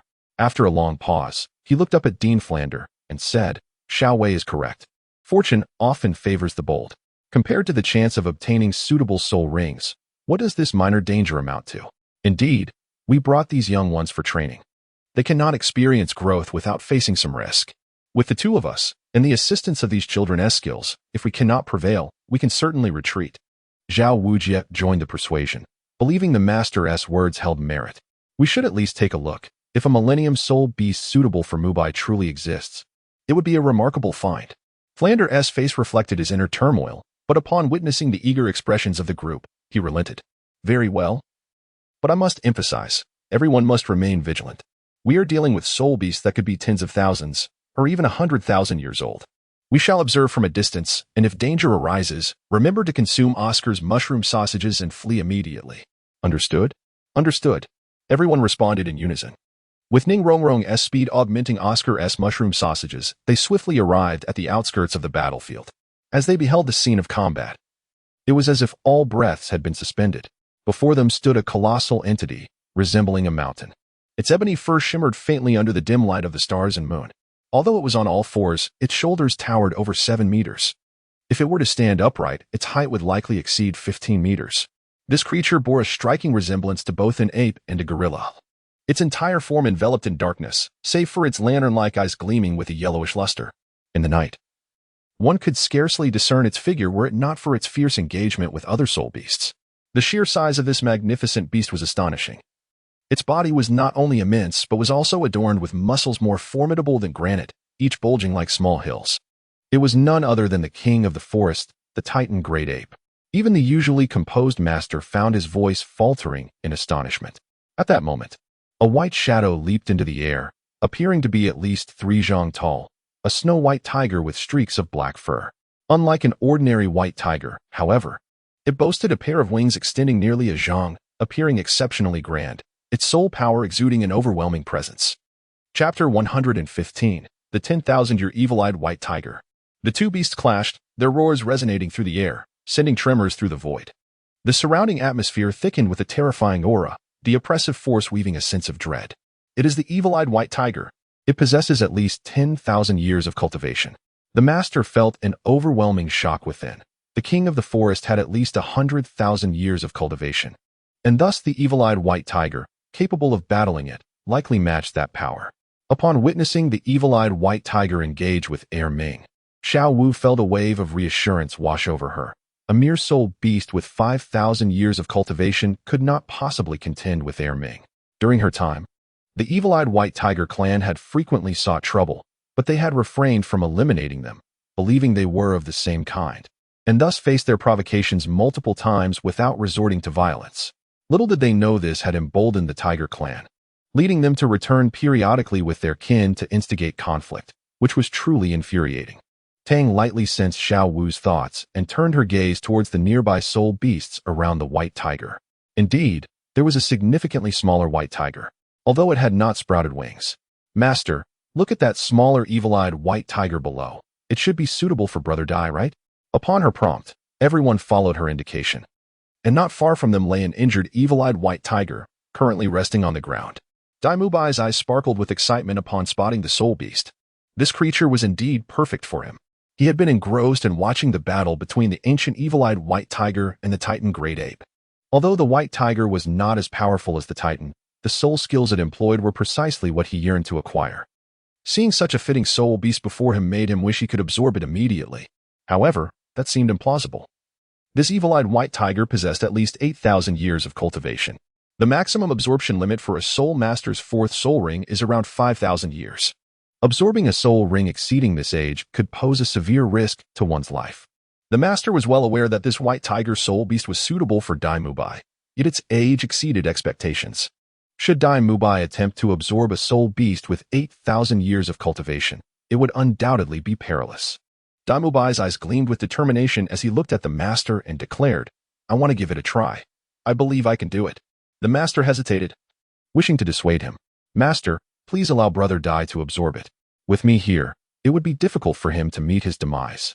Tang Qingwei observed the two individuals who appeared to be laden with concerns and decided to remind them of her presence. Was her presence truly so negligible? How could they overlook her healing abilities? Upon her gentle reminder, the others recalled that Tang Qingwei was indeed a healing-type soul master. It was not that she lacked presence. On the contrary, her aura was overwhelmingly potent, so much so that it overshadowed her identity as a support-type soul master. Ning Rongrong and Zhu Zhuqing, being newcomers, had yet to form a clear understanding of Tang Qingwei. Upon hearing her audacious declaration, their pupils widened in astonishment. They were uncertain whether her words contained any hyperbole. Yet the expressions of those around them suggested a profound acknowledgement of Tang Qingwei's healing prowess, leaving them somewhat bewildered. Flanders, sensing the awkward atmosphere, cleared his throat and suggested, "Let us choose this creature. However, how shall we transport it after we vanquish it? Absorbing it here is certainly out of the question." His words plunged everyone into contemplation. Chapter 116, The Fourth Soul Skill. Tang Qingwei raised her small hand, suggesting that Brother Dai eliminate the target, after which I could safely contain it in the soul guide and absorb it later. The others exchanged glances, rendered momentarily speechless. Soul guides are already rare, and those with ample space are even harder to come by. Do you think everyone is like you? Yet, one must wonder just how large this girl's soul guide truly is. Even the smaller 8,000-year soul beast stands at least 5 meters tall, not to mention its considerable volume. Little Wu had no objections to the group's decision to slay the evil-eyed white tiger, as her clan had long-standing grievances with it. Particularly, the smaller 8,000-year beast had posed a significant threat during her initial transformation, a time when she was desperately trying to rebuild her soul power and was no match for the little white tiger. Had her mother not arrived just in time, she would have perished. Thus, before the group set their plan into motion, Little Wu discreetly warned Ming to spare her human friends. "Very well. We will provide cover. After Mubai strikes successfully, Little Wei will immediately capture the soul beast in her soul guide, and then we can indulge in Oscar's delightful mushroom sausages, while Ning Rongrong enhances our speed." Finally, Flanders summarized the plan, outlining a straightforward strategy. After all, battles are rife with unforeseen circumstances, necessitating only a simple arrangement. The real test lies in everyone's adaptability in the heat of the moment. Understood. The group nodded in agreement, and Oscar busily conjured a plethora of mushroom sausages. Taking advantage of the moment when the two soul beasts were engaged in combat, they summoned their martial spirits. Under Tang Qingwei's third soul skill, several of them instantaneously appeared beside the 8,000-year soul beast. As Zhao Wujing became enveloped by his martial spirit, a thick layer of mane covered his body, his muscles rippling with power, and his brownish-yellow eyes radiated a domineering aura, with 7 soul rings pulsating rhythmically around him. Despite his height exceeding 2.5 meters, he still appeared somewhat diminutive compared to the 8,000-year evil-eyed white tiger, and the others were even less imposing. Tang Qingwei no longer cared about anything else.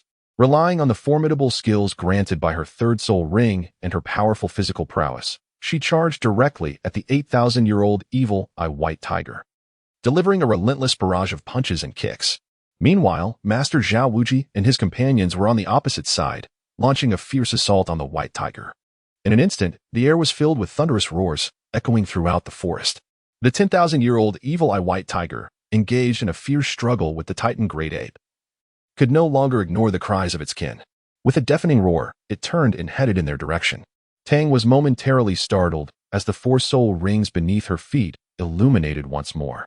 She activated her second skill, hurling it towards both the large and small evil-eyed white tigers simultaneously. At this juncture, her sole objective was to buy time. Even a mere second could afford them a chance to escape. Her second soul skill, bewildering illusion, immobilized the foes for 3 seconds. Having executed this, the black 10,000-year soul ring beneath Tang spiraled upward, releasing a brilliant beam of white light directed at the 10,000-year evil eye white tiger.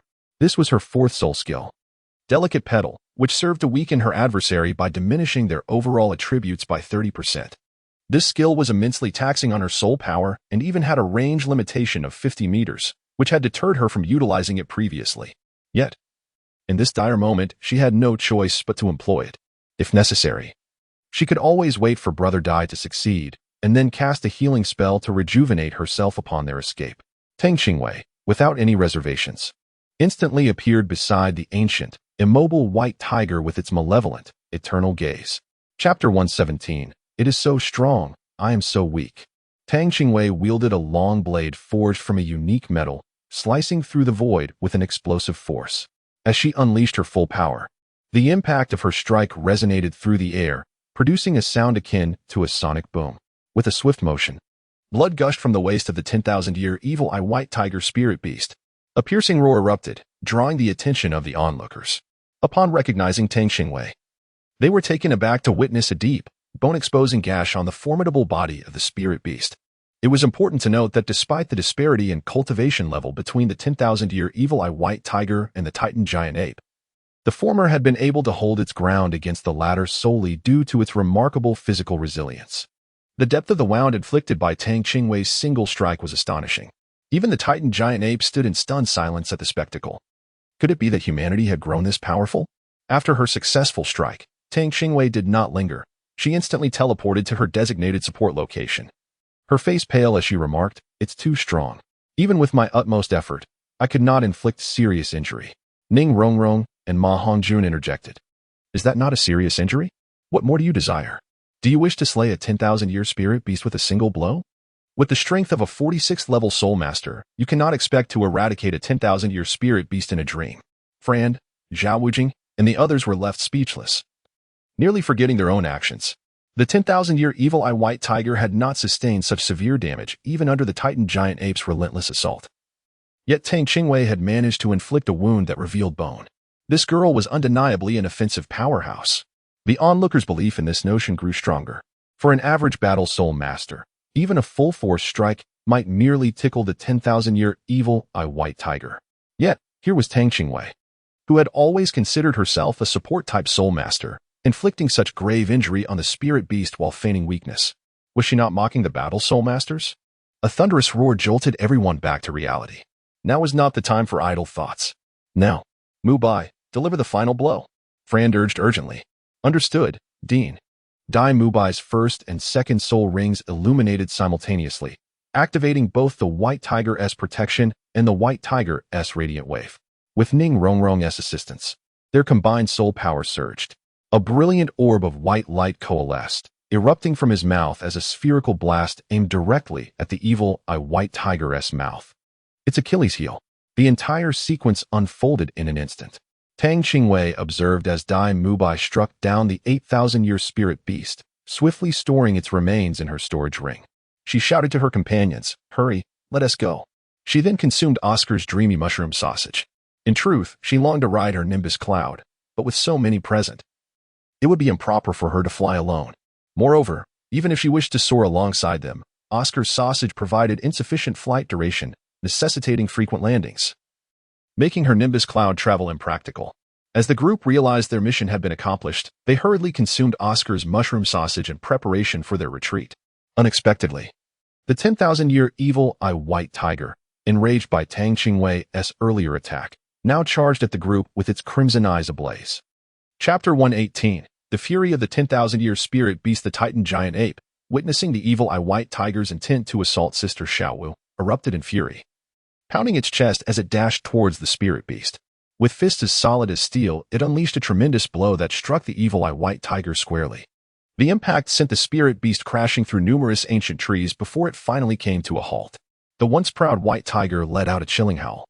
In the next moment, its body radiated an overwhelming brilliance, and an array of golden orbs, each the size of a fist, descended upon the group like a meteor shower.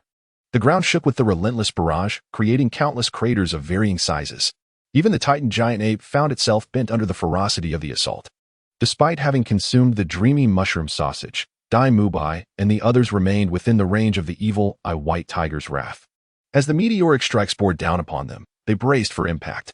As Tang Qingwei's feet radiated in intense brilliance, he once again utilized the third soul skill, instantaneous movement, for both himself and his companions. Even with such a formidable ability, they barely managed to escape the lethal range of the 10,000-year evil white tiger's assault, underscoring the terrifying power of its soul technique. Indeed, 10,000-year soul beasts are not easily vanquished. Upon glancing back, they beheld the battleground where the two ancient soul beasts had clashed, now transformed into a desolate wasteland in an instant. The once lush landscape was marred by numerous deep craters, each several meters in depth, leaving not a single blade of grass intact. The Titan great ape, filled with rage at the devastation wrought upon its territory, could not maintain its composure. With a thunderous roar, it struck the ground, causing the barriers between the countless craters to collapse under the force of its blow, leaving behind an immense pit. The onlookers were filled with trepidation, awed by such overwhelming might. As the 10,000-year evil white tiger prepared to pursue them further, the group dared not linger, swiftly retreating into the distance. They fled for an indeterminate duration until Tang San called for a halt, warning that ahead lay a poisonous barrier. Tang San raised his hand to signal everyone to pause, indicating them to observe the scene before them. Not far away, a century-old soul beast, pressed by the overwhelming aura of a 10,000-year soul beast, collapsed without any warning the moment its body came into contact with the poisonous mist. Subsequently, its form seemed to dissolve as if immersed in molten lava, swiftly melting into a pool of blood until it evaporated into the air. This transpired in mere seconds. Such a formidable toxin. Zhao Wujia's eyes widened in disbelief, instinctively retreating a few steps, distancing himself from the menacing fog. The others mirrored his reaction, overwhelmed by terror.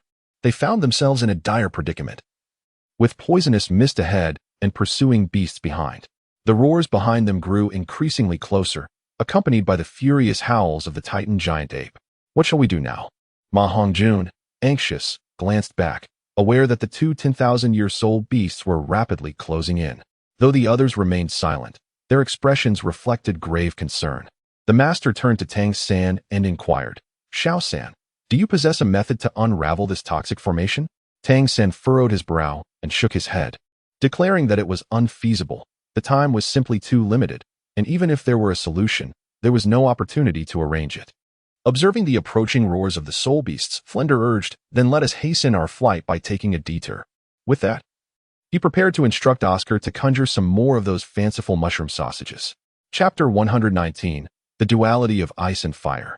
Tang Qingwei remained silent, stroking her chin as she scrutinized the toxic formation before her.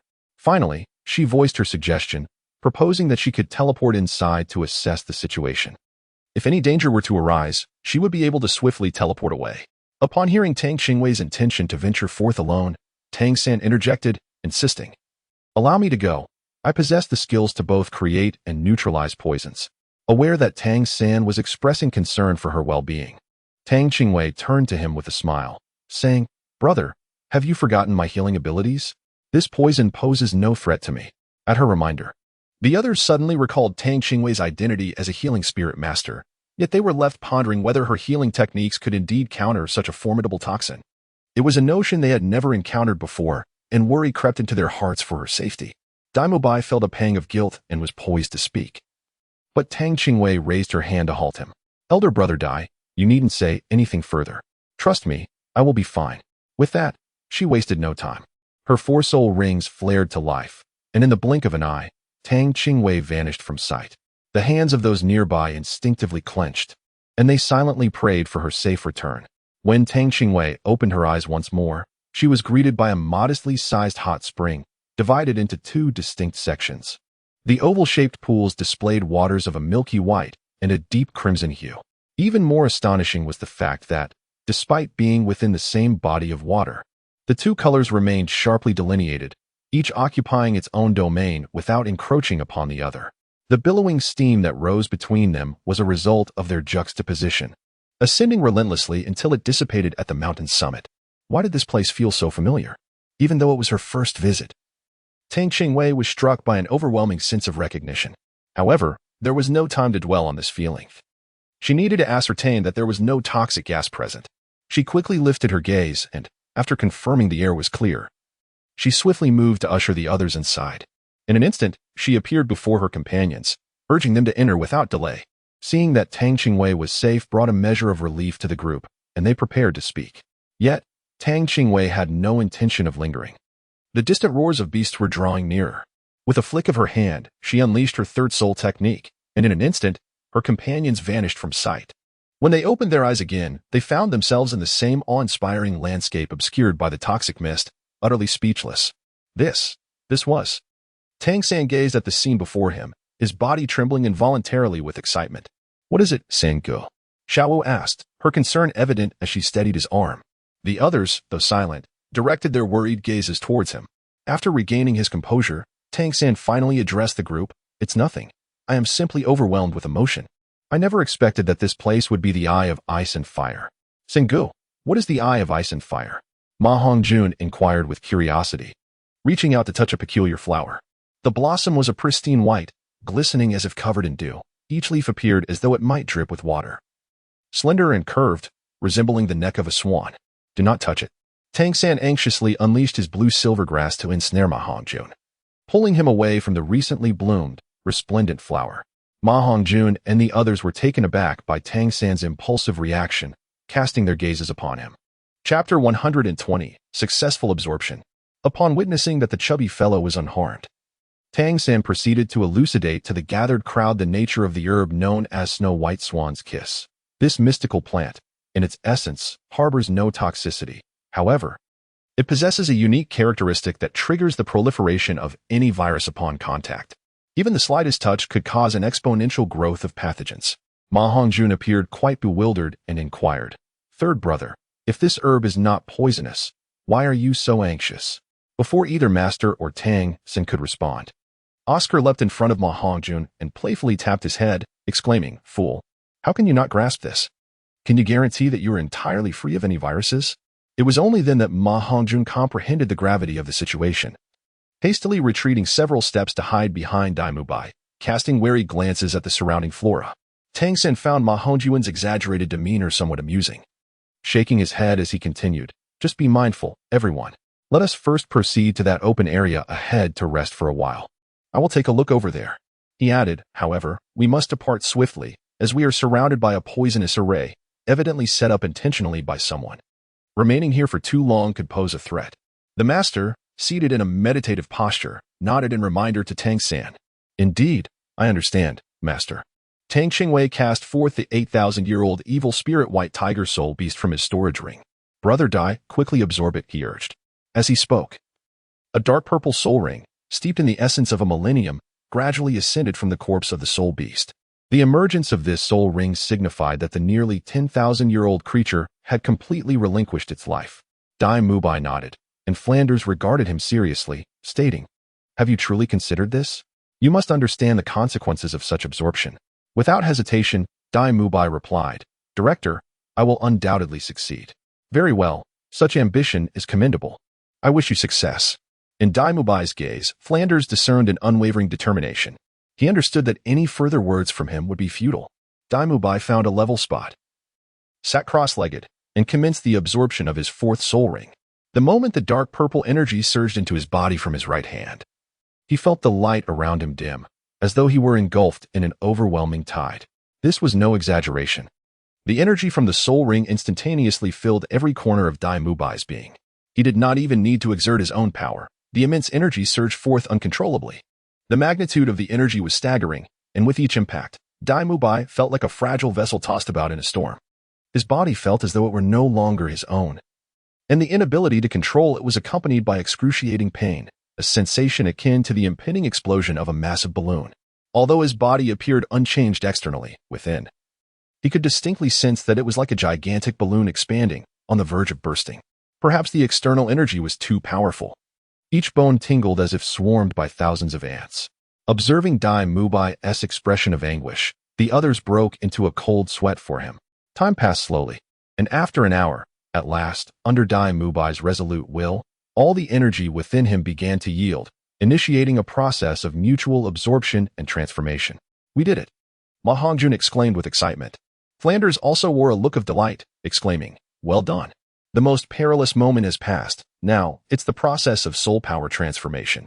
As Dai Mubai opened his eyes once more, an uncontrollable joy radiated from him. He seemed to have grown taller, exuding both an imposing presence and a newfound composure. His aura was now restrained. Although the tangible essence of his soul power was not yet perceptible, all present understood that Dai Mubai's strength had undoubtedly increased significantly.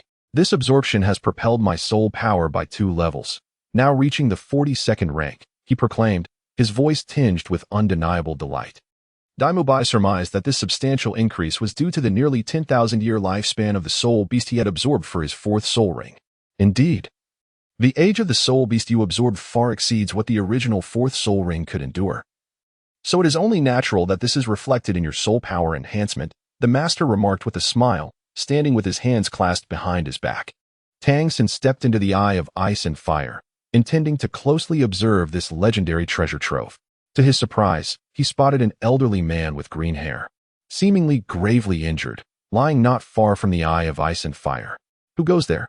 The green-haired elder, hearing the voice, clutched his wounded abdomen and laboriously turned around. On guard.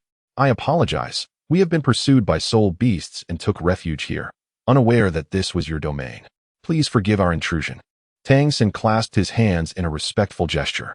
The moment he laid eyes on the elderly man with green hair, he realized that this venerable figure was undoubtedly the discoverer of the ice and fire yin-yang eye. It is referred to as a discoverer rather than an owner. For the ice and fire yin-yang eye is a natural formation, not a construct of human endeavor. Moreover, the aura emanating from this elder distinctly suggested he was skilled in the art of poison, albeit regrettably lacking finesse, as he exhibited signs of poisoning himself. Fortunately, the presence of the ice and fire yin-yang eye allowed him to suppress his own toxins. However, such suppression is merely a temporary solution rather than a cure. Humph. Knowing this is my territory, why don't you leave at once? Douluo grimaced as he pressed his hand against the wound at his waist, feeling an unusual surge of irritation. In his usual demeanor, anyone daring to intrude upon his domain would have met with immediate and lethal consequences. Yet, the young man spoke of us rather than me, leaving Douluo uncertain of how many had come or their capabilities. Severely injured, he was unable to exert his former prowess. What troubled him most was that the perimeter of this place was ensnared by his poison array. Anyone who entered would inevitably be tainted by its lethal effects. Yet, this group had somehow managed to infiltrate without succumbing to the poison, presenting an array of unknown dangers that rendered Douluo hesitant to act recklessly. I apologize, but we cannot depart just yet. My companion is currently absorbing a soul ring. Given your injuries, would you allow my ally to assist you in your treatment? Though Tang San spoke with courteous and polite words, the concealed weapon in his hand was already primed. Should the individual before him harbor any ill intentions, his mother-child, soul-devouring dagger would be more than sufficient to deal with the gravely injured elder with green hair. He did not overlook the fleeting glimmer of murderous intent that flickered in the old man's eyes when he glanced at him. Douluo's eyes shimmered with an unpredictable light. With no kinship or ties, he found it hard to believe that the other party would be so benevolent. No. You must leave here as soon as you have absorbed the soul rings. Chapter 122. The Coxcomb Phoenix Sunflower API call failed with status code 429. Error. Code. 429. Message. Resource has been exhausted, e.g. check quota. Status. Resource exhausted. Tang San was about to step forward to assist when Douluo sternly rebuked him, forbidding his approach. Very well. I shall remain where I am, Tang San responded, but the toxins have already permeated your very marrow. If detoxification is not administered, the symptoms will only intensify.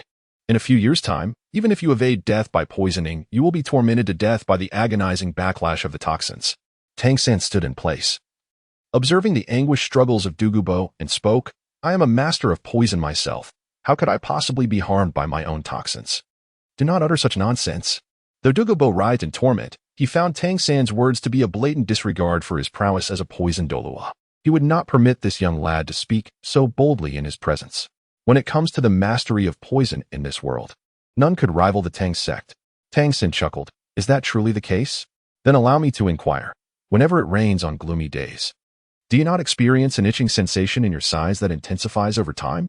Furthermore, during such moments, do you not feel a piercing pain atop your head and in your heart? Your entire body convulses for at least half an hour. And the agony you endure is profound. If it were not for poisoning, would such symptoms manifest? Douluo scoffed. Humph, you merely happen to encounter me at this moment. While I have yet to change my mind, it would be wise for you to depart with your companion swiftly. In his heart, however, he had already begun to believe. For this young man was indeed extraordinary. Yet, even if the lad's insights were accurate, he remained skeptical that he would offer assistance without ulterior motives. Tang San, unperturbed by Douluo's biting remarks, calmly stated, "Do you not care that your poison could endanger future generations?" "What do you mean?" Douluo's demeanor suddenly shifted, becoming agitated as he struggled to rise. "If you were to marry and have children at your age, your grandchildren would be around the same age as I am now, wouldn't they?" In truth, Tang San was unaware of whether the elder before him had a family. He merely speculated recklessly, yet upon observing Douluo's reaction, he realized his conjecture had not been in vain. Tang San's prolonged conversation with Douluo was not devoid of ulterior motives. Upon his arrival, he had spotted the coxcomb phoenix grass. This ethereal herb appeared vibrantly red, quivering softly, with its delicate leaves composed solely of a singular hue. The tips of the leaves resembled a coxcomb, yet upon closer inspection, one would discern its uniqueness. The veins were imbued with a resplendent golden hue. This particular herb possessed the potential to remedy Ma Hongjuan's martial soul deficiency.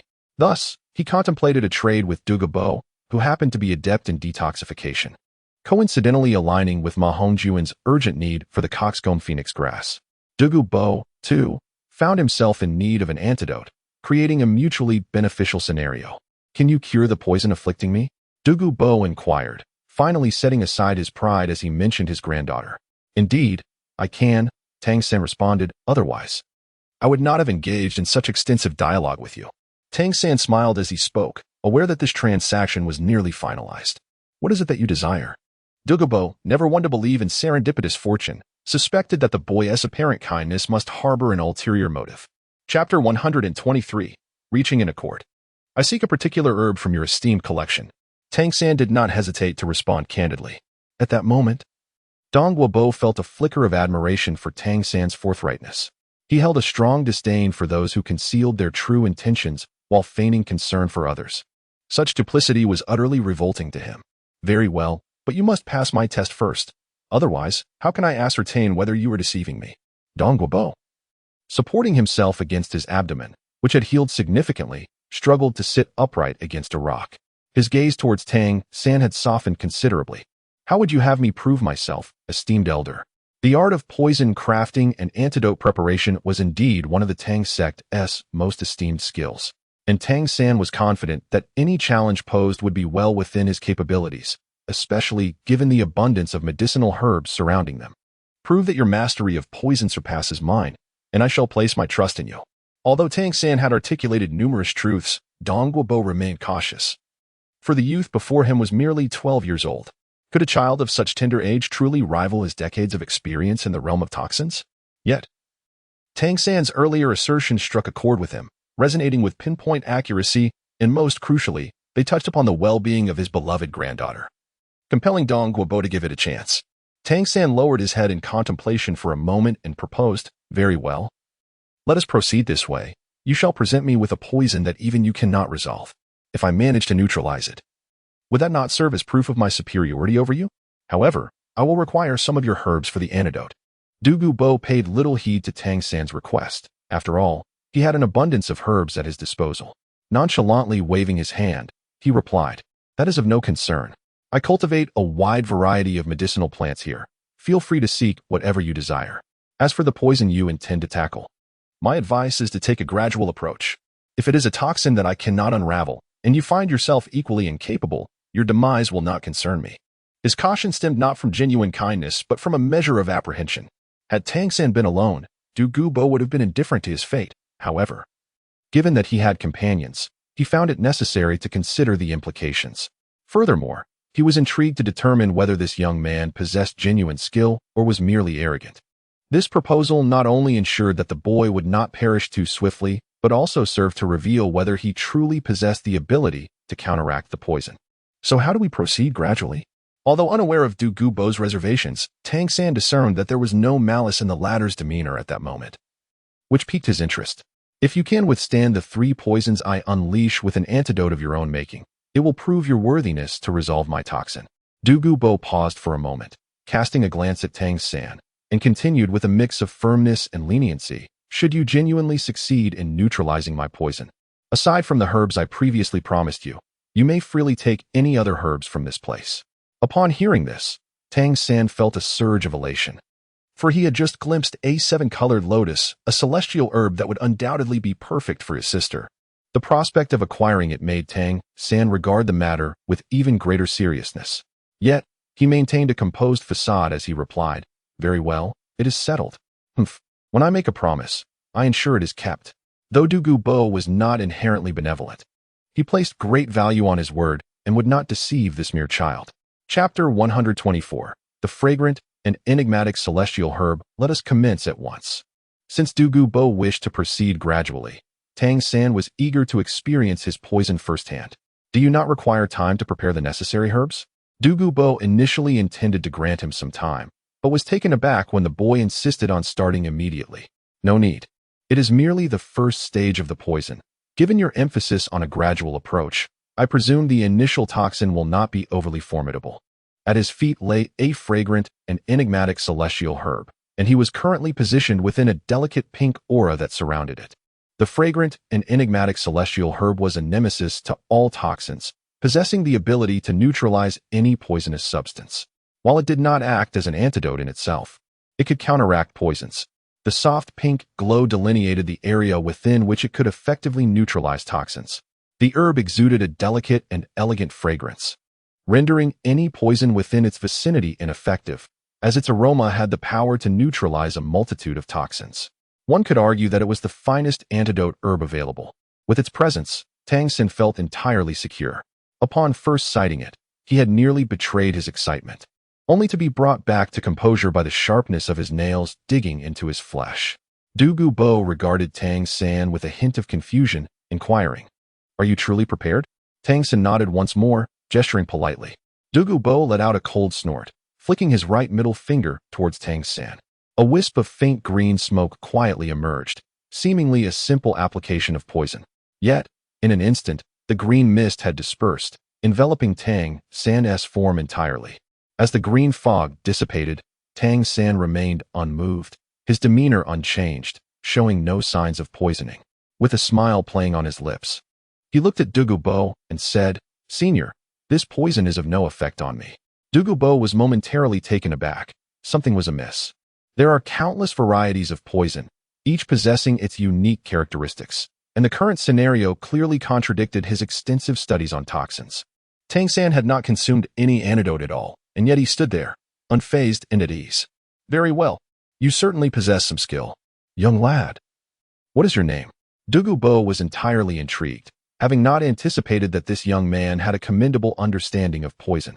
"I am called Tang San," came the reply from the junior.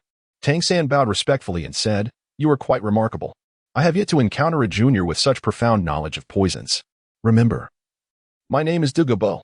Douluo continued, "Since you have successfully withstood my first test, it is now time to prepare for the second challenge." As he spoke, he flipped his hand, revealing a small emerald green snake resting in his palm. Its jade-like eyes sparkled with an intriguing light, and he found himself increasingly captivated by this young man. If this lad could withstand a bite from the 9-section emerald without suffering harm, even if he were to fail the third test, Douluo had already resolved to take him as his direct disciple. Surely, for the sake of the medicinal herbs, this young man would not refuse him. For the second test, allow it to bite you. As long as you remain unharmed, you shall pass. With that, he flung the small snake towards Tang San. With a deft flick of his wrist, Tang San cradled the emerald green serpent in the palm of his hand. The diminutive creature appeared almost translucent, measuring approximately 5 inches in length, with a swirling aura of green light emanating from within. Its pair of crimson eyes sparkled with an endearing charm. Adorning its verdant body were 9 horizontal stripes reminiscent of bamboo joints, as it gracefully swam within Tang San's grasp, unceremoniously opening its mouth to bite. Hissing, the little green snake contorted slightly, yet its attempt to sink its fangs into him proved futile. Despite being a creature of lethal venom, Tang San's Xianyu hand was specifically designed to counteract various poisons and exhibited remarkable resilience. clearly beyond the capacity of the serpent's fangs to penetrate. Chapter 125, The Nine-Section Jade. Tang San pinched the 7-inch green snake with 2 fingers and lifted it up. This was a rare specimen among the bamboo leaf green snakes, known as the 9-section emerald. Upon realizing what he held, Tang San was taken aback, astonished that Douluo possessed such a creature. Indeed, the venom of this snake would cause one to dissolve into pus and perish within moments. Despite its small size, it was one of the most venomous serpents, and its body was harder than fine steel, impervious to blades. Douluo nodded in admiration of Tang San's discernment. Yet he was secretly astonished that Tang San could effortlessly lift his 9-section emerald. It was well known that the 9-section emerald was incredibly fast and possessed formidable offensive capabilities. It was unlikely to refrain from biting if it fell into the hands of an unfamiliar person. Yet, this young man appeared completely unfazed. Little did Douluo realize. The 9-section emerald, upon entering the realm of the fragrant and beautiful immortal product, was inherently subdued due to its toxic nature, rendering its speed entirely restricted. Coupled with Tang San's Xianyu hand, it was rendered powerless. Fortunately for Douluo, he remained oblivious to the treasure he possessed. Otherwise, it would hardly fall to Tang San to assist him in neutralizing the poison. One must acknowledge that acquiring knowledge is invaluable, for therein lies the treasure of wisdom. Of course, apart from diligent study, luck holds considerable significance. After all, Tang San's knowledge of poisons was not acquired in this world. Even if Douluo were truly scholarly and erudite, it would still be of little use, as he might remain unacquainted with these immortal herbs. Young man, this is your second trial. Allow it to bite you, and it must draw blood. Do you dare? To others, the 9-section emerald represented an insurmountable toxicity. But for Douluo, it was trivial. His martial soul, the phosphorescent snake, had reached the realm of the phosphorescent snake king, making him the progenitor of all snakes. Neutralizing the venom of the 9-section emerald would be a simple task for him. However, for Tang San, this poison would likely prove a far more complex challenge. Very well. Esteemed elder, please wait a moment while I gather some herbs. After all, the snake's venom would directly enter the bloodstream, rendering even the fragrant and beautiful immortal product ineffective at this juncture. Understood. With that, Douluo disregarded Tang San, closing his eyes and entering a meditative state to recuperate. Tang San did not delay. Employing the ghost shadow perplexing track, he sought out the herbs he required amidst the foliage. In a short while, he skillfully concocted the antidote. All set, senior, we may commence now. Tang San, this time, not only prepared the 9-section emerald poison, but also speculated that the last poison he encountered was likely the very poison that coursed through his own veins, thus serving as the origin of his affliction. Consequently, he meticulously concocted an antidote, fortunate to be amidst an abundance of divine herbs. Otherwise, no matter how extensive his theoretical knowledge, he would have found no opportunity for practical application. Is it truly ready so soon? In Douluo's estimation, Tang San would require at least another day to prepare the antidote, allowing time for his injuries to heal and alleviating his concerns. Yet now, this young man astonishingly managed to produce the antidote in such a brief span. Oh, then let us proceed. While the young man's preparation of the antidote was remarkably swift, the essence of detoxification does not merely hinge on time.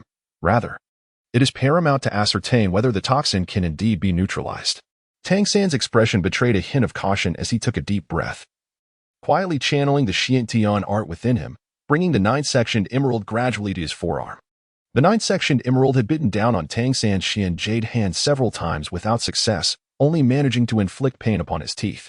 Now that it finally encountered softer flesh, it showed no restraint and sank its teeth in with vigor. In that fleeting moment of being bitten, Tang San felt no pain, merely a slight tingle, accompanied by a hint of itchiness. However, this tingling sensation spread with astonishing rapidity. In the blink of an eye, his bitten arm had transformed into a vibrant green. Chapter 126. Seeking Tang San. Realizing the toxin had begun to take effect, Tang San swiftly retrieved a pill from his soul guide device and swallowed it with an upward tilt of his head. In an instant, his arm, which had turned emerald green, reverted back to its original state at the same remarkable speed. Douluo was inwardly astonished. Although he too could neutralize snake venom in a short span, it required the aid of his martial spirit, the Emerald Phosphor Snake Emperor. Having cultivated to the level of the Emerald Phosphor Snake Emperor, he was indeed the progenitor of myriad serpents, making it effortless for him to counteract the potent venom of the 9-section emerald. However, had he been tasked with concocting an antidote himself, he would have struggled to prepare it in such a brief time frame. Upon realizing Tang San's extraordinary talent, Douluo's gaze upon him grew increasingly fervent. This disciple was undoubtedly his. Tang Qingwei, feeling a sense of unease as Tang San had not yet returned after being away for so long, decided to check on her brother. I will go see my brother. Please wait here for a moment. I'll accompany you. Xiao eagerly responded. Having long defined Tang San, she had refrained from doing so earlier while Daigou was absorbing his soul ring, feeling it was not the right time to leave. Now that Tang Qingwei had taken the initiative, Xiao quickly embraced her arm. Ma Hongjun and Oscar exchanged mischievous glances and chimed in. Oh, little Wei is off to find her brother. Are you also off to find yours? Yes, my dear brother. Oscar playfully cupped his cheeks and mimicked Xiao Wu's voice. Xiao Wu's cheeks instantly flushed crimson, and she pretended to strike the two. The group erupted in laughter. Tang Qingwei observed a few individuals engaged in playful banter, her spirits lifting considerably. Presently, both Sister Xiao Wu and Tang San were in a state of ambiguous affection. Although she was aware that the two would ultimately unite, she had no desire to assume any role in their story. She merely wished to be an innocent bystander, allowing their relationship to flourish unfettered. Very well, let us proceed. Tang Qingwei allowed Xiao Wu to link her arm with his, as they chatted and laughed while heading in the direction where Tang San had just departed. Before they could draw near, Tang Qingwei could already hear voices emanating from the vicinity of the Eye of Ice and Fire, even from a considerable distance away. Tang Qingwei gestured for silence with a motion, swiftly hiding behind a colossal rock. Although Xiao Wu was unaware of the unfolding events, she instinctively sensed that there might be something amiss ahead, given Qingwei's demeanor. Ever since mastering the refinement technique, Tang Qingwei's sensory acuity had reached an astonishing level, with her visual perception rivaling that of Tang San's purple extreme magic eyes. Tang Qingwei urged Xiao Wu to hide carefully while he cautiously peered over to observe the situation with Tang San. To his astonishment, he saw an elderly man with green hair standing face to face with Tang San, seemingly poised to administer poison. Before Tang Qingwei could fully comprehend the shocking scene before him, the green-haired elder suddenly unleashed his soul power. His eyes shimmered with a vibrant emerald light as 9 soul rings rose majestically from beneath his feet, swirling gracefully around his form. The dazzling display of the 9 rings left Tang Qingwei in a state of profound shock. This was a title Douluo. As he scrutinized the green-haired elder further, he noticed that the nails on the man's hands began to elongate, quickly reaching a length of 3 inches, sharp as a spear, radiating a green hue interspersed with a spectrum of colors. This was troubling. Could it be that he had encountered Douluo? Tang Qingwei harbored suspicions in her heart, but dared not dwell on them, nor did she have the time to convey anything to Xiao Wu. She immediately summoned her soul power and activated her 3rd soul skill, instantaneously appearing beside Tang San. Without uttering a word, she grasped the collar at the back of Tang San's neck and, without hesitation, teleported to Xiao Wu's location. Just as she prepared to seize the collar at the back of Xiao Wu's neck with her free hand, Tang San, having swiftly realized the situation, urgently interjected, Xiao Wei. Wait.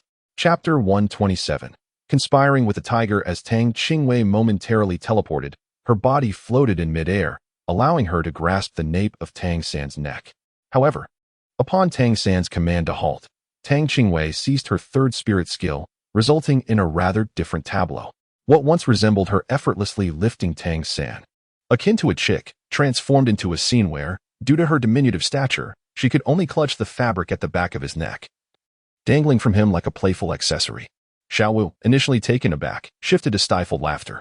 Although the younger sister's actions were motivated by a desire to rescue herself, Tang San could not resist a chuckle at the sight. He gently lifted his sister off his back, tousled her hair affectionately, and explained with a smile, just now, brother was engaged in a wager with that esteemed senior. If I were to win, I would have the liberty to freely harvest the herbs here. Furthermore, I spotted a mystical herb capable of remedying Ma Hongjuan's martial soul flaw, an A7-colored lotus particularly suited for you. Hence, this wager is one I must win. Tang Qingwei was well aware of the significance of this herb, yet how could anything be more important than life itself? She faintly recalled that Douluo was far from a benevolent figure. After all, he was a titled Douluo, capable of taking their lives in the blink of an eye. Brother, you are recklessly courting danger. Tang Qingwei, with a slightly puffed-up face, spoke sternly. Among the 3 present, only Xiao Wu was unaware of the background of the situation. Upon hearing Tang Qingwei's words, she instinctively clenched her fists and cast a worried glance at Tang San. Tang San playfully pinched Tang Qingwei's cheek, chuckling, "Oh, the little girl still speaks so eloquently. No worries. Although that senior was indeed somewhat aloof at first, once you become acquainted, they turn out to be quite amiable." Tang San's words are not entirely false. Indeed, at the outset, Douluo harbored intentions of killing him. However, as he became increasingly familiar with Tang San's remarkable knowledge of poisons, Douluo's initial wariness gradually transformed into a disposition of kindness, even hinting at the emergence of a camaraderie that transcends age. After all, individuals capable of engaging in meaningful conversation with Douluo are exceedingly rare. Tang San's temperament aligns well with his, and although their relationship may not reach the level of intimate friendship, it has certainly improved significantly from their initial confrontational stance. Really? While it is true that Tang San will eventually forge a friendship with Douluo, is it plausible that such warmth and friendliness could develop so swiftly? Why does she remain so skeptical? Truly, please return me. I only have one final trial left to complete my journey. Tang San nodded with fervent conviction, endeavoring to sway his younger sister. Tang Qingwei gazed intently at Tang San's expression for a moment, ensuring he was not deceiving her. Before she spoke, "Please wait a moment. I will escort Sister Xiaowu back and inform the dean and the others, then I shall take you along." Although Xiaowu was unaware of the specifics, she gleaned a general understanding from their exchange and had no objections to Tang Qingwei's plan. After all, if trouble truly arose, her presence might prove to be more of a burden. Tang Qingwei soon appeared before the crowd, accompanied by Xiaowu. They were in the domain of the title Douluo. Douluo. At that moment, Tang San was engaged in a wager with him. Should he win, he would acquire the herbs necessary to remedy Ma Hongjuan's martial soul deficiency. Initially, upon seeing the sudden arrival of Tang Qingwei, Ma Hongjuan mistook her for an enemy and prepared to strike, but fortunately, he realized in time and halted his actions. When he heard Tang Qingwei mention him and how Tang San was gambling against the title Douluo on his behalf, he could piece together the situation. Even without knowing the full backstory, stirred by the thought that Tang San was confronting the title Douluo for him, he raised his head, ready to declare his intent to join, only to find that Tang Qingwei had already vanished. Turning to look at the others, he noticed their serious expressions and could only awkwardly fall silent. Chapter 128. Free to come and go. Douluo was indeed a title Douluo. Was it not perilous for Xiao San to engage with him? "We must hurry to rescue him," exclaimed Flender, preparing to unleash his martial soul, but was halted by the master. "Calm yourself. I have faith that Xiao San knows his limits. Since he has not returned with Xiao Wei, he must possess confidence. We merely need to wait patiently." Though the master spoke these words, his hands, pressed behind him, unconsciously clenched into fists. Zhao Wujin reassured the others, saying, "Fear not. With that girl around, she is more capable than us old fellows." This sentiment proved to be remarkably comforting, as it evoked vivid memories of Tang Qingwei severely injuring a 10,000-year soul beast. They instinctively placed their hands on their waists. It was only at this moment that Ning Rongrong had the opportunity to express her astonishment. Before Tang Qingwei attacked the evil eye white tiger, she had naively believed Tang Qingwei's assertion that she, like herself, was merely a support-type soul master. However, after witnessing Tang Qingwei's series of maneuvers, Ning Rongrong was utterly dumbfounded. Could this truly be a support-type soul master? The Seven Treasures Glazed Tile School was a prominent sect, and although she was young, she was confident in her extensive knowledge, believing it to be unmatched among those present. Yet, despite this, she had never heard of any support-type soul master possessing the physical prowess to contend with a 10,000-year soul beast. This revelation fundamentally altered her understanding. It was at this juncture that Ning Rongrong recalled the implication behind teacher Zhao's words during the final examination at Shrek Academy. Indeed, one should not judge by appearances. She realized she was still too young and inexperienced to grasp the dangers of the world. Henceforth, she would need to temper her princess-like demeanor, for she certainly lacked the physical strength of a 10,000-year soul beast. If Tang Qingwei were aware of the excessive assumptions made by the little princess of the Seven Treasures Glazed Tile School, she would surely cry out in protest. Did she strike women? Besides, she was indeed a support-type soul master. Where was the deception? Douluo had been poised to unleash his poison of the emerald phosphor snake upon Tang San, only to be taken aback when the lad was suddenly seized from before him. Despite his current state of injury, he was still a title Douluo. How could anyone stealthily remove someone from his sight without his knowledge? Douluo was left questioning his existence, and at that moment, Tang Qingwei, gripping Tang San by the nape of his neck, reappeared at the original spot. Tang San awkwardly withdrew the collar of his garment from his sister's grasp, feeling helpless as Xiao Wei remained upset with his unilateral decision. Although he was the elder brother, in moments of fault, he instinctively felt diminished in her presence. Douluo exclaimed, "Do you truly regard my title as a Douluo with disdain? Is this place one where you may come and go at your leisure?" Just as he was about to express his displeasure, Tang San bowed in apology, saying, "I sincerely apologize. This is my sister, Tang Qingwei. Her actions stem from concern for me, and I hope you can understand. Let us proceed." "Very well, I shall overlook this instance," Douluo conceded, no longer holding on to his grievances upon hearing Tang San's apology. Tang Qingwei stood expressionless by the side, resembling a guardian deity, albeit a rather diminutive one, which deprived him of the ability to serve as an enforcer. The two resumed the state they were in when Tang Qingwei first encountered them. "Tang San, you must contemplate carefully. The poison I am about to unleash is beyond even my control. If you harbor any regrets, now is the time to reconsider."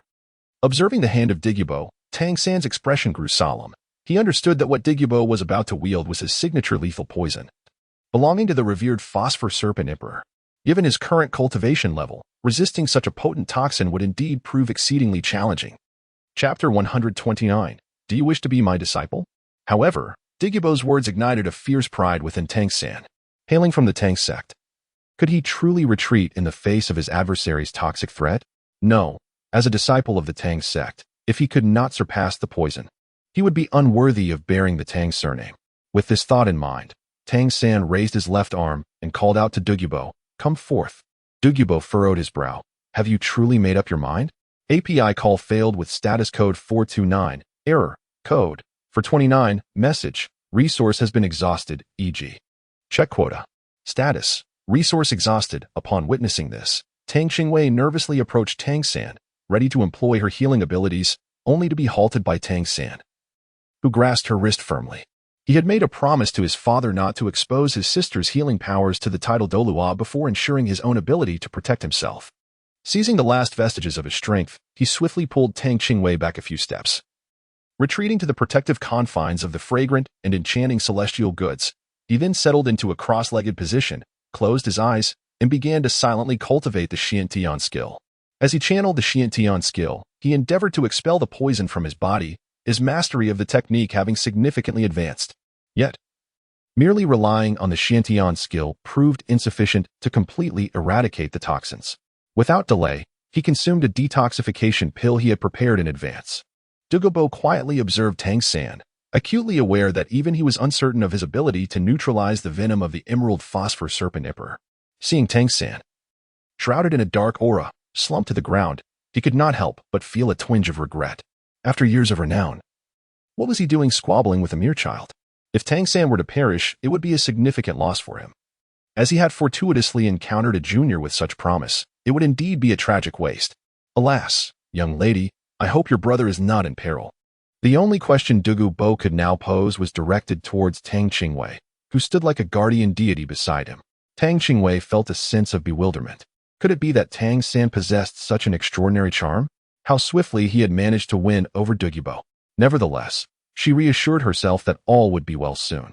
Although puzzled, she masked her thoughts and responded truthfully to Douluo's inquiries. With the knowledge that Douluo had relinquished any malice towards Tang San, her heart was significantly at ease. As for the matter of poisoning, she harbored no concerns. In her view, Tang San would undoubtedly find a solution to the poison. Lost in contemplation, Tang San finally spoke after successfully dispelling the poison. "I have successfully neutralized the toxin. It is now your turn to fulfill your promise." Despite their brief acquaintance, there existed an inexplicable synergy between them. Had it not been for their wager, they might have already bonded over their shared experiences with poison. "Ah, young man, would you consider taking me as your mentor? As long as you accept me as your master, the herbs here are yours to use at will." Douluo's gaze towards Tang San was infused with newfound warmth. "Perhaps not. I already have a master, and what could you possibly teach me about poison? To be frank, my skills in the art of toxin manipulation far exceed yours," Tang San replied. Douluo retorted, "What, do I not have any pride? I have returned." With a joyful expression, Tang San approached the crowd, proclaiming, "I have brought each of you a celestial herb, which is remarkably beneficial for enhancing soul power." "Oh." The master looked at Tang San with a hint of surprise. "Are there truly such valuable items here?" Could they possibly be medicinal herbs? Historically, the path to strength relied heavily on the Soul Master's own efforts, with no shortcuts to be found, even for the Master, who was so well versed in martial souls. At this moment, how could Tang San's words fail to pique his interest? Yet, the Master soon contemplated some concerns. Expressing his apprehension, might the use of such substances to augment one's abilities lead to adverse effects? There have been instances where Soul Masters pursued this path, but the outcomes were often unfavorable. You are inherently gifted individuals and do not require such shortcuts. What if attempting to hasten growth leads to detrimental consequences? Rest assured, Master, Tang San assured him. I will tailor the application of these herbs to each individual's unique characteristics, ensuring there will be no adverse effects whatsoever. In his previous life, Tang San was a member of the Tang sect.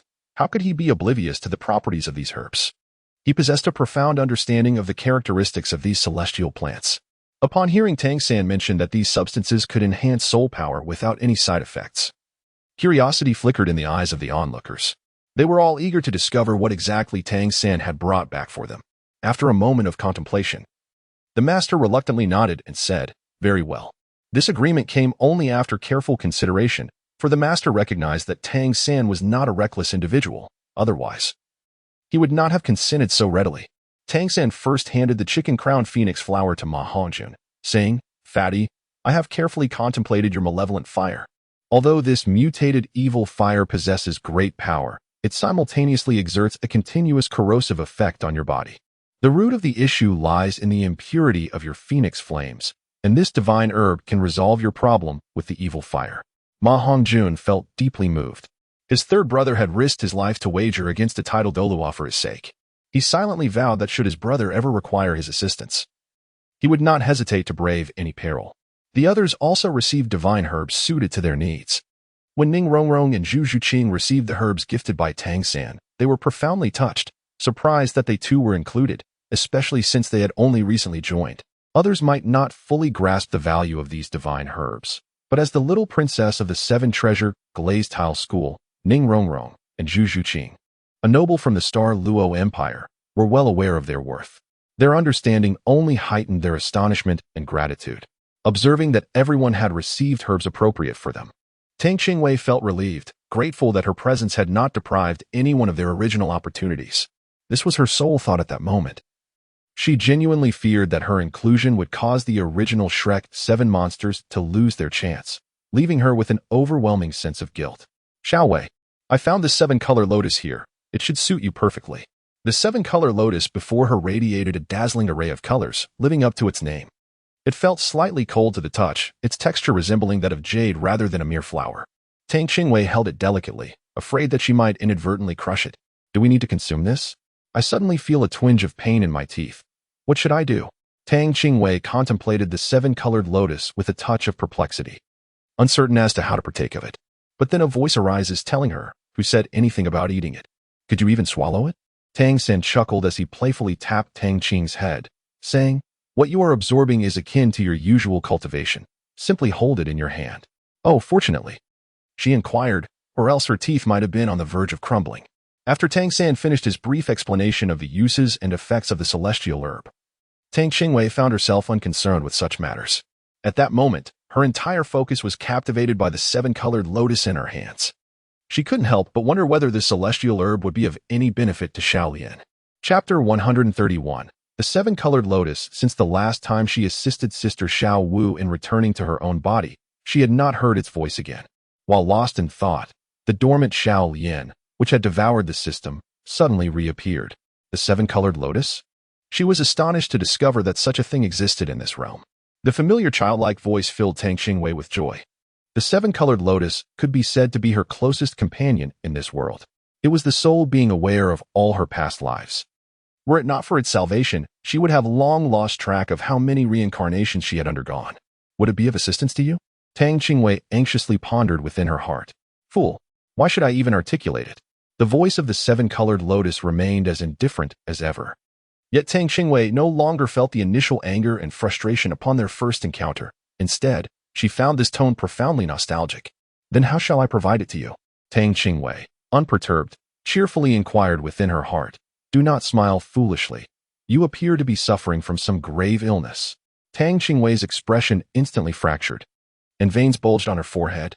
She had erred. There was no reason to extend kindness towards the seven-colored lotus. Just moments ago, she had felt a twinge of nostalgia. Surely a mere illusion born from the passage of time since their last encounter. The seven-colored lotus, witnessing Tang Qingwei's return to normalcy, felt a wave of relief. It could hardly bear to see her in such a dismal state, and found her current demeanor far more pleasing. It appeared she had not been idle. Her entire skeletal structure had undergone significant refinement and enhancement, with only the meridians and flesh remaining to be perfected. As the seven-colored lotus sensed the transformation in Tang Qingwei's physique, it silently nodded in approval. Provided Tang Qingwei maintained her diligence and continued her training until mastery, it was likely that this world would find it exceedingly difficult to produce anything capable of inflicting harm upon her. Tang San noticed that everyone was busy absorbing the celestial herbs, except for Tang Qingwei, who held the seven-colored lotus with a displeased expression. He curiously inquired, "Xiao Wei, is there anything you do not understand?" "It's nothing. I'll find a place to absorb it now," she replied. Time passed slowly, and in the blink of an eye. 3 hours had gone by. As the effects of the celestial-grade herbs manifested, each individual began to undergo varying degrees of transformation. Daimubai, who had consumed the miraculous mushroom of celestial growth, was now covered in a layer of white fur, reminiscent of the white tiger he summoned during his martial spirit manifestation. Previously seated in a meditative pose, he now lay sprawled on the ground, his limbs swollen to more than twice their normal size, accompanied by the sound of cracking bones. His 4 spirit rings shimmered with astonishing brilliance, and low growls akin to thunder occasionally escaped his throat, as his entire being vibrated with a unique rhythm. Oscar remained the calmest among them, sitting serenely as the distinctive aroma of the 8-handled celestial orchid emanated from him. A delicate white mist enveloped his body, creating an ethereal atmosphere that accentuated his already striking features. In stark contrast, Ma Hongjun was in a fiery state. His upper garments had turned to ash, revealing his plump, crimson skin.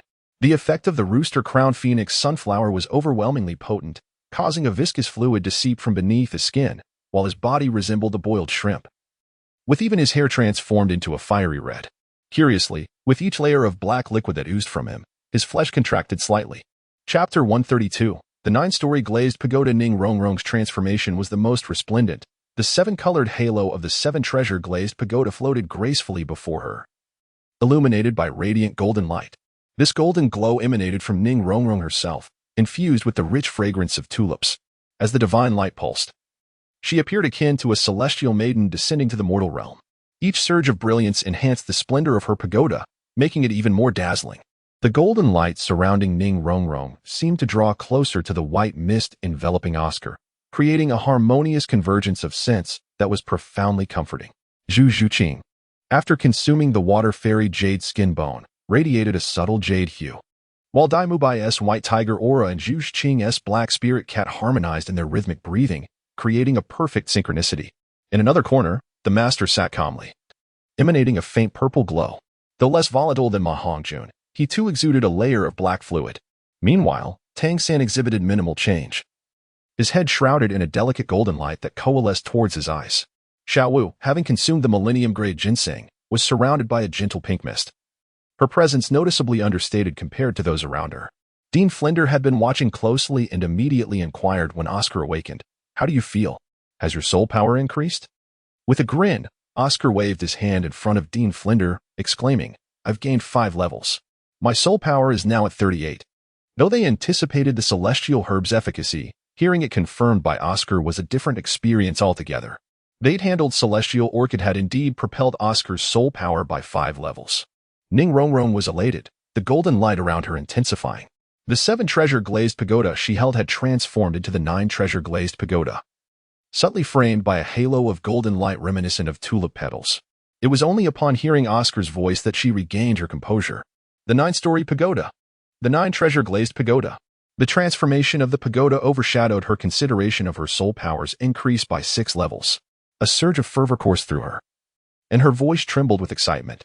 What did it signify for her 7-treasure glazed pagoda to evolve into the legendary 9-treasure glazed pagoda? The lifelong aspiration of her father, Ning Fingji, the sect master? This realization filled her with overwhelming pride. Only the direct descendants of the 7-treasure glazed sect understood the significance of the 9-treasure glazed pagoda, which held immense importance for the entire sect. After a brief moment of exhilaration, Ning Rongrong gradually settled down, though her hand still trembled slightly as it cradled the 9 treasure-glazed pagoda. She understood that Tang San's kindness extended beyond herself, encompassing the entire 7 treasure-glazed sect.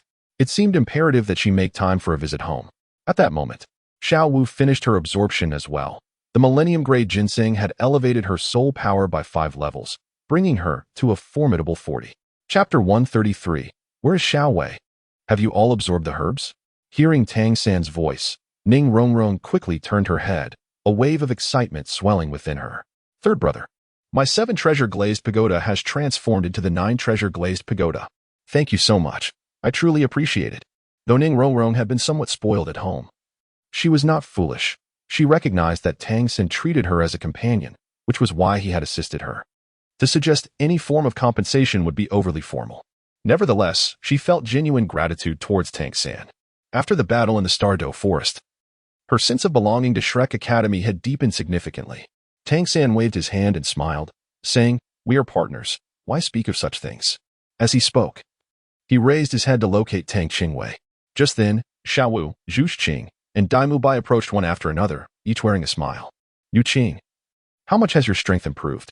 Ning Rongrong, having entered the academy alongside Zhu Qing, felt an instinctive closeness to her despite Zhu Qing's usual aloofness. Today, Zhu Qing's typically tranquilized finally displayed emotion. "I've elevated by 7 levels. I am now at the 34th level." She never imagined that upon her entrance to Shrek Academy, her soul power would rise by 7 levels, especially without having acquired a soul ring. If she were to absorb a soul beast aged over 5,000 years like Dai Mubai, she was certain her soul power would also experience a further enhancement. At this moment, Dai Mubai remained unaware of Zhu Qing's thoughts, completely engulfed in the euphoria of his own soul power increase, a feat he never dared to dream of. Having advanced 6 levels in a single day, he was now at the 46th level, nearly surpassing Tang Qingwei. As the group reveled in the changes brought about by the consumption of the celestial herbs, a resounding phoenix cry pierced the heavens, rivaling the earlier roar of Dai Mubai. Golden red flames erupted suddenly from Ma Hongjun, soaring into the sky. His body unfurled within the flames. Although he still appeared somewhat plump, the excess flesh had noticeably shrunk. "Did you feel the power of my flames? They have become richer than ever, all thanks to third brother. From now on, just say the word, and I shall risk my life without hesitation," Ma Hongjun declared, his right fist pounding his shoulder in earnest promise. Dai Mubai placed his hand on the rotund man's shoulder, nodding in agreement. "Indeed, it is thanks to Xiao San. Whenever you need me, just speak up." Tang San smiled and said, "We are all comrades, as brothers. There is no need for such formality." Zhu Qing, accustomed to her cold demeanor, merely responded with a brief thank you and said no more. In her heart, she silently noted this gesture of kindness, feeling grateful to be at Shrek Academy. As Tang San observed the others successfully absorbing their soul powers, he noticed with growing concern the absence of Tang Qingwei. Activating his purple extreme demon eye, he located her position, intending to check on her. To his astonishment, a radiant light emanated from where she was, and a phantom resembling a 7-colored lotus materialized above, illuminating the vast area. Immediately after, 4 soul rings, 2 yellow, 1 purple, and 1 black, began to spiral upwards from beneath Tang Qingwei. To his disbelief, the 4 rings suddenly collided and commenced a process of fusion. Chapter 134. Encountering the Millennium Soul Ring. Again witnessing this spectacle, the onlookers' pupils constricted in shock, their expressions frozen in bewilderment.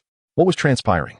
Noticing the pained expression on Tang Qingwei's face, Tang San was filled with anxiety, yet hesitated to interrupt his sister's absorption process. Regret washed over him. Perhaps he should not have permitted her to absorb the 7-colored lotus. After what felt like an eternity, amidst the anxious gazes of the crowd, the once fused soul rings transformed into a deep black hue, swiftly splitting into 4 distinct black Millennium Soul Rings. The crowd stood in stunned silence, their astonishment palpable as they turned their attention to Tang San, hoping for an explanation. Tang San was utterly bewildered by the unfolding situation. Having never encountered anything of this nature before, he cast a pleading glance towards the master, and the others swiftly followed suit, their eyes fixed upon him. Under the weight of so many expectant gazes, the master felt an overwhelming sense of pressure. At that moment, he too was at a loss, wondering if he might be reprimanded. Yet, he truly had no answers. The girl, Tang Qingwei, was nothing short of a little monster clad in human skin, with not a single ordinary aspect about her. However, he dared not voice such thoughts aloud in front of Tang San, for it would undoubtedly jeopardize their mentor-student bond.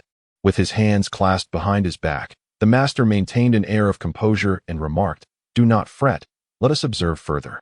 To the astonishment of the onlookers, an additional black soul ring materialized around the 4 eternal soul rings encircling Tang Qingwei.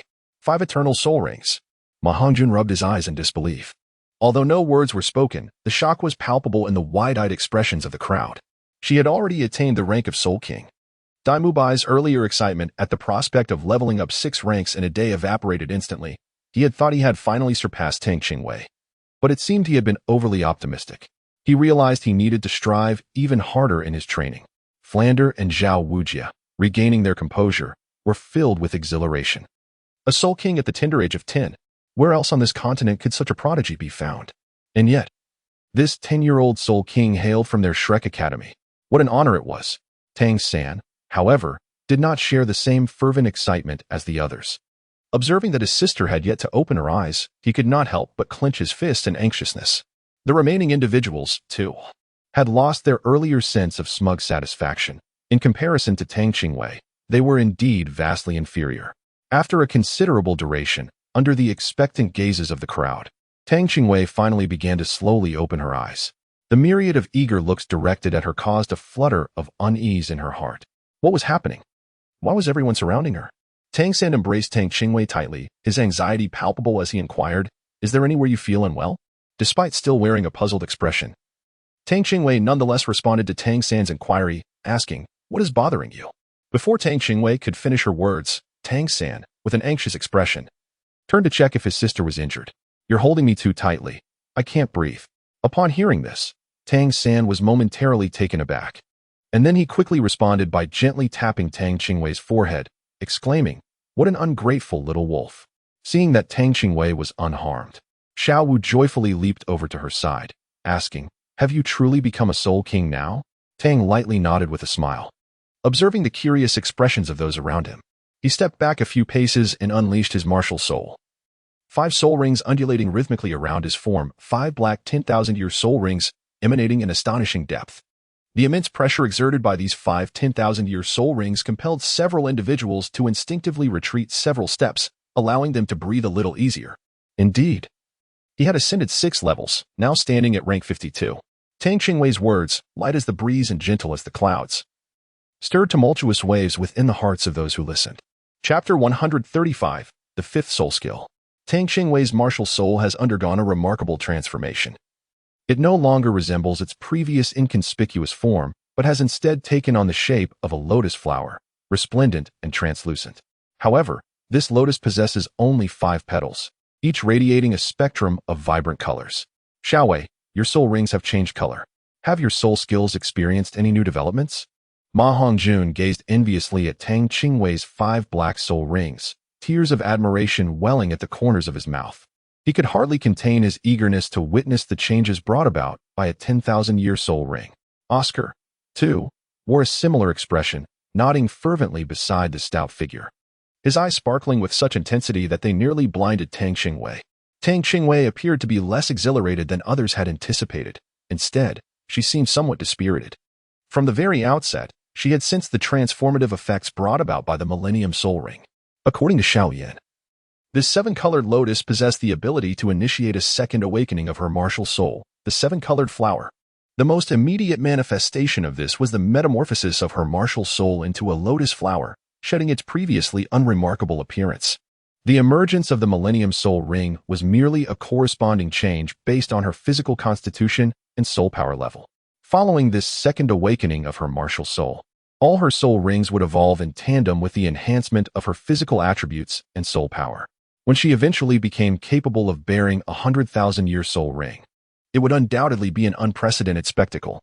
One could envision the scene, Tang Qingwei's dual martial souls appearing simultaneously, each adorned with a swirling array of 100,000-year soul rings. At that moment, there would be little need for her to engage in combat. Few would harbor thoughts of resistance when confronted with such formidable power.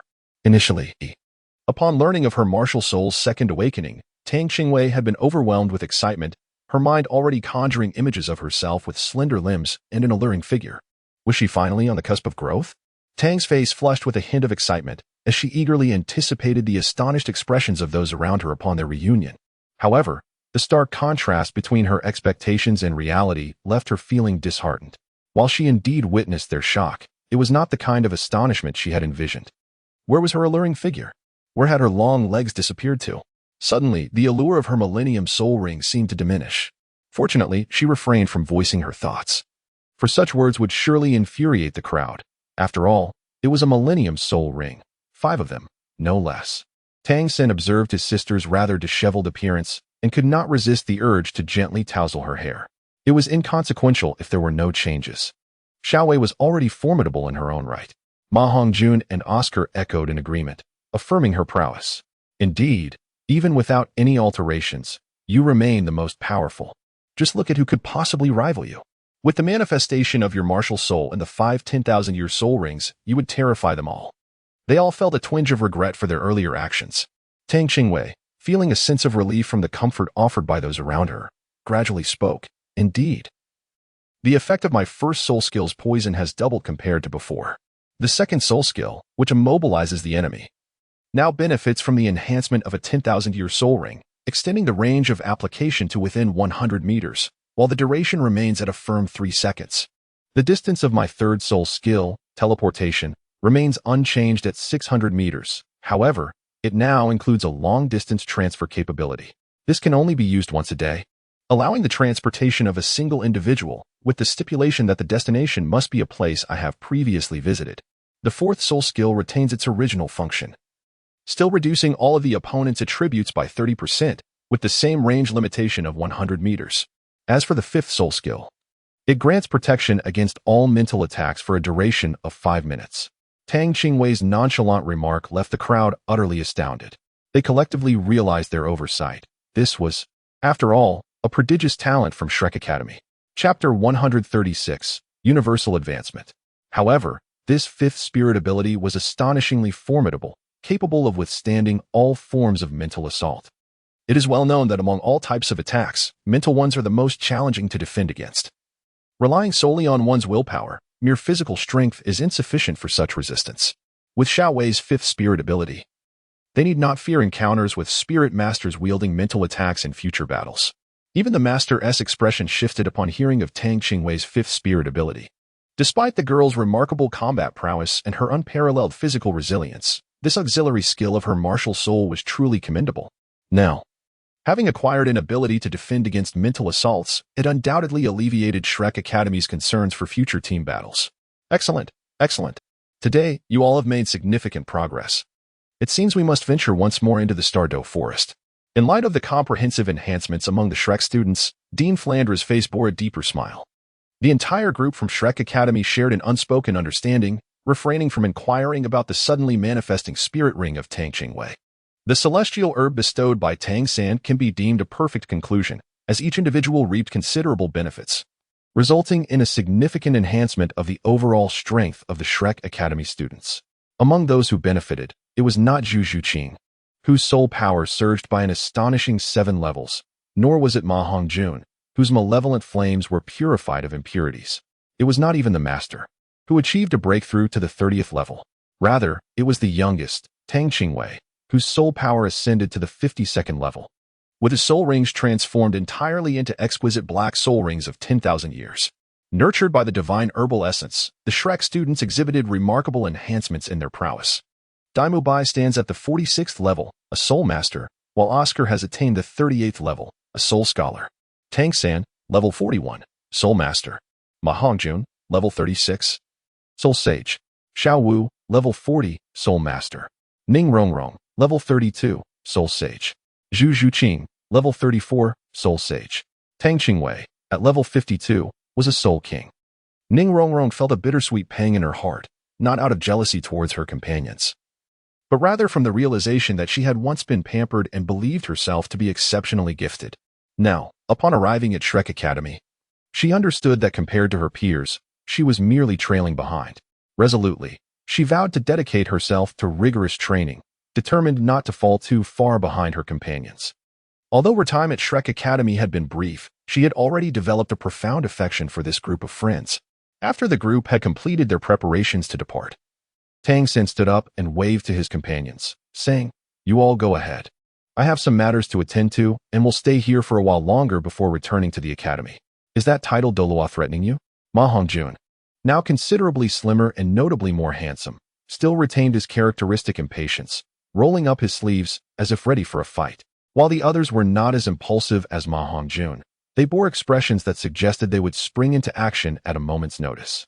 Tang San, sensing the tension, smiled and waved his hand, saying, "I have a good rapport with Elder Dugong. He wishes to impart some knowledge about poisons to me. I will study with him for a time before returning." Only Tang Qingwei understood the situation, and upon seeing Tang San's determination, she refrained from further objections. The others, noting that Tang Qingwei had not expressed any concerns, felt reassured. The master patted Tang San on the shoulder and said, "Stay safe." After bidding farewell to the group, Tang San made his way to Dugongbo, where he would begin the process of detoxification. Chapter 137. A new course begins. Half a month had passed by the time several individuals obtained their soul rings. During this period, Zhu Zhuqing had absorbed her soul ring and elevated her strength by 2 levels, now standing at rank 37 as a soul master.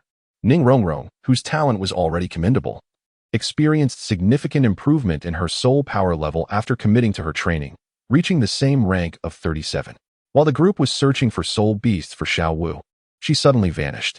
Except for Tang Qingwei, who knew her whereabouts, the others anxiously searched high and low.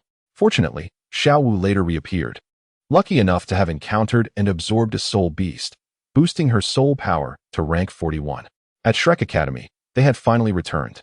Ma Hongjun, having consumed celestial herbs and spent half a month battling soul beasts in the Stardow Forest, had shed all excess weight, transforming his appearance. Although he could not rival Oscar or Dai Mubai in looks, he could certainly be described as a charming young man. Everyone was weary, and the master announced, "You will have 2 days off starting tomorrow. Take this time to rest well. Afterward, we will commence with new lessons." Observing the group of youths chatting and laughing together, the master nodded in satisfaction. During their half-month in the Stardow Forest, they had shared meals, accommodation, and the challenge of hunting magical beasts. As a result, the relationships among Ning Rongrong, Zhu Zhuqing, and the others had become much more harmonious. Indeed, it was necessary to endure hardships together to foster unity among them.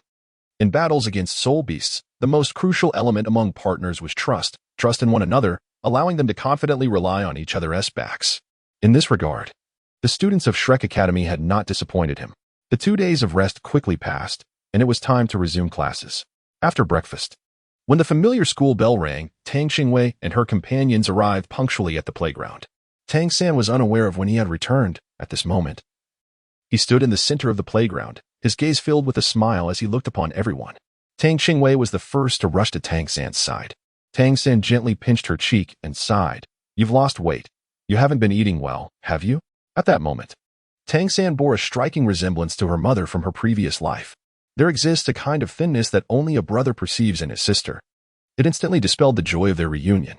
Tang Qingwei pouted slightly, questioning whether he was truly not seizing the opportunity to pinch her cheeks. The others, upon seeing Tang San, eagerly gathered around him. The master merely stood to the side, arms crossed, silently observing with a smile as the group frolicked. It was only when Tang San gently reminded them that they returned to their respective places, standing properly. Tang San stepped forward and bowed respectfully. "Teacher, I have returned." "Ah, it is good that you have returned. You seem to have significantly enhanced your soul power. What spirit beast did you select for your 4th spirit ring?" Sensing the profound depth of Tang San's soul power, which appeared even more substantial than before, the teacher surmised that his soul power level had indeed risen considerably. "Teacher, I chose the 10,000-year-old earth spider." Upon hearing this, the master's expression changed dramatically. "Do you not realize that if a spirit beast exceeds the limits a soul master can endure, it could result in catastrophic consequences?" He then anxiously placed a hand on Tang San's shoulder, checking for any injuries. "I am fine, teacher. My current soul power level has reached 45. Tang San waved his hand with a smile. The others were taken aback upon hearing that Tang San's 4th soul ring originated from a 10,000-year soul beast. However, they quickly came to terms with the rapid advancement in his level.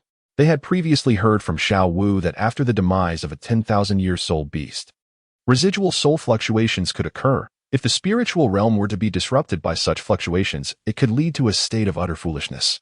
Chapter 138, A Proper Transformation. Yet, upon observing Tang San's vibrant demeanor, which seemed far from that of someone whose spirit had suffered a grievous blow, the group felt a sense of reassurance. Knowing that Tang San was unharmed, they turned their attention to other matters. Hao San, what is your fourth soul skill? Show us. Please. Oscar, who had been part of the team, had somehow found his way to Tang San's side and, with a curious expression, nudged him playfully with his shoulder. Tang San chuckled. It's nothing remarkable, merely akin to the abilities exhibited by the abyssal spider. Now, let us witness its might. You are the second among us to possess a 10,000-year soul ring. Ma Hongjun, captivated by their exchange, gazed at Tang San with an expression of intrigue. It was not only the two of them. Master and the other students also harbored a keen desire to uncover the nature of the soul skill that Tang San had acquired from the abyssal spider.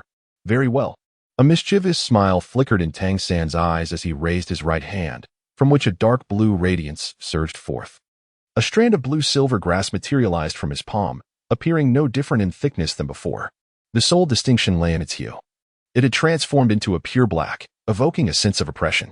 Most astonishing of all were the 4 soul rings that appeared simultaneously, 2 yellow, 1 purple, and 1 black, encircling Tang San's form in a rhythmic rise and fall. Indeed, these brothers were exceptionally formidable, apart from Xiaowu's soul rings. Tang San's were the most striking. As the soul rings emerged, an intangible pressure compelled Oscar to retreat a few steps, emanating an enigmatic aura from Tang San. In a breathtaking moment, the black soul ring quietly illuminated, its presence profoundly distinct from the resplendent 1,000-year rings. Just as the crowd was enveloped in the awe inspired by the 10,000-year ring, without any forewarning, 16 pitch-black strands of blue-silver grass suddenly surged from the ground surrounding Oscar, converging above his head to form a singular cage. Remarkably, this occurrence was devoid of any fluctuations in energy, catching Oscar unawares. The swiftness of the 16 strands rendered evasion impossible by the time he comprehended the situation. The encircling blue-silver grass had already solidified into an unyielding cage. This is my 4th soul skill, derived from the web of the earth spider. However, as my cage is crafted from blue-silver grass, I have named it the blue-silver cage. Trapped within the confines of the blue-silver grass, Oscar pitifully clung to the bars, pleading, "Let me out." Tang Qingwei gazed at the imprisoned Oscar, a mischievous smile playing on her lips. From seemingly nowhere, she produced a handkerchief, feigning to wipe her eyes. You must strive for reform during your time inside, and endeavor to emerge as swiftly as possible. As for the hidden stash of money atop the canteen roof, we shall ensure it finds a suitable home. You need not worry. Oscar inquired. How do you know about my hidden funds? The group, caught in a playful spirit, began their performances. The master did not intervene in their antics. Instead, he appeared contemplative, raising his hand to flick the dark blue-silver grass. A resonant sound emanated from it, as the soft blue-silver grass transformed under the influence of the soul skill, becoming as resilient as steel. Mu Bai, come and test the resilience of this cage, the master commanded. Dai Mu Bai ceased his teasing of Oscar and nodded towards the master, taking a deep breath. With a powerful shout, he unleashed his martial soul. A radiant white light surging from his right fist. Concentrating his soul power, he struck one of the 16 blue-silver grasses. With a thunderous crack, fine fissures appeared along the stem, and with one additional strike, it shattered, dissipating into a faint black light. Chapter 139. Repeated charges. Ma Hongjun frowned. This appears quite ordinary. It seems even less resilient than the spiderweb binding. Third brother, is this truly all there is to a 10,000-year soul skill? Is that so? A peculiar smile flickered in Tang San's eyes as a surge of dark energy enveloped him once more. In the blink of an eye, aside from himself, Tang Qing and Xiaowu, the ground beneath the others was suddenly shrouded in darkness. In an instant, 6 blue-silver prisons emerged, ensnaring the bodies of the remaining individuals. The master's expression shifted, a gasp escaping his lips as he exclaimed, a group control skill. Wasn't this the domain of soul masters above level 50? What constitutes group control? It is the ability to render opponents utterly incapable of evasion, instantaneously locking onto each adversary, thus deserving the title of group control. One blue-silver prison might seem inconsequential. Even a powerful assault-type soul master like Dai Mu Bai, at over level 40, could potentially break free with sheer strength. However, breaching the prison requires time, a span ample enough for the controlling soul master's allies to execute numerous actions. Moreover, Tang San's skill, derived from a 10,000-year soul ring, represents a true embodiment of group control. While perhaps its potency may not rival that of spider webbind, nor possess its adherents or lethal toxins, each blue-silver prison consumes merely 1/10 of the soul power required by spider webbind. With a wave of his right hand, Tang San retracted the radiant glow of his fourth spirit ring, causing all the black blue-silver grasses to vanish into the ground in an instant, as if they had never existed at all. Truly, it is a 10,000-year spirit ring. This spirit skill is undoubtedly the finest for a control-type spirit master. The master finally felt his excitement subside slightly. He looked at the 8 students who had assembled, a smile of satisfaction gracing his face. His gaze swept across the group. And just then, Hao San had returned. For the time being, your place of instruction will be the Soto Great Soul Arena. There is no time limit for this training session. The training will conclude once you obtain the Silver Soul Badge. Among the students, Tang Qingwei appeared the most disheartened. Could she truly not escape this repetitive fee structure? Tang Qingwei's delicate face instantly fell, and she lost all interest in listening to the master's words. Previously, Dean Flander had taught in a similar manner, but after witnessing Tang Qingwei's consecutive victories, he hesitated to allow her to continue competing. He feared that if she kept winning, her reputation would soar, and attaining fame at such a tender age could be a double-edged sword, as the saying goes. A tree that stands out will inevitably be toppled by the wind. To upgrade the Iron Soul Badge to a Copper Soul Badge, one requires 100 points. The same applies for ascending from the Copper to the Silver Soul Badge. Each victory in battle awards 1 point, yet a defeat results in the deduction of a point. The levels of the badges are differentiated by the quality of the minerals, starting from the Iron Badge, followed by Copper, Silver, Gold, Purple Gold, Sapphire, Ruby, and Diamond, culminating in 8 distinct levels. If one achieves more than 5 consecutive victories, each subsequent win will yield an increase of 10 points. Surpassing 10 victories will grant an additional 100 points for every win thereafter. Observing Tang Qingwei's ease in combat, it seems unlikely she would encounter formidable opponents, prompting Dean Flander to refrain from taking any risks. Thus, the request for her to don a mask to conceal her identity and re-register for the soul battle competitions arose. However, the rules of the Grand Soul Arena stipulate that re-registration incurs an additional fee of 10 gold soul coins. Tang Qingwei was unwilling to part with such money.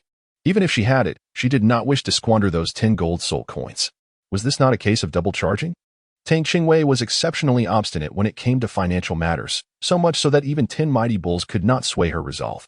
No matter who attempted to persuade her, including Tang San offering to cover her 10 gold soul coins, she remained steadfast, insisting that being charged for repeated items constituted an unfair loss on her part. In Chapter 140, Training at the Great Soul Arena, even Dean Flandre found himself at a loss, ultimately allowing Tang Qingwei to make her own decisions.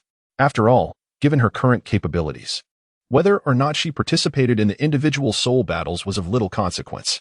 Master continued, disregarding the expressions of the crowd, stating, during this period, I will arrange for you to stay at an inn in close proximity to the Great Soul Arena, with all accommodations at your own expense.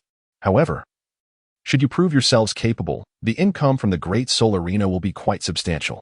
This is an unavoidable circumstance, as the Academy remains perpetually impoverished. After a brief pause, Master elaborated on his requirements, which differed from those previously set forth. This time, you shall compete under the banner of the Shrek 8 monsters. There are several stipulations I need you to heed. First, you must not reveal your identities or disclose your names to your opponents during the battles. You will fight solely under code names. Second, no one, including Tang San, is permitted to use hidden weapons. Third, regardless of victory or defeat, each of you must participate in at least 2 battles daily. Upon reaching this point, Master paused, turning to Oscar and Ning Rongrong. As for the support type Oscar and Ning Rongrong, you may opt to engage in either the 2-on-2 or team battles to earn silver soul coins. Tang Qingwei, who had previously been wallowing in self-pity, perked up at this statement, her ears instinctively perking up as if fearing Master might overlook her. She leapt up, exclaiming, Master, me. I'm a support type too. You forgot about me. Master, exasperated, pinched the bridge of his nose, having indeed overlooked this girl. Very well, you may be counted as one. He had heard of her theory regarding repeated item charges and suspected that persuading her to enroll in the individual competition would be rather challenging. All right, now go back and pack your things briefly. We shall convene at the playground in 1 hour. After instructing all the students to tidy up their belongings, Master promptly led them on their journey to Soto City. Accompanying them were the Academy's former two deans, the bespectacled cat-eagle Flandra and the immovable Vajra Zhao Wujing. While the other three teachers remained at the Academy, Flandra could not help but secretly admire Master's decision, having the students reside in Soto City. With all expenses borne by themselves, alleviated the financial burden on the Academy. Moreover, he, Zhao Wujing, and Master could stay in Flandra's establishment, allowing them to monitor the students' progress in practical combat daily. The soul battles at the Great Soul Arena were conducted in the evenings. Upon their arrival in Soto City, the group chose a modest hotel near the arena for their stay. After settling the students in, Master summoned the 8 of them to Tang San's room. The soul battles consist of 1-on-1, 2-on-2, and the latest addition, team battles. You may form your own combinations, but participation in one team battle and one 1-on-1 or 2-on-2 battle is mandatory each day. Should you wish to partake in 3 battles, I have no objections, provided you manage your soul power effectively. As soon as Master finished speaking, Oscar eagerly seized the opportunity to grasp Tang Qingwei's arm. Sister Xiaowei, why don't we team up for the 2-on-2 battles? I'll cover the registration fee. What do you think? Tang Qingwei originally felt indifferent about who to team up with, as long as the task was completed. However, the situation had changed. She no longer needed to share the registration fee, ensuring a profit without loss. Upon hearing Oscar's words, Tang Qingwei immediately felt invigorated and confidently declared, "No problem. Little Ao, you can rest assured, I will certainly protect you." This elicited amused smiles from the onlookers. Chapter 141. The Shrek 8 monsters. At this moment, the Master suddenly interjected, "No, I do not recommend that you two form a team. After all, teaming up with Xiaowei, your support would hold little significance for her." There was no denying the truth of this reasoning, and Oscar could only shift his gaze towards Daimubai. Ning Rongrong had initially set her sights on Tang Qingwei's combat prowess, but having been preempted by Oscar, she now found herself compelled to relinquish her intentions upon hearing the Master's assessment. Consequently, she directed her attention towards Zhu Zhuqing. "Sister 7, shall we collaborate?" she proposed. "All right." Zhu Zhuqing responded succinctly. With 3 support roles already paired, only Tang Qingwei remained, her expression one of bewilderment. "Xiaowei, let's team up," she suggested. Given that Xiaowei's level was significantly high, the opponents they would face would likely be of a comparable caliber. Since Dai Mubai had already joined forces with Little Ao, the remaining options were just herself and Xiao Wu. Previously, their trio had secured the Silver Soul Badge, and now they merely needed to attain the Team S Silver Badge. Tang San gently tousled Tang Qing's hair and, lifting his gaze to the assembled crowd, spoke, ultimately directing his attention towards the Master. "Indeed, your soul power has now reached level 45. Apart from Mubai, your soul power level is the closest to Xiaowei's, allowing you to form a team with her. However, it is important to note that the soul masters you will face are at least level 50 or higher, the rank of a soul king. When necessary, you may utilize your soul bone." The Master nodded in affirmation of Tang San's words, adding further clarification. "Soul bone?" Ning Rongrong exclaimed in astonishment. For such items are immensely rare and precious. Each soul bone, no matter how ordinary, commands a staggering price. I did not anticipate that this brother-sister duo possesses such wealth, one bearing a precious soul bone and the other wielding a rare soul tool with vast spatial capabilities. What kind of illustrious lineage do they hail from, sharing the surname Tang? Could it be from the Haotian sect? No, their martial souls are clearly incongruent. Tang San gazed at Ning Rongrong and Zhu Zhuqing, and upon receiving a nod of approval from the Master, he began to elucidate. "The soul bone my teacher mentioned was an incidental acquisition during my hunt for the 3rd soul ring. It was sheer luck, as I defeated a man-faced demon spider that was over 2 millennia old." Ning Rongrong, in astonishment, covered her mouth. For it is known that the maximum soul power absorption for a soul master's 3rd soul ring can reach upwards of 1700 years. One can only imagine the agony and peril of absorbing a soul beast that exceeds this limit. Zhu Zhuqing, though not as vocally surprised as Ning Rongrong, lifted her gaze to regard Tang San with awe. "Indeed, it is an external soul bone," she remarked as she began to channel her soul power. Accompanied by the 8 pronounced bulges on her back, the purple radiance emanating from Tang San became increasingly vivid. Suddenly, as Tang San's body quivered, the 8 bulges burst forth, and 8 robust purple pillars rapidly extended from his back. They glimmered in a brilliant purple hue, sparkling under the illumination, revealing the external soul bone, 8 spider lances. "All right, let us stow it away," the master said, retrieving 8 meticulously prepared masks from his soul tool bracelet. How you choose to participate in the soul battles is up to you. Here, take one each and wear it during the competitions. Additionally, speak sparingly while on stage, and strive to conceal your ages from your opponents. The masks were familiar to everyone, showcasing the emblem of Shrek Academy, the vibrant green visage of the monster Shrek.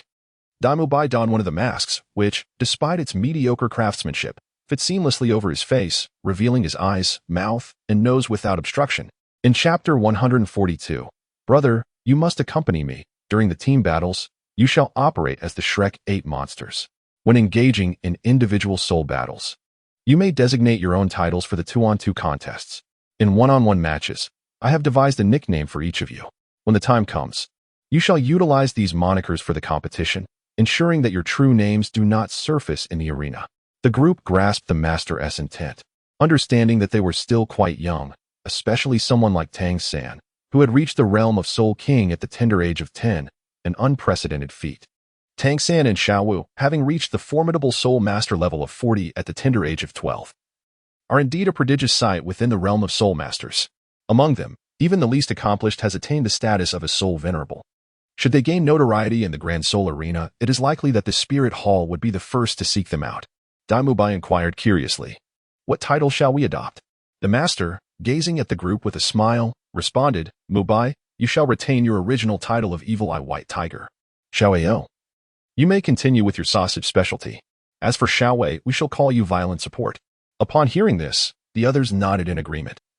Finding the title for Tang Qingwei to be exceedingly apt, Tang Qingwei pouted unhappily. The title was far too unpleasant. After all, she was merely an adorable young girl, so such a harsh designation felt entirely inappropriate. Just as she was about to voice her objection, the master turned his attention to Tang San, leaving no space for her response. As for the nickname for the third member, let us call him Qinshuo Yin Chao. What do you think? That won't do. Let's choose another. Xiao Wu interjected. It sounds utterly unremarkable. Yin Chao is too unappealing. The master glanced at Tang San, noticing his silence, which elicited a faint smile from him. He had always held great satisfaction in his disciple.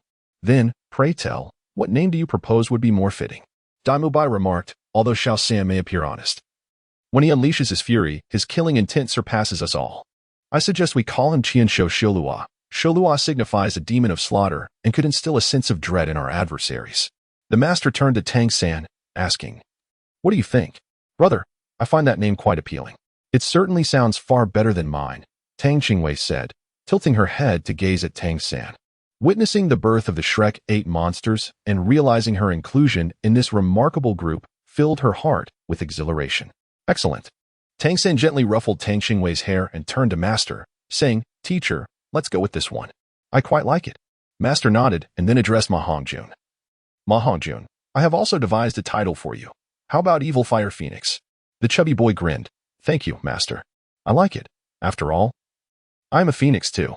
At that moment, Xiao Wu approached Master with a pitiful expression. "Master, what shall I be called?" "You must give me a beautiful name." Master chuckled. "You employ the art of softness. Your entire being is as pliable as if devoid of bones, coupled with your rabbit spirit and enchanting skills.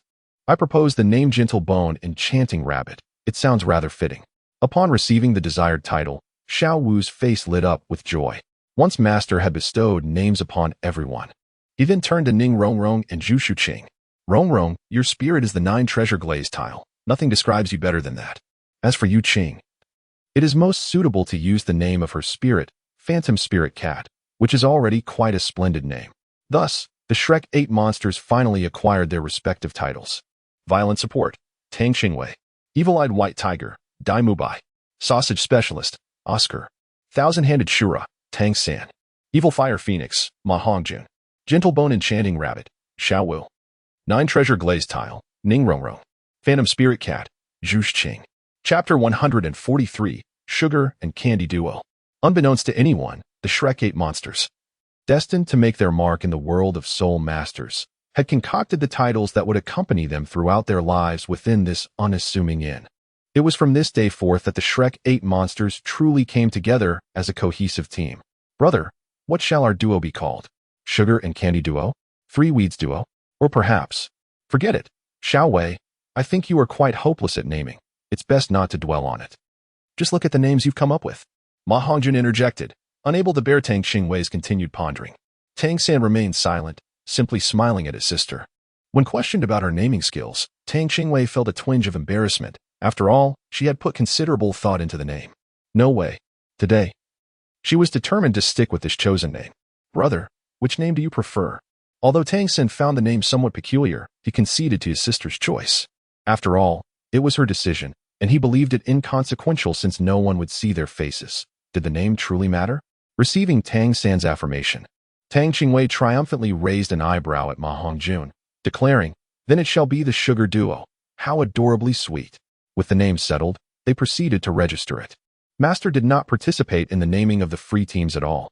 As night fell, the Soto Great Soul Arena buzzed with its usual evening vibrancy. As throngs of people converged from all directions, this venue, the most traditional and beloved form of entertainment, welcomed countless spectators daily. At this moment, the time for the routine soul fights was rapidly approaching. Amidst the crowd preparing to enter the arena, an 11-member team captured attention. Among them, 8 individuals wore identical green masks that appeared slightly comical, while their attire varied, some adorned in opulence, others in simplicity. This group comprised 8 students from Shrek Academy, along with 2 directors and master. Because their team battle was scheduled last, they dispersed upon entering. Tang Qingwei and Tang San headed to participate in a 2-on-2 soul fight. Parting ways at the fork in the path from the other 6. Oscar and Ning Rongrong would wait until Dai Mubai and Zhu Zhuqing concluded their 1-on-1 battles before proceeding to Area 1. The Sugar Duo's 2-on-2 battle was arranged as the second match in the 13th Soul Fighting Zone. Before long, it was their turn to take the stage. As a newly registered team, they naturally lacked renown, and when they stepped onto the arena, only a smattering of applause greeted them. "Now, let us welcome the opponents of the Sugar Duo," the announcer declared. Their adversaries were the decisive duo, who had achieved 3 consecutive victories in the 2-on-2 matches. With their seamless cooperation, they had attained unprecedented success in the Soul King level competitions. If they triumphed over the Sugar Duo today, they would secure a 4th consecutive win, perhaps earning a spot in the Central Arena during their next appearance at the Soto Great Soul Arena, a monumental honor for any soul fighter. In this arena, only those with more than 5 consecutive victories, a sufficiently high soul badge level, or extremely high soul master ranks could compete in the main arena. New teams like the Sugar Duo were relegated to the sub-arena for their battles. Chapter 144, 2-on-2 Soul Fights soon, amidst fervent cheers and applause. The decisive duo ascended the soul fighting platform. The 2 soul masters, a man and a woman, stood before the audience. The woman, tall and graceful, appeared to be in her 30s. Her voluminous chestnut-red hair framing a gentle visage, though her piercing gaze starkly contradicted her appearance. The man, robustly built, towered at least 2 meters tall. His dark skin taut over well-defined muscles, exuding an imposing presence. As the decisive duo took their positions on the platform, they scrutinized Tang San and Tang Qingwei. Upon noticing the masks on their faces, both were momentarily taken aback. While some soul masters obscured their identities, it was rare to see such overt concealment. The burly man scoffed derisively. "Sugar Duo?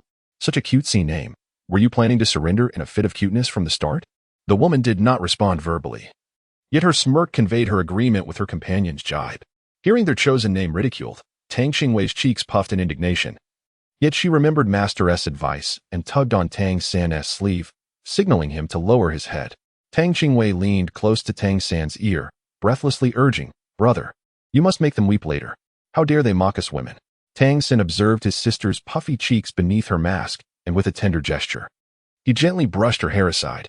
"Oh dear, you've completely disheveled your hairstyle. With so many people around, do you not care about your appearance?" Tang San lightly swatted Tang Qingwei's hand away, protesting in a hushed tone. Tang San merely smiled in response. Turning his gaze towards the impending opponents of the final victory duo, already formulating a strategy for the forthcoming battle.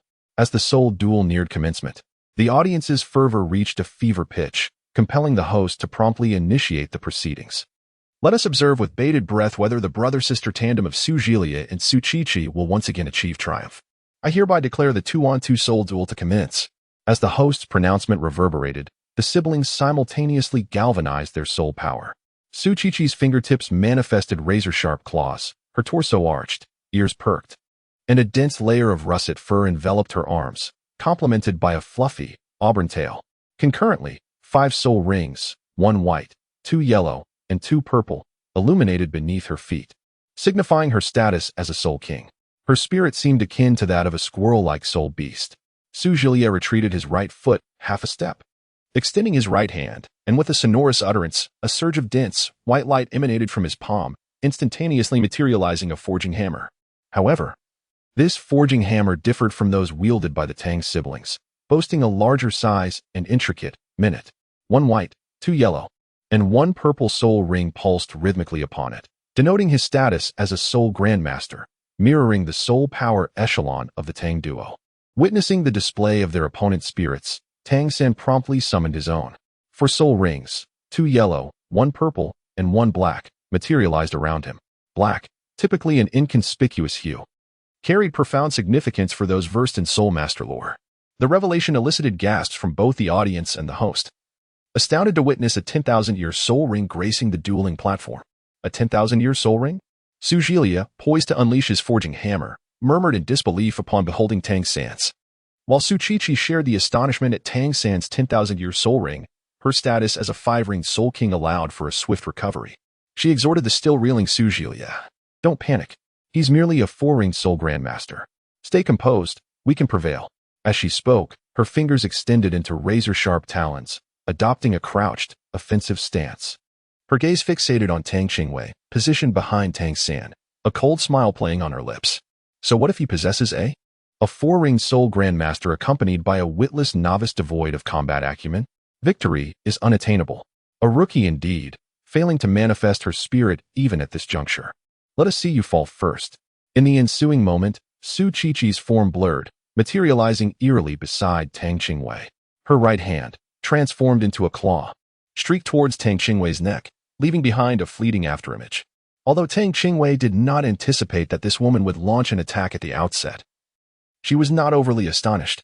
As the shadow of claws approached menacingly, Tang Qingwei raised her hand, ready to block the impending strike.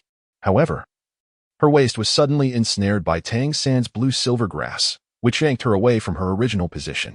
The claw strike missed its target, and the lethal force it generated struck the ground where Tang Qingwei had stood, shattering the solid arena and leaving behind 3 deep gashes, each 2 fingers wide. On the other side, Su Jilie, noticing Tang San's attention diverted, swung his massive forging hammer with unwavering speed towards him. Yet, as Su Jilie drew near, without any forewarning, the dark blue-silver grass surged forth from the ground surrounding him. In an instant, Su Jilie felt a tightening sensation throughout his body as the spiked vines wrapped around him with ferocity, ensnaring his arms and legs with unyielding strength. The vines constricted intensely, releasing a potent paralyzing toxin. Simultaneously, the vines emerging from the ground lifted his body, rendering his feet airborne. It became evident that Tang San had deliberately exposed a flaw to lure Su Jilie into his trap. Witnessing Su Jilie ensnared, Su Qiqi swiftly pivoted, her toes barely touching the ground as she hastened to stand before him. With fingers outstretched like razor-sharp blades, she skillfully sliced through Tang San's binding. Tang San was encountering such an attack method for the first time. Initially, upon recognizing the opponent's hammer martial soul, he was overwhelmed by a preconceived notion, instinctively believing that the attacking style would closely resemble his own Hao Tian Hammer. However, he was now suffering a significant setback, having never anticipated that a hammer could possess such a unique fighting technique. At that moment, Su Qiqi suddenly leaped into action, balancing on Su Jilie's right shoulder, while a radiant sphere of light coalesced in her hands, continuously shrinking. This orb eventually reduced to the size of a yellow bean and was hurled swiftly towards Tang San and Tang Qingwei. This was the signature move of the decisive duo, representing their most formidable combined spirit skill. Su Jilie's massive hammer illusion served as a wide-range attack, typically utilized to restrict the movements of their adversaries. Meanwhile, the luminous sphere in Su Qiqi's grasp was a culmination of all her spirit power, a potent strike that, while immensely powerful, could not be employed frequently. Yet, the circumstances compelled the duo to resort to it. Chapter 146. A complete victory in the 2-on-2 match. As this technique was unleashed, Su Qiqi's complexion turned pale, and she weakly fell from Su Jilie's shoulder. He hurried to catch her, but with a ghostly visage, she gazed at the seemingly dazed Tang Qingwei and Tang San, mockingly stating, "To this day, no one has ever escaped our combined spirit skills. You were destined to lose."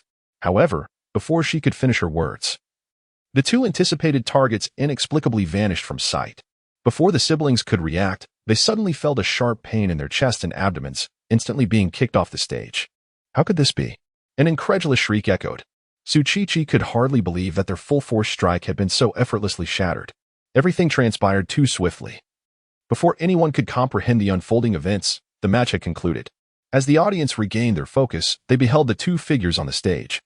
With the shorter Tang Qingwei surrounded by swirling, subdued black spirit rings. The spectators, including the fallen siblings, were left in a state of shock, their pupils constricting in disbelief. A profound silence enveloped the hundreds of thousands present. Even the host appeared stupefied. With a sharp crackle, the microphone fell to the ground. And only then did the host snap back to reality. In the stands, as the audience regained their composure, an uproar erupted. What is that? 1, 2, 5. Could it truly be 5 10,000-year spirit rings? The host rubbed his eyes in disbelief, exclaiming, "Is this really a 10,000-year spirit ring? 5 of them. How utterly preposterous." Below the stage, Tsuchichi, supported by Sujilia, managed a weak smile, saying, "Well, we cannot deny our defeat. Let us go." Ironically, she had initially presumed their opponent to be an inexperienced novice. Sujilia did not respond, but simply nodded, aiding his sister away from the spirit battle arena. Is it not time to announce the results of this spirit battle? Tang San turned his gaze towards the previously dazed host, prompting him to awaken from his stupor. Only then did the host hastily announce, in the 2-on-2 soul battle, the Tang Tang duo emerges victorious. It was only at this moment that the audience erupted into cheers once more, though the duration of the soul battle seemed particularly brief. Both Tang San's blue silvergrass and Tang Qingwei's 5 millennia soul rings left the common folk utterly astounded. The spectators were just ingenuous with their applause. And the Tang Tang duo quietly descended from the stage amidst a sea of exuberant cheers. Awaiting them was yet another team battle, perhaps due to their remarkable prowess. The Shrek 8 monsters triumphed in the subsequent soul battles. The combination of Oscar and Dai Mubai, dubbed the Twin Wings White Tiger, signified that with Xiao Ao's assistance, the Evil Eye White Tiger soared to new heights. They faced a duo of soul masters skilled in both offense and defense, with Oscar's mushroom sausage bolstering him. Dai Mubai's speed deficiencies were comprehensively compensated. Coupled with their ability to fly, they swiftly dispatched one of their opponents from the soul arena, rendering the subsequent contest devoid of suspense. Ning Rongrong and Zhu Shiqing formed a duo called the 9 Treasure Spirit Cat. When their adversaries beheld Ning Rongrong's 9 Treasure Glazed Tower, doubts about their affiliation with the 7 Treasure Glazed sect arose, significantly dampening their fighting spirit. After all, as one of the 7 major sects for soul masters, the 7 Treasure Glazed sect was not one that ordinary soul masters would dare to offend. Thus, the 2 soul masters, both of whom were in their 30s, faced Zhu Shiqing, who experienced a sudden 30% increase in both speed and strength. With the aid of the 9 Treasure Glazed Tower, Zhu Shiqing's power exceeded the 40th level, and with lightning-like speed, she swiftly overcame her opponent with minimal effort. Chapter 147. Remarkable effects. The flawless victories in both 1-on-1 and 2-on-2 soul battles marked a perfect beginning to the Shrek 8 monster soul battle journey. Of course, their day of battles was not yet concluded, as one final team battle awaited their completion. Tang Qingwei summoned her martial soul and cast a healing spell upon herself and all present. The effect was remarkable. The group instantly shed their fatigue and felt invigorated. Each time Xiaowei performed her healing magic, it left her in awe. Not only did it restore physical health, but it also rejuvenated their soul and mental energy to its original state. Ma Hongjun stretched his arms, expressing his sentiments with a thoughtful demeanor. All right, we should make our preparations. The team battle is about to commence. Tang San gently draped his arm over Ma Hongjun's shoulder, guiding him away from Tang Qingwei. The unique nature of Qingwei's healing abilities led to speculation among the others, including the Dean, who, apart from Ma Hongjun and Oscar, both unacquainted with healing soul masters, harbored unspoken thoughts. Since Tang Qingwei chose to remain silent, they opted to feign ignorance. With a look of satisfaction, the master addressed the group. It is time to participate in the team battle. Remember, within the opposing team, there is at least one soul master above level 50.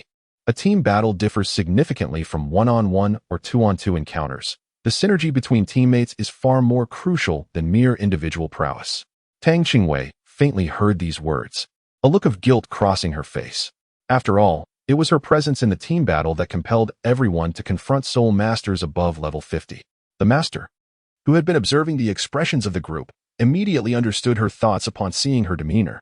With his hands clasped behind his back, he surveyed the group and remarked, "Although your encounter with soul kings of level 50 or higher is indeed due to Xiaowei's involvement, it is crucial to remember that the adversaries you will face in the future will not be determined by your current levels. As members of Shrek Academy, you should embrace the challenge with courage." The previously playful group found themselves bewildered by the master's grave tone. It wasn't until they noticed Tang Qingwei with her head bowed that they began to comprehend the situation. Dai Mubai clapped a hand on Tang Qingwei's shoulder, teasingly saying, "This isn't like the usual you. It's merely a team of level 50 soul masters. We're not lacking either. Look at me. I am already at level 46. Not far from 50. I've always sparred with you, this little monster, and I still have yet to experience the strength of an ordinary level 50 soul king. Today, I shall take the opportunity to learn." Tang San stepped forward, gently ruffling his sister's hair in a gesture of comfort. "I truly believe we shall not falter. We possess superior food-type spirit abilities that provide us with sustained combat prowess. The extraordinary mutated beast spirit of the chubby one, coupled with Xiao Wu's remarkable agility, and Rong Rong's 9 treasure glaze tile, which is the premier support spirit tool. Moreover, Juqing's speed is unparalleled among agility-type spirit masters of the same rank that I have encountered. Despite the formidable nature of our opponents, are we to consider ourselves weak?" Ning Rongrong and Xiao Wu approached Tang Qingwei, each linking arms with her. "Brother is right. We will undoubtedly demonstrate our superiority. Besides, let us not forget our age." In a final gesture of support, even Oscar stepped forward to reassure her, "What if we do lose? Failure is the mother of success. Even if we are not their match today, there will come a day when we shall triumph over them. If we lose our confidence in victory, is there any point in participating in the team battle?" The words of the group rekindled Tang Qingwei's confidence, lifting her spirits and restoring her to her usual vibrant self. With a playful glance at Dai Mubai, she remarked, "Brother Dai, your earlier strike caused me significant harm. However, in the spirit of friendship, I shall waive the matter of compensation, provided you treat me to a meal." Dai Mubai, momentarily taken aback, chuckled, "All right, if we win the team battle, I shall treat everyone to dinner." Seeing his sister return to her lively demeanor brought a sense of calm to Tang San's heart. Oscar and Ma Hongjun exchanged glances and clapped in cheer. Even the usually stoic Zhu Xuqing wore a smile. The conversation did not involve Dean Flander, but he appeared pleased to witness such unity among the group. The arena for team battles was significantly larger than that for one-on-one or two-on-two contests, with a diameter of 40 meters. The surrounding spectator stands were also expanded, now fully occupied. Bloodstains from earlier battles were still visible on the arena floor. As the Shrek 8 monsters, donned in masks and varying in height, entered the arena, a chorus of jeers erupted from the audience. Only when the opposing team made their entrance did the spectators erupt into fervent cheers. The host, standing at the center of the arena, began to introduce the team battle. In the 5th match, we have the team battle between the God-slaying team and the Shrek 8 monsters. There is no need for an extensive introduction to the God-slaying team, who have achieved an impressive 6 consecutive victories. If they continue their formidable performance, they may very well set a record for the fastest ascent to the Copper Spirit Arena in Soto. Now, let us turn our attention to the opposing team. These masked spirit masters are the Shrek 8 monsters, who have just completed their registration and are participating in their first team battle today. Notably, in this newly registered team, only one spirit master has reached the 52nd level, which bears some similarity to our God-slaying team. However, compared to the other members of their team, Shrek's lineup is somewhat lacking, with several members only at the 30th level. Let us now witness whether this enigmatic team can break the God-slaying team's winning streak. With the host's announcement, the Shrek 8 monsters and the God-slaying team took their positions. The God-slaying team formed a formation of 2-1-4-1. The first row featured a man with deep brown hair named Fong Guiyang, whose spirit is the iron shield armor at the 44th level. Beside him stood his twin brother, Fong Guoran, with the same spirit and level. The second row showcased the most striking member, a man in his 20s with short silver hair and captivating peach blossom eyes, though his expression bore a hint of indifference that tempered his allure. This was their captain, Mo Baijio, with the spirit of the Fulong staff and a rank of 53. In the third row, the black-haired men were Fong Dongfeng, whose beast spirit is the Shadow Mouse at the 46th level, and Shilurin, with the Moonlight Deer spirit at the 47th level. The two women in the middle were Xia Luana, with the Thornvine Spirit at the 41st level, and Qian Shu, with the Shepherd's Staff Spirit at the 42nd level. Finally, the red-haired man, Wu Shixuan, wielded the Firebird Spirit at the 46th level. The Shrek 8 monsters also formed their own configuration. In contrast to the God-slaying team's 2-1-4-1 formation, they arranged themselves in a 3-1-1-3 formation, dividing into 4 rows. At the forefront were Dai Mubai, Xiao Wu, and Zhu Zhuqing. The second row consisted of Tang San, followed by Ma Hongjun in the third row. The last row featured Oscar, Ning Rongrong, and Tang Qingwei, who stood between them to facilitate support. Oscar and Ning Rongrong were closely positioned next to Tang Qingwei. Oscar, having completed his earlier task of distributing sausages as requested by Tang San, had no further duties and could swiftly replenish supplies if necessary. Do you not find it a bit warm? Tang Qingwei gazed at the two with an expressionless demeanor. Oscar cast a puzzled glance at Tang Qingwei and inquired, "Is something the matter? Little Mei, are you feeling warm? Would you like us to fan you?" Tang Qingwei's temples throbbed with visible veins. Her teeth clenched as she forced out words through gritted teeth. "No need. Just don't hold me so tightly." It was utterly excessive. They only allowed her to expose a small portion of her head, while her limbs were ensnared by the two of them. How was she to unleash her soul skills in such a predicament? Ning Rongrong, feeling a tad embarrassed, cleared her throat softly and discreetly stepped aside. Yet this movement merely granted Tang Qingwei a slight reprieve for her hands. Oscar, with a thicker skin, boldly declared, "Little Sister Wei, I shall protect you." As he spoke, he fancied himself charmingly winking at Ning Rongrong, who, regrettably, was entirely oblivious to him, her focus solely on observing their adversaries.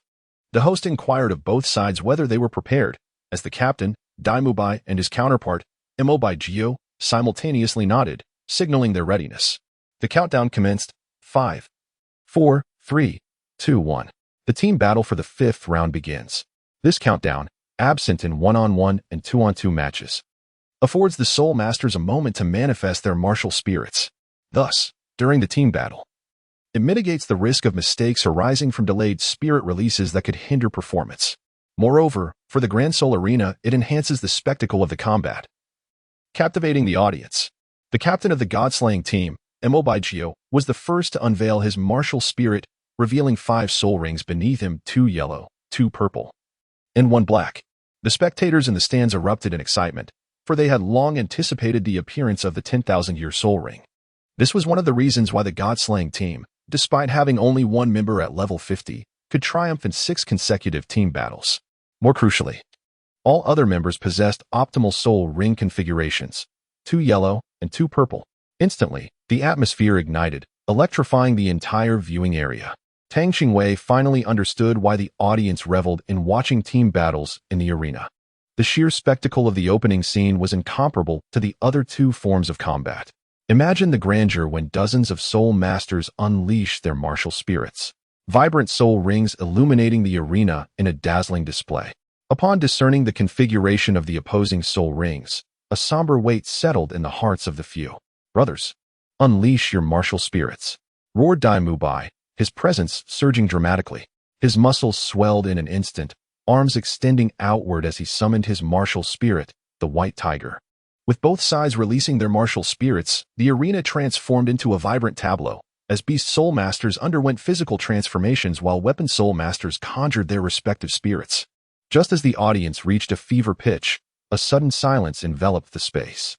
The visual impact of 5 black soul rings was undeniably profound.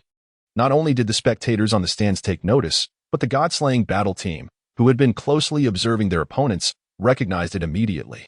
Could they truly be seeing correctly? The diminutive figure at the rear bore 5 black soul rings at their feet.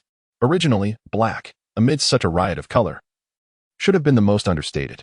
Yet, its significance was anything but subtle. Everyone present knew the implications of black soul rings, and this understanding rendered them even more stunned. The host, equally taken aback by the Shrek 8 monster soul rings, quickly regained his composure.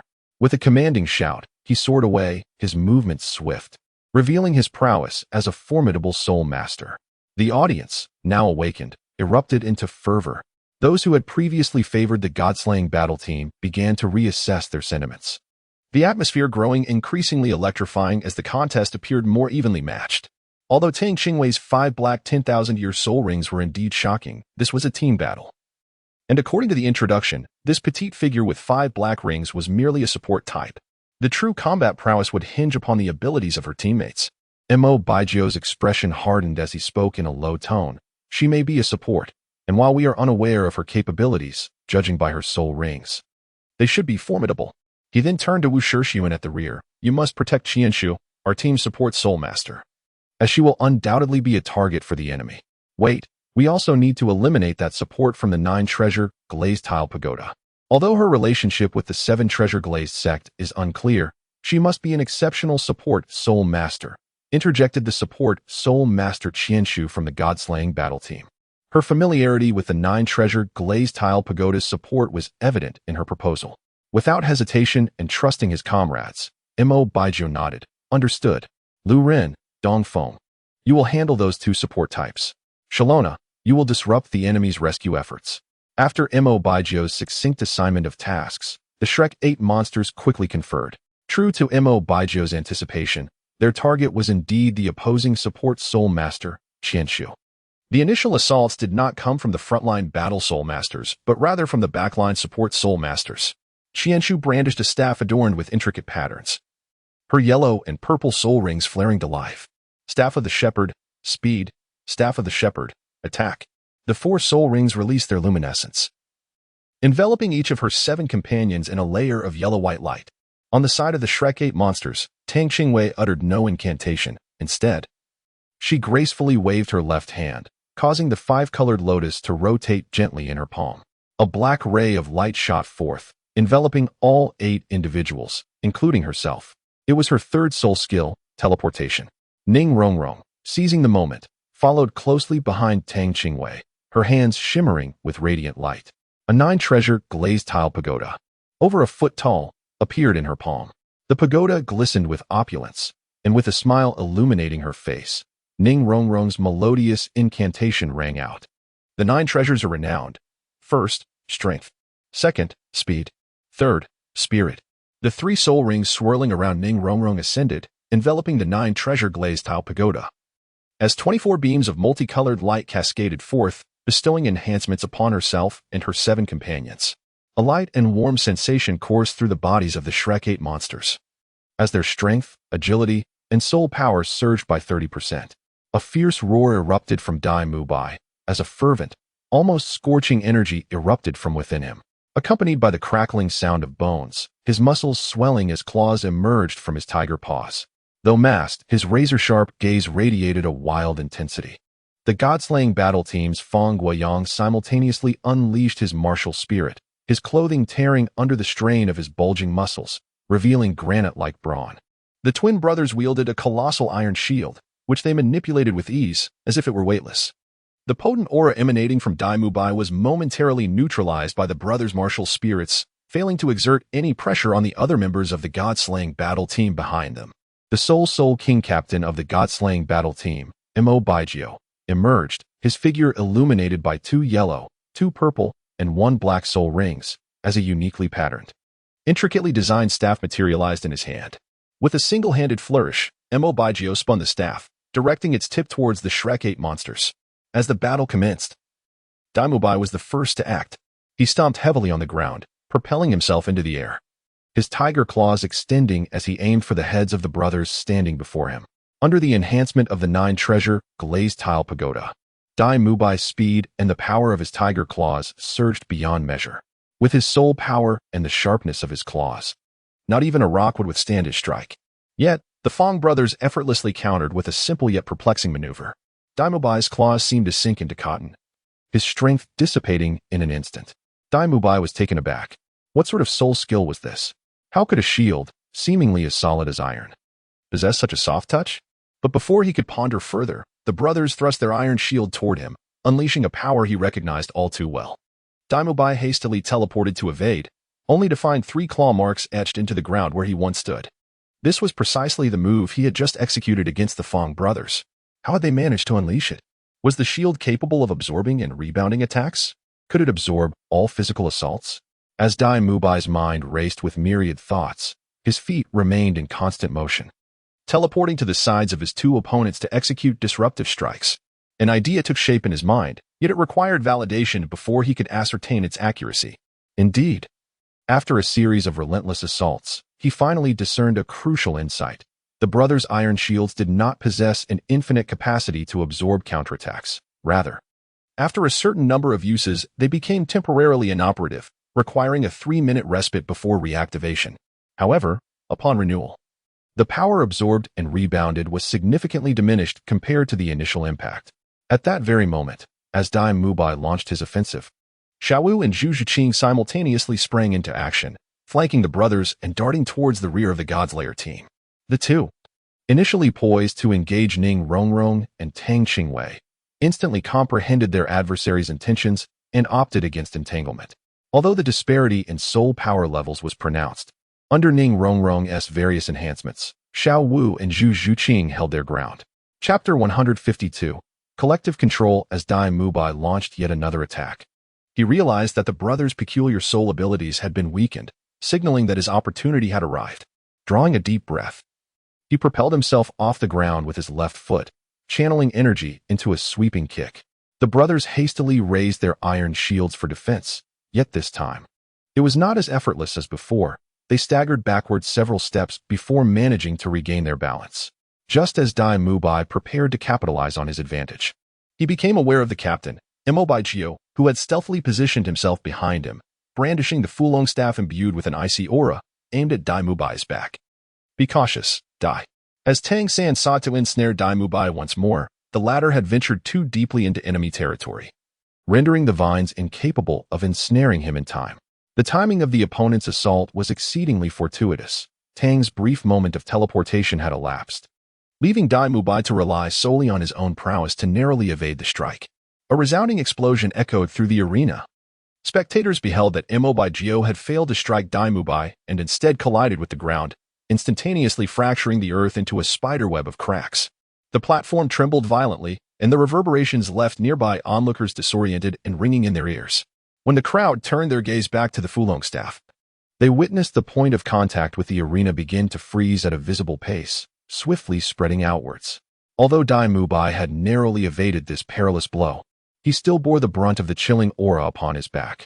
Enduring the pain radiating from his rear, he let out another fierce roar, and the sharp blades on his tiger claws suddenly sprang forth, reminiscent of a ferocious white tiger lunging at Embarkation.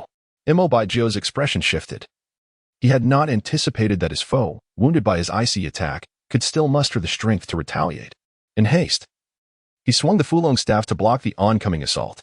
The clashing sounds of metal rang out incessantly as Dai Mubai's claws struck the Fulong staff, sending sparks flying in every direction. Tang Qingwei observed her comrades charging ahead, her small feet poised with anticipation, yet she restrained herself. Prior to taking the stage, her master had cautioned her against acting unless absolutely necessary. The essence of her master's advice was twofold. Firstly, to confound their adversaries. After all, as an auxiliary soul master endowed with 5 eternal soul rings, she would naturally be the primary target in any conventional team battle. Secondly, it was to foster the growth of her fellow Shrek members. A team with such a significant disparity in soul power levels would inevitably face restrictions in various aspects. To elevate the team's performance to greater heights, rigorous training was indispensable. As Xiaowu and Zhu Zhiqing found themselves at a disadvantage, Tang San finally gathered his energy and unleashed his 4th soul skill, Blue-Silver Prison. Dark luminescence enveloped Tang San, who did not afford the opposing control-type soul master a moment's respite. The skill was activated without warning. 100 tendrils of obsidian blue-silver grass erupted from the ground, forming 7 formidable cages that ensnared all 7 members of the God-slaying team. Only Wu Shiwen managed to evade capture, soaring above due to his flight ability. A chorus of gasps resonated throughout the arena, with some observing soul masters exclaiming in astonishment at the collective control displayed. Control-type soul masters wield the most menacing abilities in team battles, and if memory served, this individual was only in the 40s in level. Yet here he was employing a skill typically associated with those above 50. Was this the true power of the eternal soul rings? Just as the crowd believed the outcome was sealed, a clear female voice rang out, "Staff of Shepherding, Frenzy." For rings of the same hue instantaneously radiated forth, enveloping each of the 6 comrades before her in a shimmering yellow-white glow. The auxiliary soul master of the god-slaying team collapsed to the ground, utterly drained after executing the skill. The Shrek team sensed the impending danger. The state of the opposing auxiliary hinted at the formidable nature of their support skill.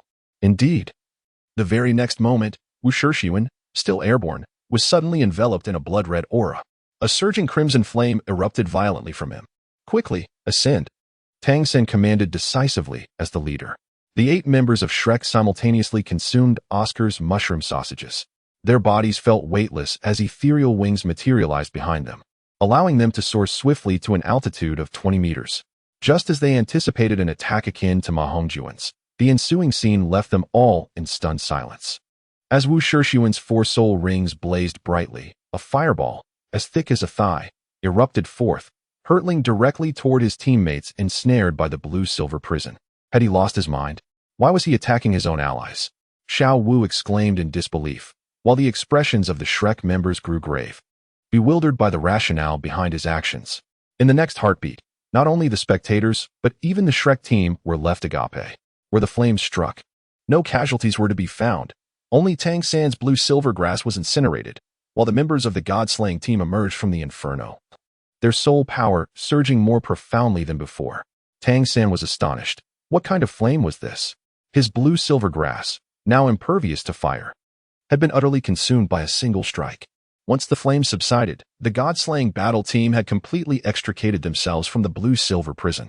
The 2 teams once again assumed a standoff position, one hovering in the air, while the other remained on the arena. Tang Qingwei consistently adhered to her responsibilities.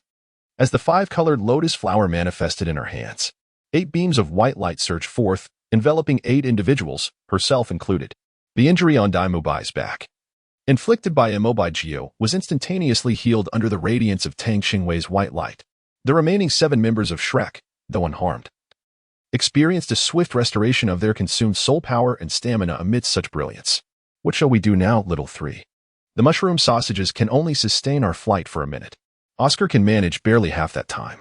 Although Dai Mubai faced his adversaries without fear, witnessing the formidable Shura team, all of whom were soul masters exceeding level 40, his strength seemed to wane under the renewed might of his opponents. Let us descend and engage. After all, you have all been restored. Later, I will unleash my 4th soul skill on them, diminishing their attributes by 30%. At that point, our strength should be comparably matched. Tang Qingwei faintly overheard a few individuals engaged in conversation, idly picking at her own nails. She interjected. It could be said that in this team battle, she was the most at leisure, having expended nearly no effort. However, as soon as she finished her statement, the previously fervent discussion among the group fell abruptly silent. Tang Qingwei did not hear a response. She lifted her head to look around, only to find that everyone was gazing at her with intense eyes, their expressions revealing the glimmer of discovering a treasure. Tang San, overwhelmed with emotion, embraced his sister tightly. It was a grave oversight on his part, as he had completely neglected to utilize Xiao Wei's potential, nearly leading to the team's defeat in battle. Although the teacher had advised against her involvement, this was specifically regarding her combat prowess, not her auxiliary capabilities. The rest of the Shrek team had evidently overlooked Xiao Wei's significance as well. At this moment, upon Tang's gentle reminder, they suddenly realized her importance.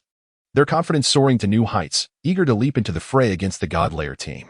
Chapter 154. The overlooked Xiao Wei. Tang Qingwei struggled to free herself from Tang San's grasp, smoothing her disheveled hair, resembling a bird's nest, and angrily raised her small fist towards him. The others couldn't help but chuckle at her appearance. Eventually, Tang San coughed lightly to regain everyone's attention, declaring, "Are you all ready? It's time to confront them." "All right," came the enthusiastic response from the group. In the next instant, 5 black soul rings erupted beneath Tang Qingwei's feet, igniting a fervor in the audience once more. With the emergence of the black soul rings, 8 beams of white light shot towards the god-slaying team on the arena, signaling her 4th soul skill, weakening. Initially, the god-slaying team appeared tense, attempting to evade. But Tang Qingwei's strike was executed with such swiftness that they were unable to dodge and were struck by the light.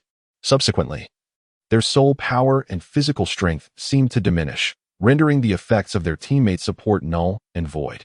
Simultaneously, the Shrek's 7 devils had all descended onto the arena. Under Tang San's command, Zhu Xing, Xiao Wu, and Dai Mubai surged forward in unison. Dai Mubai charged directly at the Fong brothers, while Xiao Wu and Zhu Xing maneuvered around the sides, heading straight for the rear of the god-slaying team, leaving Tang San standing in the center of the arena. After a brief moment of astonishment, the Fong brothers and Shirlu Rin from the god-slaying team sprang into action, neither side unleashing their soul skills immediately, opting instead to engage in direct combat. Dai Mubai leaped into the air, launching his attack on the Fong brothers, while Tang San, stationed in the arena's center, utilized his first soul skill, Bind, against Shirlu Rin. As Dai Mubai propelled himself forward, the god-slaying team's captain, Mo Baijio, suddenly sprang into action. Using the towering figures of the Fong brothers for cover, he leaped into the air, his first soul ring flashing ominously, wielding his frost dragon staff with chilling intent, aimed directly at Dai Mubai. The force of the strike caused the surrounding air to crystallize momentarily, realizing the impending strike of the frost dragon staff. Even if Dai Mubai attempted to retreat, he could only brace himself with his arm, which would undoubtedly place him at a disadvantage should Mo Baijio's attack connect. Alongside his teammates, the balance of victory would tip in favor of the god-slaying team. However, at that precise moment, Dai Mubai vanished. Even Mo Baijio, who had been remarkably composed, momentarily froze in surprise. Another teleportation? When had he cast it? As thoughts raced through his mind, he caught a glimpse of Dai Mubai's waist. Dai Mubai had been pulled back to the ground by Tang San's blue-silver grass, causing Mo Baijio's strike to narrowly miss, just grazing above Dai Mubai's head. Upon landing, Dai Mubai wasted no time. He thrust his left foot forward and swept his right leg out, targeting the legs of the Fong brothers. Mo Baijio, suspended in midair, realized his strike had missed. After a brief moment of hesitation, he quickly reacted, stepping onto the shield of the Fong brothers to accelerate toward Tang Qingwei. Swinging his frost dragon staff once more, this time aimed at her. Ma Hongjun, who had remained in his position, observed Mo Baijio's attack approach. With a thunderous roar, accompanied by the brilliance of his second soul ring, a surge of purple-red flames erupted, launching a fiery line straight at Mo Baijio. Ever since consuming the celestial herb coxcomb phoenix sunflower, Ma Hongjun's phoenix power had been thoroughly refined, making him the strongest in terms of explosive force among the Shrek 7 devils, not including the truly formidable Tang Qingwei. As Mo Baijio found himself unable to evade, he braced for impact, his frost dragon staff swinging with an ice-blue glow, colliding directly with the flames unleashed by Ma Hongjun. In midair, the clash of ice and fire erupted spectacularly, scattering countless purple flames like a blooming firework. Despite Mo Baijio only employing his first soul skill, his soul power vastly surpassed that of Ma Hongjun, allowing him to shatter the attack with a single strike of the frost dragon staff. Just as Tang Qingwei was about to lend a hand, a sudden shadow loomed overhead. Unbeknownst to him, the control-type Soul Master had traversed the crowd and made her way toward them. A crimson radiance emanated from her form, radiating outward like a halo. In the next instant, her fourth soul ring illuminated, casting a vibrant azure glow. The ground, now adorned with azure thorns, was enveloped in a layer of blood-red light, which shimmered upon the tips of the thorns. In an instant, countless crimson orbs surged skyward, hurtling toward Tang Qingwei, Ning Rongrong, and Oscar. Tang Qingwei did not hesitate. The second soul ring beneath her feet suddenly illuminated, activating her second soul skill, Stun. In the next moment, all the attacks from the control-type Soul Master before her came to an abrupt halt. Sharona's pupils dilated sharply. What kind of soul skill was this? She found herself utterly immobilized. Tang Qingwei paid no heed to the thoughts of her opponent. She firmly grasped the latter's arm and effortlessly lifted Xia Lana off the ground. Amidst the incredulous gaze of her rival, she hurled Xia Lana towards Mo Baijio, who was still engaged in combat with the hefty adversary. The force was so tremendous that Mo Baijio was unexpectedly propelled off the stage along with this unexpected momentum. Tang Qingwei considered herself to have exerted little effort. Had she not noticed that the two individuals who had fallen from the arena were unscathed? As for their dazed expressions, that was entirely unrelated to her. She should not be blamed. At this moment, not only was Mo Baijio taken aback, but the audience was equally astonished. Were they truly thrown out by that diminutive figure who could barely reach their knees? Was this not a farce? Why did she find it so hard to believe? The members of the god-slaying team were momentarily stunned by the scene. They could hardly fathom that their captain, a figure of such formidable strength, could be so effortlessly ejected from the arena. Their disbelief was palpable, while the others from Shrek found it utterly mundane. After all, this was merely the beginning. However, the brief stupor experienced by the god-slaying team members provided an opportunity. This was a competition akin to a battlefield. and to be lost in thought on such terrain was a grave misstep. While their opponents were momentarily bewildered, the members of Shrek would not be. Attack! Tang San shouted loudly. While the opponents were still in a state of shock, Dai Mubai and Ma Hongjun had already launched their attack. Leading the charge, Dai Mubai's muscles surged as he rushed forward, seizing the moment when the Fong brothers were momentarily dazed. With a thunderous roar and without reservation, he activated his fourth Spirit Ring's ability, White Tiger Meteor Shower.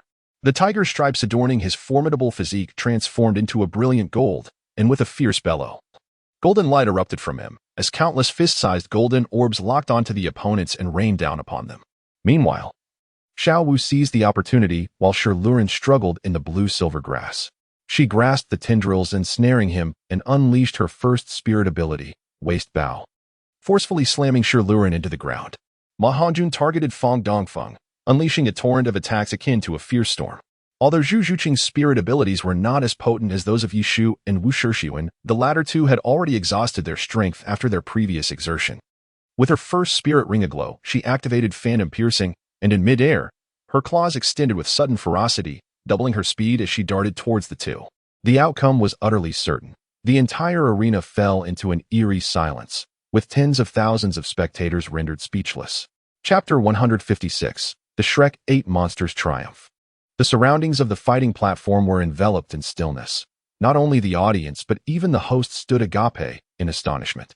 No one had anticipated such a conclusion.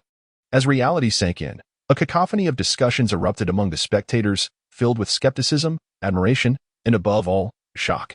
It was unimaginable that a rookie team, having achieved 6 consecutive victories, could be vanquished by a seemingly obscure group of spirit masters, particularly since this team boasted spirit masters over level 30. The impact was staggering. The host, regaining composure, swiftly made his way to the fighting platform, announcing loudly that the Shrek 8 monsters had emerged victorious. With a record of 1 win and 0 losses, while the God Layer team stood at 6 wins and 1 loss. He instructed everyone to proceed to the scoring registration after descending from the platform. As the group stepped down from the fighting platform, Dai Mubai laughed heartily, giving Tang Qingwei a friendly pat on the back. Today we have achieved a resounding victory. Come, my brothers and sisters, it's on me. Let's go celebrate with some drinks. Tang Qingwei lifted her head slightly, raising 2 fingers. You have injured me again. It won't heal without at least 2 meals. Dai Mubai's expression stiffened. This girl was trying to extort him again. Her physical resilience had been enough to make Soul Saints avoid confrontation even during her time at the Soul Sect. And now she was likely even more formidable. With such exceptional physical prowess, how could he have possibly harmed her with a mere slap? Observing Dai Mubai's sheepish demeanor, even Zhu Zhuqing couldn't help but chuckle. The 8 individuals, still donning their masks, registered their scores amidst the cheers before collecting their respective rewards and exiting the Soto Great Soul Arena. As the audience gradually left the arena and caught sight of them, many began to whisper among themselves. The 8 did not linger and hurriedly made their way through the crowd. Upon reuniting with Master, Flinder, and Zhao Wujing, they swiftly departed from the arena's vicinity. Once they were no longer under the gaze of onlookers, the 8 finally removed their masks, exchanging glances that inevitably led to laughter. Back at the inn, Master summoned everyone to Tang San's room, including Flinder and Zhao Wujing. He observed the 8, who appeared somewhat fatigued yet brimming with excitement, and calmly inquired, "Tell me, what were your impressions from today's soul battles?" Dai Mubai was the first to respond. The individual matches were manageable, but our teamwork in group battles still lacks harmony. After all, this was our first encounter with opponents of such a significantly higher level. The other members of the Shrek 8, no longer buoyed by the initial thrill of victory, lowered their heads in contemplation of their recent performance on the stage. Master smiled subtly, preparing to commend them, for this was indeed their inaugural experience in coordinated group combat. They had faced a team of soul masters, all above level 40, boasting an optimal configuration. Given the evident disparity in levels and their still developing synergy, achieving victory was far beyond his expectations. At this moment, Tang San interrupted the master's impending words. "Teacher, the greatest mistake this time lies with me. Had I not forgotten Xiao Wei's supportive abilities, we should have secured victory long ago, and Brother Dai would not have been injured later on." The thought of this team battle, which almost ended in defeat due to his oversight, filled Tang San with deep remorse. Dai Mubai chuckled nonchalantly, patting Tang San on the shoulder. "Don't blame yourself. Even we forgot that Xiao Wei is a support soul master." "Huh?" The others gathered around, affirming that the responsibility did not rest solely on him. Only the master wore a frozen smile, relieved that he had refrained from praising the girl, as he too had nearly overlooked her supportive capabilities. Chapter 157. Quite good. The master stood with his hands clasped behind his back, surveying the group before finally fixing his gaze upon Tang San. I am pleased that you can recognize your mistakes. In team battles, as the control-type commander, it is your duty to fully leverage the strengths of your teammates. Teacher. I understand. Tang San nodded, acknowledging his error. Having addressed the shortcomings, he continued, what I wish to express now is my appreciation. You all performed admirably today, leaving me greatly satisfied. Although your coordination was not yet seamless, to achieve such a result against a team of soul masters with higher soul power, under less than perfect synergy, has exceeded my expectations. The Shrek 8 monsters were taken aback. The usually strict master was unexpectedly showering them with affectionate praise, leaving them somewhat flattered. After all, the master had always been a figure of high standards and rigorous expectations in their eyes. At this moment, excitement ignited in their hearts. Even the most composed Tang San and the stoic Zhu Qing were no exceptions. In an apparent effort to bolster their confidence, the master went on to commend each of their strengths individually. When it came to Xiaowei, he paused for a moment before finally managing to utter, Xiaowei, yes. Quite good. Tang looked at the master with eager anticipation, nodding his head like a chick pecking at grains, urging, and then? The master replied. Tang Qingwei stared in astonishment for a while before she finally realized, incredulously asking, is that all you have to say? The master, feeling somewhat awkward, scratched his head. He thought to himself that Yu Xiaojing was renowned for his eloquence, yet today he found himself at a loss in front of this little girl. How was he to compliment her? Should he remark on her low presence as a support-type soul master, or praise her formidable attack power? He feared that should he voice such sentiments, she might immediately turn sour.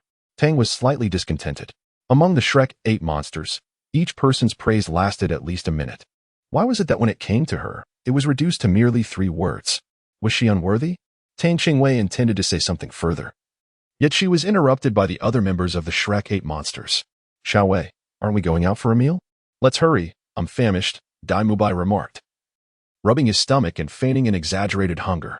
Seizing the moment while Tang Qingwei was distracted, Ma Hongjun and Oscar swiftly approached her from either side, gently nudging her towards the exit. Yes, Sister Xiaowei, let us move along. Thus, Tang Qingwei was escorted out of the room amidst the enthusiastic crowd, while the master cast a grateful glance at Dai Mubai. Dai Mubai simply smiled and nodded before departing after exchanging pleasantries with a few of the deans.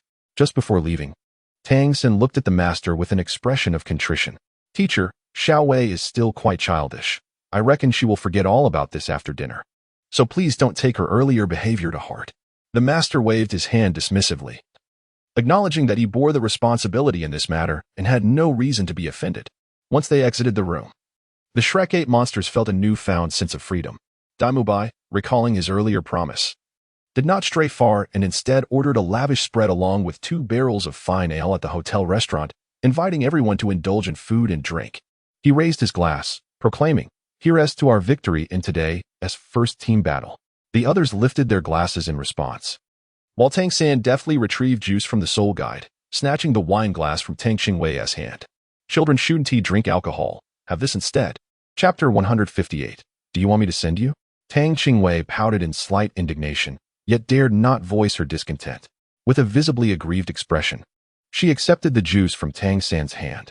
Was it merely because he was 2 years her senior that he was deemed the adult? In her past life, one was considered an adult only after reaching 18. This motley crew of young ones were all still minors. The onlookers could not suppress their laughter as they witnessed Tang Qingwei being put in her place. It seemed her brother had quite the hold over her. As for the wine, it was a treacherous elixir that only fueled their revelry, leading them to indulge in cup after cup until the gathering extended for a full 2 hours. Fortunately, as soul masters, they possessed physical capabilities far exceeding those of ordinary folk. Otherwise, rising the next day would have been a formidable challenge. To Tang Qingwei's astonishment, the first to succumb to the effects of the drink was none other than Ma Hongjun, followed by Oscar, and then Xiao Wu. The eldest among them, Dai Mubai, fell forth, while Zhu Zhiqing and Tang San collapsed simultaneously. Yet, miraculously, one remained standing until the end, Ning Rongrong. Tang was slightly taken aback, her mouth agape. Rong. Do you often drink at home? Ning Rongrong felt a blush creeping to her cheeks under Tang's gaze. No, this is actually my first time drinking. It must be said that drinking does indeed require a certain talent. Surprisingly, Ma Hongjun, who frequently indulges in feasting and drinking, was the first to succumb. Though not the first to fall, Dai Mubai's tolerance for alcohol paled in comparison to that of Zhu Shuqing and Ning Rongrong. What should we do about them? Ning Rongrong pointed to the several individuals sprawled haphazardly on the table and the floor. Tang Qingwei let out a faint sigh of resignation. Allow me to assist. Please keep an eye on things while I escort Sister Xiaowu and Zhuqing back. With that, she hoisted Zhuqing onto her back and cradled Xiaowu in her arms, making her way towards their residence. Ning Rongrong could hardly believe her eyes, rubbing them in disbelief. Is Xiaowei truly this strong? How can she possibly carry Xiwu single-handedly? Just as Ning Rongrong was lost in astonishment, Tang Qingwei returned, this time with Tang San on her back and her right hand gripping the waist of Ma Hongjun, effortlessly leading them away. As they encountered hotel guests along the way, the sight of Tang Qingwei's formidable presence made them instinctively retreat. Subsequently, Dai Mubai and Oscar were similarly whisked away by Tang Qingwei, treated like mere chicks as she transported them back to their room in the same manner as Ma Hongjun. Once Tang Qingwei had attended to all of this, she clapped her hands and approached Ning Rongrong, inquiring, "What about you? Shall I see you back?" Startled, Ning Rongrong quickly shook her head, exclaiming, No, it's quite all right. I can return on my own." With that, she dashed away like a gust of wind. Disappearing from sight, Tang Qingwei was filled with questions, wondering what was happening. Was she truly that terrifying?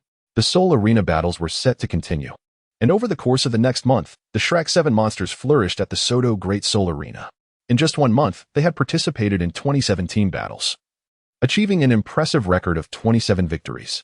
With the assistance of Tang Qingwei, Ning Rongrong, and Oscar, they faced no rivals within the 50-level tier. In the individual matches, the Tang duo also secured a remarkable 27 consecutive wins. Tang Qingwei's formidable support skills allowed Tang San to truly appreciate her strength. Their seamless cooperation and powerful soul techniques left their opponents powerless. The other members of the Shrek 7 monsters also achieved commendable results. Such stunning performances naturally attracted the attention of the Soul Arena, had it not been for their low soul badge levels, which did not meet the minimum requirements for participation in the Central Arena. They might have already received an invitation to compete in the main arena. On the second day of the month, the Shrek 7 monsters arrived at the Great Soul Arena to participate in the Soul Arena battles. It was the day for calculating their points, and given their recent performances, they were certain to have upgraded from their current Iron Soul badges. Over the past month, both Ning Rongrong and Zhu Shuqing had made significant progress, each breaking through to the 40th level. Their diligent efforts were evident to all, as they had nearly sacrificed all their sleeping hours for cultivation, hastily consuming meals before rushing back to train. The recent increase in their soul power was a natural result of their hard work. The fact that the others had not broken through was not due to a lack of effort, but rather the increasing difficulty of advancement at higher levels.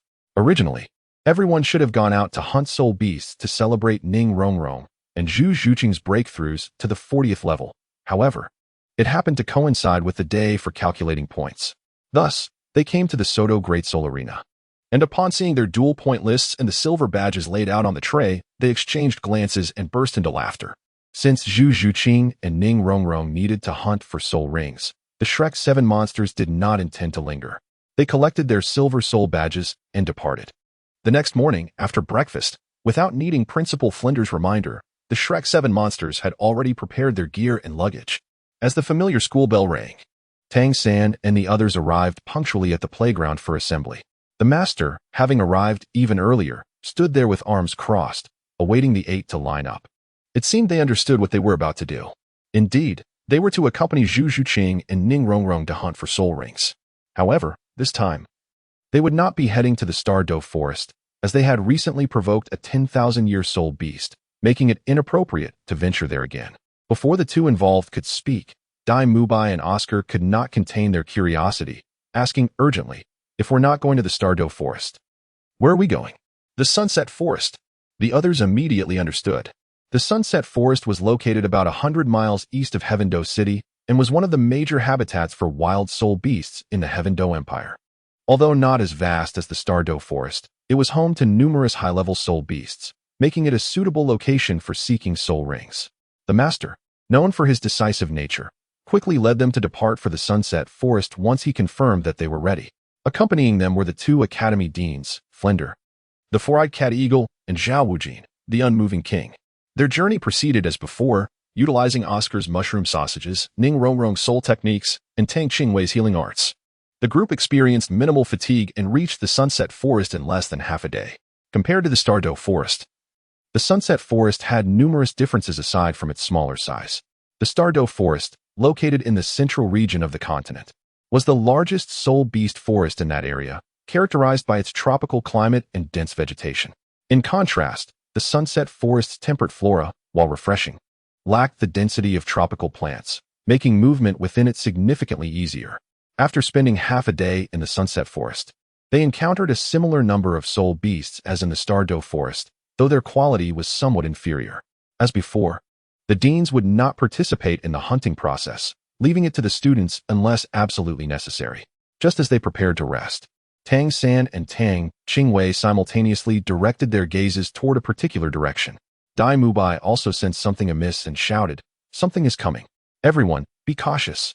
He and Tang San instinctively positioned themselves in front of Tang Qingwei, Oscar, and Ning Rongrong, while Xiao Wu, Zhu Zhuqing, and the fatty guarded the sides, all releasing their martial spirits at once. From a distance, a rustling sound grew louder, accompanied by a deep, menacing roar and the unmistakable scent of blood. The left side of the forest swayed as if buffeted by a fierce wind. The master had once said, "Clouds from the dragon, winds from the tiger." It must be a tiger-type soul beast. Everyone, stay alert. Tang San calmly assessed the situation. Just as he finished speaking, a striking striped tiger leaped from the trees. It was a magnificent black tiger, adorned with a white kingly pattern on its forehead, measuring over 3 meters in length and standing about 1.5 meters tall at the shoulder. Despite its massive frame, it was remarkably agile. Before they could fully discern its appearance, it dashed toward them in a blur of motion. "Engage!" Tang San bellowed with great authority, subsequently sparing no effort in expending his soul power as he raised his hand to conjure a binding web. At the moment Tang San's voice echoed, a beam of light emanated from Tang Qingwei's palm, striking the fierce tiger with precision. It was indeed Tang Qingwei's fourth soul skill, weakening. Immediately after, Tang Qingwei activated his third soul skill, teleportation. 8 beams of white light surged forth instantaneously, enveloping all 8 individuals, including himself. Tang San chose to engage rather than retreat because he discerned that the ghost tiger before him possessed the ideal cultivation level for Zhu Zhuqing to absorb. Renowned for its terrifying speed and formidable attack power, the ghost tiger is one of the most powerful soul beasts, known for its ferocity. It is unyielding in the face of any intruder daring to encroach upon its territory, willing to fight to the death. Though its speed and attack power were somewhat restrained by Tang San's subtle soul technique, this did not prevent it from utilizing its own soul abilities. Just as the web Tang San had released was about to envelop the ghost tiger, its body suddenly flickered in an uncanny manner, and what had initially been a single ghost tiger transformed into 3. This was the ghost tiger's innate ability, Shadow Clone. Amidst the constraints of the web, one of the clones dissipated into a mere illusion upon being ensnared, vanishing from sight, while the other 2 surged forward with even greater swiftness. Dai Mubai let out a low growl, and his 4 soul rings flared simultaneously. As the ghost tiger approached, his body began to expand rapidly, and without hesitation, he charged forward to meet the oncoming threat. With his powerful tiger paws thrusting forward, he unleashed a torrent of white light, activating the white tiger's radiant wave. Within the dazzling brilliance, yet another ghost tiger vanished. Undoubtedly, Dai Mubai had struck at an illusion. Just as Ma Hongjun and Xiao Wu prepared to join forces against the ghost tiger's true form, its massive body flickered with dark light, once again splitting into 2 figures. In the blink of an eye, they were upon the group, charging directly towards Zhu Zhuqing. The left figure was the original, Zhu Zhuqing. Be cautious. In Tang San's eyes flickered a violet light as he loudly admonished Zhu Zhuqing. Chapter 161, Rising to the Challenge. Confronted with the true form of the ghost tiger, Zhu Zhuqing chose to face it head-on rather than utilize her teleportation to escape. This ghost tiger was evidently one of the soul beasts Master had previously mentioned, suitable for her to absorb.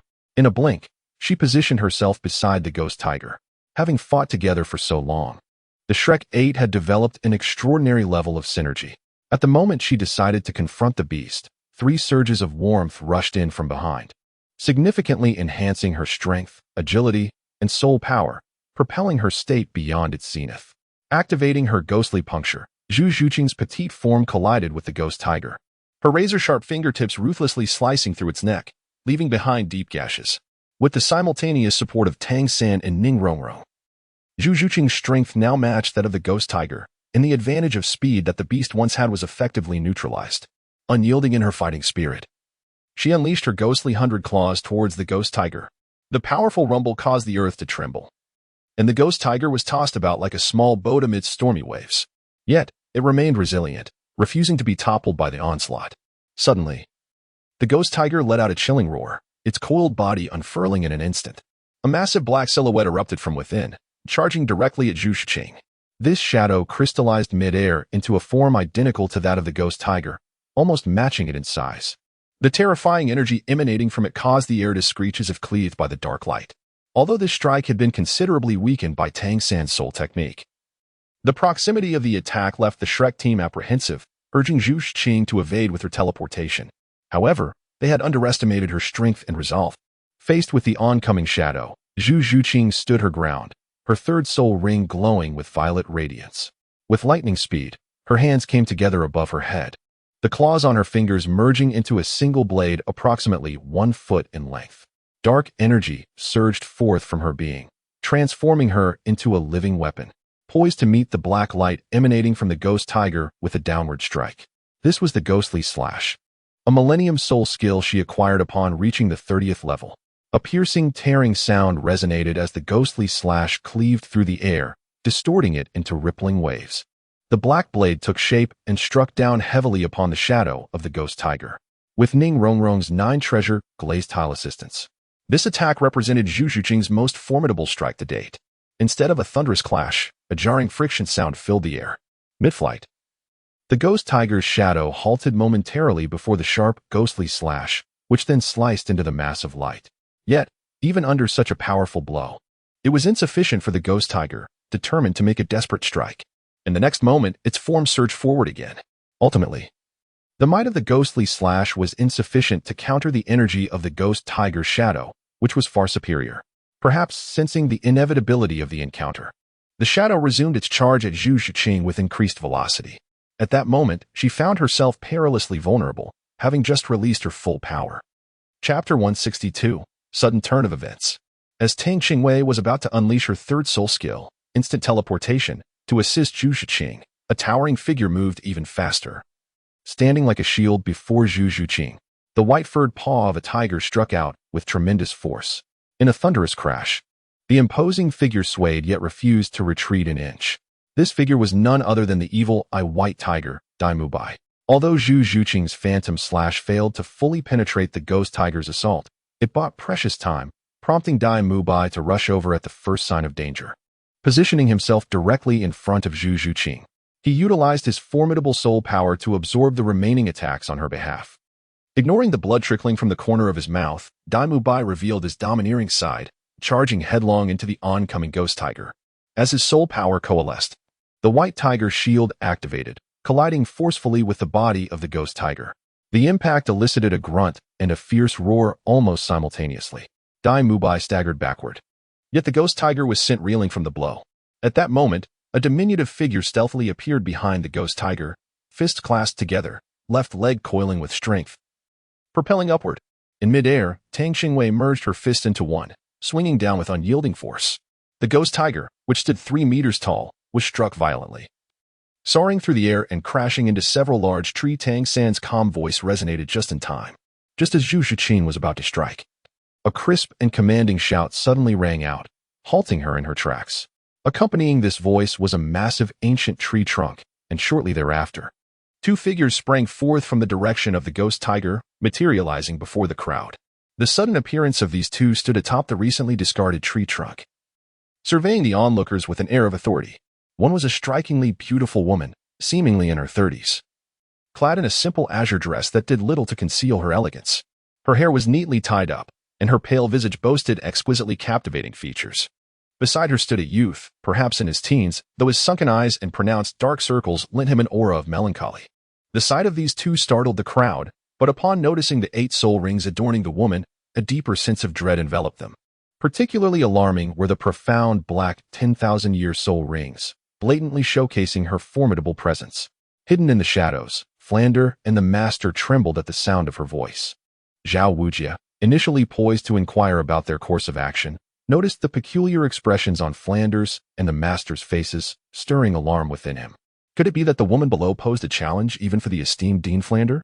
What of the little monsters? Flander whispered sharply, Xiao Gang. How long do you intend to evade? Will you truly abandon the little monsters? A flicker of struggle illuminated the Master's eyes. As he grappled with the pain of a 20-year avoidance, now confronted abruptly and unprepared, Zhao Wujia's tense expression vanished in an instant. Was this woman an acquaintance of the Dean and the Master?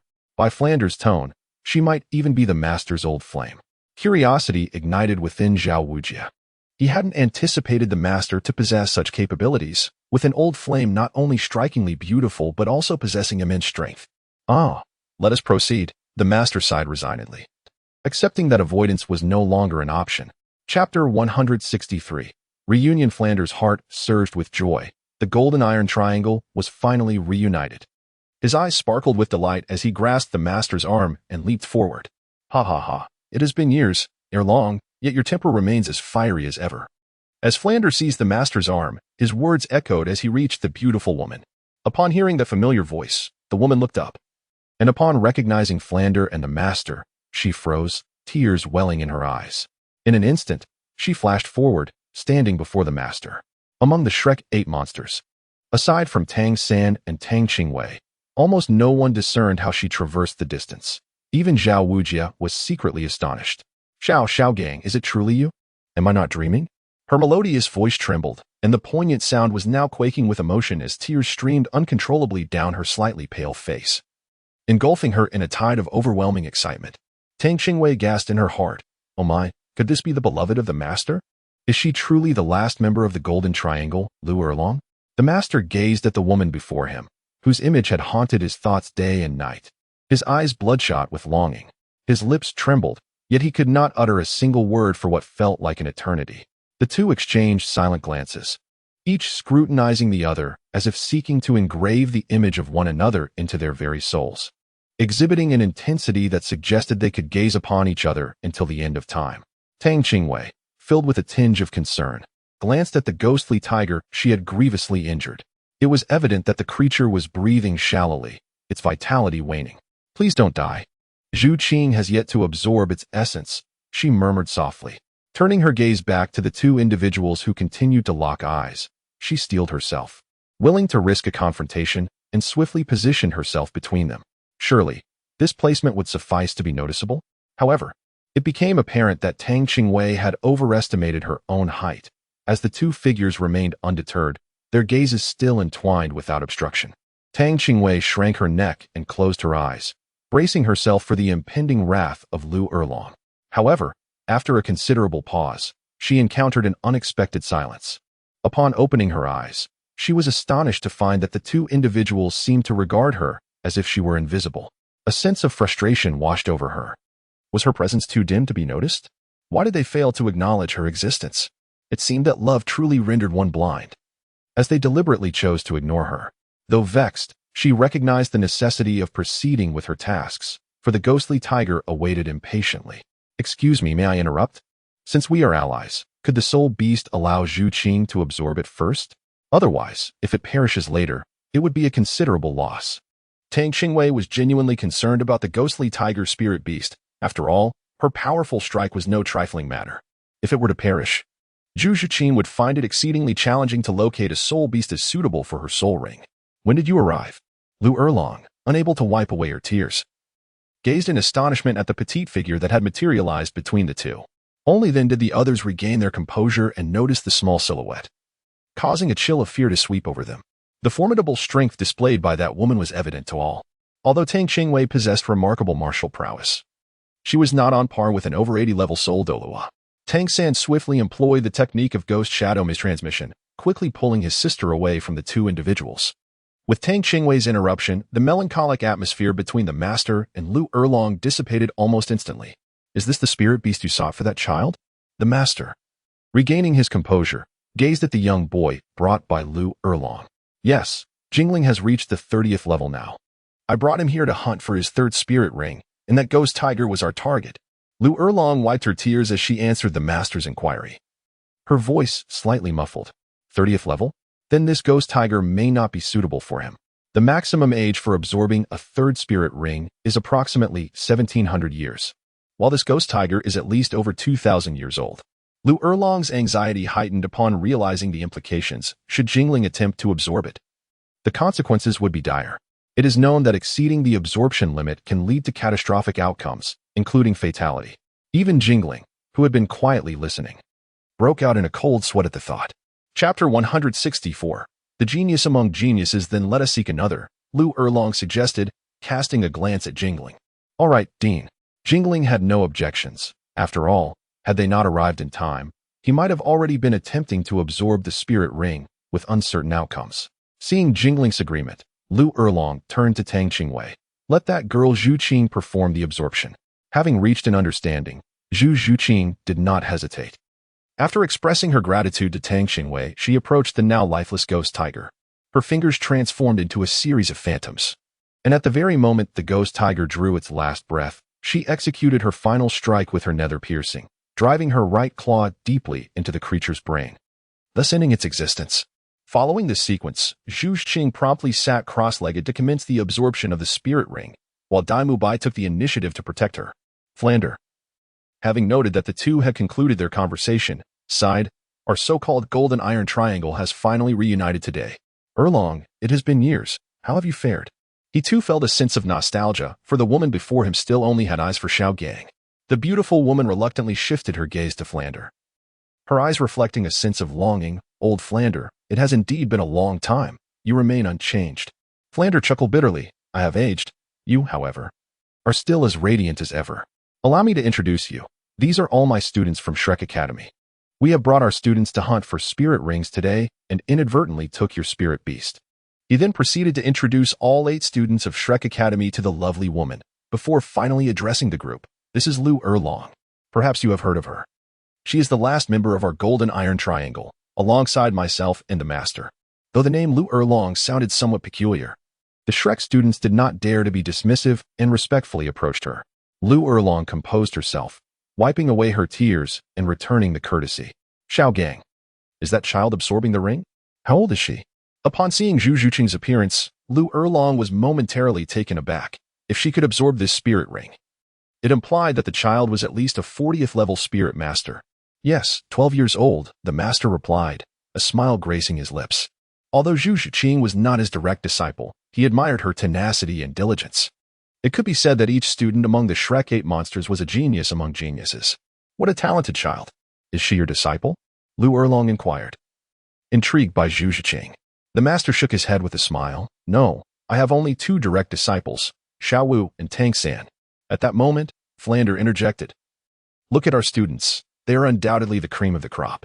Each one of them could easily surpass a multitude of so-called geniuses. Lu Erlong smiled as she regarded the Shrek 8 monsters. Upon hearing Flander's introduction, she realized that the highest ranked among them was the youngest child. Her heart swelled with joy for Flander. Old Flander, it seems you have finally fulfilled your dream. With such outstanding students, Shrek Academy's future must be bright. Chapter 165. Is she really so wealthy? Though Flander felt elated by the praise, the grim reality of the Academy's financial situation dampened his spirits as he waved his hand in resignation. What good is it? These children are the last batch of students we will have. Lu Erlong, taken aback, instinctively responded, what is the matter? Are you being bullied? A flicker of fierce determination flashed in her eyes at the mere thought of it. It's simply that the Academy is too impoverished, Zhao Wujing observed, sensing the familiarity between the group, and thus spoke without restraint. Lu Erlong was taken aback. She had not anticipated such a revelation. This was a problem she could resolve. With a bold thump on her chest, she declared, I also run an academy named Blue Tyrant Academy. Why not come and join me? Erlong, I appreciate your kindness, but Shrek has been my life's work for the past 20 years. I cannot, Flander began, but Lu Erlong waved him off. That's easy. I'll just change the name. What do you mean? Flander was somewhat bewildered, unsure if he had comprehended her correctly. Noting Flander's confusion, Lu Erlong continued, Old Flander, you are the leader of our Golden Iron Triangle. This school was merely a pastime for me, and now your acceptance would be a significant favor. Once I return, I will inform all the faculty and students that the Academy's name will be changed to Shrek, allowing me to bask in the glory of your esteemed institution. That cannot be. No, I cannot take advantage of you. Though Flander was aware of Lu Erlong's straightforward nature, he was unprepared for her generous offer, leaving him momentarily speechless. Meanwhile, Zhao Wujing and the Shrek 8 monsters were equally astonished. Is she truly so affluent? Erlong, this Flander hesitated, aware of his own love for wealth. Yet he did not wish to exploit a friend's generosity. Just as he was about to persuade her again, Lu Erlong interrupted, slightly irritated, "Old Flander, why are you being so polite? Even if not for yourself, you should consider the students in your academy. How about this? First, answer a few questions. If after that you still wish to refuse, I shall not oppose your decision." Flander, uncertain of Lu Erlong's intentions, nodded in agreement. First, can you provide the children with a simulated training environment? Secondly, can you grant them the opportunity to participate in the Continental Soul Master Academy Elite Tournament next year? Lastly, what was the purpose behind establishing Shrek Academy? Lu Erlong's question struck at Flander's core, and upon observing his expression, she realized her assumptions were correct. It was indeed their financial constraints that hindered their facilities. Sensing Flander wavering, Lu Erlong pressed on. A simulated training environment would significantly enhance their cultivation speed. And have you considered allowing this group of students to participate in the upcoming Continental Soul Master Academy Elite Tournament? Do not forget that only formal academies that pass the preliminary rounds are eligible to participate. Has your Shrek Academy ever been registered in a kingdom or empire? Although this inquiry was posed as a question, Lu Erlong spoke with utmost certainty. As the head of a Soul Master Academy, she had not previously heard of Shrek Academy. Observing the dejected expression on Flander's face, Lu Erlong was unperturbed by the potential discouragement and continued to speak piercing truths. Surely, you are aware of the significance of the rewards at the Continental Elite Soul Master competition and how vital they are for the children. Wasn't your original vision in establishing Shrek Academy to nurture prodigies in the Soul Master realm, astonishing the entire community with their brilliance? Chapter 166. The new Shrek Academy. Seeing Flander in a state of indecision, the master joined the persuasion efforts. For the sake of these children, you should acquiesce. This statement was merely a final affirmation. Flander had already wavered internally, and upon hearing the master's words, he no longer felt conflicted. He returned to his usual cheerful demeanor. Very well then, I shall not stand on ceremony. Lu Erlong, do tell me about your Blue Tyrant Academy. Now that Flander had accepted the proposition, Lu Erlong had entirely shed her earlier anger and smiled at Flander and the group from Shrek. Allow me to introduce you to the new Shrek Academy. A decade has passed since its founding, and because we only accept commoner soul masters, the quality of the martial souls among our students is inferior to that of those at prestigious advanced soul master academies.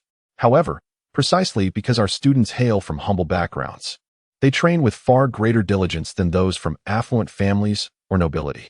In the last soul master competition, we triumphed over numerous formidable opponents, ultimately securing a place among the top 8.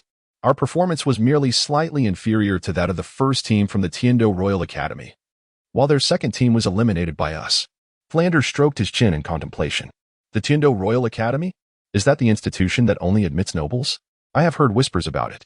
Nevertheless, rest assured, with the addition of our Shrek Academy's little monsters, we shall certainly overpower those from the Tiando Royal Academy.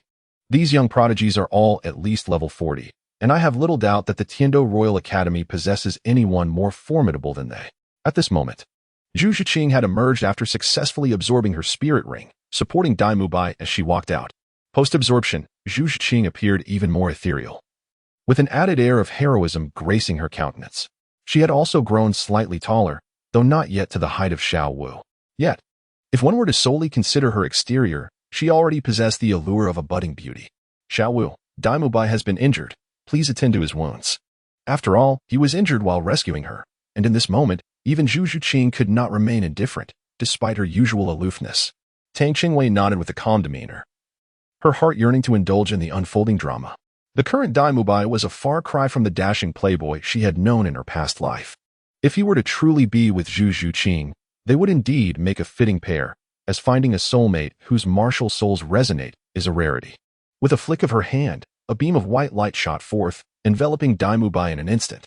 Soon, his injuries were swiftly mended. Although the day was drawing to a close, the 5 black rings at Tang Qingwei's feet astonished Lu Erlong and Jingling. Jingling's pupils contracted in sheer disbelief. This child, younger than he, had already attained the rank of Soul King? Previously, upon learning that Zhu Qing was absorbing the Ghost Tiger's spirit ring, he had been equally astounded yet reluctantly accepted it, for this world was not lacking in prodigies. However, the sight of Tang Qingwei's 5 black soul rings transcended his comprehension. Was it not said that soul masters who absorbed spirit rings beyond their limits would meet a fatal end? Why was it that not only was Tang Qingwei a soul king, but she also possessed 5 10,000-year spirit rings? Could it be that he was indeed woefully uninformed? Father, is that child truly only 10 years old? As he posed this question, Lu Erlong's voice trembled. Although he had always known her to possess the highest soul power, no one had clarified that this meant she held 5 10,000-year spirit rings. Chapter 167. Children should not look. The master, aware of Lu Erlong's doubts, made the first affectionate gesture since their reunion by placing a hand on Lu Erlong's shoulder, subtly shaking his head. Despite the years apart, the tacit understanding between them allowed Lu Erlong to grasp the meaning behind the master's action, prompting her to silence her inquiries. The commotion on their side did not disturb the little creatures nearby, who were huddled together, examining Zhu Zhuqing's 4th soul skill. Since the absorption is complete, let us hasten to search for the next soul beast, Zhao Wujie urged the group, preparing to set off. Everyone nodded in agreement, and Oscar, filled with curiosity, inquired, Master, what soul beast does Rongrong intend to choose for her 4th spirit ring? The master pondered for a moment before responding. Rongrong's first 3 skills enhance speed, strength, and soul power. Therefore, her 4th skill should primarily focus on defense. I have discovered a Linjia beast nearby, which should possess adequate defensive capabilities. Upon hearing that they were to seek a defensive-type soul beast, Lu Erlong immediately recalled the Linjia beast she had recently encountered, which perfectly matched their requirements. Let us go and take a look, she urged. Flander, unable to contain his eagerness, remarked, soul beasts have a tendency to flee if we do not hurry. Who knows if it will still be there when we arrive? Everyone agreed, and soon they reached the location Lu Erlong had indicated. There it is, the Shrek gang exclaimed. Gazing in the direction Lu Erlong pointed, before them lay a beast resembling a crocodile. It was not particularly large, measuring around 5 meters in length, with 4 eyes and stout limbs akin to barrels. Its most distinguishing feature was the layer of black plating that covered its entire body. Each plate was the size of a palm and appeared remarkably resilient. Very good. It seems to possess about 4,000 years of cultivation, the master remarked. Erlong, you should engage it directly. He did not instruct the Shrek members to hunt the soul beast, but rather allowed Lu Erlong to act alone. After all, Rongrong specialized in support, making combat less crucial for her. Moreover, as night approached, the depths of the forest posed dangers. So acquiring the soul ring swiftly would alleviate a concern. Understood. The unspoken understanding between the two required no further explanation. In the blink of an eye, Lu Erlong was beside the Linjia beast, her hands deftly reaching out. With a swift motion, she seized it and tossed it aside, her movements fluid and seamless. The Shrek-8 were left in awe, their scalps tingling as they seemed to glimpse the future Tang Qingwei. In perfect synchrony, they turned to observe her, only to find her tiny fists tightly clenched, her face flushed with excitement, her eyes sparkling with admiration as she gazed at her teacher Lu Erlong. Tang San's expression darkened instantly. Has she become infatuated? He reached out to shield her eyes. At the moment when Tang Qingwei was fully engrossed, a pair of hands incessantly waved before her, and to her utter astonishment, they even dared to cover her eyes. This was exceedingly infuriating, prompting her to act without a second thought as she forcefully swatted the hands away. The crisp sound resonated, finally snapping Tang Qingwei back to reality. And an alarm bell rang in her mind. Whose hand had she just struck? Suddenly, she felt a twinge of trepidation at the thought of looking. For aside from her brother, who else would have the audacity to obscure her vision?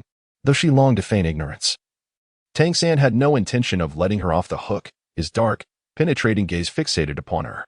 Tang Qingwei's mind raced with fervent thoughts, and at last, a brilliant idea illuminated her consciousness. Brother, children should not be exposed to such gruesome scenes. How can you be so oblivious to my protection?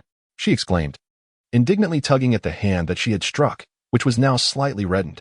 Without hesitation, she covered her own eyes, executing the motion with such grace and conviction. The onlookers were left in utter astonishment, having never witnessed such unabashed audacity. Tang San was both amused and exasperated by his sister's antics. Ultimately resigned to her pretenses of ignorance, what could he do about his own sister? Chapter 168, The Pinnacle of Power with a Thunderous Crash. The attention of the crowd was abruptly drawn back. As they beheld the scene before them, their eyelids involuntarily twitched in surprise. The remarkably resilient armored beast was wholly driven into the earth by the formidable force of Lu Erlong, leaving only a portion of its tail grasped firmly in her hand. Lu Erlong had no intention of granting it any opportunity to struggle. A blazing crimson light radiated from her figure as she smiled at the onlookers, announcing, "I shall take this little creature aside for some playtime. You may attend to other matters in the meantime. Rongrong, close your eyes and accompany your teacher."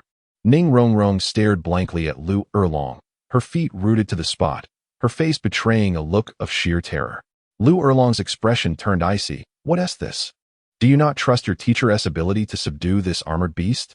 Very well, you need not cover your eyes. I can conduct the lesson right before you." As Ning Rongrong was engulfed in panic, darkness suddenly enveloped her vision as a strip of cloth was placed over her eyes from behind.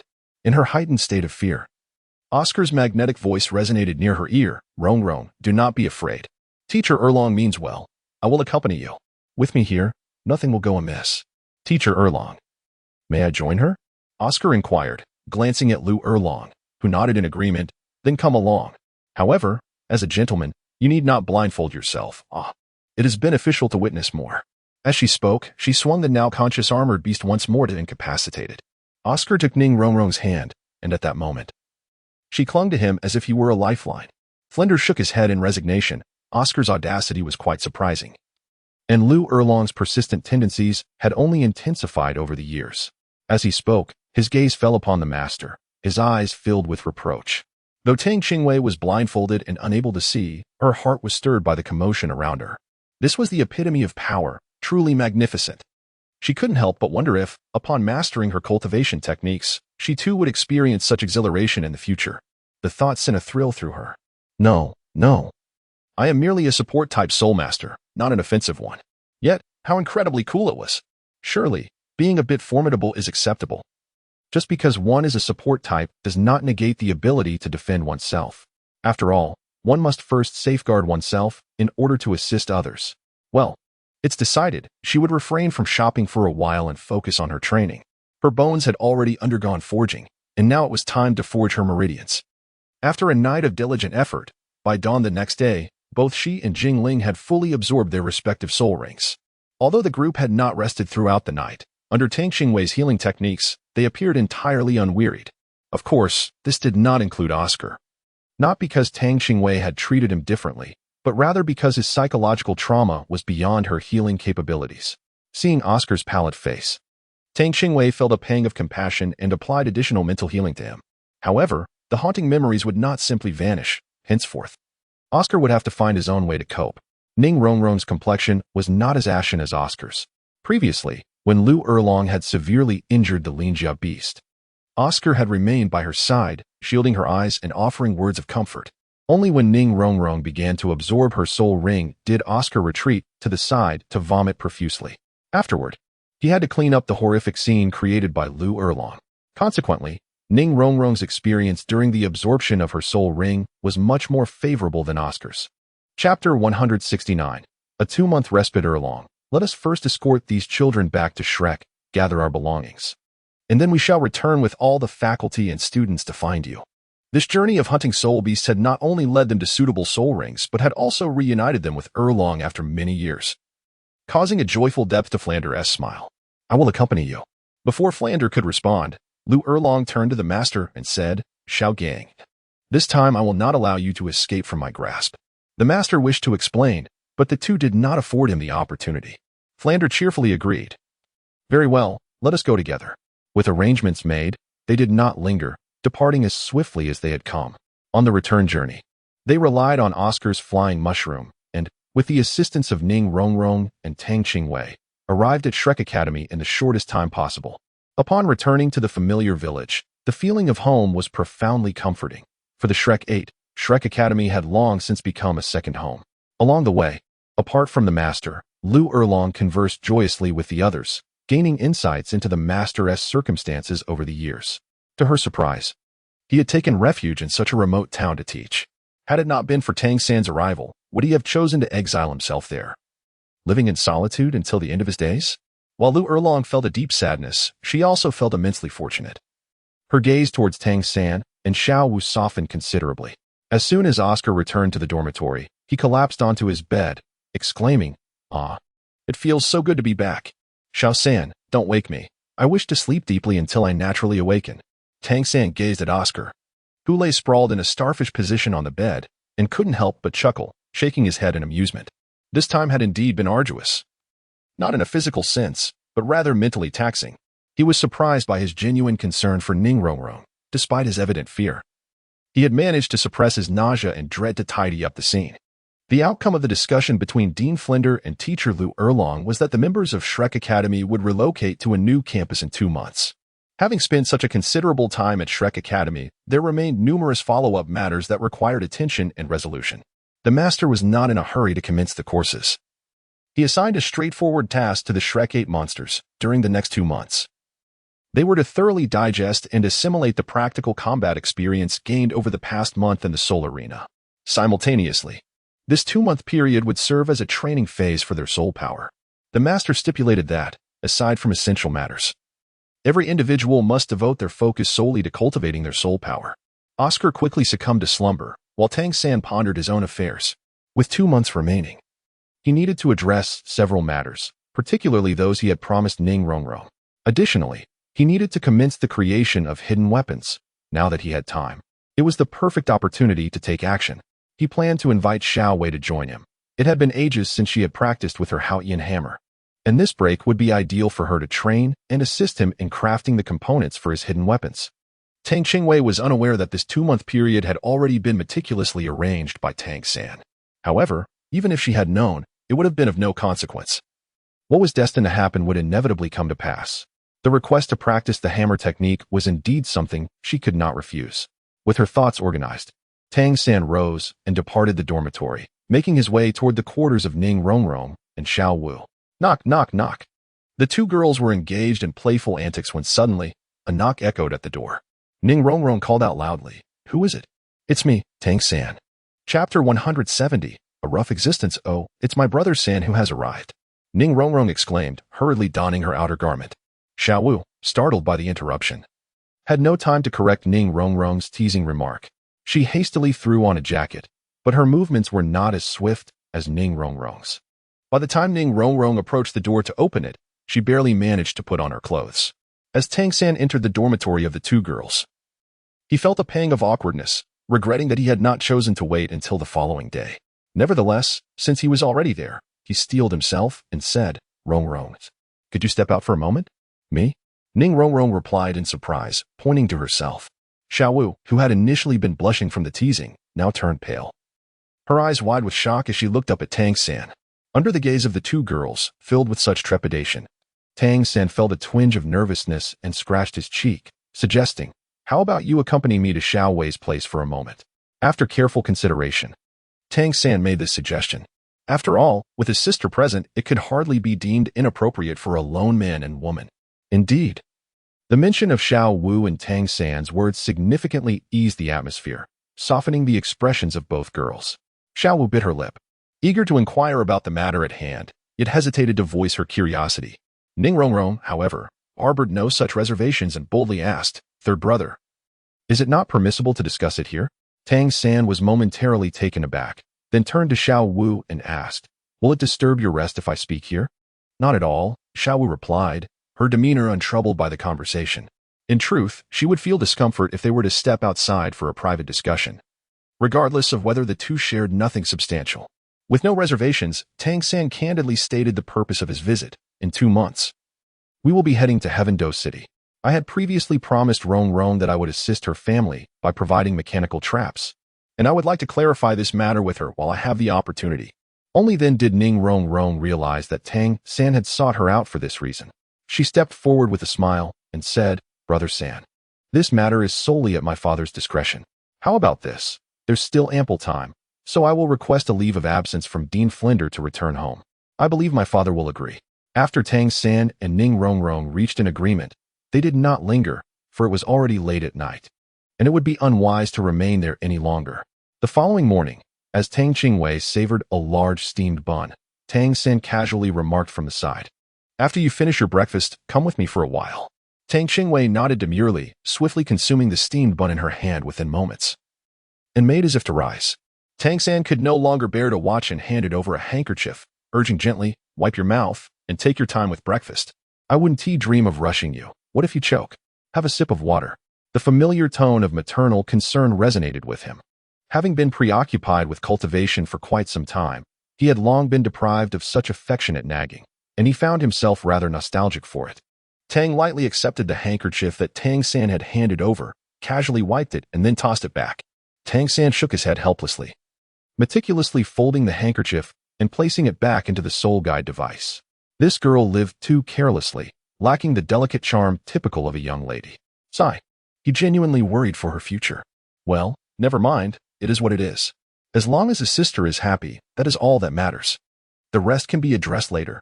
Even if his sister never marries, can he not support her as her brother? After leaving the dining hall, Tang San finally conveyed his plans to Tang Qingwei once more. Tang Qingshi pouted slightly, questioning whether the creation of concealed weapon accessories was truly a mere side endeavor. Did it not seem to him that mastering the hammer technique was the actual afterthought? Chapter 171.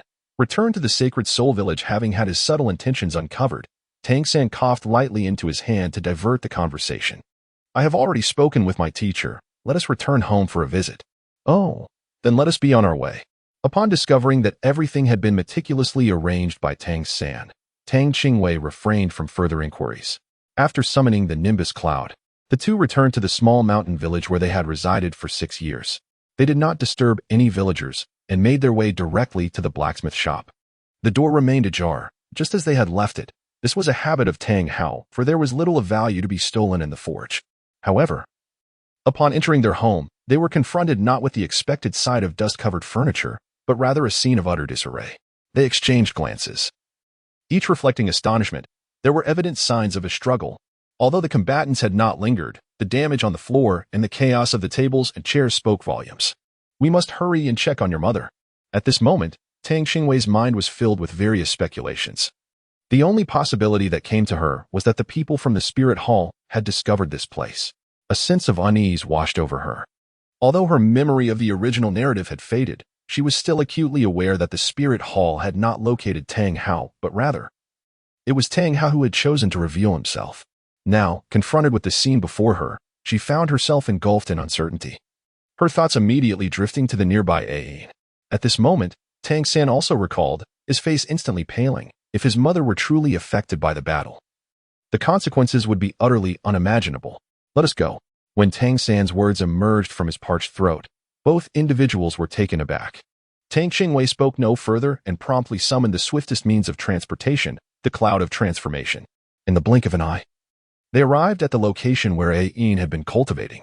At that moment, this area had transformed into a battleground, aside from a Yin's established position. The rest was desolate. In the sky, two figures were embroiled in combat, and it was evident that Tang Hao had fallen into a disadvantageous position.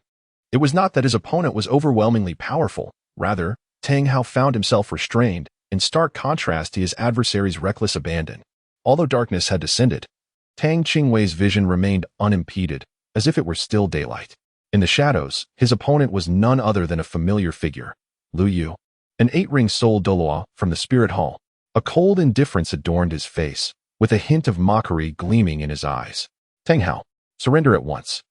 Should you continue to resist stubbornly, do not blame me for being ruthless towards the blue-silver emperor behind you." The intent of Tang Hao's guardianship was so evident that he immediately deduced it was the blue-silver emperor, whom they had once believed to be sacrificed and perished. This matter must be reported to the Elder Hall upon his return. With a misstep, Lu Yu vanished from his original position, reappearing before Tang Hao in an instant. Tang Hao seemed unsurprised, as if he had anticipated this. In the next instant, instead of retreating, he advanced, his left foot stepping into the void. His calf muscles tensed abruptly, and his body pivoted as he unleashed the first strike of the chaotic cloak hammer technique. A blow imbued with the entirety of Tang Hao's inner strength. The Haotian Hammer, gleaming with a crimson radiance, appeared immense and unwieldy, yet its velocity was astonishing. The hammer cleaved through the air, emitting a sharp report, and swept toward his opponent's waist. Bang! The hammer failed to connect. Liu contorted his body into an extraordinary posture, evading the blow. The ground beneath where Liu had been standing instantly caved in, forming a massive crater several meters deep. Tang Qingwei discerned Tang Hao's apprehensions and spoke softly. In a moment, I will teleport you over. Once you have placed Ain into the Rui Baibao bag, return immediately. Tang San nodded. In the fierce battles of Douluo, they were unable to intervene. Their sole focus was to rescue his mother and alleviate his father's concerns. Chapter 172. The marks of combat. Fortunately, the clash over there was intense. And at that moment, no one noticed the movements of Tang Qingwei. In the blink of an eye, Tang San appeared beside the blue-silver empress. Tang Hao had been preoccupied with Ain, and when he sensed someone approaching, he immediately felt a surge of panic. However, upon realizing it was his son, he felt a wave of relief, knowing that Ain was safe. Now, he was ready to deal with the adversary before him. Tang Qingwei, having just bestowed the power of teleportation upon Tang San, granted herself the same boon. Although she harbored doubts regarding the resilience of her physical form against a strike from a tidal Douluo, she reasoned that it would likely not be fatal. As long as she drew breath, she would not succumb to death. Despite her understanding of this logic, the prospect of pain still filled her with trepidation. Taking a deep breath to bolster her courage, she steeled herself mentally. In the next moment, she materialized beside Lu Yu, her second soul skill, stun, already primed in her hand. She hurled it towards Lu Yu, yet the disparity between her expectations and reality became starkly evident. She had underestimated the might of a Douluo. The instant her soul skill was unleashed, an array of invisible blades materialized before Lu Yu, hurtling toward her with alarming swiftness. Tang Hao immediately prepared to shield Tang Qingwei from this move. Despite her alarm, Tang Qingwei vociferously declared her well-being, urging swift action. I am unharmed. Eliminate him quickly. The duration of the immobilization is finite. A flicker of hesitation flashed in Tang Hao's eyes, yet he ultimately chose to place his trust in Tang Qingwei. The presence of the individual from the spirit hall before him was utterly intolerable. In an instant, his murderous intent erupted, the blood-red Haotian Hammer. Under the influence of the god of death's domain, complemented its power magnificently. With a forceful strike, he swung the hammer, obliterating the immobilized Lu Yu on the spot. Moments later, the very spot where Lu Yu had stood erupted with a torrent of blood. What had once been a perfectly intact head was now reduced to a gruesome pulp, propelled by the force of the blood geysers that sprayed forth, splattering the ground in an instant. In the presence of the unseen blade, Tang Qingwei found herself unable to even utilize her teleportation, as if she were ensnared. Left with no choice but to endure the impending strike. She could only hope that her physical resilience would not let her down. Bang! Tang Qingwei was abruptly propelled backward. His right fist, which had been raised for defense, instantly ruptured, causing blood to splatter. The rupture of his skin continued to spread, persistently exploding until it reached above his right arm, where the force finally dissipated.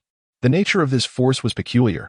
Had it struck directly at his chest, it likely would have continued to propagate inward. Nevertheless, Tang Qingwei's healing abilities were remarkably potent, continuously restoring him. The strength of his adversary was only sufficient to rupture his right arm, leaving no further impact as his healing capabilities overwhelmed the residual force. Before Tang Qingwei could touch the ground after being flung back, Tang San had already teleported to catch him midair. Tang San gazed at Tang Qingwei's mangled right arm, unable to restrain the tears welling in his eyes. He yearned to reach out, yet hesitated to touch. It's all right, brother. Have you forgotten that I possess healing arts? Tang Qingwei gently supported her arm, attempting to smile, yet the motion caused her injury to throb with pain. After she spoke, silence enveloped her. And just as she began to resign herself to the absence of a reply, Tang San seemed to murmur, "Indeed, but it will hurt." His words were spoken so softly, yet Tang could still faintly hear them. Tang San merely supported her intact left hand, lowering his head as a single searing droplet fell upon the delicate back of Tang Qing's left hand. Tang Qingwei felt an urge to scratch her head, yet found herself devoid of hands to do so. Witnessing her brother in tears left her somewhat flustered. She had never before seen him weep. She wished to offer some words of comfort, but was at a loss for what to say. Her right arm was indeed unscathed. Such a horrifying wound was merely temporary and would heal by the morrow. At this moment, Tang Hao had also arrived. Upon seeing Tang Qing's minor injuries, his pupils constricted. "Child," he said. Chapter 173. The Spirit Hall's People. Tang raised her head slightly and met Tang Hao's gaze, which was filled with remorse. This made her feel quite uncomfortable. She explained once more that her hand would be better by tomorrow. Upon hearing this, Tang Hao visibly felt more at ease. Yet the expression of guilt in his eyes remained evident. "Here, this is for you," he said. Tang Hao held in his hand a miniature version of a right leg bone, entirely enveloped in a profound black hue. Its deep, subdued luster concealed an undercurrent of potent and turbulent energy fluctuations sufficient to instill trepidation in anyone who beheld it. Could this be a soul bone? This is the first time Tang Qingwei has encountered a soul bone, aside from Tang San's external soul bone. Indeed, this soul bone appears to possess the abilities of camouflage and concealment, which are precisely the qualities you require at this moment. Tang Hao's words were laden with implication, clearly indicating his awareness of her soul ring. Originally, Tang Qingwei had already practiced the refining technique and held little regard for such external artifacts, as these abilities could be snatched away by others. After all, nothing surpassed the strength of one's own capabilities. However, the circumstances had changed. If this soul bone possessed the ability to disguise and conceal, it would indeed alleviate many troubles for her. Contemplating this, she set aside any pretense and directly accepted the soul bone from Tang Hao's hand. Taking a deep breath, Tang Qingwei pressed it against her right leg. A faint humming sound resonated, and she felt a slight tremor in her right leg, followed by a fierce aura silently infiltrating her limb from all directions. In her mental realm, a colossal mutated lizard appeared, poised to pounce upon Tang Qingwei. Suddenly, out of thin air, a small hammer materialized and descended with astonishing speed, crashing down with a thunderous sound, shattering the creature without hesitation. Bang! The mutated lizard's head exploded, and the spectral entity vanished without a trace. The absorption process was remarkably smooth, aside from the moment at the beginning when Tang Qingwei furrowed her brow and unleashed a powerful mental wave. There was no further disturbance. Tang Hao stood guard anxiously, his taut nerves finally relaxing as he observed the little girl's successful absorption. Contrary to his expectations, she resolved the matter independently, rendering his intervention superfluous. The young Tang San wore a somber expression.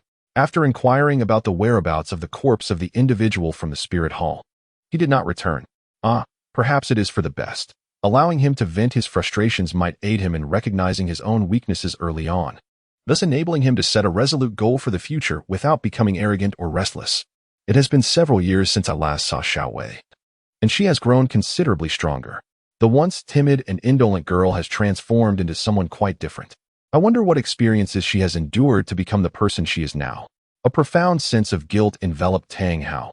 He felt inadequate as a father, ashamed before his clan and family. 3 days later, Tang Qingwei gradually regained consciousness. Upon opening her eyes, she was met with 2 pairs of concerned gazes. Xiao Wei, how do you feel? Despite Tang Qingwei's right hand having healed completely, Tang San refrained from touching her, pacing anxiously in circles beside her. I feel much better. After absorbing the soul bone, it seemed as though her soul power had indeed increased. Moreover, she discovered she could now effortlessly alter the external manifestation of her soul rings. As she contemplated this, Tang Qingwei summoned her soul power, and 3 soul rings, a white and 2 yellow, rose simultaneously from beneath her feet, swirling around her form. Is this the ability granted to you by the right leg bone you just absorbed? Tang San was not surprised. Long before Tang Qingwei began absorbing the soul bone, Tang Hao had already informed him of this matter. The appearance of this soul bone was remarkably timely, as the Soul Master competition was approaching. The 5 10,000-year soul rings of Xiao Wei were indeed likely to attract attention, especially with the presence of the Spirit Hall. Given their domineering style, they would undoubtedly resort to drastic measures if they could not recruit her.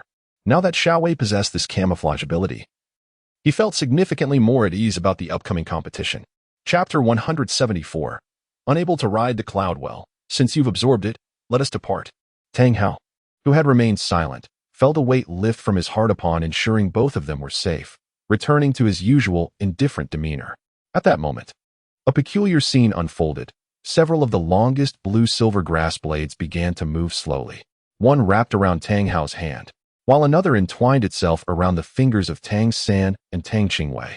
An exceedingly gentle mental fluctuation quietly emerged, far more potent than ordinary blue-silver grass, seemingly conveying the most affectionate thoughts.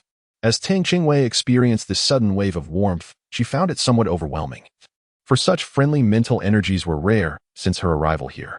Observing the swaying blue-silver emperor, she suddenly recalled the ice and fire yin-yang eye, the very place where the blue-silver emperor rapidly grew in the original narrative. Brother, your mother has lost her 100,000-year cultivation and needs to regrow. Could the ice and fire yin-yang eye be a more suitable place for her accelerated growth? Given Tang Qingwei's current capabilities, reviving a yin was indeed a formidable challenge. Yet the ice and fire yin-yang eye was precisely where she needed to be. The ice and fire yin-yang eye. Tang Hao was particularly attentive to matters concerning a yin. However, he was only momentarily astonished before he sighed. It takes 100,000 years of cultivation to attain true wisdom, and it requires another 100,000 years to reshape. I shall never witness that in my lifetime. Prompted by his sister, Tang San's eyes suddenly sparkled with excitement. No, father, listen to me. The place Xiao Wei mentioned can enable plants to grow 100-fold faster. Perhaps mother has a chance to recover. After all, she once cultivated to the 100,000-year level. Even if she has to start anew, she should be different from ordinary plants. 100-fold? Tang Hao grasped Tang San's shoulders forcefully. Are you certain of what you speak?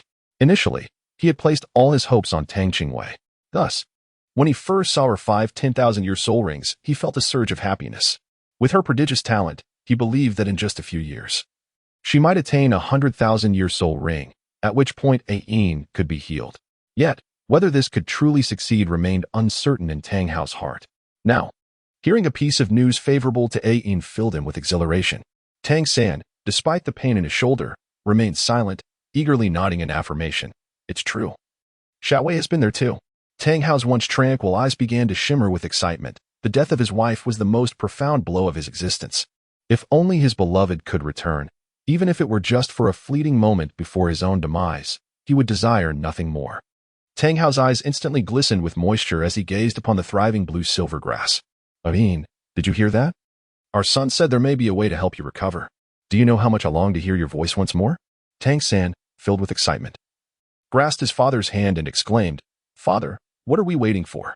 Let us depart at once. He turned to Xiao Wei and urged, quickly summon the Jinduyan. In that moment, Tang San's spirit resembled that of a child eagerly taken on a family trip, his face beaming with a broad smile. Tang shook his head slightly. How could that be? Just a moment ago, we were in the midst of a conversation when Tang San suddenly recalled, awkwardly falling silent. How could he forget? His father was unable to ride the cloud of transformation, which had previously caused quite a bit of frustration. Chapter 175. You are also my kin, haha. Shall we simply take a vehicle there? Tang San chuckled, feeling a tinge of regret for his earlier moment of unbridled pride. Tang Hao wore a grim expression, unwilling to engage further with the two younger individuals. He suspected that it was the girl's nimbus cloud that had sidelined him. After all, he was quite innocent, devoted solely to Ayin. Wait, your mother left something for you. Since you've decided to depart, you should collect your belongings. Despite feeling somewhat disgruntled by the misunderstanding, he remained focused on the important matters at hand. Ayin seemed to overhear their conversation and used a vine to present a dark object, placing it in Tang San's hands. Open it and take a look. Tang San nodded, meticulously examining the weighty black box in his hand. A gentle tap with his finger produced a muted sound. Due to his experience in crafting concealed weapons, he had acquired some knowledge of metals, and to his astonishment, he discovered that this elongated black box was fashioned from lead. The box bore no lock, and Tang San placed it upon his knee, slowly prying it open. However, just as he managed to create a small opening, his entire body froze. From that narrow gap, an unparalleled surge of energy erupted forth. It was a right leg soul bone, which, although ranked lower among the 6 major soul bones, appeared remarkably unique. Its entire form shimmered in a translucent blue-golden hue, as if specks of starlight twinkled within.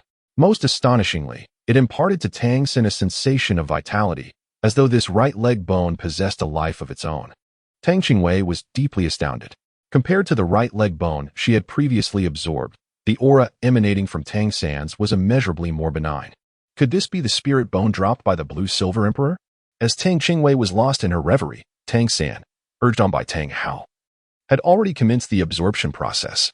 My dear girl, are you capable of mending my injuries? Tang Hao appeared to have steeled himself, his eyes reflecting a resolute determination. Tang Qingwei's heart skipped a beat as she suddenly realized that Tang Hao seemed to be contemplating something. Just because it is not feasible now does not mean it will always be so. You must not exacerbate your injuries. Is it truly impossible? Is it because I possess the 100,000-year soul ring bestowed upon me by Ayin? Upon hearing Tang Qingwei's words, Tang Hao felt no despondency. Rather, he exhaled in relief. Did this not indirectly affirm that his conjectures were indeed accurate? Yes, it was true. Although he remained oblivious to her intentions, Her son was not yet formidable, and her husband still required protection. It was imperative that he refrained from taking any self-destructive actions at this juncture. As he spoke, Tang Qingwei had already surmised in her heart that Tang Hao intended to repay the debts owed to the sect. How amusing, this girl. Had she not previously called me dad? Why, then, did she now choose to disavow that title? A fleeting smile unexpectedly graced Tang Hao's typically stern visage, causing Tang Qingwei to momentarily lose her composure. In that instant of distraction, a warm yet calloused hand gently rested upon her head. Child, he said, you are mistaken. Aside from Ain and Shao San, you two are my kin, my daughter, and a being I am committed to protecting. The words were spoken softly, yet they carried an immense weight, akin to an unseen force that shattered the emotional barriers Tang Qingwei had so carefully erected. Tang Qingwei suddenly felt a slight soreness in her eyes. Over the years, she had lived with clarity, yet also in confusion. On one hand, she consistently distanced herself from the world. On the other hand, she found herself compelled to resist and struggle. Despite the companionship of friends, during the solitary hours of the night, she still felt an overwhelming sense of loneliness. Chapter 176. Isn't this too glitch? Tang Hao, undeterred by Tang Qingwei's lack of response, settled beside her in a meditative posture and remarked, My dear, you may have already surmised the nature of the soul bones adorning my arms and legs. Although I am uncertain as to how you have come by this knowledge, I shan't inquire further. However, are you aware of the origins of these two soul bones? Both are relics from the Haotian sect, of which I am a condemned member. Initially, I intended to return these soul bones, but it appears that your concerns are not merely the musings of a fretful mind. At least until you possess the means to safeguard yourselves, I shall have to retain them for a while longer. Tang Qingwei's words evidently had a profound effect, dissuading Tang Hao from his self-destructive tendencies. Tang Hao inhaled deeply, rose to his feet, and pointed his index finger into the distance. Girl, he said, do you see the waterfall ahead? Yes, she responded. What about it? Tang Qingwei felt a sense of bewilderment. What was wrong with the waterfall? Was it about to impart some profound wisdom? This was to be her training ground for the foreseeable future. Upon hearing such words, numerous images flooded her mind, all leading to the inescapable conclusion that she would be crushed under the pressure of the waterfall, stunting her growth. Could she perhaps postpone this training for a while? Oh, is the little one afraid? It is understandable, after all. A child of merely 10 years would instinctively fear such a tumultuous cascade. Just as Tang Hao prepared to extend a comforting hand, Tang Qingwei, with a look of disdain, spoke up. I'm not criticizing you, but training beneath the waterfall is rather glitch. Can't we try something different? What if I don't grow taller? Tang Hao's expression darkened instantly, and without uttering another word, he struck Tang Qingwei with a flurry of blows before unceremoniously tossing both her and the iron hammer into the pool. Beneath the cascading waterfall, there lay a prominent round stone. Stand upon it and practice the hammer technique I have imparted to you. Only when you can flawlessly execute the 91 strikes without a hint of disorder may your training conclude. Humph, to think that the training methods of the Haotian sect, refined over countless years, could be deemed outdated. And yet, after merely 2 months, you still fail to grow?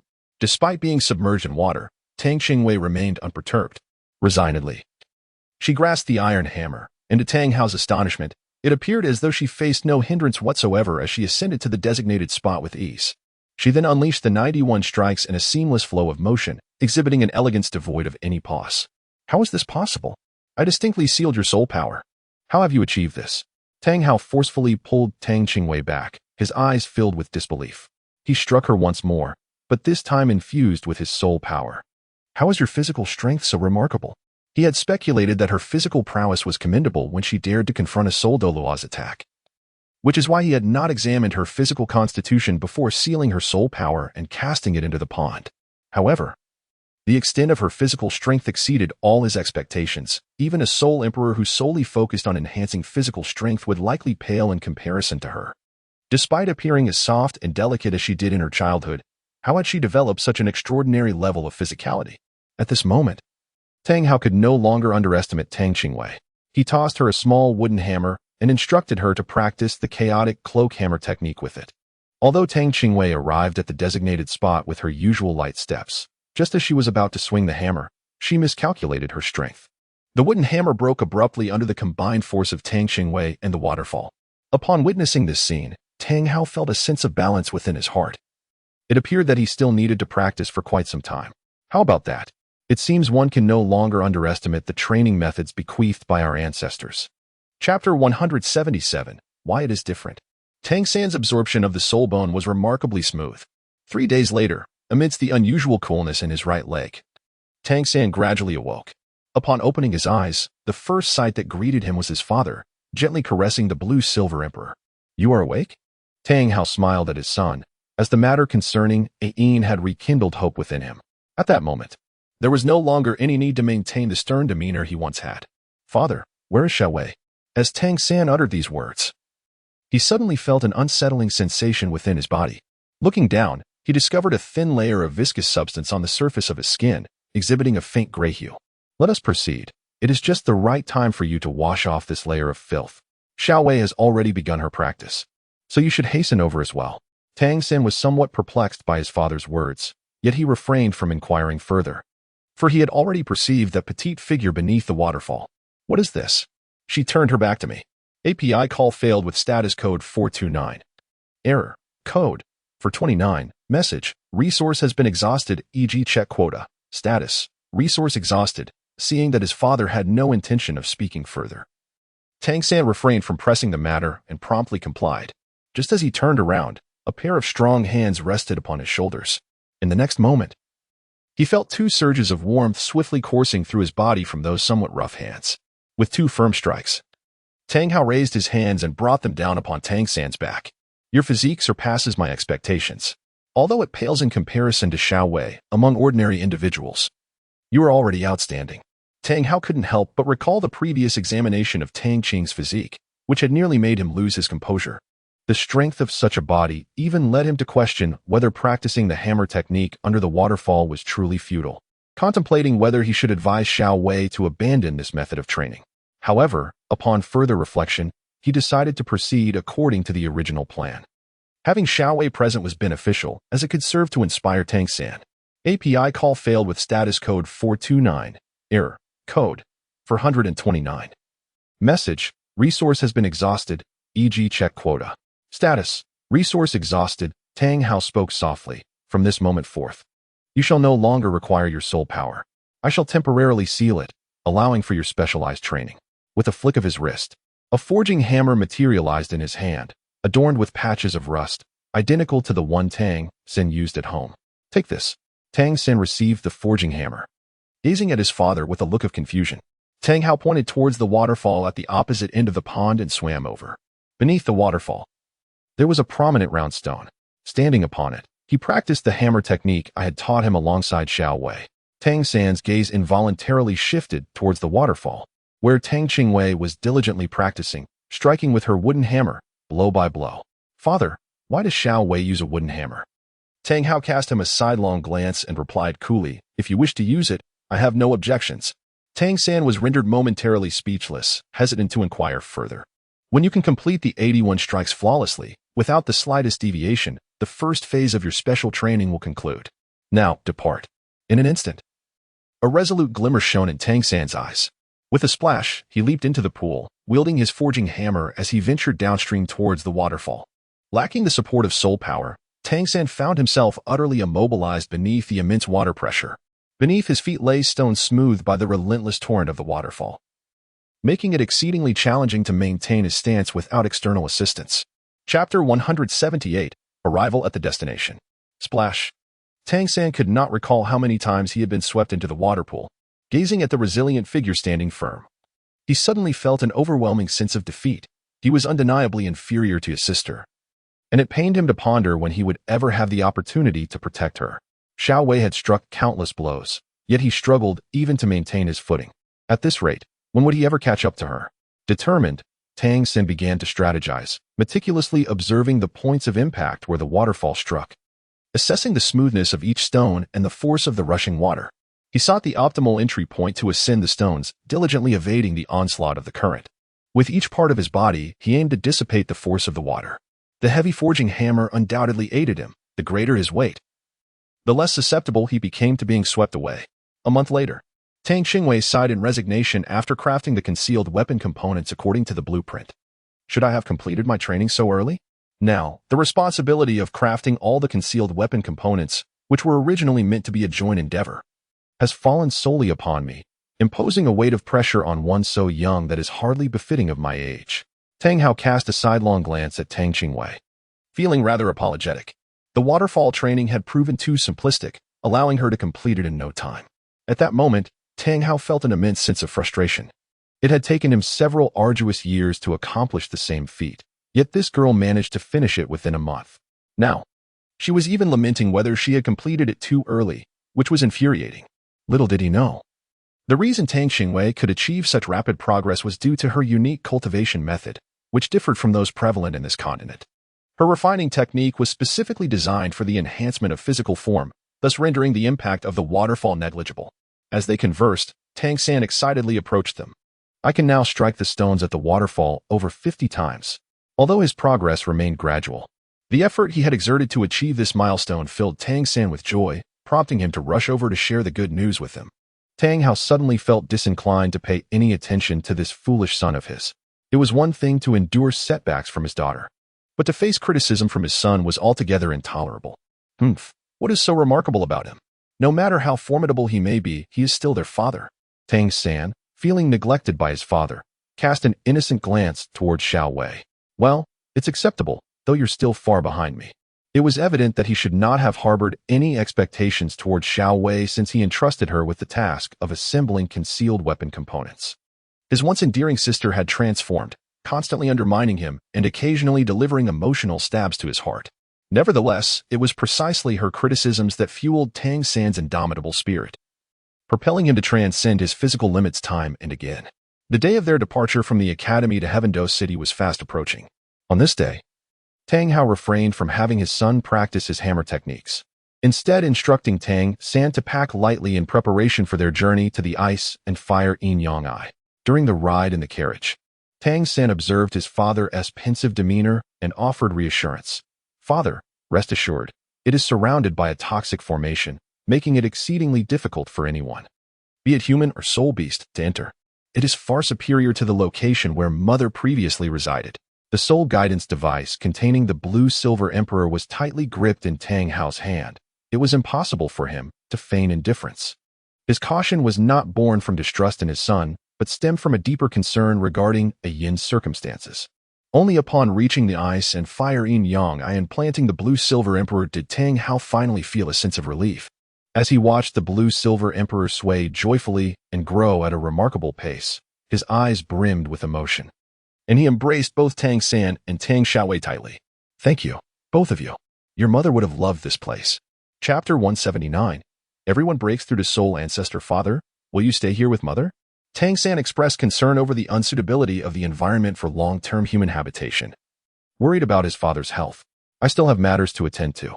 Once I have resolved them, I will return to accompany your mother. In Tang Hao's eyes, reluctance was evident as he tenderly caressed the leaves of the blue-silver emperor. Similarly, Yin seemed to share Tang Hao's sentiment. As the ethereal blue vines gently entwined around his wrist, Tang San did not inquire about the matter his father needed to address. Instead, during the time Tang Hao accompanied the blue-silver empress, he quietly prepared a potion suitable for this environment. The catalyst for this elixir was the blood of one who had consumed 2 extreme celestial herbs. The effects of these 2 herbs had long since fused completely within Tang San's body, rendering his blood the most effective catalyst. Father, once you consume this, you need not worry about the impact of this environment. You will be able to remain by Mother's side for eternity. Tang Hao inclined his head slightly. Observing the somewhat pallid countenance of his son, he remained silent, simply consuming the elixir in one gulp. Tang San and Tang Qingwei lingered here for 3 days, during which the bond between father and son rapidly deepened. In these 2 days, they exchanged more words than they had in several years at Holy Soul Village. As they prepared to leave, Tang San felt a twinge of reluctance, but it was ultimately Tang Qingwei who, fearing the delay, firmly grasped the back of his collar and dragged him onto the cloud. Over the past 2 months, not only have Tang San and Tang Qingwei made remarkable progress, but the other members of the Shrek 7 monsters have also exerted themselves to catch up. No one dared to be complacent, as none wished to be left behind. Inspired by Tang Qingwei, everyone diligently honed their soul power. The master introduced a method of training without sleep, encouraging them to replace their resting hours with soul power cultivation. Aside from essential soul skill training and physical activities, the remainder of their time was devoted to soul power development. Although the process was monotonous, it undeniably contributed significantly to their strength enhancement. As a result, Oscar and Ma Hongjun successively broke through to the 40th level, which delighted Dean Flandre immensely. All the little monsters had surpassed level 40. Such outstanding achievements had never been reached by previous students. Had it not been for their participation in the upcoming Advanced Soul Master competition, this group of young prodigies would have already graduated. Now, the soul power levels of the Shrek 7 monsters were as follows. Evil Eye White Tiger, Dai Mubai, level 47, 4-ring Battle Soul Sect. Sausage Specialist. Oscar, level 41, 4-ring Weapon Soul Sect. Thousand Hand Azura, Tang San, level 46, 4-ring Battle Soul Sect. Evil Fire Phoenix, Ma Hongjun, level 41, 4-ring Battle Soul Sect. Gentlebone Enchantress, Xiaowu, level 43, 4-ring Battle Soul Sect. Nine Treasures Glazed Tile, Ning Rongrong, level 40, 4-ring Weapon Soul Sect. Nether Spirit Cat. Zhu Zhiqing, level 40, 4-ring Battle Soul Sect. Violent Support, Tang Qingwei, level 53, 5-ring Soul King. Upon returning to the academy, Daimubai and the others were on the playground. Seeing Tang Qingwei and Tang San return, they rushed over to greet them. Daimubai clapped Tang San on the shoulder. Laughing, "Where have you two been training? You've only just come back now." Tang San smiled faintly without responding, merely retrieving the concealed weapon he had assembled just yesterday from the soul guiding device, the Zhuge Divine Crossbow. Ma Hongjun and Oscar approached with curiosity, inquiring, "Third brother, what exquisite treasure is this? Have you been working on it all this time?" Tang Qingwei stood by with her arms crossed, a cold smile gracing her lips. Humph, that would require him to have the time for it. The others were taken aback by Tang Qingwei's demeanor, exchanging glances that silently inquired about what was amiss with Tang San. Chapter 180, The Life and Death Arena Battle. Ahem, this is not my creation. I merely assembled it. It is thanks to our little way during this period that these concealed weapons were crafted. Tang San rested one hand on his sister's shoulder, smiling as he addressed the crowd with a loud voice.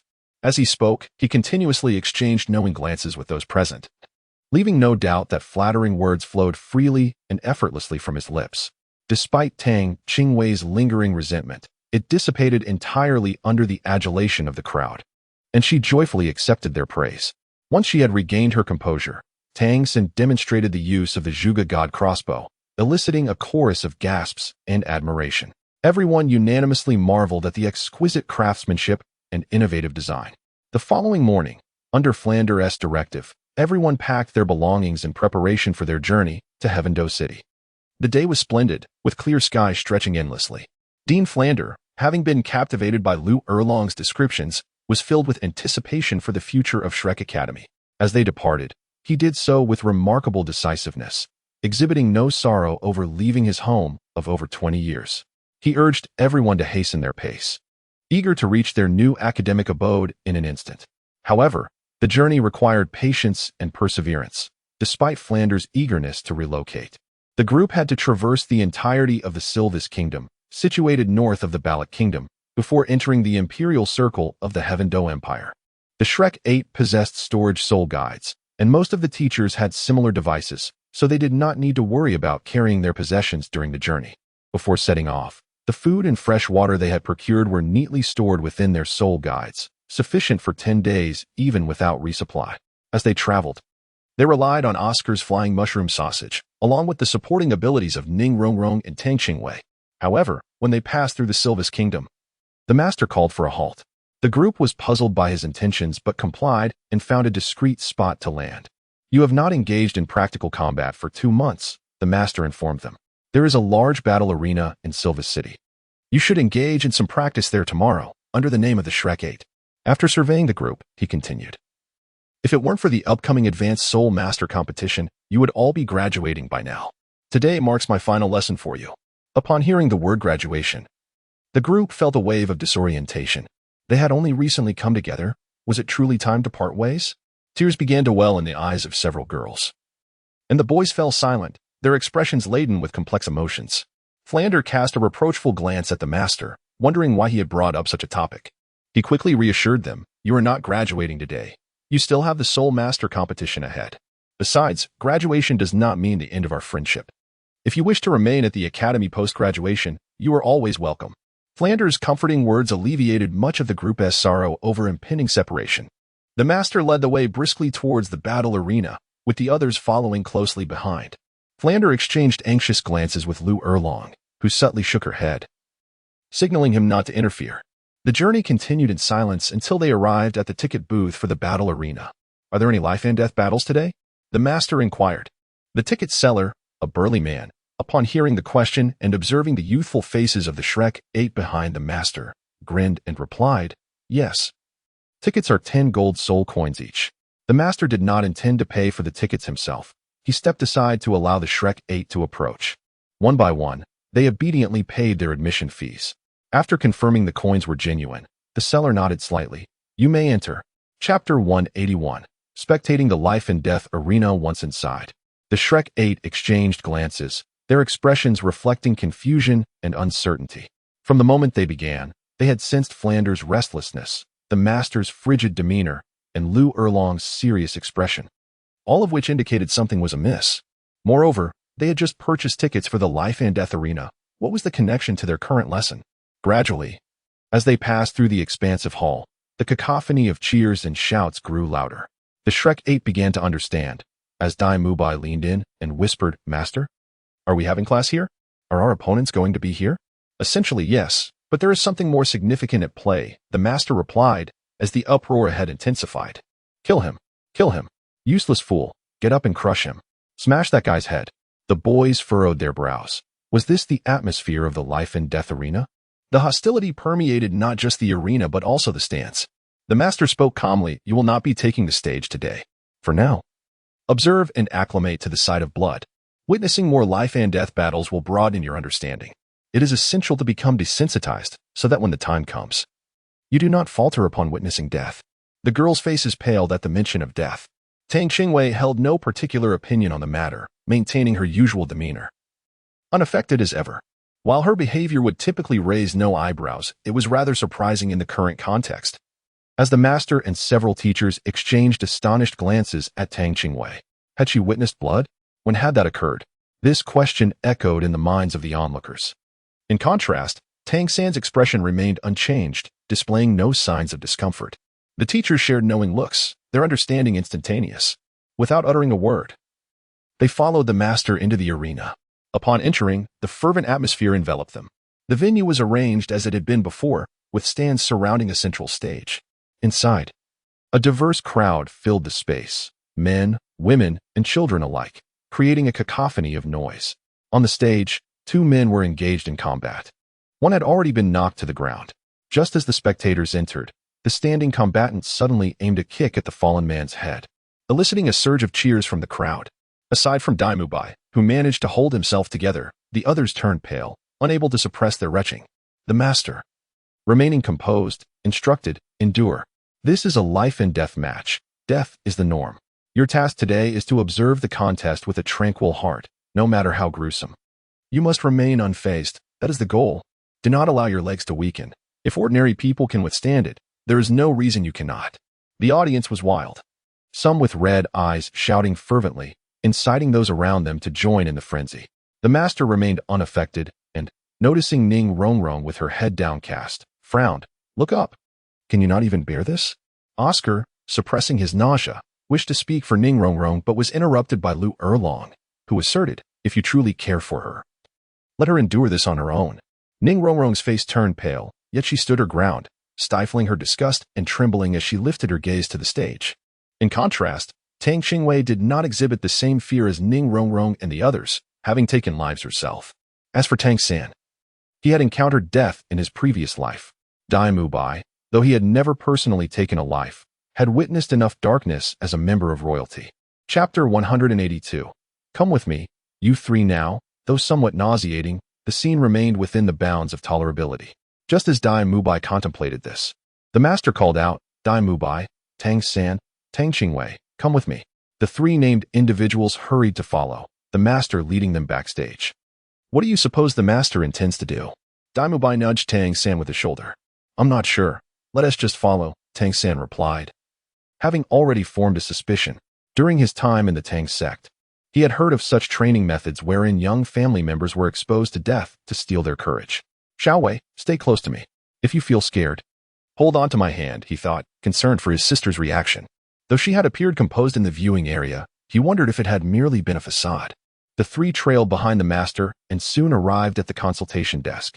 The attendant, a striking young woman, immediately rose to inquire how she could assist them. Are you in need of people to collect the corpses from the life and death match? The attendant was momentarily taken aback. The position had long been vacant. As many fallen soul masters met horrific ends in the arena, leaving ordinary folk too timid to witness. We are merely lacking your assistance. The attendant, perplexed by the inquiry, did not believe that individuals of such apparent stature would seek such a grim job. Little did she realize that their interest lay not in the meager pay, but in the corpses themselves. Very well. Arrange for these three to handle the collection of corpses without pay. Here are 3 gold coins as compensation for your inconvenience. The master swiftly offered the coins without allowing the attendant a moment to respond, having obtained the information he desired. The attendant accepted the coins, her polite demeanor masking her incredulity. Understood. After agreeing to the master's request, she called over a burly man, introducing him. This is Xiao Wang, who is responsible for corpse collection. Follow him. Xiao Wang, please escort these 3. Tang Qingwei was astonished to find that there were still sentinels stationed. Unable to suppress his inner musings.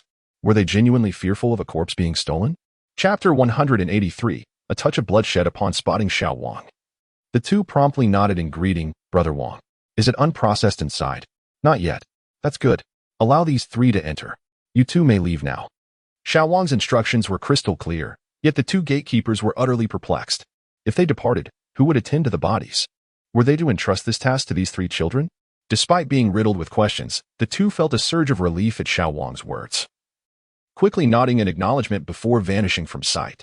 All right, you may enter. Xiao Wang wore a smile, yet in the dim, eerie surroundings, it appeared rather menacing. Dai Mubai felt conflicted, yet upon witnessing the Tang siblings stride forward with nonchalance, he steeled himself and followed suit. As he stepped inside, the door behind him was shut before he could fully comprehend the interior. I'll go ahead. If anyone dies later, I'll come back to summon you. Before his words had fully escaped his lips, the footsteps outside gradually faded away. Xiao Wei, the door has closed. At that moment, Dai Mubai was uncertain of what to do. Instead of seeking out Tang San, he unconsciously gravitated towards the smallest, Xiao Wei. Feeling a sense of Tang Qingwei hastily leaped aside, exclaiming, Please, don't vomit on me. Otherwise, no amount of meals for an entire month could possibly compensate. This interruption significantly alleviated Dai Mubai's mood, as he retorted, Your attire is hardly worth more than a single meal, and yet you audaciously expect to extort a month's worth from me. Tang San did not engage in the banter between the 2.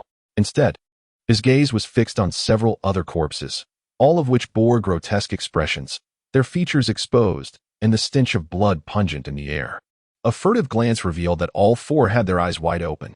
Where are Dean Flander and Big Brother Dai? The few who had regained their composure noticed the absence of Dai Mubai, Tang San, and Tang Qingwei, prompting them to inquire urgently with Dean Flander, who stood nearby. They are already in training. Soon you all will join them, replied Lu Erlong. After speaking, he took a few steps forward and turned to the 5, instructing, Follow me. Confused, Ma Hongjun and the others complied, trailing behind their teacher. Before long, they encountered the master, who was seated near the consultation desk. Yet there was no sign of Dai Mubai or the Tang siblings. Xiao hurriedly approached the master, her face etched with concern. Master, where are the 3 of them? They have gone for training. You will see them upon your return, the master replied, stepping to the front desk and handing over 5 gold soul coins. This time, without further prompting, the attendant summoned Xiao Wang. Are they still going to that place? No, this time the 5 will go to a separate mortuary. The Shrek 5 exchanged bewildered glances. Mortuary? Indeed, Dai Mubai, Xiao San, and Xiao Wei are already there, the master stated, standing as he always did. Hands clasped behind his back, his expression serene. Chapter 184. Aren't you going to eat? Initially, the group appeared fearful, but upon hearing the names of Dai Mubai and the others, they fell silent. This is the most significant lesson of your lives. It may seem cruel at your current stage, but your innate talents suggest that a mundane future is not in store for you. The battles between soul masters extend beyond mere sparring in the arena. They often encompass life and death struggles. Though I do not wish for you to confront such harsh realities at such a young age, my intention is not to instill a disregard for life. I want you to understand that while refraining from killing is a respect for life, one must not hesitate to take a life when one's own existence is at stake. Otherwise, the grim scenes within that mortuary may well become your own fate. The master's words were delivered without severity, yet everyone present clearly grasped his earnest intent. In silence, they deeply bowed to the master before following Xiao Wang out. In the midst of his debate with Tang Qingwei, Dai Mubai gradually regained his composure, the initial terror subsiding, and began to observe the lifeless bodies alongside Tang San. "What are you doing, Xiao San?" Casting a sidelong glance at the nearby corpse, Dai Mubai remarked. "This person has a wound on the neck, but it seems insufficient to be fatal, doesn't it?" Noticing Dai Mubai's recovery, Tang Qingwei lost interest in their verbal sparring and approached for a closer look. The corpse's pupils were dilated, its complexion a dark hue, and its facial expression one of sheer horror. It appears they died of fright, or perhaps a fatal blow was delivered through a mental attack. Tang Qingwei casually walked past the two individuals, having articulated her conclusions. She then found a relatively clean corner and retrieved a picnic cloth from her storage ring, spreading an array of food across the ground, clearly preparing for a meal. Initially, the two were drawn to her remarks, but they soon found themselves astonished by the feast laid out before them, momentarily forgetting their impending questions. Dai Mubai swallowed hard, gesturing towards the lifeless body on the bed and waving his hand in front of his bloodstained nose. "Xiao Wei, can you really eat here?" Tang Qingwei nibbled on the chicken feet prepared by Tang San, gazing at him with an expression of bewilderment. "Is it already dinner time? Aren't you going to eat?"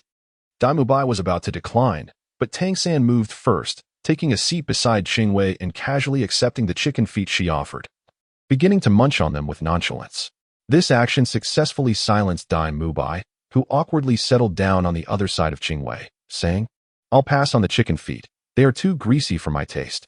I prefer to eat something vegetarian." Internally, he struggled to maintain the same calm demeanor as the Tang siblings. Eating in the mortuary was already a significant challenge for him. After more than 2 hours in the mortuary, the door finally opened. Rather than the anticipated sight of 3 frightened children, they beheld a scene reminiscent of a picnic. With a white tablecloth spread out, adorned with an array of dishes, meats and vegetables, hard and soft, dry and liquid, everything imaginable was present. Xiao Wang, having spent many years in the mortuary and having witnessed numerous newcomers, had never seen anyone adapt as swiftly as these 3. After all, this was the Grand Soul Arena, where battles among soul masters often resulted in untimely deaths, leaving behind grotesque visages. Even he, with over a decade of experience, found himself slightly disoriented upon first glance, let alone those newcomers who left shortly after arriving. Life has returned. Tang Qingwei noticed the door being opened and swiftly rose to push the 2 individuals aside. Grasping the 4 corners of the tablecloth, she gathered it into a bundle and tossed it into her storage ring. When Tang San and Dai Mubai were pushed aside, Dai Mubai was still holding food. Noticing Xiao Wang's peculiar expression, he hurriedly apologized. "I'm sorry, I was a bit hungry and had a bite to eat. But rest assured, I didn't soil your area. I used a cloth for protection." Xiao Wang's mouth moved awkwardly, yet he ultimately said nothing, merely nodding as he led the 3 to the arena of life and death. Chapter 185. The Rakshasa Battle Team. By the time the Shrek 8 monsters regrouped, it was already deep into the night. Aside from the 3 who had entered first, Dai Mubai, the other 5 had pallid faces, struggling to swallow. Principal Flander felt a pang of sympathy for the children and wanted to console them, but was stopped by the master. "I've said all that needs to be said. They must process these matters themselves.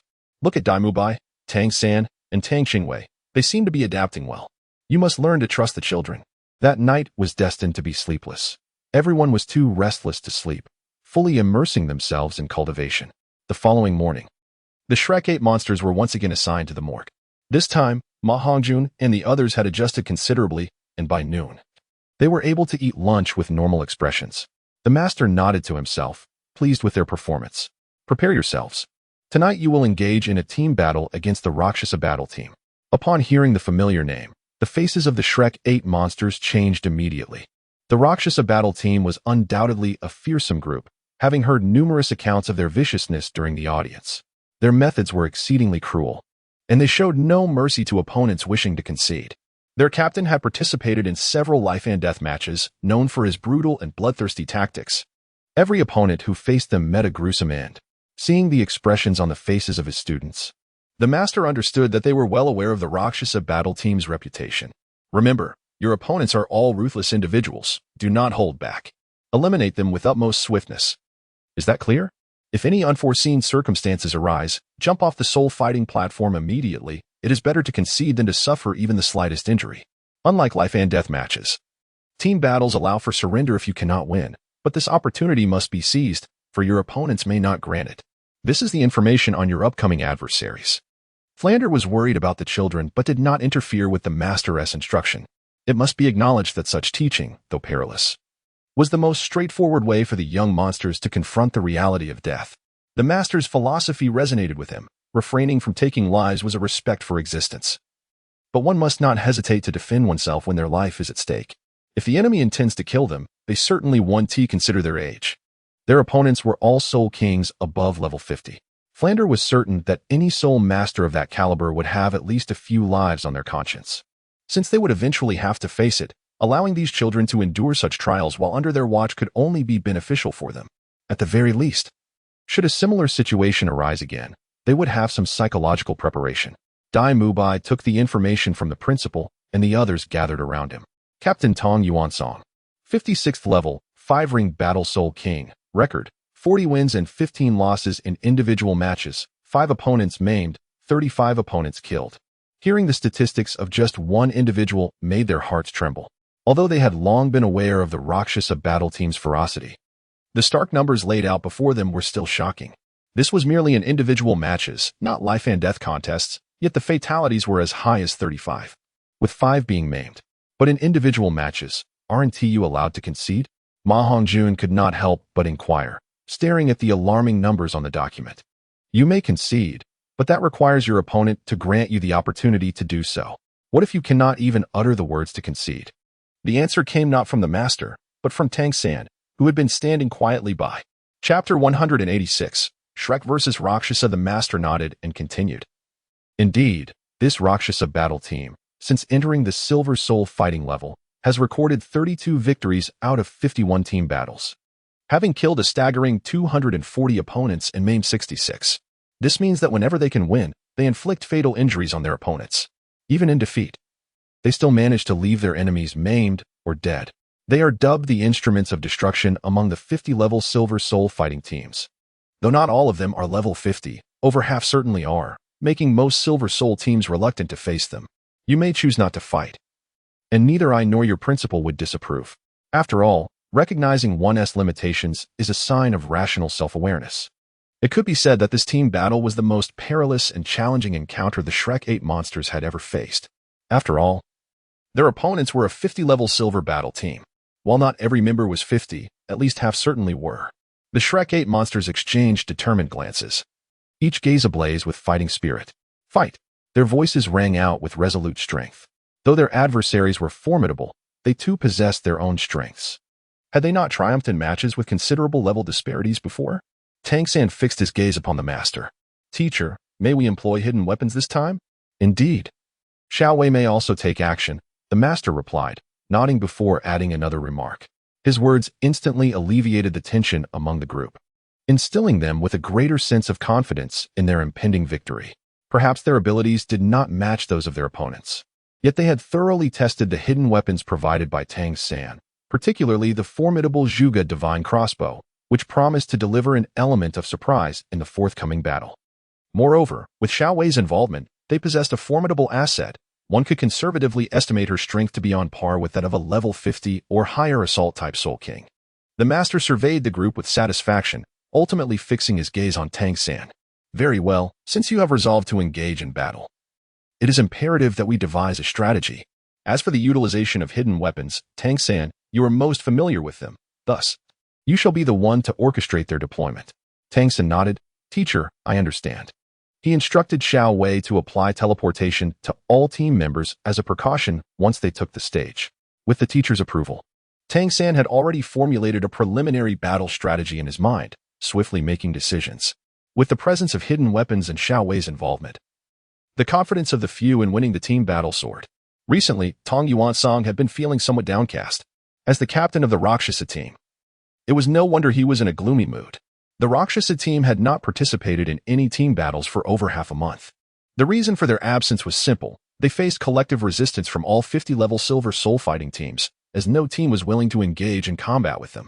Since its inception, the Rakshasa team had fully embraced a brutal strategy, with Captain Tang Yuansong advocating a fierce and ruthless approach. In previous team battles, regardless of the opponent, the Rakshasa team, under his leadership, would launch frenzied attacks, often leaving their adversaries injured or even dead, regardless of the outcome. Over time, whenever the Rakshasa team entered a team battle, their opponents would be overwhelmed by their ferocity, making it difficult to defeat them even if they were stronger. Consequently, all Silver Soul fighting teams opted to reject engagements with them due to their excessively violent style.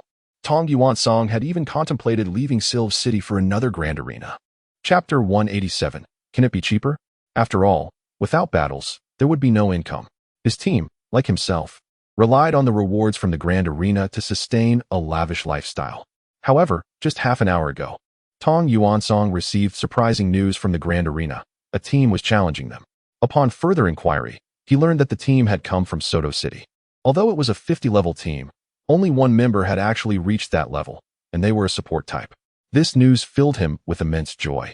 Had it not been for the prohibition against soul masters with battle badges placing bets in the grand arena, he would have placed a hefty wager on himself. Tang Yuansong quickly gathered all his team members and rushed to the grand arena to seize their first income in half a month. Beyond the financial gain, there was also the need for catharsis. The members of the Rakshasa team were all around 40 years old, having consistently pursued a path of brutality. Their sole purpose in forming this team was to earn money, indulge in pleasures, and release their pent-up aggression. Killing, especially targeting soul masters, provided both a release and a thrill for him and his fierce companions. Had they not resided within the influence of the grand arena, they would have likely perished at the hands of more formidable soul masters many times over. Before taking the stage, Tang Qingwei approached Dean Flandra and laid all her savings before him. It was not out of disrespect for the dean, but rather because the large sack of gold soul coins was too heavy for him to hold. Xiaowei, why don't you get a card? Dean Flandra felt a bit lightheaded upon seeing the considerable pile of gold soul coins. This little heiress was so wealthy, yet she remained frugal. It seemed he would have to treat this girl to a feast soon. A card could never compare to a hefty sack of gold soul coins, and besides, his soul guide device could accommodate it. Tang lightly waved her small hand, dismissing the notion. In comparison to a flimsy card, she had a preference for tangible gold soul coins. Flander wiped his face, realizing how he had overlooked the fact that this girl possessed a soul guide with an exceptionally vast space. Well, as long as it brings you joy, that's what matters. However, this time, in addition to the usual profit sharing, there will be a storage fee of 10 gold soul coins. The cunning merchant Flander was once again in action. Why? Tang Qingwei's expression was one of deep anguish. Although 10 gold soul coins were merely a trifling amount in the grand scheme of her amassed fortune, each coin represented a painstaking accumulation over time. To part with 10 gold soul coins all at once felt more excruciating than a physical beating. Observing Tang Qingwei's distressed expression, Flander's satisfaction swelled. Look around. How many are coveting your bag of gold soul coins? Allowing a soul sage to safeguard your wealth, had it not been for our acquaintance, I would never consider assisting you for a mere 10 gold soul coins. Couldn't you possibly lower the price a bit? At the first utterance from Tang Qingwei, Flander believed the negotiations were settled, and a triumphant smile crept across his lips. However, upon comprehending her subsequent words, he nearly lost his balance in shock. To his astonishment, this girl was attempting to haggle. He had already humbled himself, offering the assistance of a soul sage for the paltry sum of 10 gold soul coins. Such a generous deal was unparalleled across the continent. Yet, she dared to negotiate. Tang Qingwei waited for a while without receiving a response. When she looked up, she saw the grim-faced Flander and, feeling intimidated, hastily declared that she was going to compete before disappearing from sight. Chapter 188. The enormous sack. Upon witnessing Tang Qingwei's retreat, Flander couldn't help but chuckle. Thinking of the greedy girl, he then turned to glare at a few individuals nearby, whose gazes were far from innocent, and with a wave of his hand, he stored the entire sack of gold spirit coins into his soul guide. This girl is occupying such a significant space with her belongings. Perhaps I should request a rental fee for the venue later? Flander mused, feeling a slight irritation as he realized his possessions were crammed into a corner of the soul guide by that enormous sack. At the Silvis Grand Soul Arena, the main soul fighting area was exceptionally lively today. Even though the news had only spread an hour prior, the Rasha battle team had unexpectedly found new challengers. Accompanying this announcement was the revelation that only one member of the Rasha team had reached level 50, while the others were in their 40s. The betting area of the arena had already opened for wagers. The disparity in soul power levels was glaring, leading to drastically different odds. The Rasha team had odds of 1-1, while the Shrek 7 Devils team soared to 10-1. Of course, the Grand Soul Arena would never suffer a loss. Those who lost would not need to be mentioned, while the victors would have to pay a 10% transaction fee based on their winnings. This is one of the primary reasons why the Grand Soul Arena often organizes thrilling soul fighting competitions.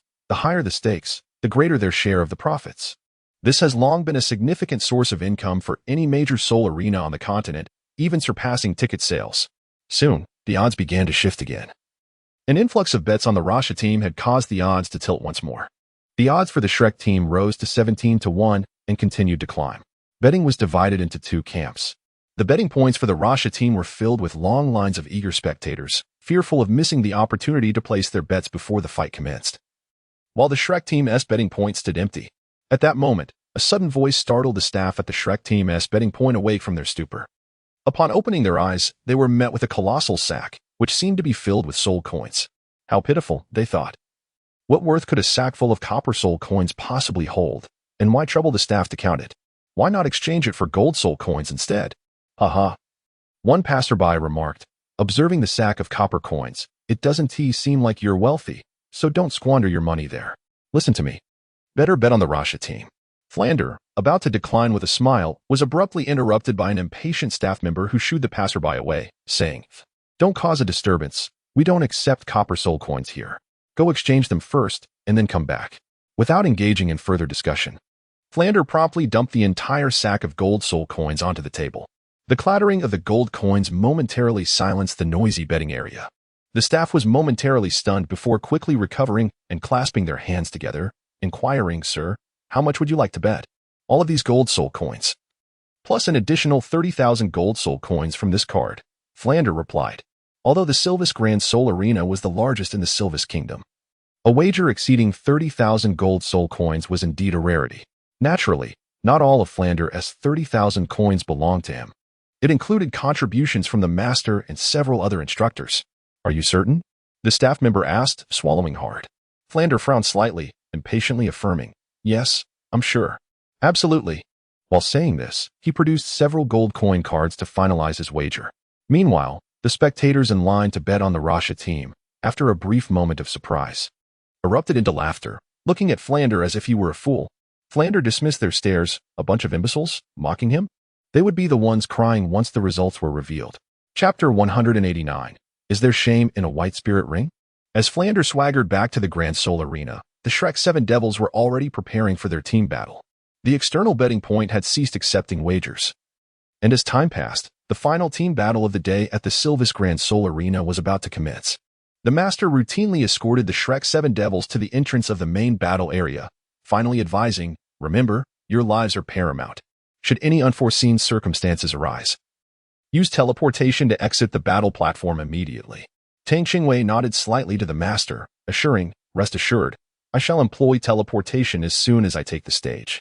Under the guidance of the staff, a group of 8 strode confidently towards the main battle arena.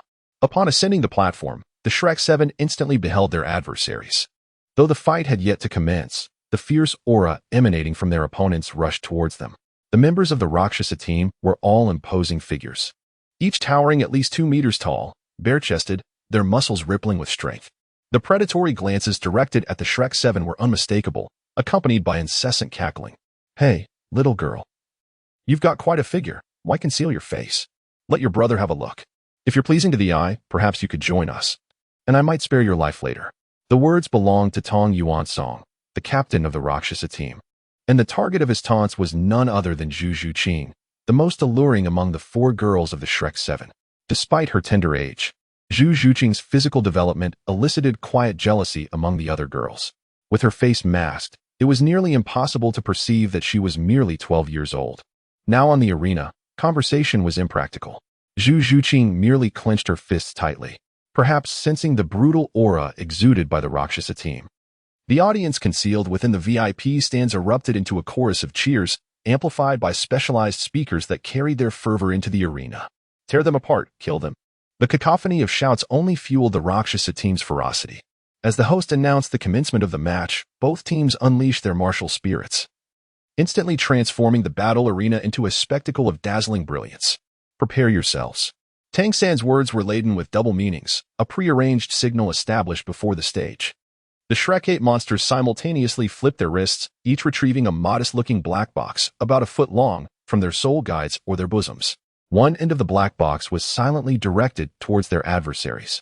Perhaps it was due to the notorious reputation of the Rakshasa team. The surrounding shouts only served to heighten their ferocity. Each of them howled at the heavens, pounding their chests to showcase their soul rings to the audience, utterly oblivious to the subtle maneuvers of the Shrek 8 monsters. In the Grand Soul Arena, the use of weapons was not prohibited. However, generally speaking, weapons were more of a burden for Soul Masters, and it was rare for them to be employed.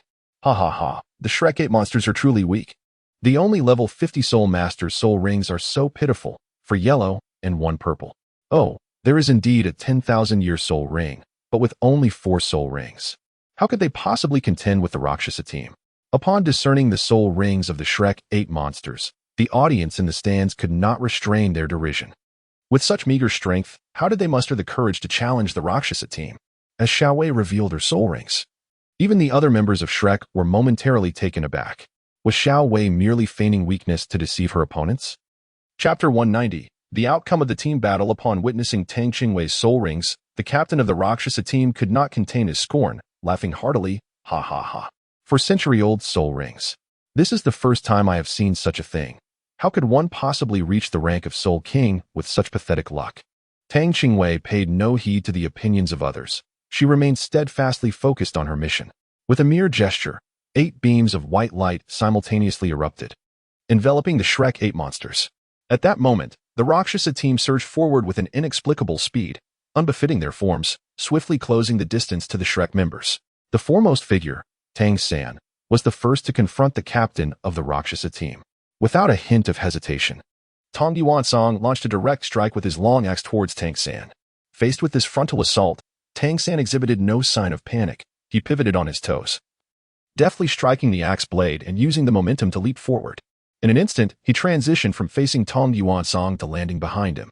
Tang Yuansong, not one to be caught off guard, swiftly turned around, transforming his overhead strike into a sweeping motion aimed at the rear.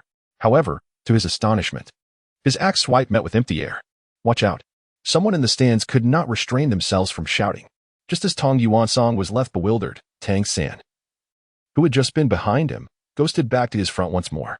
As Tang Yuansong was executing his sweeping motion, the inertia of the axe compelled him to rotate in its direction.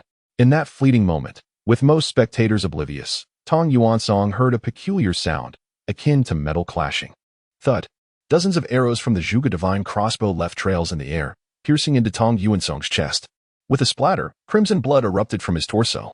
Soon after, he collapsed, lifeless, a pool of blood pooling beneath him, resembling red worms. Swiftly after Tang Qingwei exited the arena, she was the first to rush to Flander, exclaiming, "Dean, where are my winnings in gold soul coins?" Having triumphed in the competition, she had made quite a fortune. At that moment, Dean Flander was in exceptionally good spirits. "Here you go," he replied, handing her a card that contained a total of 100,000 gold soul coins. Remarkably, this little girl possesses more wealth than even the teachers. "Who said that? I'm not any less affluent than teacher Lu Erlong," Tang Qingwei retorted, pouting in Lu Erlong's direction. This was indeed true. Lu Erlong was likely the wealthiest among them. The following morning, before dawn, the group quietly departed from Silva City, resuming their journey toward their destination, the capital of the Heaven-Do Empire. They made no stops along the way and soon arrived at their destination, Heaven-Do City. Upon entering the city, they were greeted with a scene of prosperity. Every street was paved with blue bricks, each as wide as the main thoroughfare of Soto City. And the grandeur of the entire city was nothing short of magnificent. Lu Erlong led the way, and before long, they arrived at the new residence of Shrek Academy. What greeted their eyes was a gatehouse that resembled the city gates of Heaven-Do, albeit more slender, standing at a height of 10 meters. The entrance was crafted from white marble, exuding an imposing presence despite its lack of ostentation. Adorning the gatehouse were 5 gilded characters, Shrek Academy. Dean Flander gazed at the gleaming name of the academy, his wrinkles deepening in delight as he stroked his chin, eager to admire it from every angle. Only when the others grew impatient did he finally nod in satisfaction. How could he not be pleased? This sign had been custom-made by Jingling according to his specifications. 2 months prior, Jingling had been sent back to the academy by Lu Erlong, bearing his handwritten letter and reporting the matter to the academy's higher-ups. Though the teachers were perplexed, they did not voice any objections, for their opposition would have been futile. They were merely nominal leaders of the academy. The real authority had always rested solely with Lu Erlong. That evening, at the dining table, Tang San suddenly announced, "I intend to pay a visit to Senior Douluo. We had agreed on certain matters, and I may not return for a while." As he spoke, the others, engrossed in their meal, glanced up at him. Their eyes filled with curiosity. Tang Qingwei finished gnawing on the chicken leg and was about to reach for her mouth to wipe it. But her small hand was obstructed by the handkerchief that Tang San offered. Casting a glance at Tang San, Tang Qingwei reluctantly accepted it, wiping her mouth while inquiring, "How long will you be gone?" Previously, she found it peculiar that Tang San had stayed with Douluo for half a month. It seemed far shorter than the 6 months mentioned in the original narrative. Little did she know, the two had prearranged their plans. The other members of Shrek Academy, unaware of the underlying circumstances, looked at Tang San with concern, for he was, after all, a titled Douluo. Xiao Wu, in particular, was anxious and spoke up. "Is it dangerous?" Chapter 192. The magical herb with a story. Tang San took the handkerchief that Tang Qingwei had just used, smiling and shaking his head. He was the first to respond to his sister's inquiry, assuring her that he would return in approximately 6 months, well before the Soul Master competition. He then turned to Xiao Wu and the Shrek team, explaining, "I am now friends with Senior Douluo, so you need not worry about me." This meeting was arranged long ago. Ma Hongjuan's initial concern transformed into admiration upon hearing that Tang San had become friends with the titled Douluo. His eyes sparkled with awe. "Brother San, you are incredible to have befriended a titled Douluo." The others did not exhibit such exaggerated reactions, appearing noticeably more relaxed upon learning that Tang San was in no danger. However, Xiao Wu's response was peculiarly anxious, her demeanor suggesting a state of distress. At that moment, the others were entirely captivated by Tang San, oblivious to Xiao Wu's expression. Only Tang Qingwei noticed her unease. After a moment's contemplation, she discerned Xiao Wu's concerns. The titled Douluo could see through her spirit beast form, which explained her flustered reaction upon hearing of Tang San's friendship. This was troubling, for she vaguely recalled from the original narrative that Tang San had brought Douluo to the academy. Tang Qingwei gently stroked her chin with her index finger, pondering the existence of a mystical herb capable of masking Xiao Wu's scent. She resolved to acquire this herb before Tang San departed, just in case. What is that little girl thinking? Observing his sister's furrowed brow, Tang San could not resist playfully pinching her child.